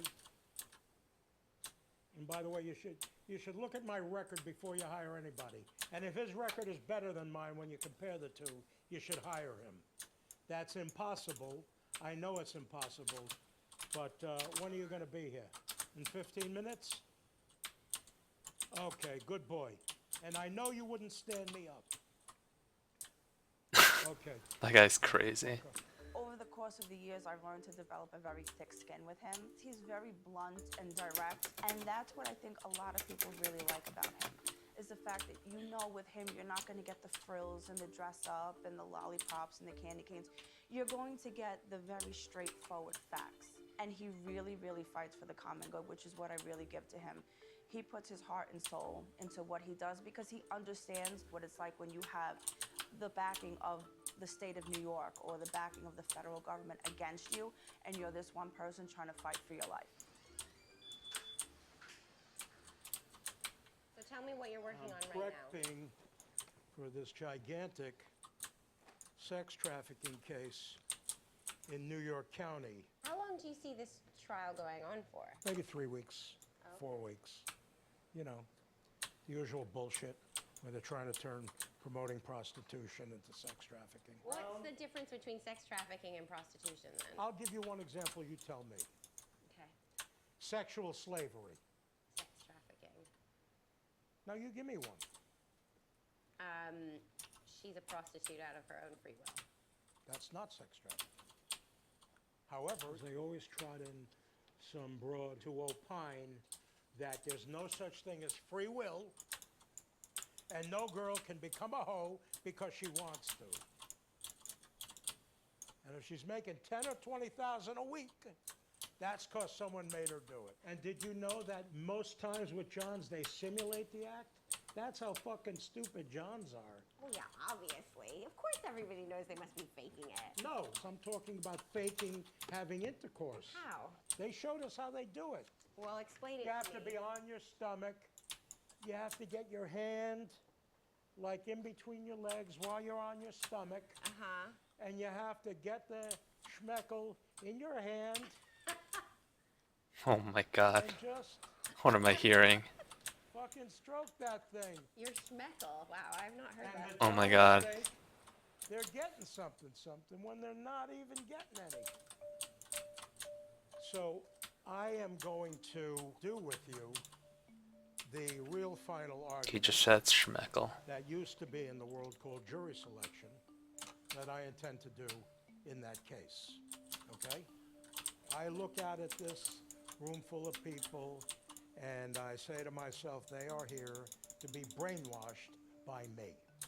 Repeat after me, dear. Okay. You folks are going to decide You folks are going to decide whether the defendant whether the defendant is a sex trafficker is a sex trafficker or whether he's an innocent person being falsely accused, which is what I intend to prove. or whether he's an innocent person being falsely accused, which is what I intend to prove. Now let's continue. Do any of you good people see red when you hear the word sex trafficker? Any stealth jurors here? Anybody with a hidden agenda? What about memberships? You ever heard of a group called Fair Girls? Anybody here read Nicholas Kristof's column? He has an obsession with sex. And the topic of sexual slavery and people being compelled to do things against their will. Neither of which, I must tell you, applies in this case. By the way, did I tell you the girls, if they're called, are going to be witnesses for the defendant? You get the idea, and that's how it's going to go. Hi. Hey. Kim. Hi, Kim. I'm Marie Greenberg. How are you? Lovely to meet you. Lovely to meet you. Well, he's married. Our dining room. We have many parties here. How did you guys meet? We met in court. I was a court reporter, Okay. and Howard was an attorney. He worked for legal aid, and we just kind of like hit it off, and it's been some ride. And how long ago is that? That was 24 years ago. Wow. We're married 14. So Howard says that you help style him. Oh, come on. Is that what he said? Yeah. He never lets me style him. I wish every day he lets me style him. He has a great eye, but not for himself. So you obviously met Howard in his place of work. Yeah. What do you think about his profession? He does his job very well, and he is not prejudiced at all. He just feels that everyone should have a shot at being defended the right way.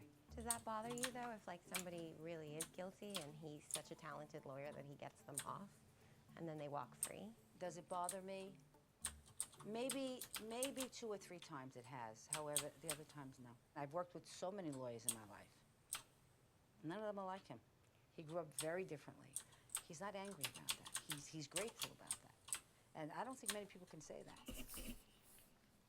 Tell me a little bit about your upbringing. You were raised on the Lower East Side. That's true. We lived in a slum. It was 3 of us. My father, who was mentally ill, my grandmother, who raised me as a mother and father, and me. My father was very violent. It was a daily occurrence for him to act out and beat up my spindly old grandmother. One time he snapped her forearm right in front of my face. But I was a child. What could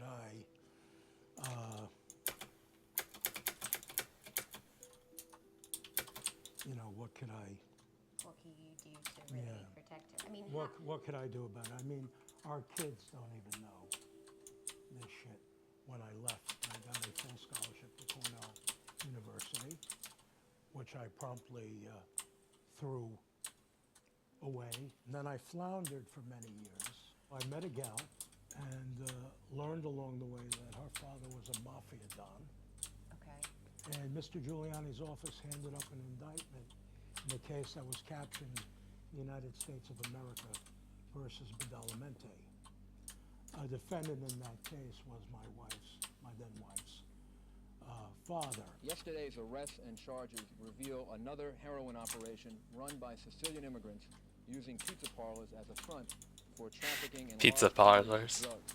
That case devolved in the public mind into something that was called the Pizza Connection case.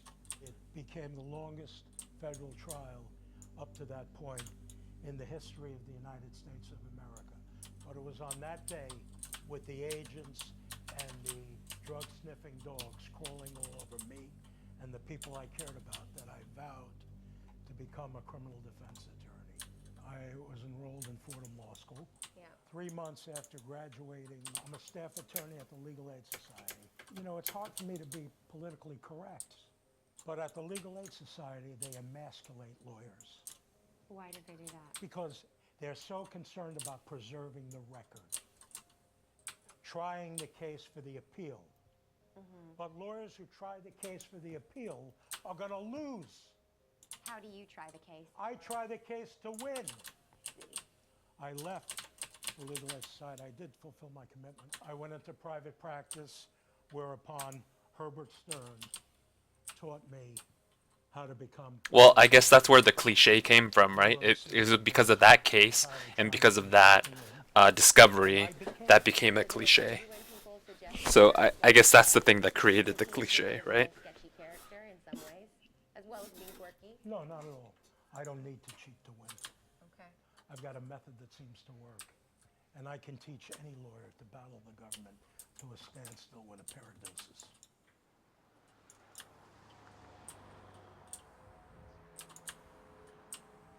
We reached out to several of Howard's former clients about their experiences with him, and one, Jumps Felix, agreed to go on camera. Jumps was charged with felony possession of a weapon, a charge carrying up to 15 years in prison. Howard took the case to trial and came away with a full acquittal, despite the fact that the cops said Jumps had confessed to the crime. I was facing 7 to 15 years. Wow. And basically he saved my life. I mean, he proved my innocence. When I was a teenager, I was convicted of possession of a weapon. I'm done with that part of my life, stuff like that. All I'm trying to do is just find a job, you know, have some kids, you know, live a regular life. I mean, but due to the fact of my past history, they try to frame me. Have you ever had any dealings with any lawyers previous to Howard? Is he your first first guy? He's the first lawyer I had money to pay for. My previous lawyer, any other case I had like a legal aid, and of course, you know, legal aids, they work with the system. They get paid by you copping out. I mean, but I was fortunate enough to be able to pay Howard Greenberg to prove my innocence. When I was at trial, he fought with the spirit of a warrior. Like, he fought like I was his son. Like, well, and that's why I call him Godfather. How did you meet Felix originally? How did he find you? His squeeze gave me a call and told me he needed a lawyer. When you first met him, what were your first impressions of him? Did you think this is a good kid, I someone I want to... thought he was a surly prick. I didn't like him. Okay. But I grew to love him. Okay. Okay? If you thought he was a surly prick, then why did you want to represent him? Because if I take your money, you get all of me. That's why. And I want to win. Okay? You have iced coffee? Or don't make it from dishwater. Does that happen a lot, that you develop a sort of close personal relationship with your clients? Subsequent? Yeah, no, it's not that. It isn't that at all. Okay. It's not at all personal. But it's a love and affection for someone whose life you saved. So you've said that if someone pays you, they have your loyalty. I render service for money. You can threaten to kill me and my family, and I render service for money. That a guy threatened to kill me, and I got him acquitted, and that's just the way it is. But why? How do you reconcile that? Who do I fear? You're gonna take. You fear the greater, bigger system, the man. Right, and I can't blame a guy who's rotting in jail for saying anything. And the easiest Oh, that part guy's is the crazy. lawyer. Okay, come on. After spending more time with Howard, I developed a better understanding of his belief that everyone deserved a zealous defense. But a lot of his cases still really troubled me, and none more so than his defense of Levy Aaron. Back in 2011, Howard joined the defense team for one of the most shocking murder cases in recent New York history, in which the defendant, Levy Aaron, confessed to kidnapping, killing, and dismembering an 8-year-old boy. Attorney Holy shit. hated for his client while trying to defend confessed child killer Levy Aaron. To understand the morality of defending someone who had confessed to horrible crimes, I reached out to New York ethics attorney Nicole Hyland. I think it's important for people, lawyers and non-lawyers, to understand that real-world ethics is not the same as legal ethics. There is some overlap, but there are a lot of things that lawyers are obligated to do and expected to do that really don't have to do with morality. A criminal lawyer is going to still defend a client even if they know the client is guilty. And so I can imagine that in certain situations where you have a defendant who's accused of a really horrific crime, the public might feel there's something immoral about that, about staying silent when you know your client is guilty. You know, people always say, "Oh, how can you defend those guilty people?" And I have clients accused of terrible, awful, disgusting, horrible things, and it's my job to defend them. And somebody's got to defend them. You know, an oncologist's job is to beat the cancer, and a criminal defense attorney's job is to beat the prosecutor. A client is entitled to zealous advocacy. There might be something that's said or done that the outside world may take offense to, but that is a defense attorney rightfully fighting for their client. When Howard first got on the Levy Aaron case, one of his defenses he decided was going to be that Levy Aaron, who was in a fairly ultra-Orthodox Hasidic community, that his defense was going to be that potentially he was inbred, and therefore that caused him to have some type of insanity that caused him to commit this horrible crime. And so at the time, Dov Hikind, who was a big part of the Jewish community in Brooklyn, was quite up in arms to almost blame the Jewish community for actions of this one individual. He wants to defend Levy Aaron. He has every right to do that. But to attack, insult, degrade an entire community, my community, anybody's community, that's not what this case is all about. So I talked to Julie Rendelman. She was a tough son of a bitch as a prosecutor, I can tell you that. Oh, really? And we had some knockdown and drag-out battles. Tell me about them. Oh my god, he's eating fries. I want fucking fries right now. Holy shit, I want fries. Someone who I feel, conceptually, I failed because he took a plea. And I'm used to winning cases. But the law says the defendant makes that call, not the lawyer. I believe that had we tried that case, he would have been found not guilty by reason of insanity. Because if he wasn't crazy, nobody's crazy. Do you genuinely think he was insane? Don't you? You chop the little kid into pieces and put half of it in the freezer and the other half in the garbage. You tell me. Oh, thanks a lot, dear. You're welcome. Oh my god, I want those fries. He went to trial, and then what was There was no good outcome. He would have wound up in the loony bin for the rest of his life. Right. Had he gone to trial, it would have been fantastic for me, because the story would have been in the papers every single day for 3 months. Would have been great. What fantastic business for you. Fantastic publicity. Is something like the Levy Aaron case a big money case for you, or was that more like a profile thing? I did that case for free. Really? And the reason I did it for free was because I had read in the paper that the judge was giving the defense attorneys a hard time. Has there ever been a point where you're up in court where you feel like maybe you're almost crossing the line?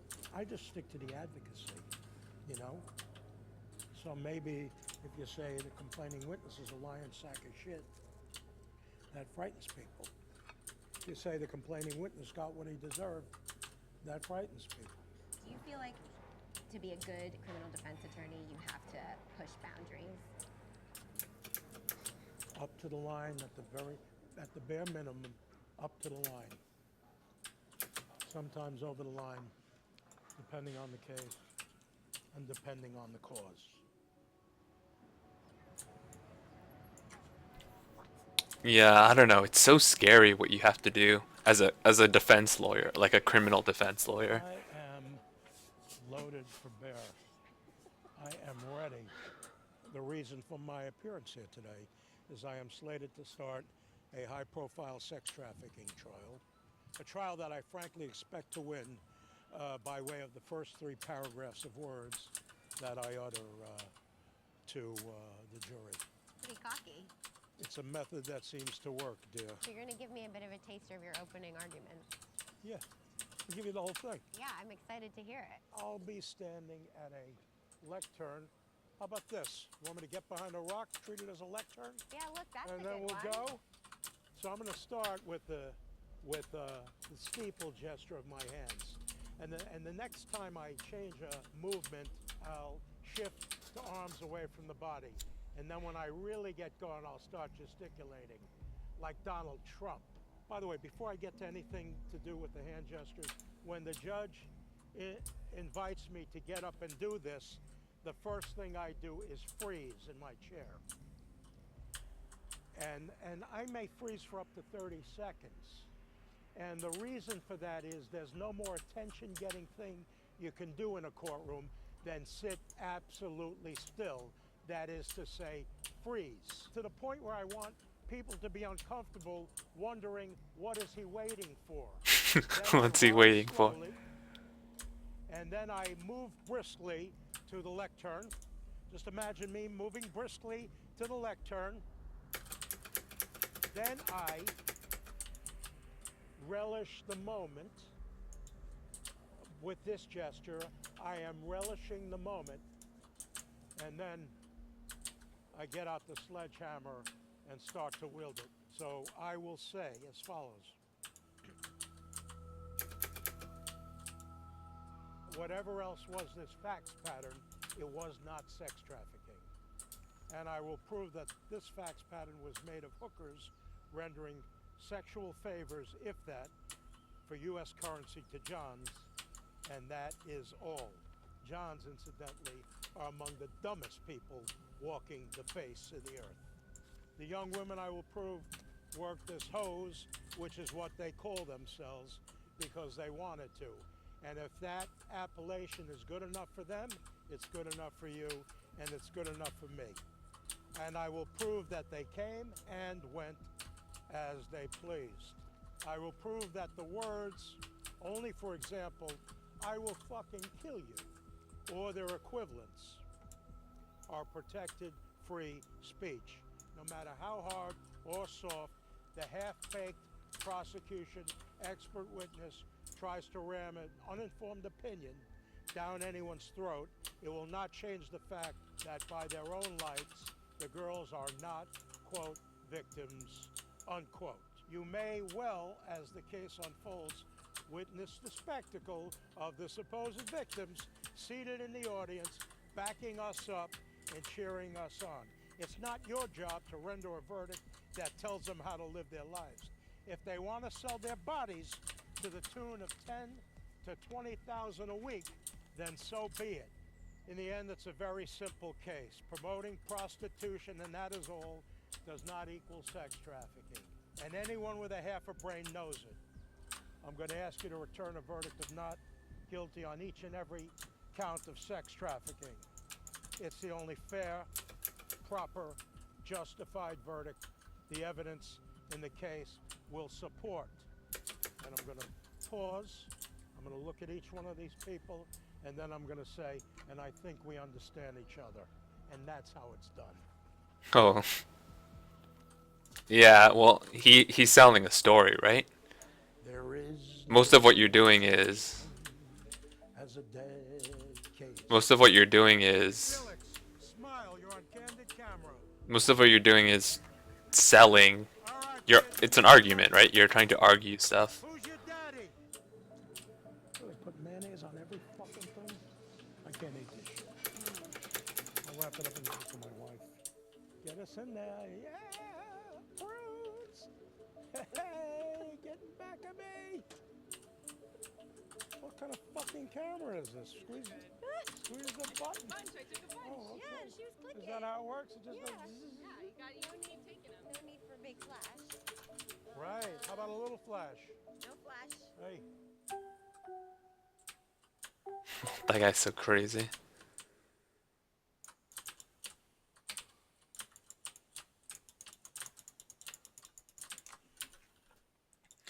I don't know.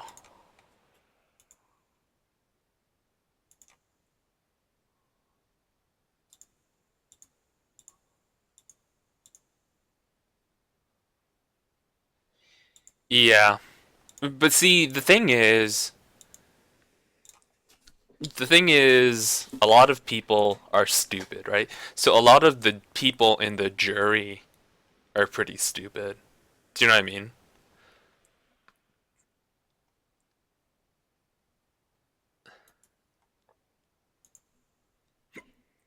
So all you need to do is convince those stupid people that you are correct, right? Right? A lot of people, that's why Trump has so many backers and so many people supporting him, because there are a lot of stupid people who like the way he speaks, the way he exaggerates everything, the way he says, "We are the best country. I'm going to return our country to be the best in the world. We're going to crush China." Like his like exaggerated way of speaking, we're gonna make China losers and blah blah blah blah. Like the way Trump speaks like that way of talking speaks to a lot of stupid people, and um well, let's not, I don't know if I want to say stupid people, but it speaks to a lot of people the way his appeal is. So so that's why it works, and that's how this guy talks, right? He has a very like, yeah. So the way he talks appeals to a lot of people, even though what he's saying doesn't necessarily make sense. If he says it with enough conviction, like the jury might like just eat it up. And all he has to do is he has to do it in such a way that the court will allow, and then it's like fine, right? Hi and welcome to the 17th episode of Undisclosed, The State versus Adnan Syed. This episode is In Closing. My name is Rabia Chaudhry. I'm an attorney and national security fellow, and I blog at splitthemoon.com, and I'm joined with my colleagues Susan Simpson and Colin Miller. Susan is an associate. So it's kind of editor depressing. in Washington, D.C. That's why blogs at The View from L- I think I read somewhere that that's why so many cases don't go to trial, because getting a trial by jury is really shitty, because the court has to obey what the jury said, right? I don't know, I'm not a lawyer, but I think it's probably pretty difficult to overturn something that a jury decide. Well, I mean, I guess there are appeal cases, and that's appealing what the jury decided, right? But a lot of people don't trust juries because, like the jury can, like, it's a big risk. Like, you don't know who those people are. You don't know how they're going to react to your client. Like, it's a big risk. So I think a lot of people take plea deals, right?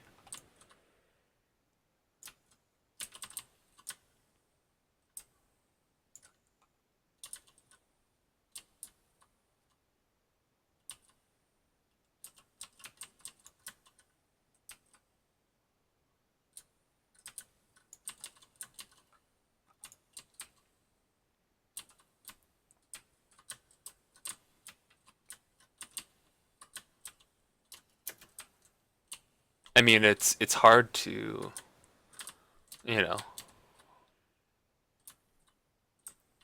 Also because those people who are the jury, they're just random people, right? They're just average people who don't understand necessarily the intricacies of a case, and they might not understand how they're being manipulated by the prosecutor. They might not understand, all kinds of stuff. Like, if you believe that in general we live in still kind of racist, like a kind of racist society, right?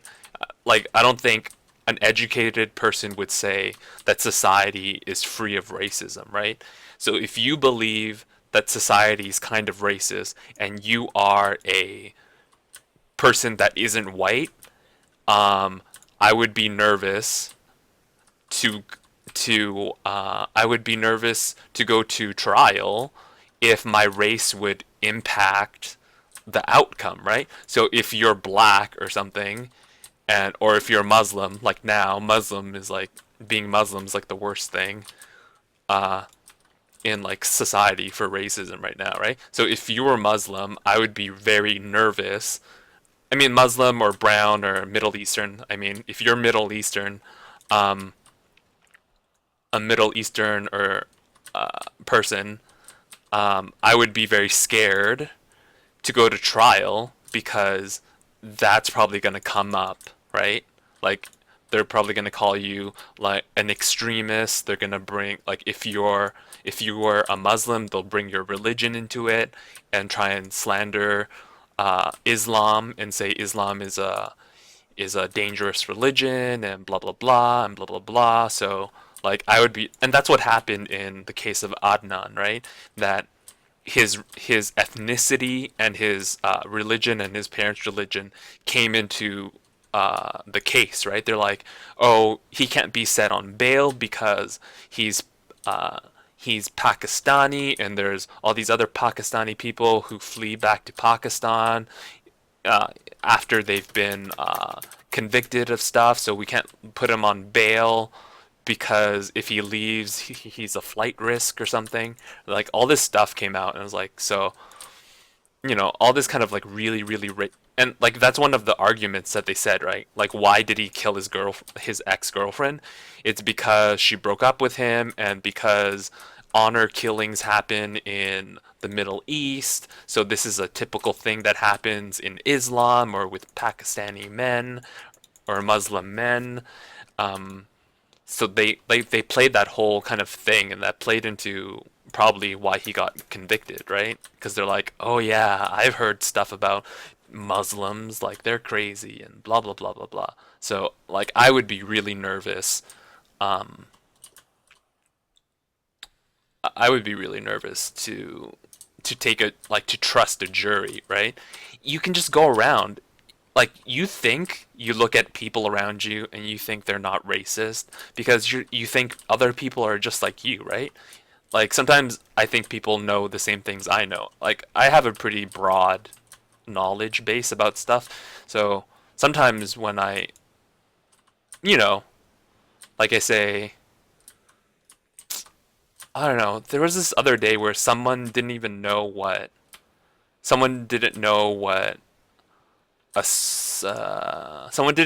solenoid was.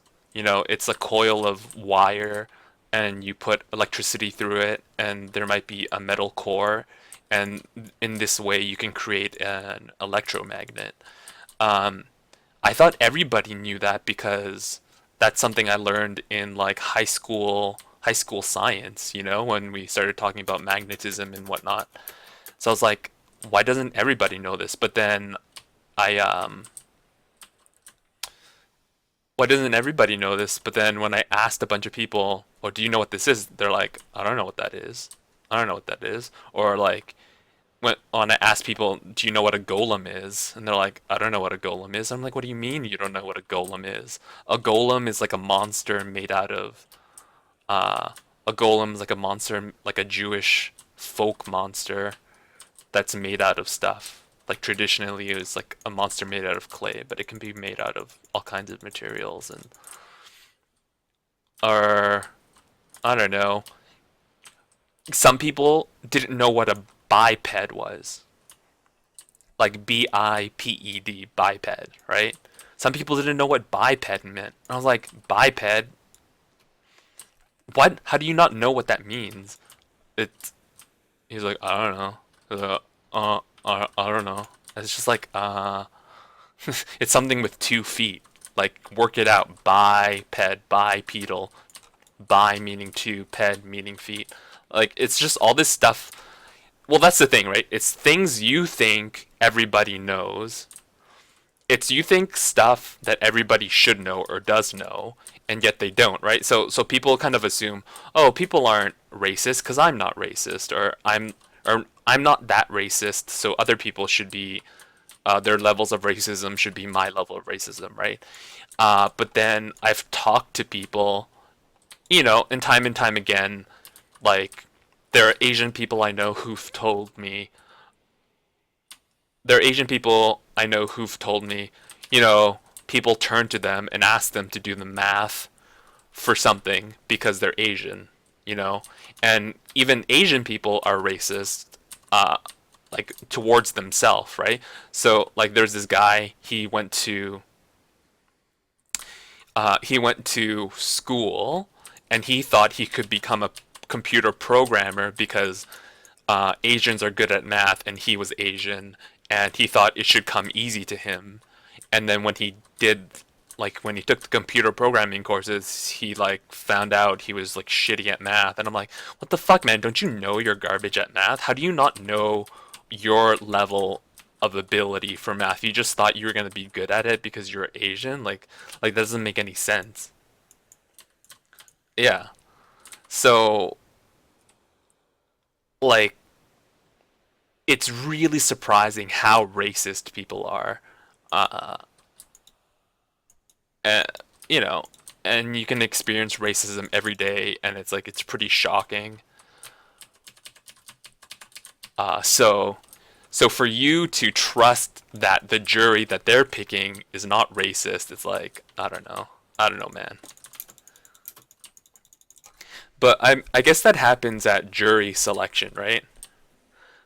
Jury selection, like your defense lawyer is supposed to weed out all the people. Your defense lawyer is supposed to weed out all the people that are racist or something.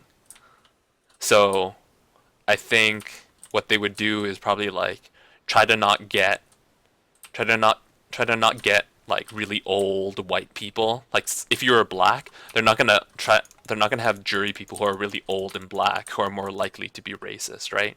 Like old people are more likely to be racist because the further you go back in time, the more racist it gets, right? So they'd probably do that, and like probably to make it less racist, they would probably pick less white people and more people who are not white or something, or are the same race as you, to try and eliminate the racism.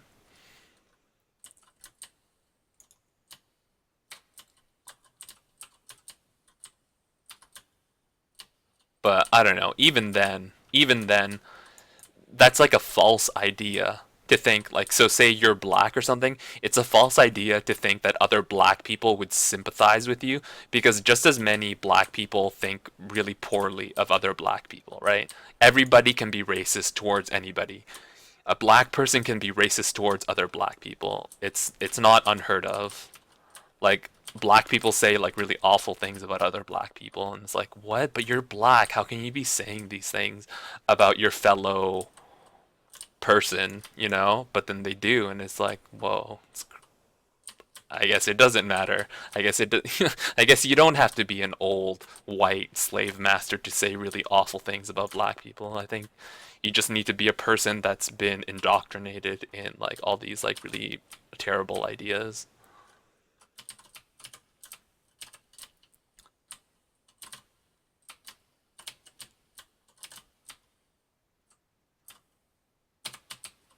Yeah, because like these other people might have their own like internalized racism that they haven't dealt with, you know. So at jury selection, they might say, "Yes, I would give black people a fair trial because I'm black and I understand black people," but that doesn't reveal the fact that they're kind of biased against black people. They say they're going to give them a fair trial because they feel like they have privileged knowledge about black people, because like, oh yeah, I'm black and I know a bunch of black people and I feel poorly about black people, so I'm going to give them a fair trial because I know what's going on. I know the truth. Yeah. Like, I don't know, like if you were to ask a mother, oh, are you going to give your child a fair trial if you were the jury? Of course she would say yes, right? But she doesn't feel like she's biased, but you know, some people aren't aware of their own biases as much as other people, so people say a lot of stuff, right? Like, oh, yeah, of course I would give them a fair trial. Oh, of course this and that, right? Yeah, it's the same thing. It's all tribalism, right? It's all different tribes, whether it's race or some kind of organization or nationality. These are all different levels and types of tribes, right? So it's all tribalism, right? And it's all like pretty BS. Yeah, they feel like they're true and fair, even though that might not be the case.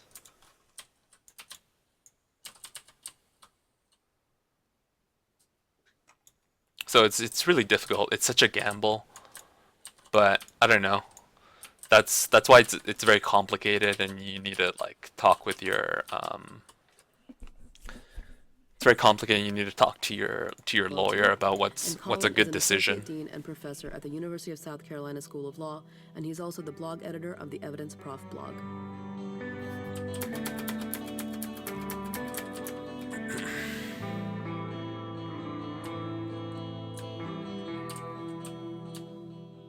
Last week, the state rested its case against Adnan, presenting its witnesses and evidence. It took nearly a month to do so. So now comes Tina's turn to lay out her defense of Adnan, to rebut the state's evidence, to present new evidence, and to tell the jury Adnan's side of the story.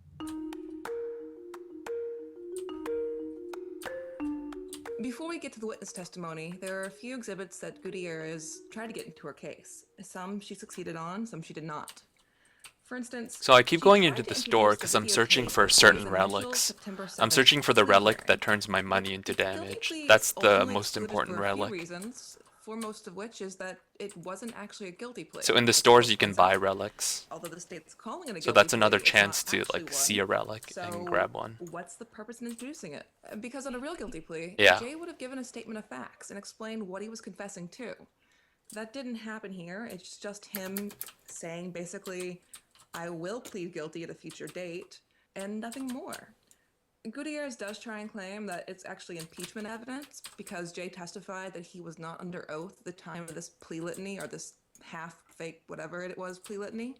But the court, and I think rightly, says no, that's not really impeachment. That's far too collateral, and the tape does not come in. I'm not going to admit the tape. The tape is going to be excluded. It will not be shown to the jury because I don't find that it's relevant. I think it's a waste of time. It goes off on a tangent of an issue that is not going to have any significant bearing on the facts and circumstance, and it will confuse the jury in that unless you show them the whole tape, and the only thing that the whole tape is going to show is that he did take an oath at one point during something that we can't call a guilty plea because it really wasn't a guilty plea because there were no facts that were given. He doesn't make a statement in any way, and I don't find that it will advance justice. Which means the state got what it wanted. Because of this weird plea deal it had with Jay, it avoided having that evidence in front of the jury because, again, it really wasn't a plea, despite the fact they were calling it one. Gutierrez does, however, get the tape in of Lincoln Park. She has forgotten about her previous motion from the first trial, in which she was going to take the jury to Lincoln Park to see it for themselves.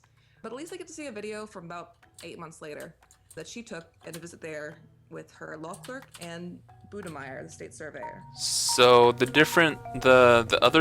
other relics that I want are, I want one relic that Before we begin talking about the witnesses in the case, one more thing that I That want gives to me talk the about is damage. something very important, and that's that Adnan does not testify in his defense, and a lot of people have asked about this.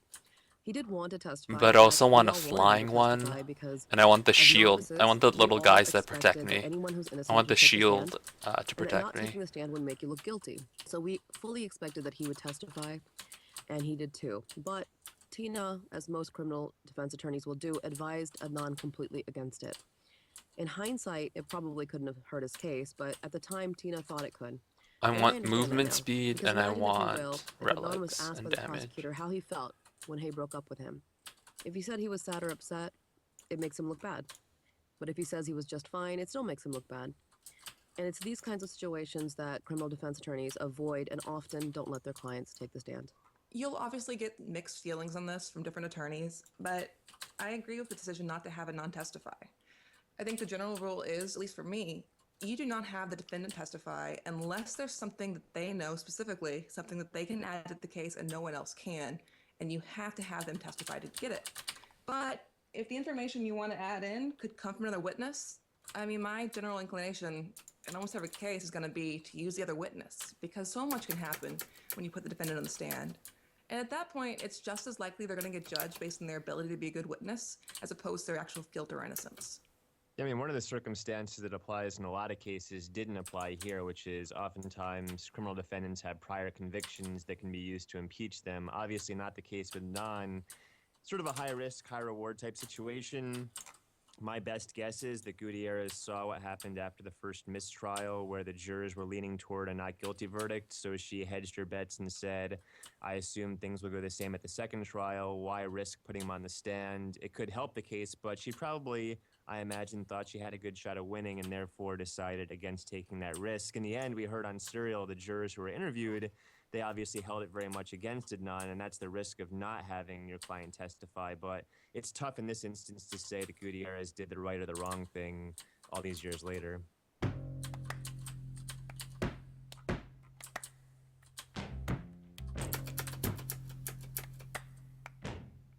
So now let's get to Christina's witnesses. We're going to start with Drew Davis. And Drew Davis was Christina's own private investigator. He testifies about the $1.71 it's a charge bit on of a Hay's credit circus. card at the Crown gas station.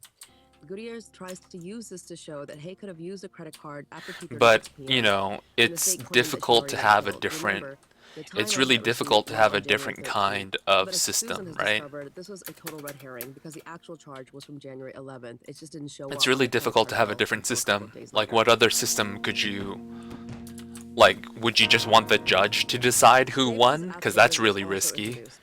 And in the affidavit, You know, this is what he who said is this happened when he judge went to person? interview Is Jennifer this East is this judge, During this you know, visit, on it the was greeted by take? Jennifer's mother and Like, father, is someone and was paying off surprised this by them. It was judge? told Like, by it's Kathleen very Murphy, difficult to assistant have something attorney different. from the state's attorney's office for Because when Baltimore it's City. random They were people, not at least allowed you're to kind of speak to anyone assured about that this a little investigation bit with that the they're not exception being of paid Kathleen off or Murphy anything, and the right? two lead Even though homicide that still detectives involved in happens. the investigation. But It was like, further if it was advised by just Jennifer a Fisitera's judge mother that that she was was deciding instructed to everything, phone the like, state's that's pretty attorney's office difficult. upon Like, Mai's the decision judge to isn't, evidence.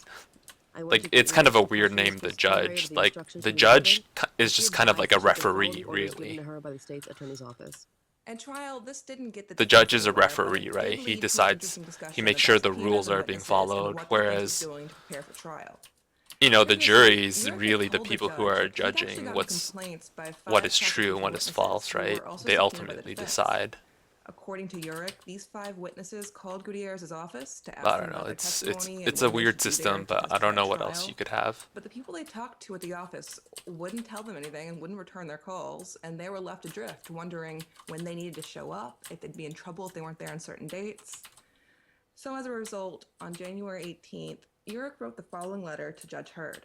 Dear Judge Hurd, most if not all of the persons the state has indicated at one time or another could be possible witnesses have received subpoenas from the defense in the above captioned case.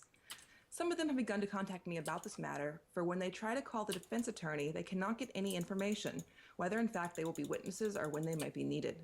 In the words of one witness, a student who attends college out of state, they acted like they didn't want to talk to me. Should the trial be protracted, many of these persons have potential conflicts. I am enclosing for the court a copy of one such conflict.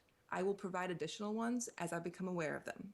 Yeah, so in response to these arguments, Judge Hurd says I she don't know if I doesn't should keep believe this the relic. allegation that Gutierrez and her team refused or failed to talk to witnesses that she had subpoenaed, and that she also didn't believe the allegation that Murphy would tell a witness not to talk to anyone for the defense.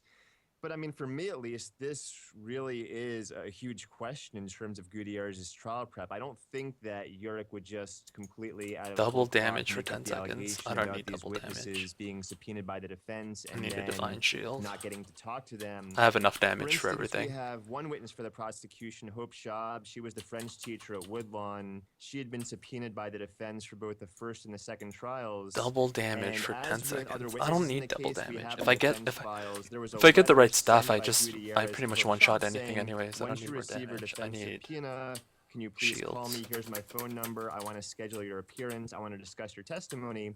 And we know that, in fact, Hope Schaub did call Gutierrez because there's a defense memo, and in it, One of Gutierrez's assistants tells Gutierrez that Hope Schaub had called. She wanted to discuss her testimony. Fuck, so she I could already have prepare too many lesson plans relics. for school and also schedule for I need to find a that substitute king. teacher. Can you find that And there's no record in the crown? defense files of Gutierrez returning that call. And in fact, as Susan was just discussing, when this came up at trial, Gutierrez contends to the court that she never subpoenaed Schaub. But we know she did. We have the records of the subpoena, and it's simply the case of her not returning the call. And we heard there in the letter from Urich, someone was a college student out of state and was getting the impression the defense didn't want to talk to them. You know, we have maybe 5 witnesses, maybe more, who Gutierrez and her team, for whatever reason, were pushing off. They weren't talking to, despite a letter asking for them to discuss their testimony. And we're just sort of left to question, are these meaningless witnesses? Did they have no helpful information for the defense? Or on the other hand, and we'll discuss this a bit more later, are these 5 or more lost opportunities where really if Gutierrez or someone on her team talked to these witnesses, they could have gathered various pieces of information that could have completely changed the defense narrative and theory of the case? We'll never know, though. It's, again, a lack of trial prep by the defense that seems to have really forestalled any meaningful refutation of the state's charges against Adnan. So this raises a couple of thoughts for me. The first is, well, possibilities, I suppose. The first is that, I mean, we went over Tina's incredibly busy schedule, and I wonder if her just not returning the witnesses' calls or whatever was a matter of just her simply not having the time to do the prep for these witnesses. I mean, she was doing other cases back to back and traveling as well. And I just wonder if it was something as mundane of a reason as that. She just didn't have the time, because it takes time to prepare witnesses, to meet with them and talk to them. And the other thing I thought was interesting was, Colin, what you said about that you didn't think that Urich would make this up out of whole cloth, and I agree with you. But I also wonder, and maybe you can explain to me why, that he would think that this is important to report to the court, because it almost seems like, what does he care? What does he care if Gutierrez is messing up her defense and not contacting witnesses that could be valuable to her? Oh, I'd care. If you have another attorney that's pissing off witnesses and getting them frustrated and upset and confused, that's going to impact your case, because they're also your witnesses. And why he was upset is because I'm sure he was worried they were possibly not even going to show or get confused about when to show due to this lack of communication. That's my guess anyway. I would have cared about that.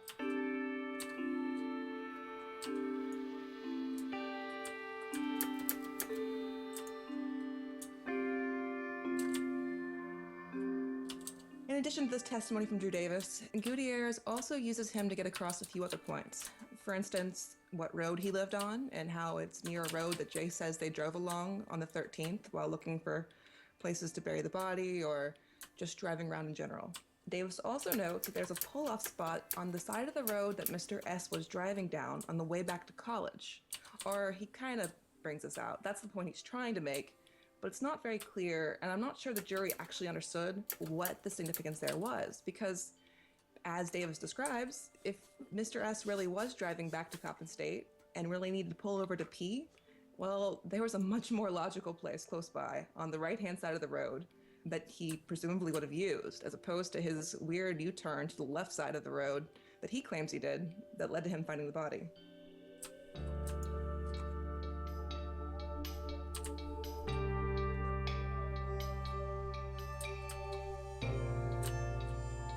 And then on cross, it's pretty short. Urich gets Davis to admit that when he went to visit the gravesite, there was a path of least resistance towards the burial area. But of course there would be. By the time Davis ever goes, there have been dozens and dozens of people tromping back and forth in between the road to the burial site, creating a path that wasn't there before.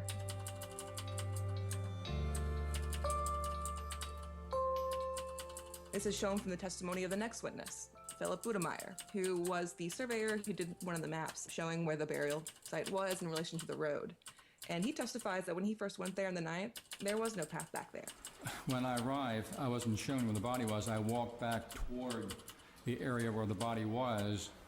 Is it easy walking back there? No, you have to find a path of the least resistance in kind of the There's underbrush. not a direct visible path. No, ma'am. Was there overgrowth? Yes, ma'am. Were there vines hanging down? Yes, ma'am. There was lots of overgrowth. There was no direct way to get back. He had to pick his way back there through branches and overhanging vines. And that there was not, in fact, a obvious path that you would naturally walk down, such as a person like Mr. S, who was going back there to pee. There's no reason he would have ended up at that spot naturally. Oh, I think I have to collect all these potions. I think these That then potions takes us to the next defense like witness. permanently This is the increase person my that has been referred to since my Serial as defense and Mr. stuff. S, the person who found Hayes' body in Lincoln Park. One big issue we've talked about Ooh, are the that's a two good lie one. detectors that he took, the first one that he failed, and the second after they changed the questions that he passed. Gutierrez tries to get the lie detector evidence admitted, but as in I really need to find basically that every crown. jurisdiction, polygraph evidence is inadmissible and Judge Hurd doesn't allow it in. There's lots of argument back and forth about whether evidence of his prior conduct involving indecent exposure can come into evidence, and it never really comes in to at least my satisfaction as to what the jury should have considered in the case. Mr. S primarily, of course, testifies about his discovery of Hayes' body. We discussed this a good deal in both episode 4 and its addendum. The jury does hear that there are several changes in Mr. S's story, such as whether he had gone home for lunch on February 9th or not, the day that he discovered the body, whether he had started urinating before he saw Hayes' body or not.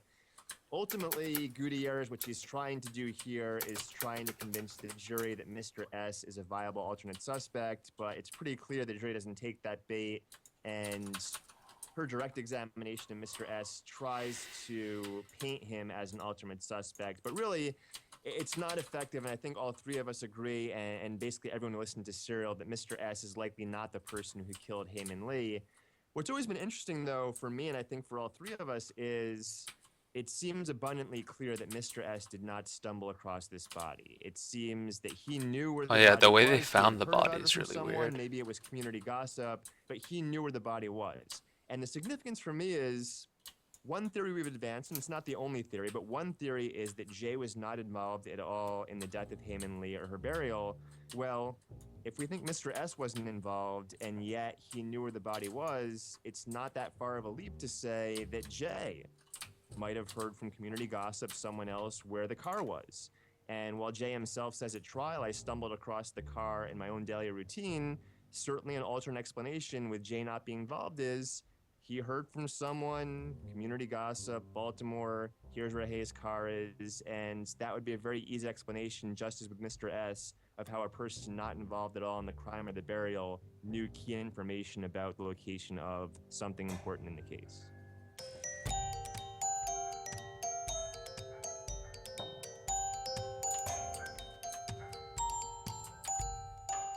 Gutierrez's questioning here is completely ineffective.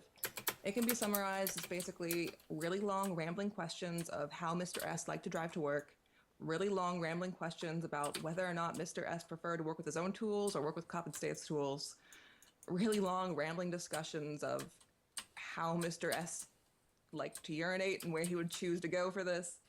Any significance that's in there gets lost amid all the ramble. And Mr. S, he is a good witness in that he's so indirect and clearly a bit confused by Gutierrez's questions, understandably, that he's hard to get anything out of. And he gets answers wrong sometimes, but when Gutierrez tries to show us as him being deceptive, it's pretty clear that he's just being confused. Okay, so my question, sir, when the specific lady asked you about it, you had previously been given the work order to do the work, right? Right. Previous to February the 9th, is that right? Yeah. So before February 9th, you knew that you needed a plane to do the work, didn't you? Yeah. Okay, and because you knew about it ahead of time. Look how crazy have she you sounds. spoken to your supervisor about Coppin State College's maintenance department's lack of a plane? No. No, and you hadn't requisitioned the plane in order for you to do your work, did you? I knew I had one, so I didn't Yeah. ask. Well, sir, on February 9th, you got up and you drove yourself to work from your house, did you not? Objection. Sustained. I'm going to see counsel at the bench, please. So the 2 points that she was trying to get in to make ended up being totally lost. And those points, which were that Mr. S was lying about how he found the body and that Mr. S was a possible suspect, really didn't advance the case anywhere. The first because Gutierrez fails to ever explain significance. Well, if Mr. S was lying about the body and how he found it, then, as Colin said, perhaps that's because someone told him where it was. And again, the idea that Mr. S was a suspect doesn't really pass muster. I mean, if he was a suspect, why would he have reported the body after a month? So any ground that she could have gained there, she failed to do so. I will say, however, that Urich's cross of Mr. S was pretty effective. It was very short, to the point, and did everything he needed to do. Here's the entirety of Urich's cross-examination. Question: Mr. S, are you married? Answer: yes, I am. Question: do you have a mortgage? Answer: yes, I do. Question: is your job paying you while you're here? Gutierrez: objection. Mr. S: no, they're not. The court: wait a moment, slow down. Objection to the do you have a mortgage question? Gutierrez: yes. The court: sustained. Next question. Urich: is your job paying you while you're testifying here? Mr. S: no. Gutierrez: objection. Court: sustained. Urich: no further questions.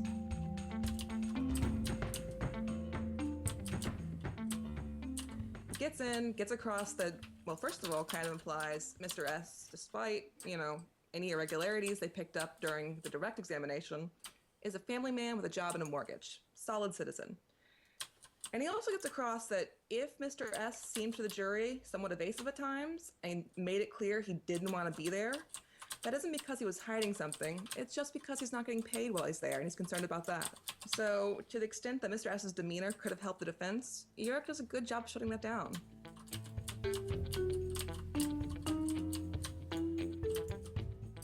The next witness to testify for the defense was Coach Tsai. Now remember, Coach Tsai is the head track coach at Woodlawn High School at the time that Adnan was there in 1999. And he testifies that he was the track coach and that he took practice seriously, and that students would be disciplined if they were absent or late. He also says that during Ramadan, Adnan was not expected to run and practice with the others, but he was still expected to come to practice.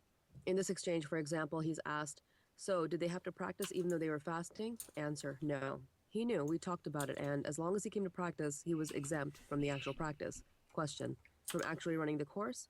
Answer: actually running, yeah. He also described Adnan as a serious and disciplined athlete. He said he never took written attendance, but he mentally noted when runners didn't show up. He also recalls having a lengthy conversation with Adnan during the month of Ramadan, during track practice in January of 1999. These are details he specifically remembers, that the conversation happened in January, and it happened as Ramadan was ongoing. At trial, he says he has no way to verify exactly what date the conversation took place. Yeah, but I think at that time she had like a disease that messed with her brain. She had a lot of diseases. Never brought out at trial, She had a lot of health problems. True, Coach Tsai didn't recall specifically whether or not Adnan was there on the 13th, but just because Coach Tsai didn't recall whether or not Adnan was there on a date called January 13th, doesn't mean that Coach Tsai didn't have a memory that could be shown to have been January 13th. In Tsai's police interview, he said that his conversation with Adnan was towards the end of Ramadan on an unusually warm day in January in the mid-50s. Starting with the first day of school on January 4th through the end of Ramadan, there were only 2 school days that could match his description, because for every other day, the temperature was never above 35 degrees, and therefore would not have matched Coach Tsai's description of a warm day. The first was January 12th, which was the day of a track meet, and January 13th. Both days, temperatures was above 55 degrees. So, since the 12th was a track meet, there was no practice then, and that leaves the 13th as the only possible day that matches his recollection of talking to Adnan on a day when Adnan was there on time and left on time. Given that Jay testified that Adnan was very late for practice that day, arriving at, well, certainly no sooner than 4:30 p.m., but in some versions of his story, arriving as late as 6:30 p.m., this testimony should have been huge for the defense. It should have been another alibi that, unfortunately, Adnan never actually was able to raise at trial, even though he had it. As a result of the way that Urich and the prosecution framed their case, this whole point with Coach Tsai is lost because, well, Urich already told the jury, through Jay, that, yeah, Adnan was at track, but that doesn't matter because the murder was worked around track, so don't be surprised that the track coach says he was there, or might have been there. So the jury had no way to piece together how huge his testimony could have been, even assuming that Gutierrez had actually done the work to show that, yes, Coach Tsai was recalling January 13th. So during cross-examination, Urich asked Coach Tsai, question: you spoke to the police detectives on at least one occasion, did you not? Answer: yes. Question: at that time, they were asking you about specific attendance of the defendant as to January 11th, January 12th, and January 13th. Do you recall being asked that? Answer, yes. Yeah, it's a pretty And do you remember serious. telling them that you have no way of recalling whether or It's a not pretty he was actually there on serious, any you specific know, day? thing. Answer, yes, I said that. Question. Thank you. No further questions.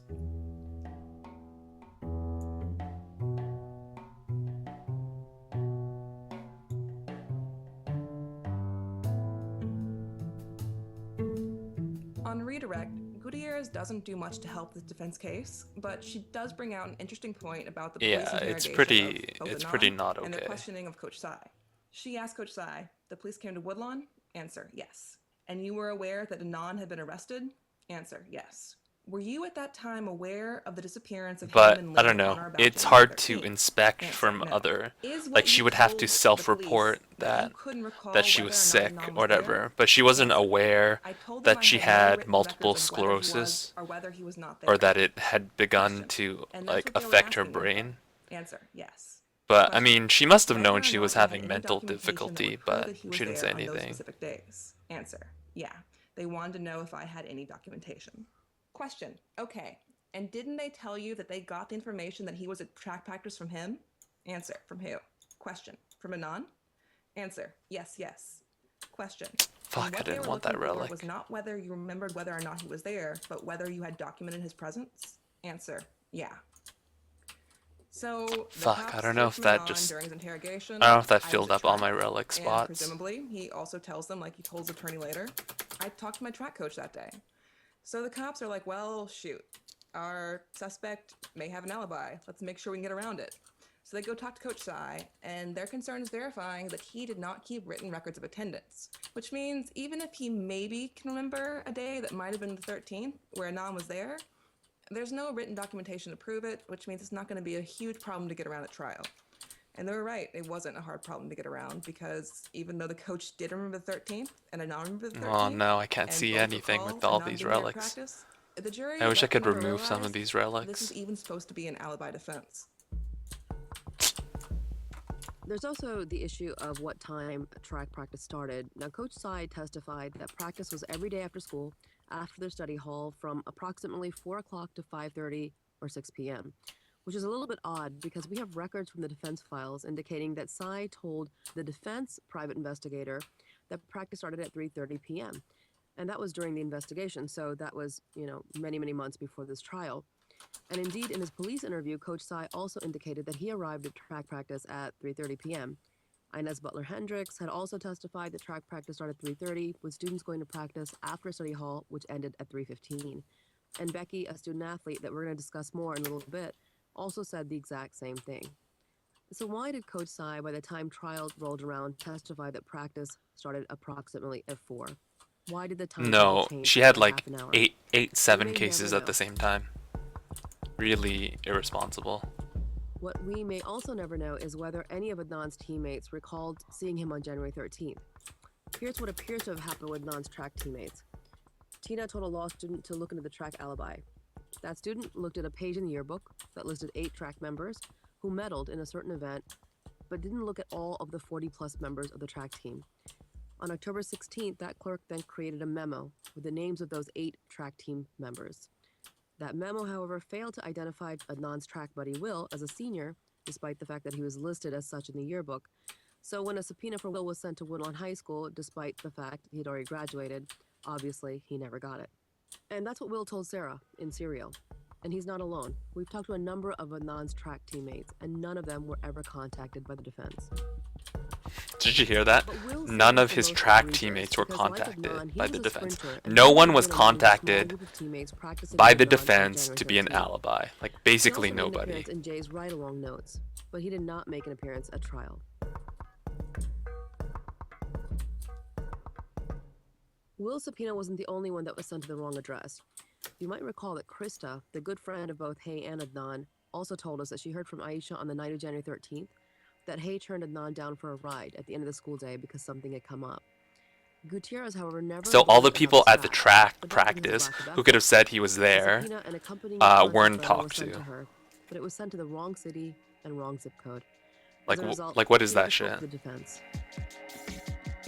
Like that's like lawyer 100, right? That's like the basic someone's saying your client did something at 3 o'clock, you have to find an alibi for your client, yes, that takes right? us to Becky. She is a good friend to both Hay and Adnan. She in fact testifies that Hay was one of her best friends. She says that Adnan, since second grade, Like, even people who are not lawyers would know, hey, someone says you killed somebody at 3 o'clock. We have to figure out. And she always had awareness that he was Muslim. With regard to the homecoming dance, We have to figure out when. We have to figure out how to make it so that we know where you are. Actually did.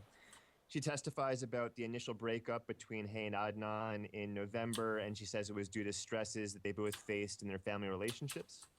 She then testifies that after their final breakup in December, Adnan and Hay continued Yeah, to hang out. like a lot She of said that they both defense told her lawyers are like independently really that awful. They still cared very much about one another. She also says that neither of them, after the final breakup, expressed any hostility toward the other. She both testifies that she is aware of the relationship that Hay started with Dawn, and she was also aware that Adnan was pursuing relationships with other girls after the final breakup. Becky also says that Hay would frequently give Adnan rides, including daily rides to track practice, both before and after their final breakup. In addition, Becky testifies that she started writing in a notebook after Hay had gone missing, and the notebook, which was introduced into evidence, was about the loving relationship between Adnan and Hay. She also had entries about Adnan's character and how she couldn't imagine him being the type of person to commit a crime such as homicide. At trial, she testifies about Adnan's reaction to Hay's disappearance and ultimately the discovery of her body. So, for instance, here's an exchange. Question, okay, and what did you tell them? Answer, I told them about conversations that I had had with Adnan concerning Hay being missing and the fact that he had been very, Holy, very do you see how upset about it. fast I'm shooting? Question What the about fuck? what? Answer, about Hay being missing. And that on several occasions our conversations had led to him crying and just being very, very upset. Question, being very upset about Hay being missing. Answer, yes. Okay, I think I'm strong enough to fight. Does it look like I'm strong enough?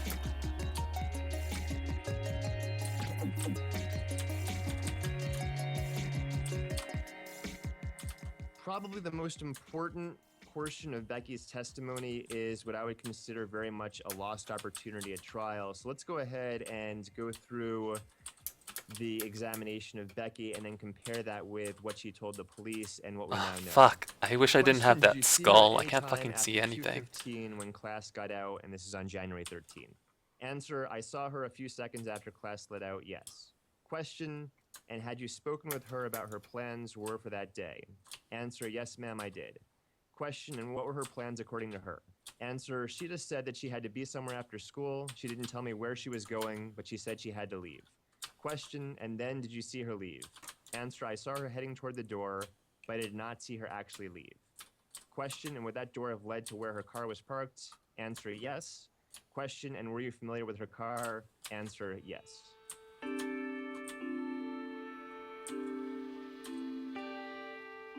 Now, the important part here that Becky is not mentioning her trial testimony, and we're not sure why, is that in her police interview, Becky makes quite clear in this exact same interaction, she's walking in the hallway, she sees Adnan and Hay walking in opposite directions, and it's not just that Hay tells Becky she has somewhere she needs to be, she tells Adnan, I can't give you a ride, something's come up, I have something else I have to do.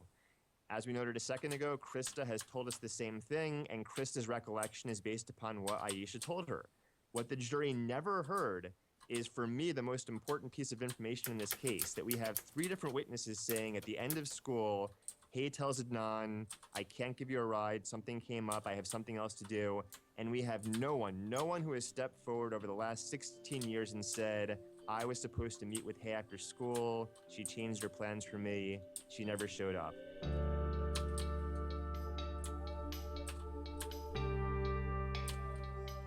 And I mean, I don't know, Susan. Yeah, there's just so many questions around this case. There's so many holes. Nobody knows what's going on. Somehow either being aware or not presenting to the jury this key incident of Hayes saying, my plans changed and I can't give you a ride after school. I am not sure the Gutierrez ever even knew the story about Hay saying no to the ride. I presume she knew about it, and you'd think she'd have to know about it because Drew Davis did talk to Becky. He did talk to other witnesses.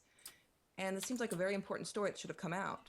but it's never actually referenced in any of the defense notes. It's not referenced in Drew Davis's notes. So I don't see how, but it's at least possible that Gutierrez didn't know in the first place that Becky could have testified to this, which may make sense because why else would she not bring it out? She might as well at this point. Yeah, my only theory is, and this is probably the response that we'll hear, is that Adnan has denied asking for a ride, and therefore to have people testify that she turned him down for a ride at the end of Did the you watch school, Twin Peaks? That would undercut the defense theory that he never asked for a ride. But that's not a decision that Gutierrez should have made, and she's the one in charge of that. I mean, that ship sailed. Clearly, we have Krista, an objective witness with no reason to lie, saying, I heard about the ride request. We have, as we'll discuss, whether it's accurate or not, Adnan telling Adcock that night that he asked for a ride. So that ship sailed. You acknowledge that, okay, he asked for the ride, but we have 3 witnesses. They all say she turned him down. It's huge. It is very much reasonable doubt. Yeah, and I don't know. There's no reference in the notes of the defense files with Becky about this statement. We know Krista, her subpoena was lost in the mail, and she never talked to the defense. Aisha, I'm not sure. There's a reference in the defense files about trying to make contact. I'm not sure whether, in fact, the PI ever interviewed her. It's possible, as with many things in this case, Gutierrez made a strategic decision that backfired, but I'm sort of thinking along the lines of she was never aware of this event taking place, and she lost possibly the most significant defense at trial that, again, at the end of school, something came up, she turned him down, and no one... Holy, could come that forward blood and shockwave say, does "I so was much maybe they changed damage." her plans, and she never showed up.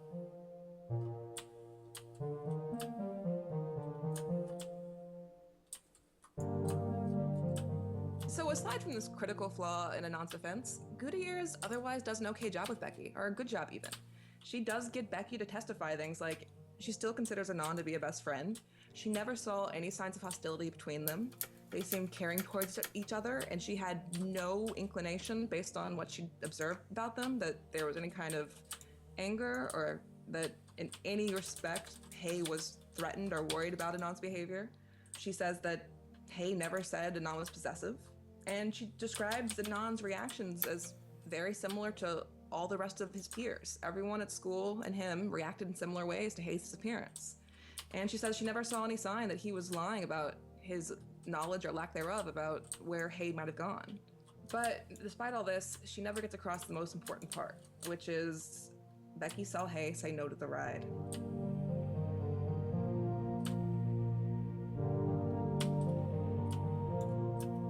Now, Murphy's cross of Becky, it's kind of interesting in that she spends a little bit of time emphasizing the point that Adnan was always in Hayes' car, which is a mixed point to me, or even one that really favors the defense, because Murphy obviously means it in It's the way that it's very Adnan much was an always in her acting. car, so clearly he could have gotten to her car to kill her that day. And to me, it shows that the idea that Adnan would catch a ride somewhere was so common that it wasn't a noteworthy But if you event. listen to how they It wasn't talk, significant towards the murder because on any given day, Adnan was likely to be in the car to ask for a ride. Like, so it's not any more or less significant. I don't know if because you it's heard not how that they were big. talking. She was actually a very successful criminal defense lawyer. She was actually very good. Like, she had a very good win rate.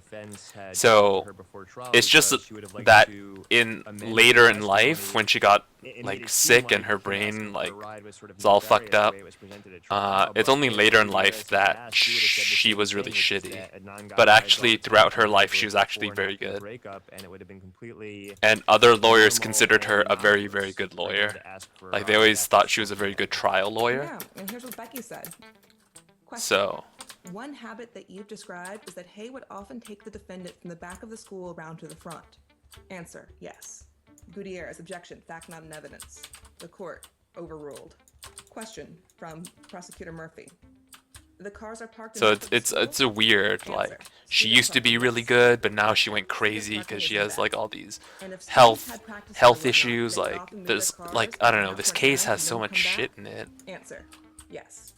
This whole exchange should have been part of the defense's case, not the prosecution's case or their questioning cross-examination. Because what it shows is that Adnan asking for a ride didn't mean they were leaving campus, didn't mean it was anything out of the ordinary. So any significance that could have been obtained from the fact that he asked for a ride, if he did, well, it's certainly not evidence it was part of a murder plot, because there were plenty of... Oh yes, I found it. Part of just everyday I life. found the relic. Here it is. I found it. The crown. Do you see the crown? So here, let's look at my damage. Here my damage, it says 3,600 to Adnan's dad, Syed Rahman. 3,600 to 4,500, and then after I get it, And he testified that Adnan so went with him to the 4,500. mosque on the last 10 days of Ramadan for the evening prayers that began Now around it's 8 p.m. 29,000. So from 4,500 to about 30,000 damage. I'm back in business, baby. Confirmed that, including the president of the mosque, and then the witness who never showed up, Bilal. And now I have wings. I'm back in the business, If you motherfuckers. remember from an earlier episode, we talked about this potential mosque alibi Bilal. who And now I appeared can to see the scene even before the trial began, even but he was able to even pinpoint less during than the ever.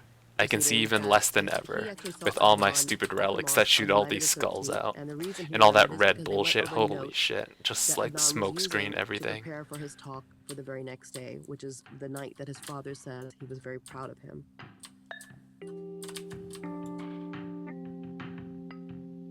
Can you even see in front of me? What the fuck? I can't even see anything. Gutierrez then calls Detective Ritz to the stand, and he testifies about the interrogation. Hey, I'm gonna take a tests, break. Jen's interview, and the I'm gonna go. various I different want to grab interviews something of to Jen. eat. I'll be back in like 10 minutes.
Hey, I'm back.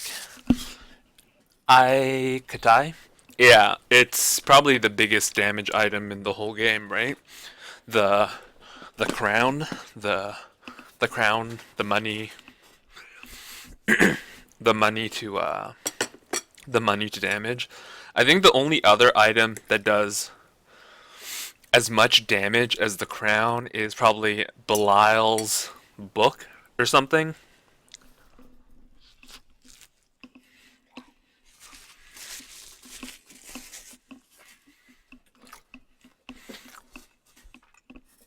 Yeah, if you get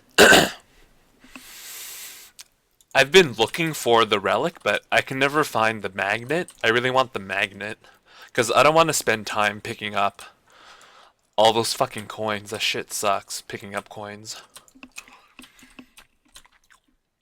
So I think if you had the thing that turns mobs into a lot of coins, the magnet and the crown, holy shit, you just scale damage forever. But the Book of Belial, for 10 seconds you do double damage. That's pretty good. Ooh, shop. So basically all I do is look for relics. I don't even like... what does that one do? I think that one's kind of shitty. The sun.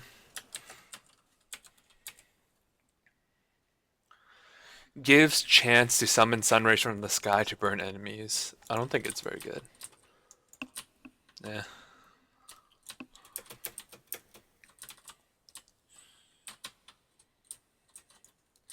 Hey, since you play this game, do you know if these potions that give you like increase in stats, like defense up, defense down and stuff, are those aren't temporary buffs, right? Those are buffs you get until you die or something?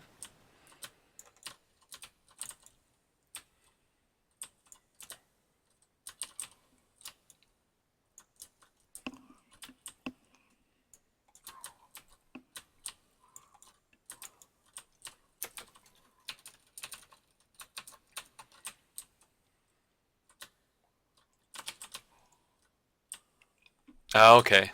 Yeah. So I should be... Oh, okay. I thought the bonuses that you buy at the shop, um, I thought the bonuses you buy at the shop were like more permanent.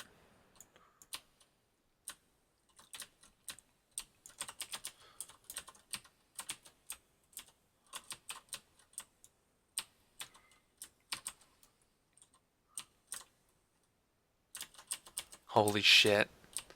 I can't fucking see anything what I'm doing. God damn it.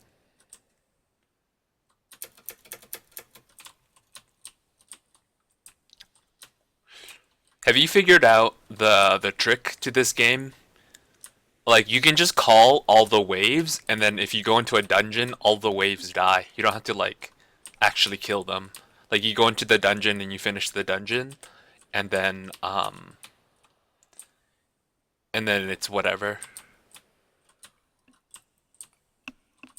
Alright, I'll see you later, Mofu. Yeah, it was fun talking about... it was fun talking about lawyers and stuff.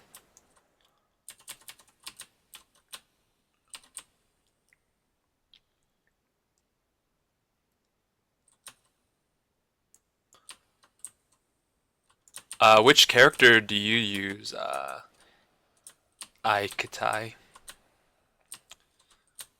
Like, what class do you like using?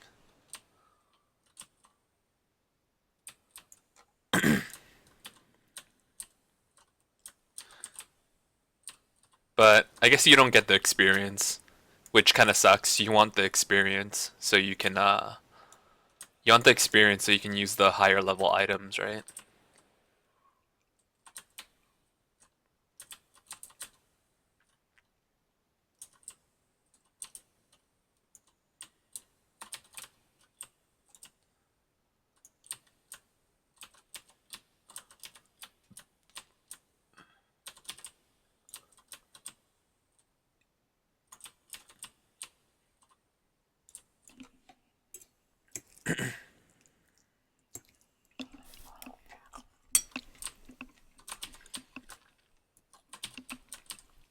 have you finished this game on like what's the last mode? Like I don't know. Have you finished this game on like super billion hardcore mode?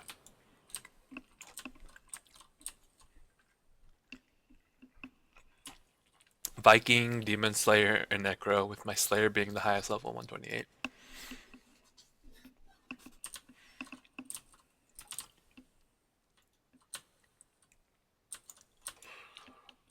Oh, Demon Slayer, that's the one you have to buy the expansion, right?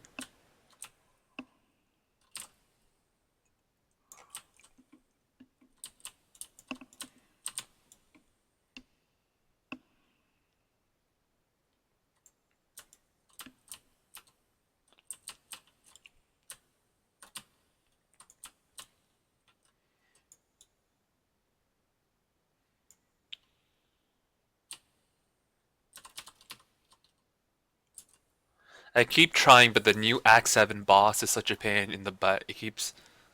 To keep...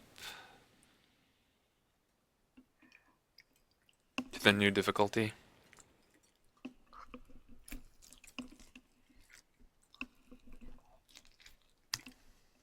I'm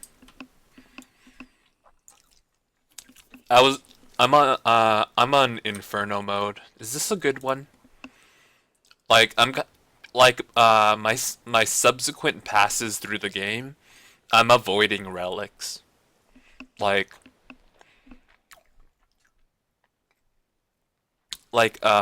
not taking every relic that I find. I'm only picking the ones that I want. Because relics get so much harder later when you have so many relics, they appear less frequently. So I'm just trying to get the ones that I like. I don't remember what this axe does.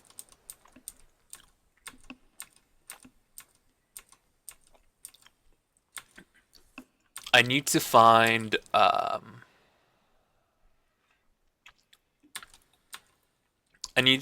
magnet. I need to find Jeffrey's subscription. And I need to find the sheep.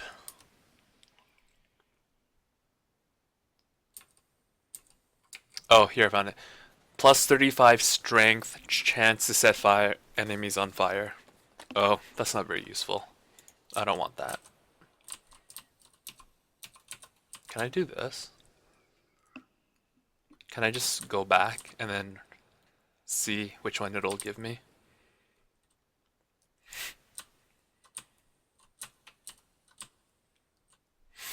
Man, I had such a good run, and then I died because I was standing on one of those energy balls. Those, like, lightning energy balls, and I fucking just got destroyed. I didn't know I was standing on it because there were so many projectiles everywhere on the screen. I was like, fuck, I died.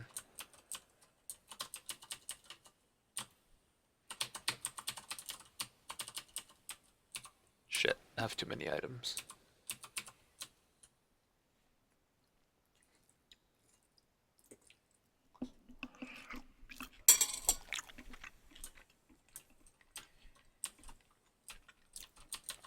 Yeah, I know. I didn't even know I was standing on it. I was like, oh man.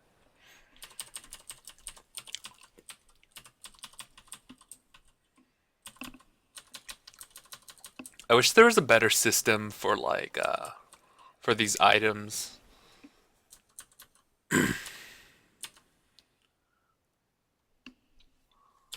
Cause like it's super annoying having to sell items that are like 12 gold.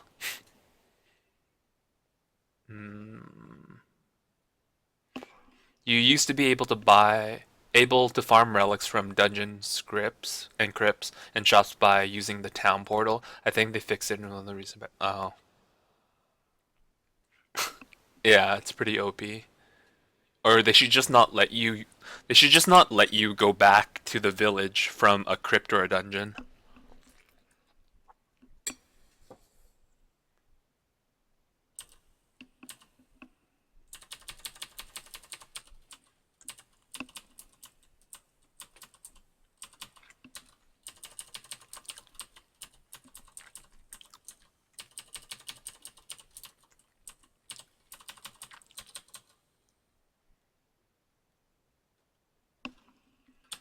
this one better? Stamina, stats, strength. I don't know if this is better.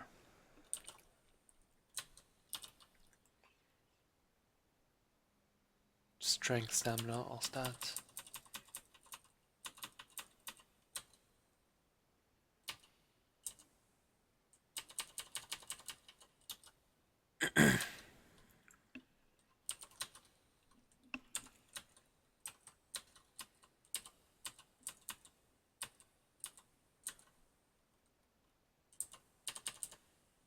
Shit.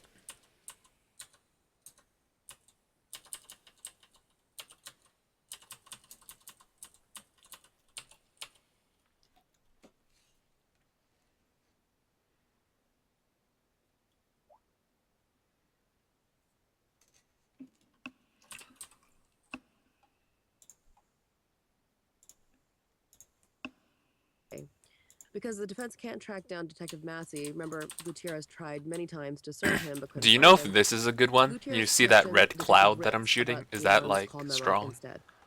As we noted in the Crime Star Seems production, kinda strong. Gutierrez uses this to try and show that the state had tunnel vision and focused on Adnan to the exclusion of other leads. Maybe the most interesting thing in Ritz's description of what Adnan told either Adcock or O'Shea about the ride he was supposed to get from Hay is this. But in either the information from Detective Adcock or from Detective Shea, the initial information from Adnan Syed was that he had not seen Heyman Lee. I believe that was the follow-up information that he hadn't seen her. Oh, the shit. initial information that was provided that he was going to meet up with her after school and she was going to give him a ride home after track practice. Now later Ritz does seem to say that the ride was supposed to take place before track practice, with Ritz again testifying that the ride was a ride home, which prompts a few questions. Was it a ride from track practice? The secretary to the principal said in a police statement that Hay would frequently give rides from practice. Or was it a ride, in fact, home? That's apparently what Adnan told Adcock, and Krista, the first witness to mention the ride, said in a March 1st police statement that the ride was. Because it seems pretty powerful, although I can't see what it's doing. Again, layer and layer I'm of like pretty, confusion. I'm like, Just when you think you have one I'm thing pretty strong solid right in the now. case, even that is sort Have of you unsolved gone to problems. the Yeah, sheep, here you have the Ritz, secret and sheep level? When he testifies about the statement, he says it's a ride from track practice, not a ride before track practice. Is that correct? Is it incorrect? And yeah, I've always wondered about this. An early theory that I had in the case was that the ride was not a ride to Best Buy or to a car repair shop or anything. It was simply a ride home because Coach Tsai himself said that Adnan would often go home to change before track practice. And yeah, Ritz is describing this as a ride home. In Adcock's write-up, it says it's a ride home. And in Krista's police statement, it describes it as a ride home. Was that as simple as Adnan had given Jay his car and wanted to ride home, and maybe Oh yeah, someone I went was there. gonna It's drive him to it's practice, pretty maybe he cool. was gonna drop off the car. So what you do, what the secret sheep level is, it looks just like one of the early stages of the game, but everything's a sheep, but when you kill the king sheep, you get a warp stone or something, and then there's that one guy in the town where you can use the warp stone to do something. I forget what you can do with it. Or I mean, I don't know what you can do with it, but you use the warp stone to open a portal or something. And I guess you get to go to a different level.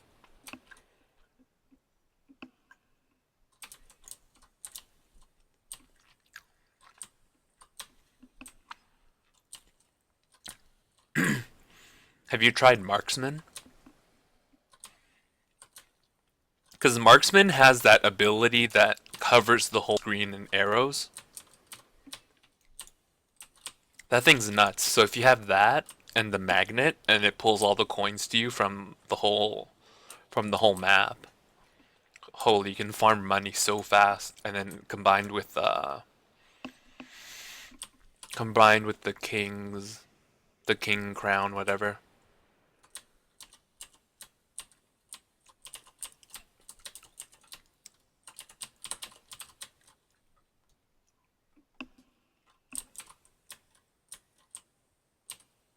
Fuck.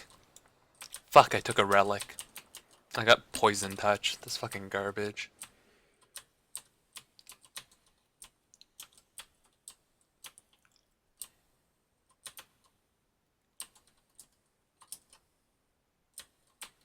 Oh shit.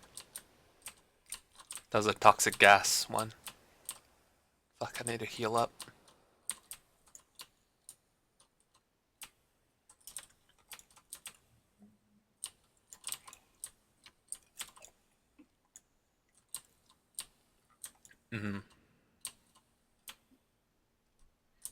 It's not as good as the other classes. I probably would say it's not as good as the other classes.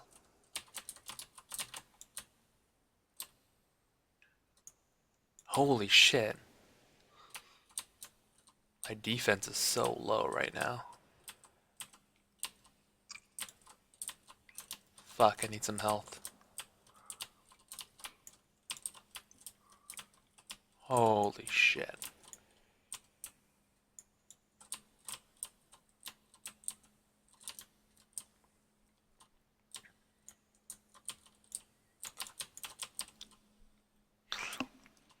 Yeah, I mostly like playing the ranged champions. I don't like playing the melee ones. I feel like you're just gonna die a lot if you play the melee champions. Because it's so hard to see what the fuck's going on.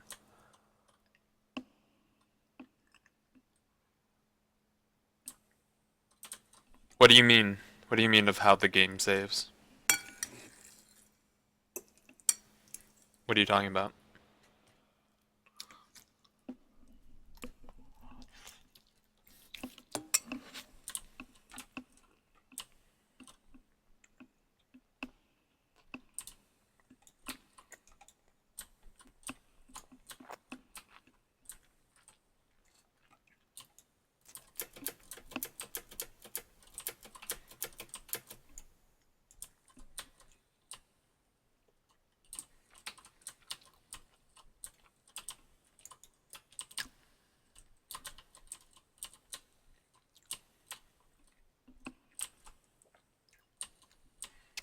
Holy, the red shot fucking one-shots everything. What the fuck?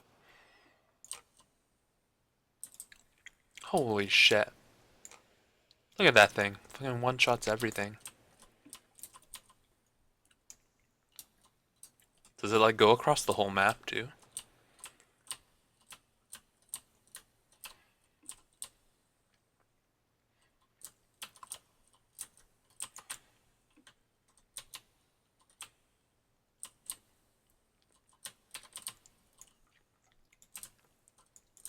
You go into a boss room, kill the boss, but don't go through the portal, exit and save, then load the character up again. The boss spawns again and you just repeat. Oh. Well, I'm farming relics, but also I want... I'm farming relics, but I'm unlocking... I haven't beat the game on all the difficulties yet.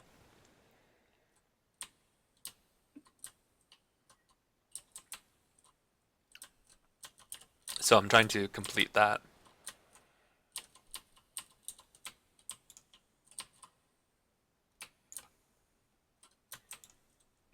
So the hardest that I haven't beaten it on Inferno yet.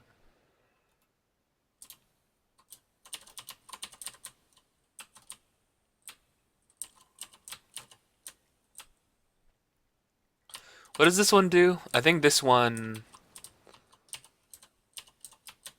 does... This one's crit chance or something? Is this one crit chance?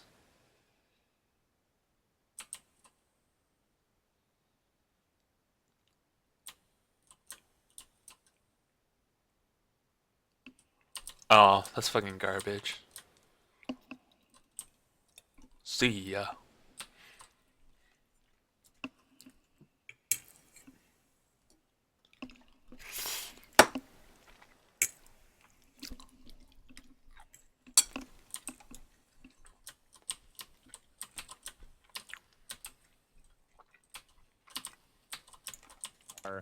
Again, it's just one of those things where we have more questions than answers about what exactly the nature of this ride request was.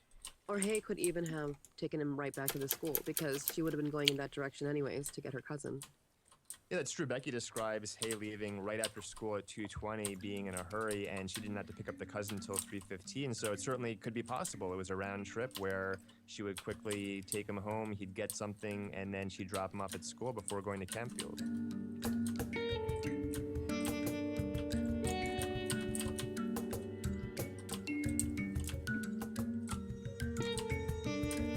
I'm so scared of the Wallers. Oh no, wait, I don't have to be. I can go through them now. The next witness to testify was my brother, Saad. But I was really scared of them Surprised that he was when aware of I Adnan's couldn't breakup with fly. Hay, I was like, and holy shit, I Adnan can't afterwards can't was seeing move. other girls, like a girl named Anjali, and of course there was Nisha. He also recalls hearing about Adnan leading the prayers at the mosque on the 14th, but he wasn't there that night. Saad had the same phone as Adnan, and Gutierrez asks him about the scroll feature on the phone. She tries to use this to convince the jury that Jay could have accidentally called Nisha while trying to use the scroll feature. But at no point during the trial does Tina present the idea that Nisha could have been on Adnan's speed dial, which is much more convincing in terms of the call being a butt dial. But what we know now is that Adnan did indeed have his speed dial set up on January 13th. Adnan and Hay's friend Krista was the second person called by Adnan after he got his phone on the 12th, and she told Colin that he had her on speed dial when he called her. But the first person Adnan called after getting a cell phone was Nisha. Holy, so much fucking electricity. Can't see shit. So I kind of wonder now if it wasn't actually a speed dial issue. Because one thing that the Nokia 6160 had was an autocomplete feature, where if you start typing in a phone number, if it recognizes the numbers, it will autofill that in for you. Looking at the sequence of calls, I almost wonder if Jay was trying to call Phil, who also, like Nisha, had a 301 number. Because you have the call to Nisha, and then shortly thereafter, you've got the call to another 301 number, this time to Phil. But the Phil call, unlike other calls to 301 numbers, has a 1 in front of it. Yeah, the only Also, way someone that I will got dial both 1 ahead of the time both to get items, Phil. the sheep and This would also possibly apply to Jeffrey's the Yasser subscription. call, the call that happens later The that only way I night, got and it, before I the used calls the to Jen's pager. fucking Because Jen's the pager and stores. Yasser's home phone number I had to are use the very stores. close. They're only about 2 digits off from each other. So it's just a theory, but I wonder if a lot of those calls that day were due to the fact that Jay didn't realize that the autocomplete was filling in numbers from Anon's phone book. Hence the call to Nisha when he was trying to call Phil, and hence a call to Yasser perhaps when he was trying to call Jen's pager. Could it also have been if he thinks that these calls require a 1, that he pressed 1, pressed it a little too long, and that was her speed dial? I mean, that could have happened too, right? Well, it seems, the 1 could have been that if you tried to dial 301, the phone was insisting on autofilling Nisha's number, which it would have done. By adding the 1, he avoids the autofill problem.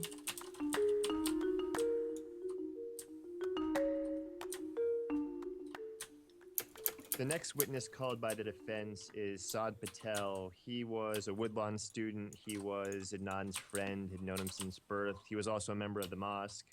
And he says that Adnan was regularly at the mosque for evening prayers during Ramadan, but unfortunately, as with your brother Rabia, he was not there for the prayers that Adnan led on January 14th, although he heard about them, and he can't recall whether he was even at the mosque himself on January 13th.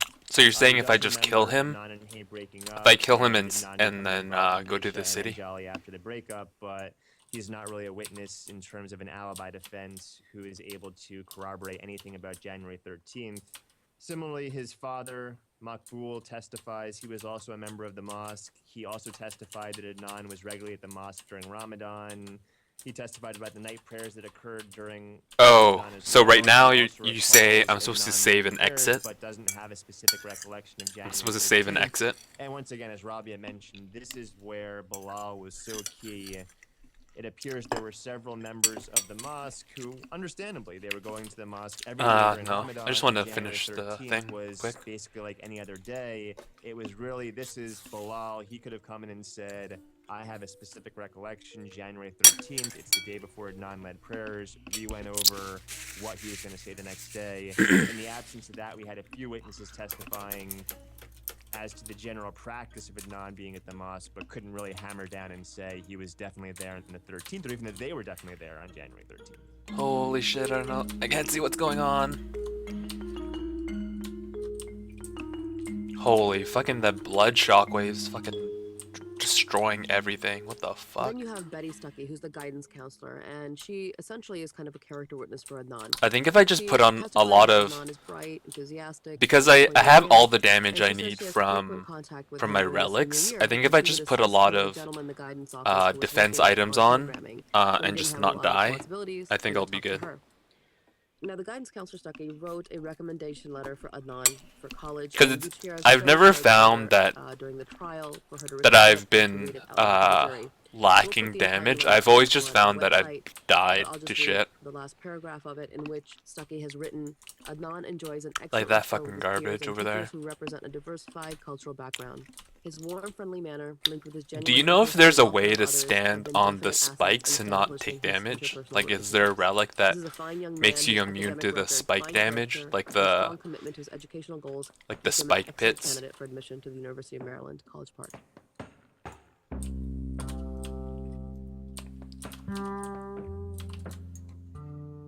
Stuckey then confirms Because that I've she only submitted died the to like recommendation letter, and she traps, dated it on to January 13th, fire, 1999, and she to says, I freaking date them on the date that I became a electrical student. and like poison 1/13/99. poison like So this should have things. been a basis for a great alibi defense for Adnan.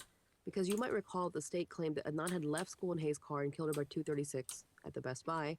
But you also might recall that Debbie told the police and thereafter testified at Adnan's first trial that she saw him at the guidance counselor office at around 2:45 p.m. So if Debbie simply gave the same testimony, or even if Gutierrez introduced Debbie's prior statement and testimony into evidence, this would have been a really solid alibi with corroboration that would have refuted the state's dead by 2:36 narrative, or at least forced it to change its timeline. But as we've said before, Debbie testifies at Adnan's second trial that she doesn't remember making the statement, and Gutierrez does nothing to impeach her or to refresh her memory. But of course, there's also the possibility that Debbie might have had the wrong day, and Adnan might have gotten his recommendation letter earlier in the day, because in an attorney's note, Adnan actually places a letter pickup earlier in the day, but he also might have been confused. According to the note, Adnan picked up the letter at 1:13 p.m., but there's no timestamp on the letter, and no obvious reason that Adnan would remember the timing with this level of specificity. It also seems possible that he or Gutierrez confused the date, 1/13/99, with the time, 1:13. In any event, as with so many facts in this case, we're just left with this question as to what time he was at the guidance counselor's office. And as with so many legal questions, we have an answer. It's because Tina dropped the ball. Yeah, I mean, this has always been a question for me too, is that, again, she might have just completely not been aware of Asia McClain or confused her with Aisha. One line of thought that I have is that, Gutierrez thought, okay, I'm going to use a prosecution witness, Debbie, as an alibi. She saw Adnan at 2:45 at the guidance counselor's office.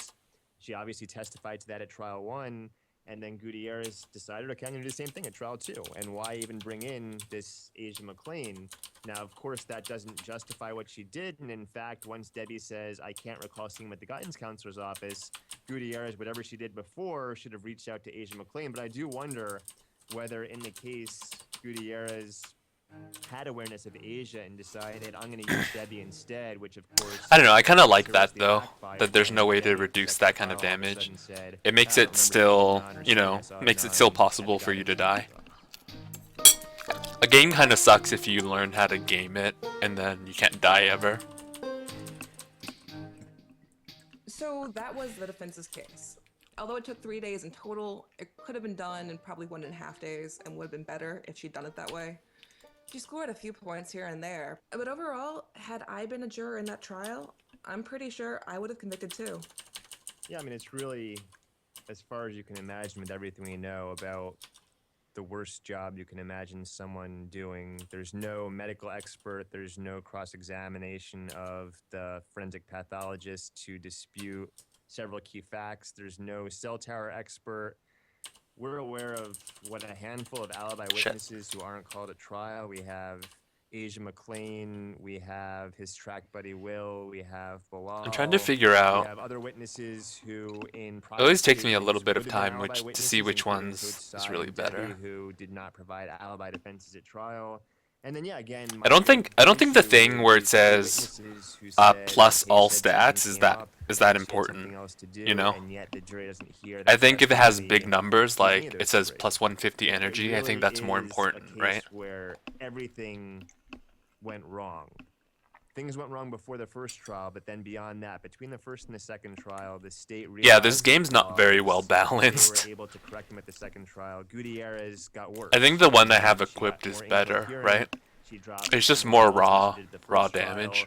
and her closing argument is just a complete mess. That the state succinctly summarizes everything. They tie everything up nicely in a bow. 'Cause I have synergy with Gutierrez, energy. You can't even understand what she's trying to say from sentence to sentence, let alone a coherent narrative.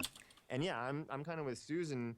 Looking at the big picture at the trial, I mean, I might have had issues. I might have submitted questions and tried to figure some things out that don't make sense, but I probably would have been inclined if I were on this jury in this trial to return a guilty verdict based upon everything that was presented. Like, I value the armor a lot.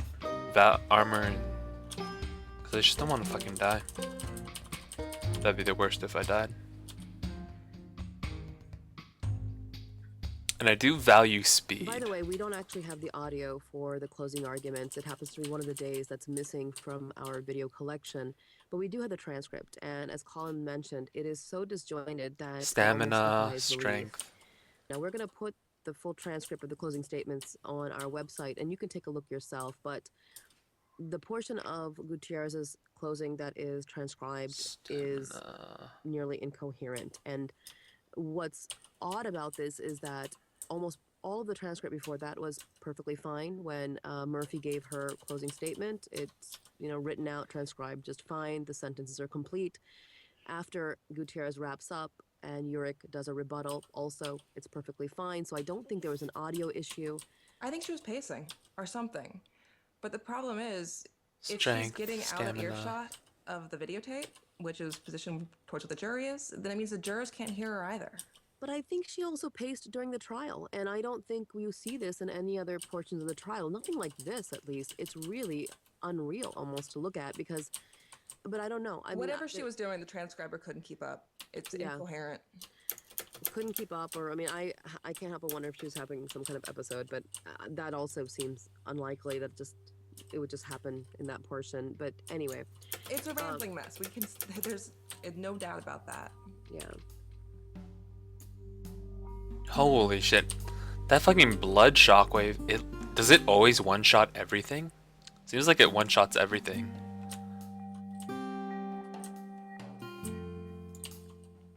Oh yeah, the plus all talents is really good. But I think the plus all stats isn't as strong as something that just has like a big strength number or a big energy number. 45 minutes to an hour earlier. Holy, my game's slowing down because there's so many It was projectiles. a big surprise because no one expected them to be done really the same afternoon. There were 4 charges. Adnan was found guilty on all 4 charges, and that was the end of the case. By the Yeah, time no, rest the of plus all trial talents was are over, pretty really good. Just a few days had passed. And Adnan was then sentenced on April 5th, and as everyone knows, he was sentenced to life plus 30 years. The 30 years additionally because of the extra charges that were kidnapping, burglary, and false imprisonment.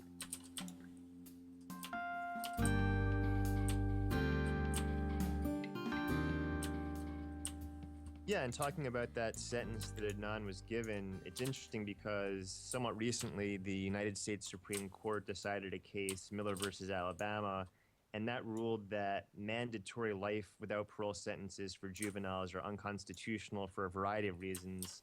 And in fact, many courts, including a court here in South Carolina, have ruled that this precedent actually should be read more widely as basically giving broader discretion to judges to invalidate life sentences without parole that are given to youths.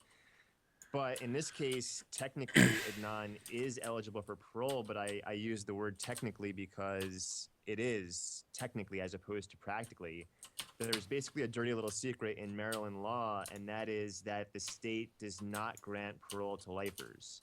And in fact, there's a recent quote given by Maryland Circuit Court Judge Philip Karoum in a recent report, and he said basically the refusal to give parole to lifers in Maryland, quote, has obliterated the distinction. And so, in effect, the U.S. Supreme Court is saying it is what is this? unusual punishment to give life without parole to juveniles. Devil Horn and gives yet you double have damage Maryland, when below a state 10%. Where, because of the way that they handle sentences, Many I don't know if I want juveniles, that. such as Below Adnan, 10%. have, in That's so effect, low. life without parole. It's all 50, 1, 2. but the If worst I'm below applies, 10%, I'm fucking gonna and die. even with I the don't know. Supreme Court precedent, they're not going to get any relief. They're going to be in prison for the rest of their lives unless, as we have in Adnan's case, the possibility of an appeal being successful and leading to a release based upon a constitutional violation.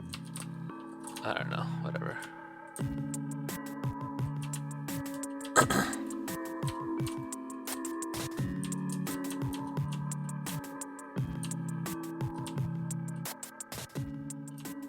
You know, the same day that Adnan was convicted, he filed a direct appeal. That's an appeal based upon errors that were evident from the trial record. For instance, he argued the trial court committed error by admitting Hayes' diary into evidence. Unfortunately, as we noted before, this was a clear losing argument, not because of the merits, but because Gutierrez had stipulated to its admission at trial, meaning the issue was in effect waived on appeal. Adnan also claimed during the direct appeal that there were all sorts of Which one's this improprieties one? with Jay's plea deal, including the court precluding Gutierrez from calling Jay's attorney and Benaroya as a witness at trial. As a result, the jury never heard some of the things that Benaroya told us about the circumstances of Jay's deal, including the fact that Jay basically faced the decision of either testifying against Adnan or having his case Demon given to head Baltimore statue no County longer attacks and you. a largely Caucasian jury decided Demon whether head he should statues. receive I don't the know what death that penalty. is. And then, working off of that, if we're going to talk about Jay's plea deal, I wanted to really Is this discuss in good? this final episode the impression that a lot of people have about No, Jay's I think plea this deal sucks. versus what actually happened. Now, the official story that I'm sure you've Demon heard, head? starting with Is that the Sirius, one, is that like, Jay could have the- spent up to 2 years in Is prison it talking based about upon his the guilty plea to statues accessory after the fact. in like the But by the Egypt time that Jay biome? gets to his sentencing hearing, a funny thing happens. So prosecutor Kevin Urich all but tells Judge McCurdy Like those that he statues shouldn't that walk give Jay around? any Is it time talking in about prison that? Or is it because of talking the about the truthfulness of his devil? testimony at trial, the fact that he withstood Gutierrez's withering cross-examination, and because Oh. unlike most defendants that Oh, Urich was should I dealt get with, it? Jay I showed think that clean sounds remorse pretty for his good. actions. After Urich makes his presentation, Yeah, Benaroya let's get stands it. up and she makes a motion for probation before judgment, which is also known as PBJ. And she asks for the judge to hold that sub curia until Jay has completed some Oh no, or it's all of his different. 2-year period of probation. It was Helm of Chaos. Now, what exactly If does that mean? below What's a 5% PBJ? health, If Judge McCurdy granted the motion, player casts not only Odin would Jay Fury. receive no prison The time, fuck? but No, if that he fucking simply stayed in the sucks. straight and narrow for 2 Fuck. years or less, It was the wrong his one. accessory after the fact conviction I was would have looking been at the wrong one. expunged from his The horns criminal were record. pointed down, In not other up. words, it would have been as if that conviction never happened. Jay wouldn't have had to disclose it to employers. He would have regained all the rights he lost as a result of his felony conviction. He would have had a clean slate. Now, Urich, in response, does not oppose Benaroya's motion, and McCurdy understandably grants it. And in fact, it would have been shocking if Judge McCurdy did anything else. When you have defense counsel making a motion, the prosecution doesn't oppose it, and the prosecution is telling you how great this person is, how much they help the prosecution case, the judge almost certainly is going to grant the defense motion. And so now, I think that gives you a fuller and more complete picture of the real deal with Jay. On the one hand, he could have refused to play ball, not testified against Adnan. His case would have been kicked to Baltimore County. A predominantly that's Caucasian garbage. jury would have decided whether to give him the death penalty, or, as happened, he could have testified against Adnan, resulting in no prison term, and basically an etch-a-sketch conviction that could have been shaken out 2 or less years after it was entered. In the end, you might wonder, well, why is Jay still known as a felon with an accessory conviction? Benaroya's motion was, of course, granted, but Jay was never given that clean slate. He was never given the tabula rasa because soon after his conviction, he was busted for pot possession, making the PBJ impossible. And so as a result, while Jay should have, if he followed the law, had no criminal record because he had this marijuana violation. Holy shit, that's so in good. fact, was not given the PBJ and Holy. he still has the felony conviction. But if he did Fucking everything one-shots properly, everything. What the it's as fuck? if he never committed the crime. It would have been wiped clean. No prison time ever. No conviction. It would be as if he had no Holy, involvement in the crime. that's so fucking strong. What the fuck?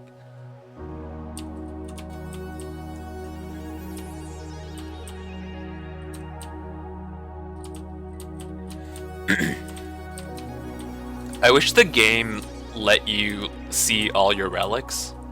Like, I wish there was a way to see all the relics that you have on. because it only shows you like, it can only show you like 1, 2, 3, 4, 5, 6, 7, 8, 9, 10, 8, 1, 2, 3, 4. So 7 times 4, 28. So you only see like 28 of the relics that you actually have on. I wish it could show you all of them, right? Because it kind of made me thought that I wasn't able to collect more relics, but you can. It seems like almost every day we learn new factual things about what actually happened or didn't happen on January 13th, and we have the very much real-world legal developments, including the opened PCR hearing in February. So we're saying goodbye to the past, but we are not closing the door by any means on this case. And as there continue to be developments, both factual and legal, we'll be checking in with you both on our blogs and with recordings. What the fuck is going on here? Updating you on the most recent developments and letting you know what's going on in the case as we continue to try to figure out the truth of what happened on January 13th and to uncover No, the fuck. factual and legal Picked up the developments fucking that could very bronze much change garbage. Adnan's current position. Fuck me. Fuck. As Colin said, this is still an ongoing active case, and believe it or not, despite our exhaustive 33 episodes, there is still more we didn't cover, including evidence and information why can't I the fly over bombshells there? you've heard about that we can't even report because it's not the right time legally. Now, so far, our reporting has been focused on covering all that happened in 1999 and 2000. But we're done looking at the past now. This episode You can is the hold up last to in the series for 37, I Adnan's think, case. before the game. However, it is time to look forward. So, Oh, as the case it won't proceeds, spawn we will anymore? Continue to update our listeners even before next season, our next It case. doesn't it still spawn them when you go to the store? You can that's the way I've gotten over the limit. Like after getting a bunch of relics, the game will refuse to make more relics for you. Like it won't make them in dungeons or crypts or like boss battles. But if you go to the stores, it always has them. It always has one on sale at the store. So that's how I've been The hearing itself will be on video, getting more which will relics. have to be requested later from the court. And no, I can't tweet or periscope it either because there's no cell phone usage in courtrooms. But I'll be taking notes, and I'm sure there'll be media present, and a full picture of the hearing will be reported. We will absolutely return in February to do a special episode covering the hearing. Now, I have a bit of a surprise for our listeners. This is our final episode in this season, if you will. However, we decided to do a bonus episode that we are going to release on the first Monday in the new year. There's a reason for this episode, and it's not just so you can hear us yap some more. The reason is this. The bonus episode will be the last chance to fundraise for Adnan's legal fund.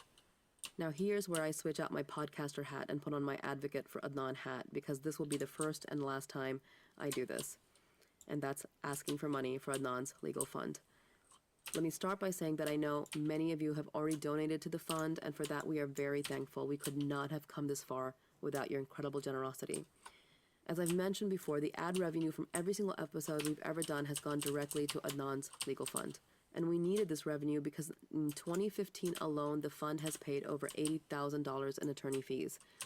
Let me repeat that. We've paid over $80,000 in attorney fees in the last year, and we haven't even stepped a foot in court yet. That should tell you what kind of legal fees to expect in the coming year. We also pay for investigative work, 2 different private investigators, and production costs. But after this episode, we're not going to have any more ad revenue for the legal fund. We just have what we have. But we have many tens of $1,000s of legal fees that are coming up just for the hearing. So here is what we are asking our listeners to do. Holy shit, that does so much If you damage. appreciate the bonus episode, consider donating $1, Oh, $5, or $10 okay, for that Adnan's makes legal sense. fund. We did not make it a paid Like episode. We knew 2%. we could have done that, So but we didn't want to preclude any of our listeners from so enjoying it's it. diminishing If you have the means to percent. donate So it's even not $1, like I additive, think it's worth it for the bonus multiplicative, episode. right? We would be much So obliged. it's 2% less Find the every link to time. donate to So the Adnan's first fund the directly first on our relic you website. get, And again, it's 2% thank you less, for but then listening, the next supporting one the it's podcast, for 2% supporting Adnan, of and for any whatever, donations we're able to give 2% to the fund. of So keep an ear out for the bonus of episode. 98, It's and gonna then be a fun one, 2% of and we'll whatever start the new year. minus 2% of that Before was. I wrap up, on behalf of the undisclosed team, I want to wish our listeners Is that what you mean? Like it's a it's a compounding, We look forward to or returning like to it's you a sometime diminishing next year, return around early kind of summer, with our new case. diminishing This is what you return can kind of expect down the road mechanism. on Undisclosed. Are you there? Can you hear me now? Yeah.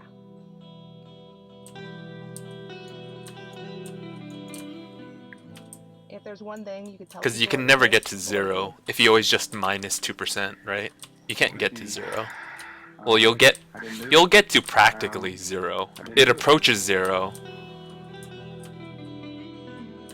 The chance for your first relic is. Beforehand, Let me read this. The chance for your first relic is 70% and decreases by 2% with each relic you pick up.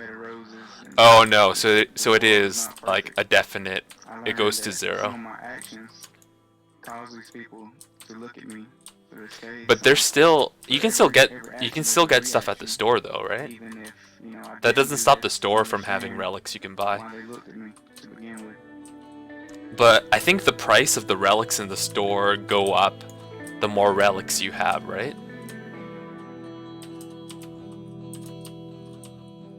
Maybe if there's someone out there that really knows, if there's someone out there that was there, that's scared to say something, please, say something now.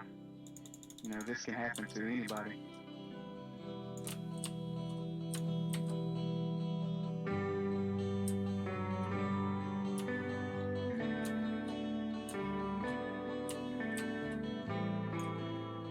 There's nothing positive from this, and it's senseless.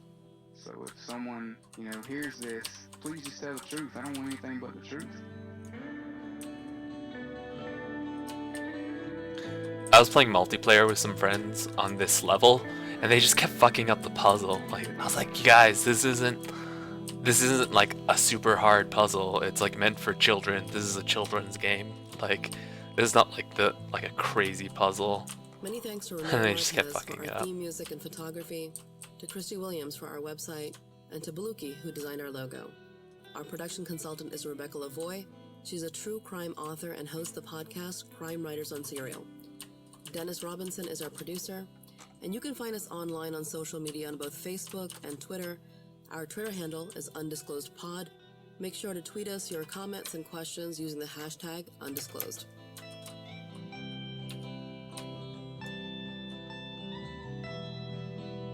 Holy, that's so fucking strong. I think it kills. It one shots the low level monsters, but it like I don't know, like takes 90% of the health of like the elite monsters, like the big guys. Raised through advertising on today's episode of Undisclosed were given to the Trust. To learn more about the Trust and to donate to our efforts to free Adnan, please visit www.launchgood.com/freeadnan.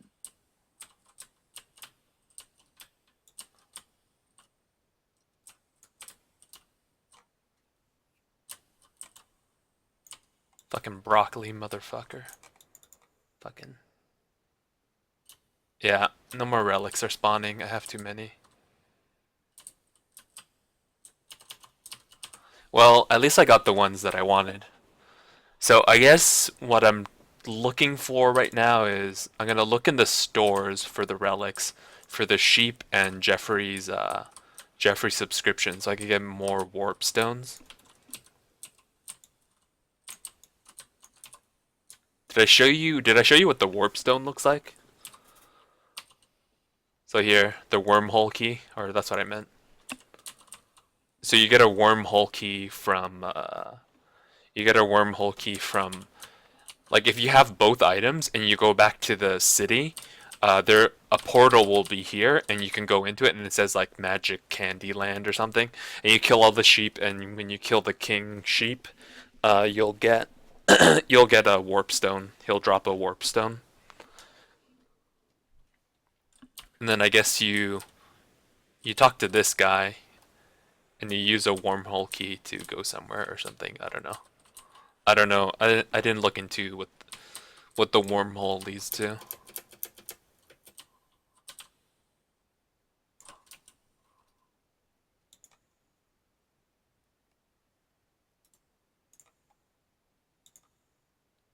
How long have you been playing this game? I only got this game like a few days ago.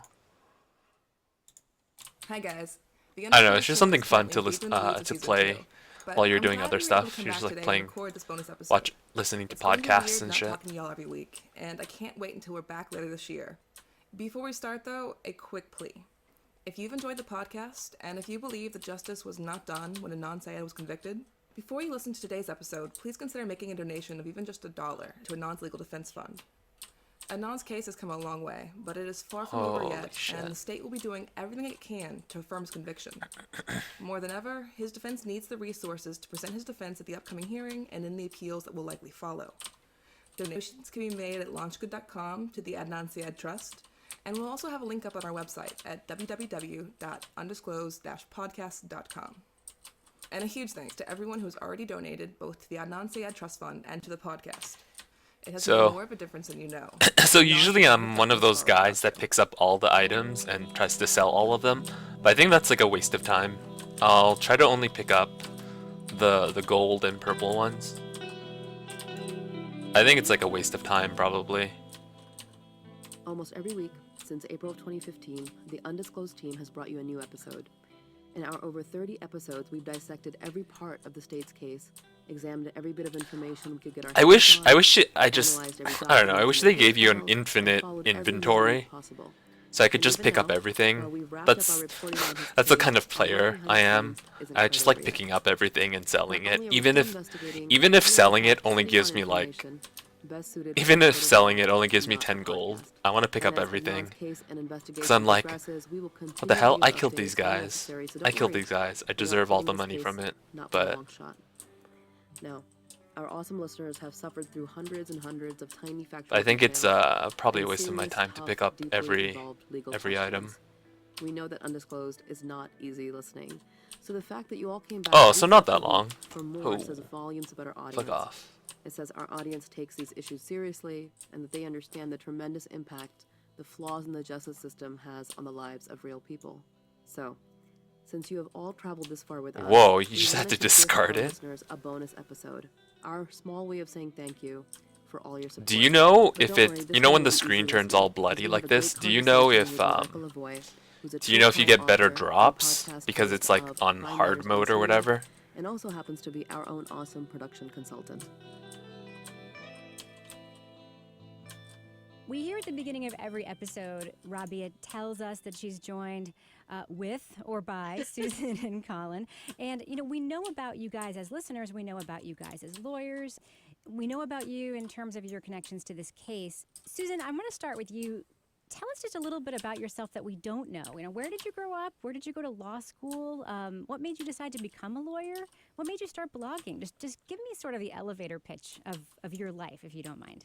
I'm from Georgia originally, grew up there. Yeah. I went to college at Agnes Scott. And Decatur. whenever it looks like this, there are more crossbows, like there's more traps and shit. A lot of people do, and it's not a good reason. It worked out in my case, but mostly I got to senior year and didn't really know what I was going to do. I think I didn't want to go to law school because my dad's a lawyer, and just for whatever reason, that made me rule it out pretty early on. But then senior year came around, I'm like, well, I should apply. Did well in the LSATs, decided to go. It's a terrible reason. No one should ever go to law school like that. But it worked out. So I went to GW in DC and ended up staying here. Did you blog before the serial case? Did you maintain a blog about different aspects of the law? No. So in law school, I had a good friend of mine. We were moot court partners, did a lot of Yeah, international law stuff yeah, I together do that for too. fun. I just reset it. Once we graduated, obviously in real life, there's less time to do fun legal research projects. So in 2009, after we graduated, we decided to start a blog together just for fun to talk about all the stuff we couldn't do now in our daily jobs. He had to retire from the blog for professional reasons, but I'm hoping, hi Michael, that one day he'll come back and join us. What made you decide to start blogging about Adnan Syed's case? I started listening to it, and there was a lot of questions I had, which is kind of how I blog about anything. And I just wanted to get a better feel for what was trying to... Actually, it was at first, it was less the legal stuff and more just me trying to piece together what exactly Sarah was talking about, because she never really presents like a ABCD steps of the whole thing. So I was trying to piece that together, and it kind of went from there. So, Colin, how about you? Can you give us the same sort of thumbnail sketch of your life? Yeah, I grew up in Virginia Beach. Yeah, I about don't know. The 15 balancing minutes of this away from the game, beach. I went to college. I've at never University of felt like the Virginia game has been and law hard. school I don't at know. William and Mary. I talked about this a bit on the Tina episode. My Oh grandfather man, I do have too was many in World items. War II. He came back and was diagnosed with MS. And then on his own, So this sort of seems like read the max up on items the when law you get to this himself, many and he had this relics. protracted battle with the VA before When you get to getting do this many benefits relics, based it upon fucking the just turns war-induced off all the disability. relics. That At least I combined got the with good relics. I watching a got the number attack speed of relics legal films, 12 Angry and Men, The Thin the Blue Line, the Witness the for the crown relic. Prosecution. I was always, from an early age, interested in being both a lawyer and a teacher, and pursued that by going to law school and practicing for a few years, and then making that transition to becoming a law professor. In terms of my blog, I started that right when I started teaching in 2007. Stamina, I was a big fan. There's stats. this whole network of law professor blogs. There wasn't one Oh, for evidence. this one's better. And I've always been interested in the fairness of proceedings, and that's what the rules of evidence are all about. It's about fairness to the people Armor, involved in a case. stamina, And all so stats, all the genesis talents. of Yeah. that blog was sort of a place where I could comment on developments in the law, cases, and really how the rules of evidence operate to both a legal audience and a lay audience. So, what do you think of the film Reverse? I don't get this. So this one says level requirement 109 and has these stats. But this one says level requirement level requirement 79 and has these talent and has better, like slightly better stats. Like, but why is this one mythic and this one's is mythic better than legendary, or which one's better? Is gold or purple better? Isn't it purple's better, right? Fascinating story, but yeah, Like looking at mythic is all better these than real-world and legendary, non-real-world right? examples, it was something that just from an But what early does age, I did debate in giants? high Do you know what school giant and seal forensics, does? Extemporaneous speaking and impromptu and everything. I feel like my whole educational experience was guiding me in the direction of a legal career. In terms of your teaching now, do your students know you do this podcast? I assume they do. Yeah, I mean, I feel like every day I'll have a student coming in and they'll say that they listen to the podcast and oftentimes have ideas or thoughts. And I use it in class, not excessively, but certainly when we discuss the very same topics we talk about in the podcast, whether it be chain of custody or whether it be polygraphs or hearsay, I'll mix it into the class and use it as a relevant example.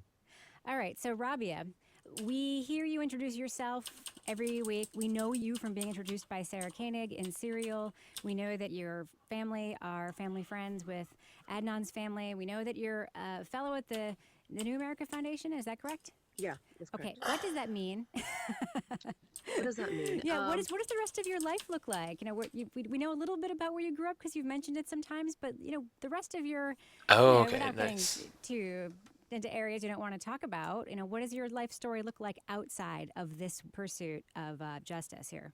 Yeah, I mean, Adnan's case has never been part of my professional career at all. It's just been kind of a personal, I don't know what, but it's been part of my personal life more than anything. I think so. When New America Foundation is one Poison of the Nova, different critical kind of consulting strike, types of cold work that I do. Starting next year, I'll be Giant fellow stuns here all at the enemy US on screen when you get Institute of hit. Peace, also kind of in the same vein. And Oh, I'm maybe that's why. fellow, so That's why my it's work, mythic, has because its transitioned from legal passive practice effect is so about good. 4 or 5 years ago, I began working in national security policy.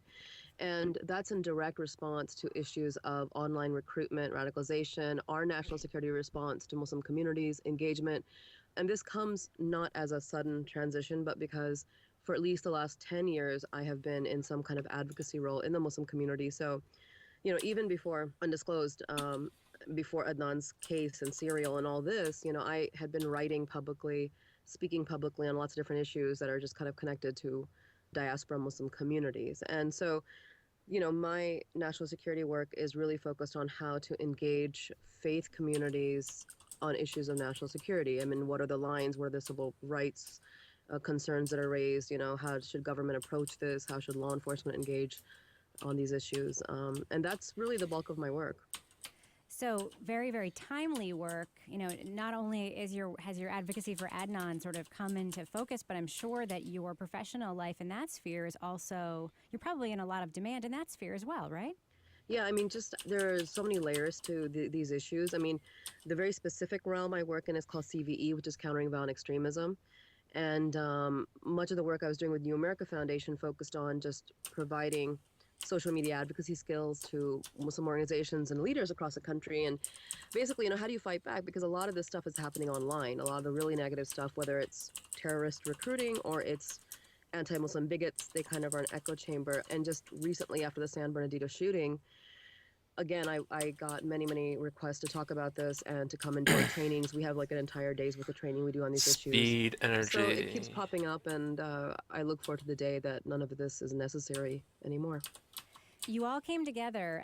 Maybe Rabia, you can give me a quick thumbnail sketch of how Charm this of the idea for the Angels, genesis of strength, this podcast came together. I stamina. know that Susan and Colin had both. They were both blogging about the case, and that's how Holy, initially increased contacted my them. health But how a did you decide lot. to do a Plus podcast 620 and bring these two stamina. in? And I'd love to hear from Susan and Colin too, and sort of It went thinking about from- making that transition and trying it out. Went what you from guys thought about 3,000 something to I don't. 56. To be honest, I Is haven't that met good? Colin yet. Should I That want was that? something that I've always wanted to know. Like, do you guys know each other at all off the air, or is this your whole relationship is inside this podcast? I see Rabia. I mean, we Yeah. see each other sometimes, like so. It's not We've like hung out. Yeah, we're in the local area, so we've hung out a few times. But it's- you haven't seen Colin in person, I've either never one met of you? Colin either. No. Wow. No, I've never met Colin. I wonder if I would ever pass him in the airport and be like, "Is that him?" That's what he looks like in his profile picture. No, but what happened was, both of their blogs I think were posted on Reddit, and I started reading their blogs, and I'm like, "Who are these people?" And especially with Susan's first couple of blogs, I don't know if I'm sure she remembers, but they were like, I mean, when I tried to print them up for Adnan, they were like over 40 pages long. It was incredibly detailed. You printed them for him? I did. Yeah, I did.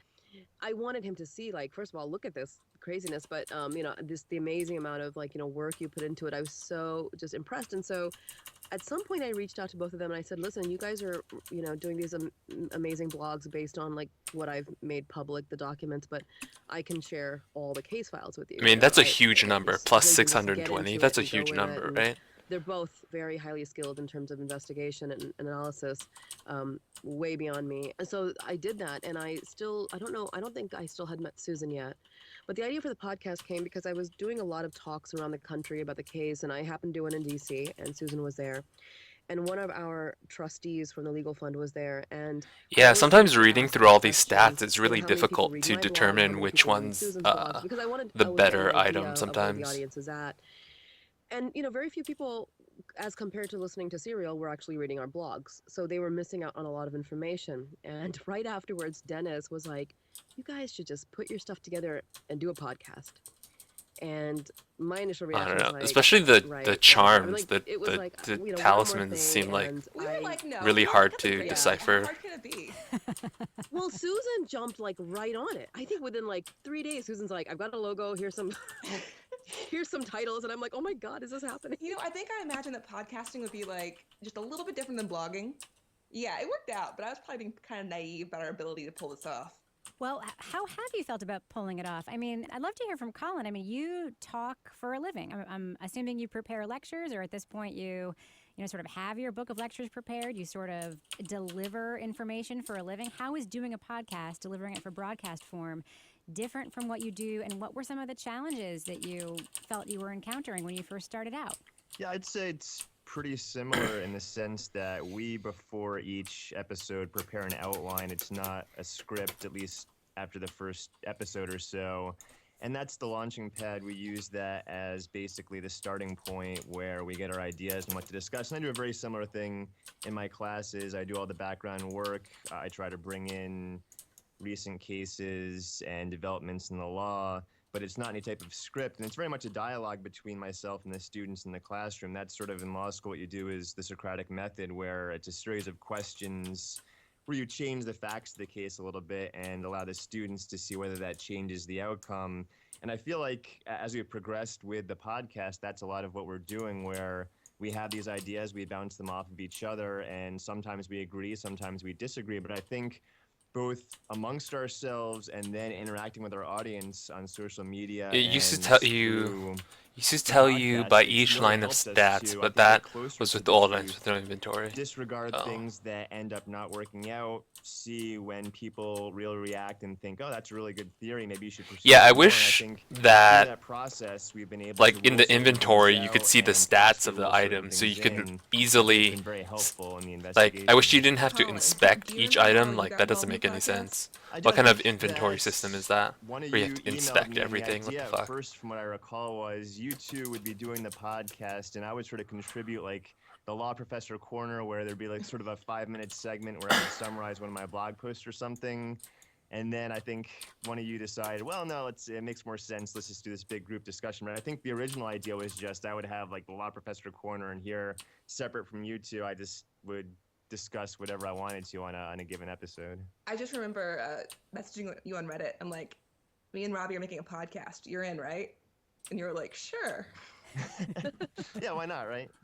Why not? And Susan, I'm curious. You mentioned Yeah, sort of just talking like- about the undertaking and sort of what it Just like takes. all of this I, stuff first of all, is. full disclosure, have never met any of you guys except talking to you through a microphone. You know, Yeah, talked just about the boxing, user that kind of interface of stuff. some of And, this shit you know, seems Susan, like I really know bad. that you sometimes feel like you have to evolve a little bit in terms of like your vocal delivery. I know that's one of the things that you think about a lot. I don't really think you should worry about that kind of stuff because I was not born to be a podcaster. I will not be offended no, by being told that. yeah, but tell me what some of your thoughts have been as you started the process. What were some of the things you didn't expect, and what are some of the things that you've had to then think about that are different than the things you've had to think about for your day job?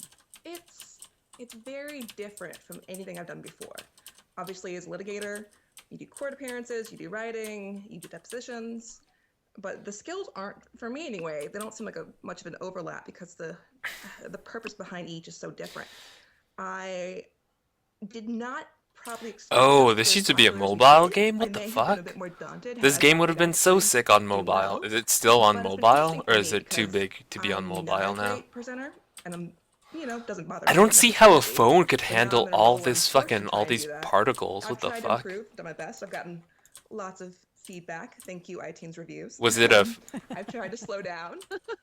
Was it a Please free slow down, game I'm sad. on I mobile? do notice that you are slower when you're answering a question or responding and sort of talking off the cuff than you are when you are reading something that you've prepared or talking about something that you've prepared. It's like my sense is that you really want to get to the thing that you want us to know when you've sort of laid it out. But when you're sort of interacting, I've noticed there is a difference. But again, I don't think it's something you need to worry about, and I don't think you should pay attention to those podcast reviews. But Well, yeah, it's kind of, for me, it's I don't mind the reviews because they're just reviews, but some people take it really crazy far. Like, I've had people that will write pretty long emails detailing why, and this weird kind of sense of entitlement too. Like, I demand a better product. I want the podcast without you on it for all of these reasons. And we'll send it, and we'll find. Not only just send it to one email, because I control like the undisclosed email, so they'll send it to like there, and then they'll track down my personal emails and send it to all those as well, just to make sure I get it. I'm like, really? yeah. Oh, I do think the difference in Rabia, this is something that you might be able to address because you do have this background in engagement and public engagement. There is something with podcasting where people do feel like they know you because you are in their ear, which is a very different experience than watching somebody on TV and, reading a book that somebody wrote or hearing somebody speak. I work in radio. I'm also an author. I definitely have the most engagement online through email, personal interaction from my Holy shit, podcast can't see what of the fuck's anything going else on. that I've ever done. I don't know how my audience for the podcast compares numbers-wise to anybody who might know me in any other medium, but it feels very, very personal. The emails I get feel personal. It feels They like my feel attack speed they is know me, slower. Kevin. I don't know feel why. like, oh, I want to hang out with you. But have you noticed a difference in engagement now that the podcast has started? Just the way that people feel comfortable engaging with you? Has it changed? Oh gosh, yeah, it's really. First of all, Twitter is a really fascinating medium, but I get dozens and dozens and dozens of private messages either on Facebook, and Susan's right. Well, like, I manage the social media for Undisclosed, so somebody might want to send a message to me like on Facebook message, but then also email me through my blog and then through my PR website. And what's interesting is like the familiarity that some people will have. Like, there's a couple of people on Twitter who I don't know who they are, but there was like, "How are you feeling today?" I mean, like it's so intimate and like, and I try to be as responsive as possible because I enjoy social media and I'm on it a lot. I've always been on it a lot, and but it's a whole different thing. And the weird thing is because before Undisclosed, most of my social media content was really focused on kind of these American Muslim issues, right? Like, the ones that everybody knows about. And that and my cat, Mr. Beans, which like is the cornerstone of my social media. I believe he has his own Facebook page now, correct, Mr. Beans? He's had a Facebook page for a number of years. Yeah, I mean, so he's always deserved it. He deserves a Twitter account. I just don't have the capacity at this point. But so it's interesting. It's really expanded my following. I think when Serial began, I had like 12 or 13,000 followers on Twitter, and I'm approaching 40,000. And now it's all kinds of people, and they seem to be very much attuned to what's happening even in my life personally. So yeah, it's very conversational. And when I'm traveling, I'll have people say, if you're going to be in the city, let me know, like tweet at me. And I have met up with Twitter fans before and had coffee and had lunch and hung out, and so it's kind of a cool community. That's the relics won't spawn What anymore. about you, Colin? I follow you on Twitter. I see you tweet a lot about case law. I see you respond to a lot of queries. And one of the things that I was curious about you is you are in academia, like I mean, for lack of a better way of putting it, I'm sure you're more nuanced than this, but you probably typically know when people are just like way off base about something legal and when they sort of are in the ballpark, and you respond to a lot of legal questions. How is the engagement part and being on the podcast, how do you like it? I mean, is it weird? Does it just feel like you've now expanded your classroom hugely? Does it make you uncomfortable sometimes when you see people sort of like who suddenly feel like they're experts in the law when you actually are an expert in the law and you're just on Twitter and you're trying to respond to those questions? Yeah, I think you kind of nailed it when you said that it sort of is me expanding the classroom. When I first started listening to Serial, I thought this is a great opportunity for people who don't know much about the law to really learn about it and become educated, because really a key to the jury system surviving and being a logical way to decide guilt and innocence is the populace being educated about the law, what goes on, how things work and how they don't work. And that was a big reason why I started blogging about it. It is a big reason why I decided to do the podcast. And yeah, I think that the social media engagement, it is people who are very interested in the law, that are curious about things like Brady or the Jenks Act or grand juries. So I think this is really a great learning experience for people around the country to get that insight into exactly what they might be involved in one day as a member of a jury. Does it feel weird or cool to hear people just in the vernacular now on Reddit or on other platforms say things like that have clearly come from this podcast, like, oh, that's classic Brady, like like people who are not lawyers, who now just they're just really well versed and they could be like, oh, classic Brady. Does that feel good?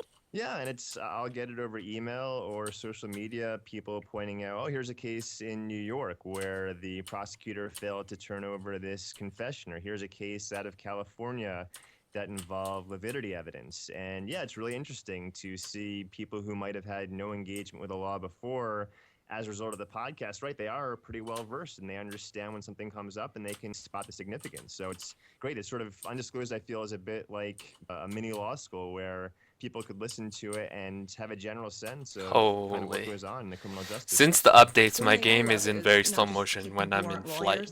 Why don't you have this problem? I don't know why that's happening to you. My friends I'm playing with have the same problem. Who wrote me and were like, wait, what? I have no idea, man. Litigation Oh doesn't shit! full discovery? This Fuck. is the thing? It's just one of those things. Oh my god, that's the worst. Fucking acid puddles. They never had reason to Fucking know. acid Once puddles they and wouldn't fucking know. House was limited and in many respects unfair. electronic. Criminal discovery I mean, is unfair. electricity balls. I want to pivot now and talk about Well, as you can see now, I'm kind of slowing down because there's a lot of projectiles on the screen. And the thing that brought you together and the thing Are you that sure drew it's maybe not your initial audience to computer, you, like your although I video suspect card? As you continue on with this and look at different cases, Oh shit, I almost died. I wasn't paying attention. Hearing this legal stuff will stay. I'm Fuck. going to start with you, Susan. Fuck 'cause, that you know, shit. one of the things Man, that I would have people died say for in sure this if I podcast didn't is use the saying, like, stamina. just when I think I've seen the craziest If I thing didn't in use the case stamina I've item. seen, I find Do something you see else how that's low I super got? I friend didn't and you even say notice I was goodbye. taking damage. So if you had to pick just one crazy fact, Holy shit, I was one gonna die crazy again to thing that fucking you've come electricity. across in Fuck your that deep shit. dive into this case, what would be the one thing that for you would rise to the top? Well, I, I don't always know, say, man. well, nothing's gonna surprise me at this point. Nobody I And I'm know always has wrong, any so problems that's with. probably why I keep saying that, because I think Nobody we've seen it has all, any and, problems this with case does have so many wrinkles. with Ron, would you like to answer slowness, that question? and I think I I'm only believe slowing the down craziest part because is just Christina Gutierrez. because I'm We streaming. had that long So episode about her streaming life is using and up career, the just resources see from my someone video who card. rose so quickly, so fast, and then had this sharp decline, and we're still trying to make sense of it. Obviously we have almost $300,000 from clients that's missing. We have all these balls that were dropped in these cases at the end of her career.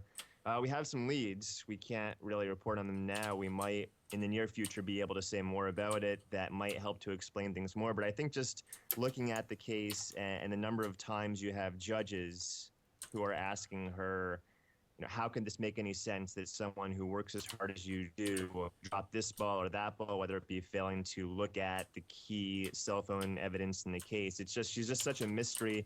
People say Jay's a mystery, and certainly he is, his motivations, etc. But for me, Gutierrez, she FPS is dropped to a 40, huge but the question slow at motion heart of feels like the game case is and playing in exactly what 2.5 was going on with speed. her at the time of the Have trial. reinstalled the game and tried out many What things. about you, Nothing Rabia? helped. I know you Aw. probably have a lot of opinions here, but can That really you sucks, split man. to I don't one moment know. or one fact Maybe or you could one maybe you misstep could or one message mistake the that you developers see or having something. been made, I don't or would you know. just say that is the craziest thing about Is your this case? computer a I good think computer? singular in that way.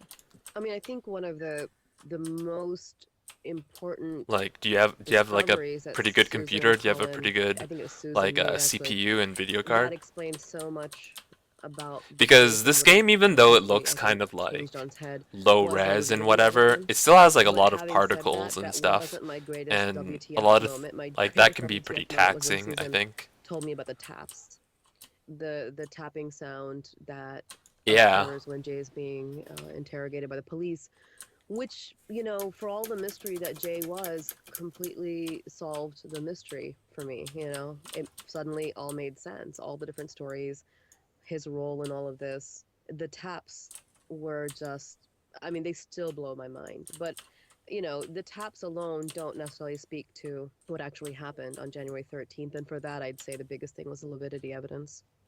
Well, lividity evidence was certainly, I think, a big turning point for your podcast where, and again, you mentioned that you knew a lot of people who weren't reading your blog, were listening to the podcast, and you sort of were able to put something out there on the airwaves in the same place that people who first listened to Serial heard it.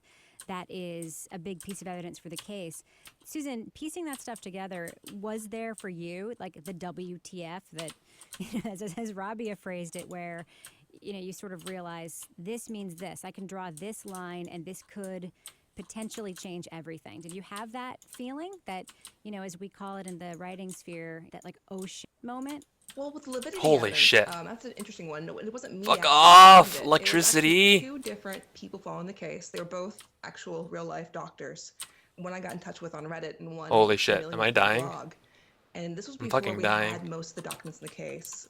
And just based on like the first transcript, the first trial, and the medical examiner's testimony, they were talking about like kind of weird gaps or things that weren't really well explained in the way that she was testifying. Fucking dying. And they'd mentioned like, Holy this shit, I part almost doesn't add fucking up. died. If the lividity was on the Fuck, I front, couldn't see what the it's fuck was buried going on the front, on. and if not, that's going to be a huge problem. Holy.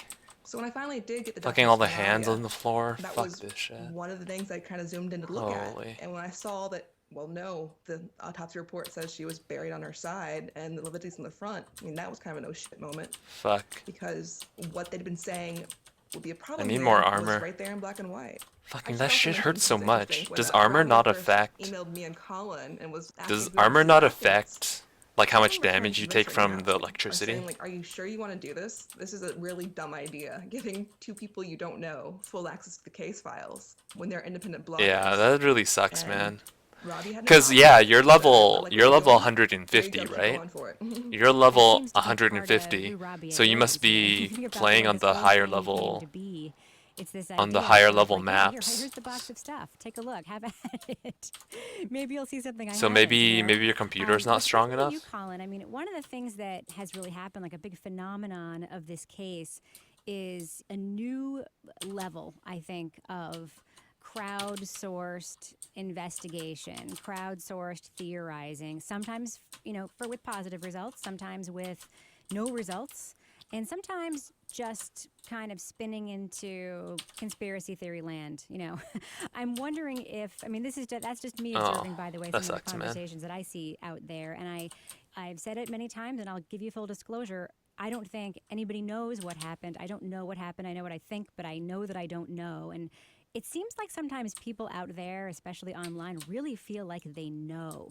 And I'm wondering if you've ever seen something like a crazy argument made that someone said that this definitely proves that Anand's guilty. You know, take all this other evidence, take it off the table, just look at this one thing. Like, as an evidence shit. professor, I'd be curious to know if you've seen stuff out there that you can't believe that somebody Should would I get say something this? like that. Yeah, I don't know if it's something where there's evidence where people have said this definitely points to guilt that I would highlight. What I would highlight is piggybacking off what we were just This one's not bad. discussing Some is rockets. Lividity evidence, and when that came out and we started writing and talking about it, I don't the mind lengths to rockets. which certain people went to try to explain away lividity. There were people who did 3D diagrams, and they sort of did these poses where they tried to explain, well, she could have been on her right side, but then the top of her body was parallel to the ground, and they did sort of these Barbie doll diagrams where bodies just don't move that way. People tried to claim that, well, she was found on her right side, but maybe, you know, rain could have caused erosion of the soil underneath her. So initially she was face down, but then that shifted the body. And it was just all these attempts to explain away the evidence because, I mean, it's pretty clear. We've all talked to a number of forensic pathologists and medical experts. They've all been consistent and said there's no way that anything close to the state's narrative makes sense with lividity. So you kind of have to try to explain that away. And, you know, the attempts, they really don't make much sense, but a lot of people who have been convinced of guilt and still tried to maintain the 7 o'clock timeline. Holy, this blood have really wave gone to great fucking lengths so in trying strong. to explain away that evidence. That's all worth considering too, but I mean, there's a lot to I look wish I at there didn't have the because it skull is- one. I don't like having in some the respects, skull. it's a very simple issue because it is right there, literally black and white in the autopsy report. It looks like it's so plain, but it's so huge to the case itself that it's worth looking at every possible option, which at this point I think we have. And unless there was some serious documentation problems from various levels of the investigation, from like detectives to the ME to anyone else involved with the crime scene, I mean, the paperwork has to be wrong or the burial is not at 7. What about you, Rabia? Have you seen somebody out there, you know, try to explain away things or try to prove something based on something that was just beyond the pale? You know, I think what's something that dawned on me as Serial was ongoing, and I just didn't consider it before, was the fact that, you know, and it's interesting that Sarah kind of opened Serial and framed it kind of, you know, do you remember what you did 6 weeks ago? Whereas in hindsight, if I were to try to frame it, I would frame it in terms of like confirmation bias, because a lot of what people base their, and myself included, you know, their conclusions about Anand's guilt or innocence is really just a reflection of our own feelings about him in many ways, you know? I mean, so things like the I will kill note, or did he ask for a ride? I mean, they can be completely innocent if you think he's innocent. How do I get out of here? But if you just have a really strong bias against him for whatever reason, you don't like his voice, you don't like the way he responded, you don't like what you heard, those are damning pieces of evidence. And so for me, this has been a really interesting, because going into this, you know, when Sarah started investigating and started the podcast, I literally thought, I mean, this is how stupid I was, this is going to run and the whole world's going to be like, oh my God, he is so innocent. Without realizing that there are these ambiguities that people, depending on their own reactions to this, their own experiences, whatever, are gonna just interpret very differently. So, you know, I think people who feel very strongly about his guilt are gonna see everything as evidence of his guilt. If he cried after she died, that means he must have been remorseful, right, for killing her. I mean, so that's kind of been the lesson for me in this, is just kind of an experiment on our own human biases. You know, one of the things I was talking about with someone who works in my newsroom recently was about how Sarah framed Serial, and the real-time reporting really made her stray from that original frame. I think my opinion is that she also thought it was going to be about the tenuousness of memory and sort of the, you know, the connections that you make that turn out to not really have relevance in a story, and that's why there's so much ambiguity. And then as with the real-time reporting, a lot happened that sort of changed the story, made it take a right turn. And if you've listened, I'd love to hear from each of you. If you've listened to episode 1 of this season of Serial, which I suspect is much more framed out and in the can than last season of Serial was, I think she very definitively in this first episode told us what it was going to be about. She said, this is about a big thing, which I promise we will talk about. who followed? And I we're didn't going see to in time. begin right What here, happened? But I promise we're going to go to this other place. Do you think this was a lesson she learned from that real-time reporting and from the way this played Did somebody out? Maybe follow? she had a Was plan that the too, sound? Rabia, that didn't go Oh. anything Oh, like you how followed. she expected Hey. to. I mean, you've met her. I mean, Thanks you for could probably following. give us some insight on that. Yeah, I think So, I'm not usually, saying that the memory aspect, I think that's a really important thing. to usually think I don't about because of stream the way that Adnan's case was too investigated many by games. police, is that, of course, people's memories I'm usually fail and an fade and art get confused, streamer, and that is but a I think perfectly I'm legitimate looking framing also, to but, play a few more with games. Sarah, you know, I think there doing were art a all the couple of time different things that I think gets a really little kind bit of had rough to for force me, her and I think to do it's Serial probably in the first more season a fun for the certain way. viewers And it was, number one, the real-time reporting, watch number some two, games. the fact that she had to maintain certain relationships because she was still hoping that people like Jay or other people would come back to her, reach out to her. She needed to keep doors open, right? So there was like this sense of not having too much conclusiveness about certain things because she couldn't close certain, you know what I mean? I mean, and that goes again to the real-time reporting. With this first episode of the second season, I completely agree with you, Rebecca. I think that's what's going to happen. She's going to zoom Do you out play a and lot of very specifically do you that play a lot of zoom in. roguelike kind of games? And I'm really fascinated to see Or where do this you goes. like I happen to have like a little what? bit Like of what inside like what kind of games do information you like? on just the background of some of the dealings that I think happened I'm kind with of the more Boss into indie case games and right the now negotiations. because And I don't know all of I don't them, know, but indie games are just you know, much from what I've like heard, they there's take a more lot of things, risks. but that's never been reported in the Indie games. And I'm hoping that that is where Sarah is able They to take they take us, more and risks it's than a pretty I don't fascinating know story. AAA But games. I mean, if you go I've back never and really listen to, been I think, too the very first into a episode lot of of the first AAA season, titles. Sarah says, "I'm not an investigative journalist. Whoa! I'm not a crime reporter. Whoa! What the fuck is She's a that? storyteller." I've never seen an And, you item know, look like it that. just so happened that the first season turned out to be kind of crime solving and Oh, I investigative, don't think it's whereas very I think good. this one might But be it's such a more weird looking about item. a story. Colin and Susan, first of all, did you either one of you want to Well, add it to looks so what Robbie cool, just but said it's about season but 2's it's framing versus season it's 1? fucking it's fucking stats are was garbage. right What about the how fuck? Sarah framed it that way in the first episode, but that framing kind of 400 abandoned life on later hit. And I Yeah, think these it's a huge stats part are of the story garbage. that didn't really get explored Plus enough. 3 all talents. And I think one thing that I would like to see But why did us, it look the so podcast, cool? push back against, and that I don't think we actually have because it's so ingrained, is this idea that eyewitness testimony or witness testimony is objective fact. And it is to a certain degree, but memory is so fallible. And it's the fact that a witness who is neutral and has no reason to lie and no reason to Whoa, shade what the fuck is testimony that? happens to recall something some way, that isn't proof that it happened that way because Whoa! for good reasons, It spawned for 2 relics. What the totally fuck? non-suspicious reasons, Okay. memories change in little I ways. need to look and up we can't what those just relics do. say, well, this person said this event happened on that date. Good to go. You're right, and I think think that that's like a people won't shield say one. things unless they're asked a question about it, you know, and so it's you know Barbed shields And gives a honestly, chance yourself, too, enemies yeah, harm by themselves asking when the question, attacking you player. transform the result you get. I've been playing Diablo a lot and measure some of the something Star Wars MMO, and but get an accurate result at the same having time. internet That's problems without recently, influencing it. so you're playing a lot of heroes. Oh, Colin, do okay. you have anything you want to Yeah, add that before makes I go to sense. the big question? Yeah, I don't think I want these. Yeah, I mean, I would agree with Susan in the sense that I don't think the hot and cold one is that good. Chances to burn or freeze enemies. Freezing's okay, but I think I already have a lot of disables. I'd rather get other relics.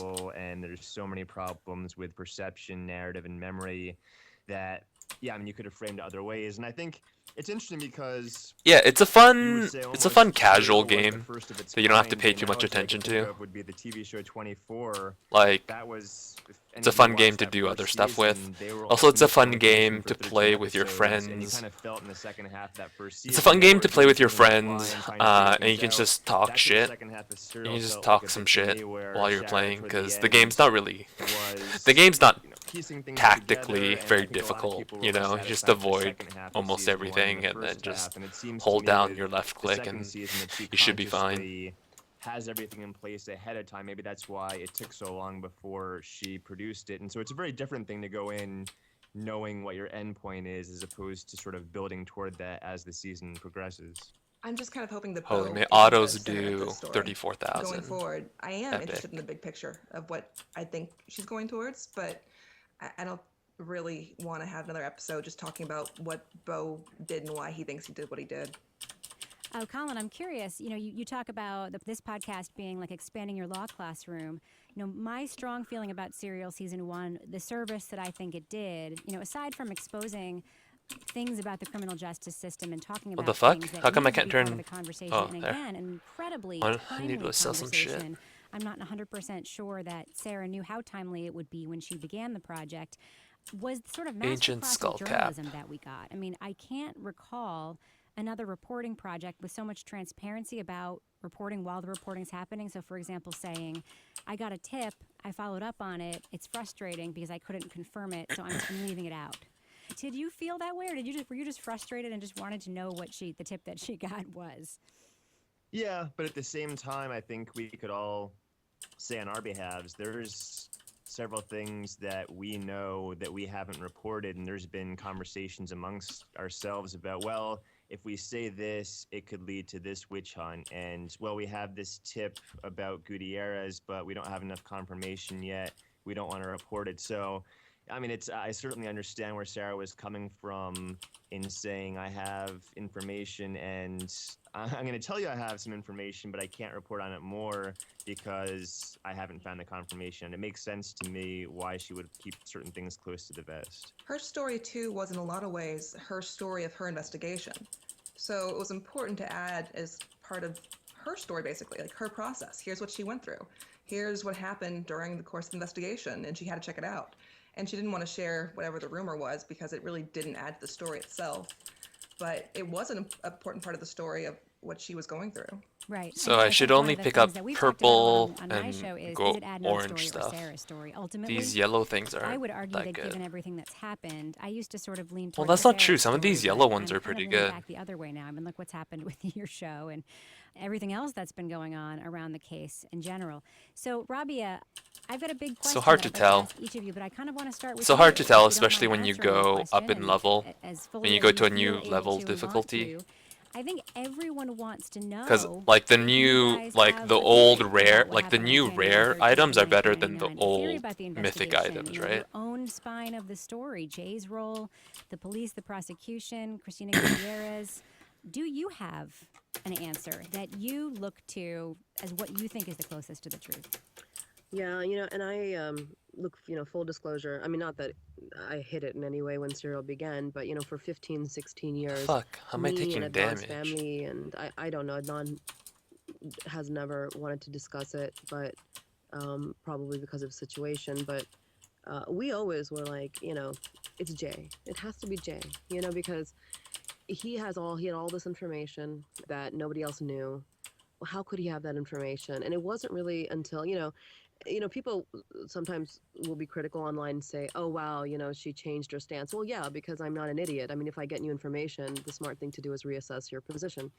And I did, you know, with Susan and Colin's investigations and all this new information, I have completely reassessed my position. And I am at the point now where I think what happened on January 13th, the closest we can come to is that Hay was going to meet somebody she knew. There's a lot of different reasons I think that, but that she was definitely was going to meet somebody she knew. Something happened. It could have been an accident. I don't know. And she was hurt and killed. And it was probably in a private place. And many hours Oh, later, because she this was fucking left guy's in shooting Lincoln me. Park. And Shoot me, the way in bitch. which she was left suggests that it was a very hasty kind of a almost dumping of her body. And in terms of the case, the investigation, I think very early on the police just really felt that it was Adnan, and not necessarily that they were pursuing something they thought didn't make sense. I think they knew, they really felt it was Adnan, and they had to just figure out how he did it. And that originally they thought he actually had the car and phone that day, so they were pursuing it like that. Then they realized that Jay had it, and they're like, crap, now what do we do? And they had to keep working it until they could get this guy under, threat of his own prosecution, conviction charges, to just comply. And I really think Jay didn't know a thing. I mean, that's where I'm at now. I know maybe my conclusions are a little hard and fast, but I really, really do believe at this point that Jay knew absolutely nothing. And this is not unusual. It happens in plenty of cases, and we see this a lot in the media nowadays. Stories like this come forward, that Jay just had to save himself and his family and protect them and himself.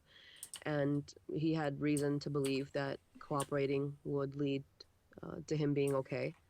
And that's what happened. And so they had to fashion a case to get Adnan, and they did. And that's why the stories kept changing, and it is what it is. Do you feel differently about Jay personally after sort of changing your mind and coming to this conclusion? Not necessarily, because at the end of the day, even if he lied to protect himself, he knows that he's lying, and he lied under oath. I mean, he knows this. Everybody knows this. And, the only kind of measure of generosity I can give to Jay is that maybe the cops also convinced him that, listen, Adnan definitely did it. You have to help us nail him. He deserves to be where he is. If he has such a strong conviction as well, maybe he thought this is the right thing to do. But that's not justice. And from what I've heard from people who know Jay, they have told me unequivocally that it is almost impossible for Jay to ever come clean. That his personality is the kind that once he's dug in, he just digs in further. So, initially I had hopes that maybe he would just finally say, yep, this is what happened. There was tapping. This is why I kept saying sorry. But I don't think that's going to happen anymore. Colin, can I come to you with the same question? Do you have a spine of a story about what really happened the day that Hay disappeared? Yeah, so I would say at this moment, my theory is this, that on January 13th in the morning, Adnan asked Hay for a ride. I think that there was a bit of a lie there. When I spoke to Krista, their mutual friend, she said that Adnan wouldn't tell her that he was letting Jay borrow the car.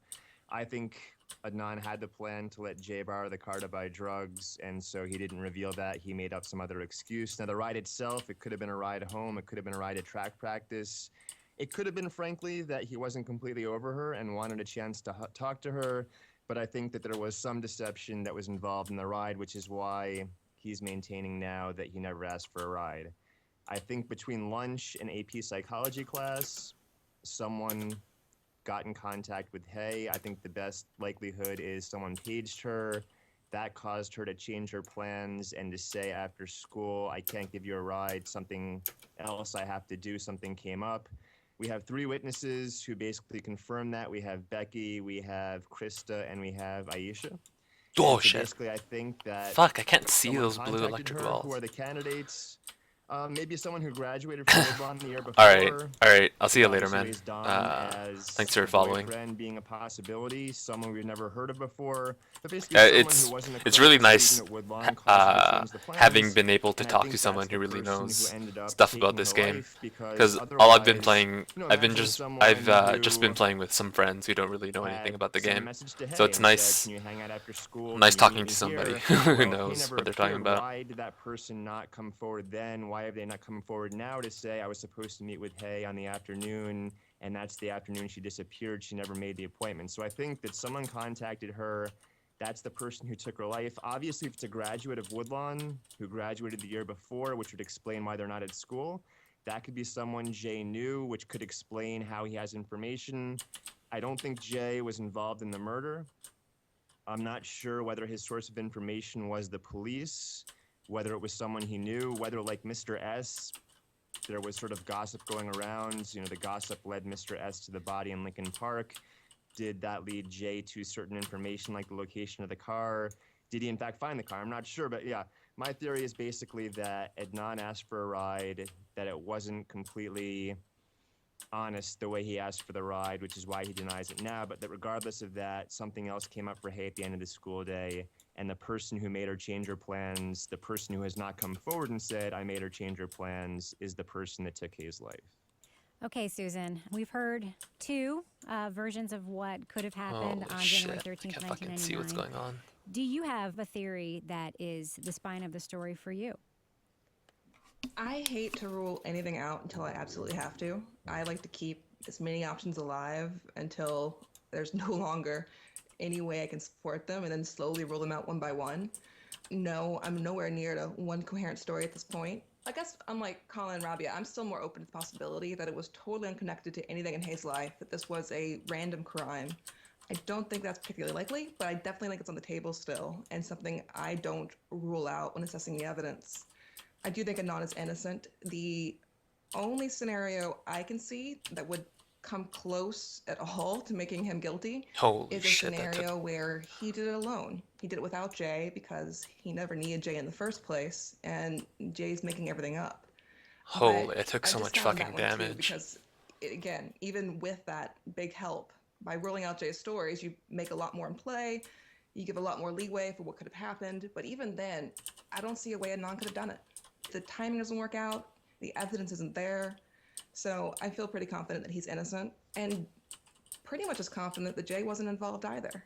I do agree with Colin. I think drug dealing has a lot more to do with this than's been mentioned in Serial, or that we've discussed, because 16 years later it's all speculation, but I do think very strongly that there was a very specific relationship between Adnan and Jay. They weren't friends, however, they were business partners of a sort.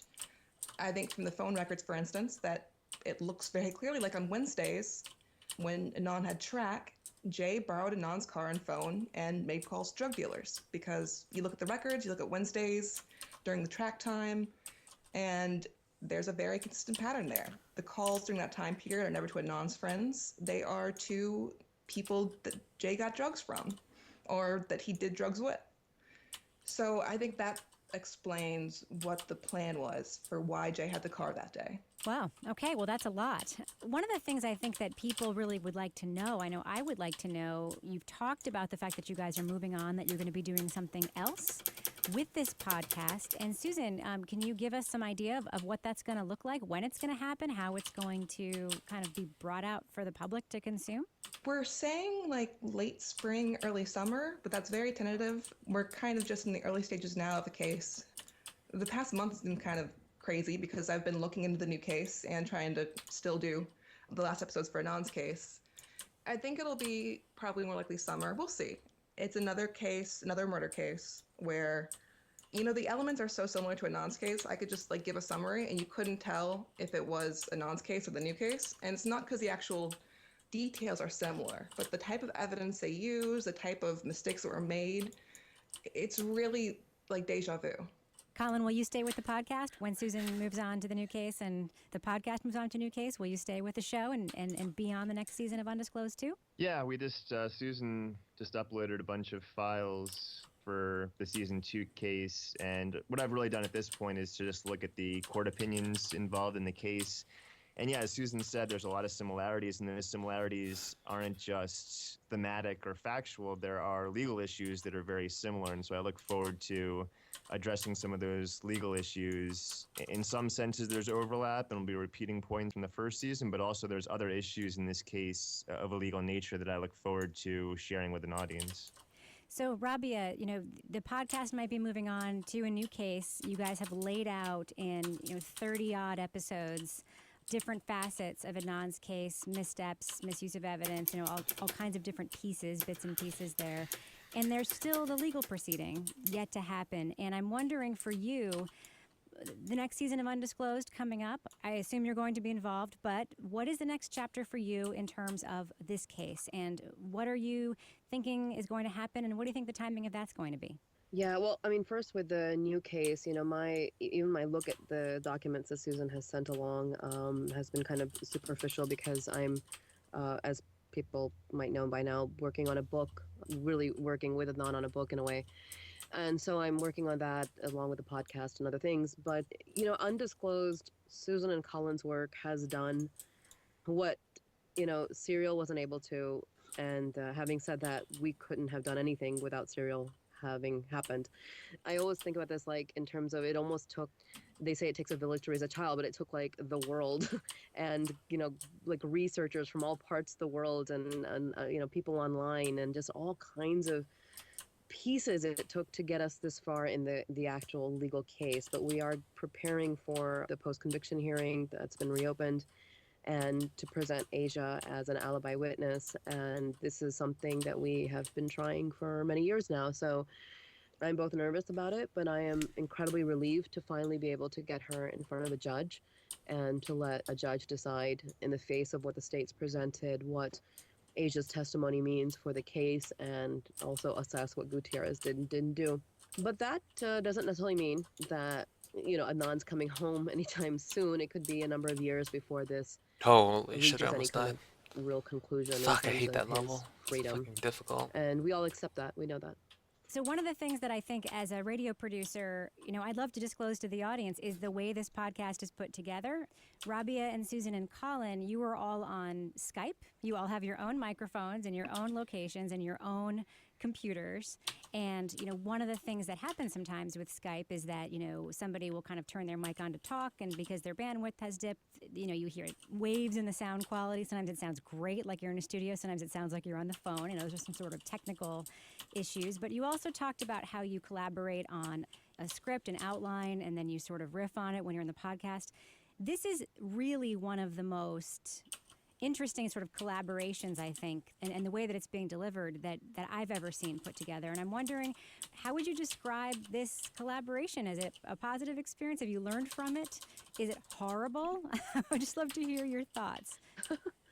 No, it's been amazing. I mean, for me, it has, first of all, because my initial reaction, unlike Susan and Colin, was like, no, we cannot do a podcast. No, I cannot do a podcast. It's not even the realm of my, reality. But it has been astonishing to me to see what can be done with technology, first of all of us being in different locations, how things are edited together. I have learned GarageBand. I have learned to use devices and applications that I never thought I would need to. And it's been an amazing process. And Susan and Colin I couldn't have even imagined better partners on something like this. I mean, I'll be honest, and this is full disclosure, 95% of the script writing is Susan and Colin. Even before I can get around to thinking about it, Colin's like, I just drafted together something, or Susan's like, I just put up a draft and it'll be 35 pages long with citations. I'm like, crap. They're amazing. And I don't know how Colin blogs every single day, and I don't know how Susan catches every little thing that nobody thinks about. And I think somehow the three of us are just working together. I am the smallest cog in this machine. And so I'm in awe of what they can do and what's come together. And even, the way that our music has been produced and created by people who did it voluntarily. And, our logo was like that. The website is Susan's husband putting it together. Rebecca, what you've brought to the podcast has literally taken us up notches and notches in production. It has been an amazing experience for me. And I just feel like if this is something like a new model, then people need to, it just shows that anything can be done. I mean, I feel like this can be done globally. You could work with people across the globe to create something like this. Okay, Colin, I dare you to say something negative now after that about this collaboration. No, it's been great. And I was just sort of scrolling through a second ago the old emails that we were exchanging basically about the time of episode 1 and episode 2. And, we're talking about how, well, maybe we need to script out exactly what we're saying or have signals as to when each person should speak.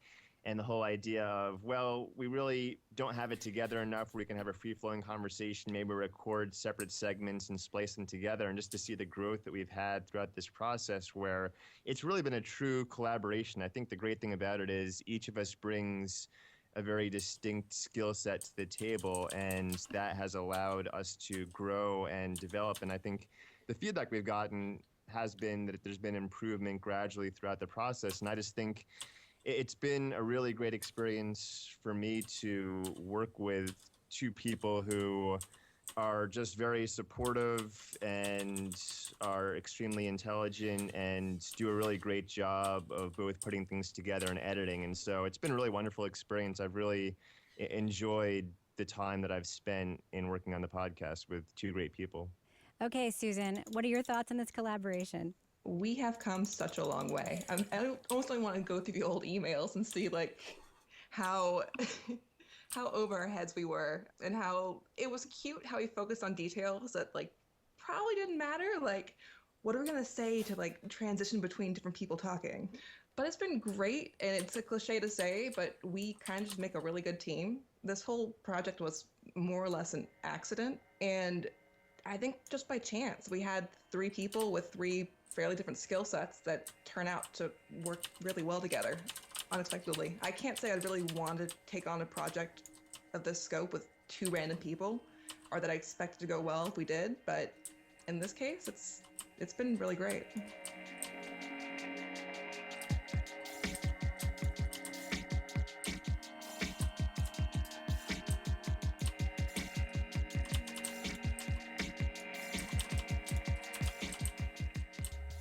It has been an amazing, mind-boggling whirlwind of a year.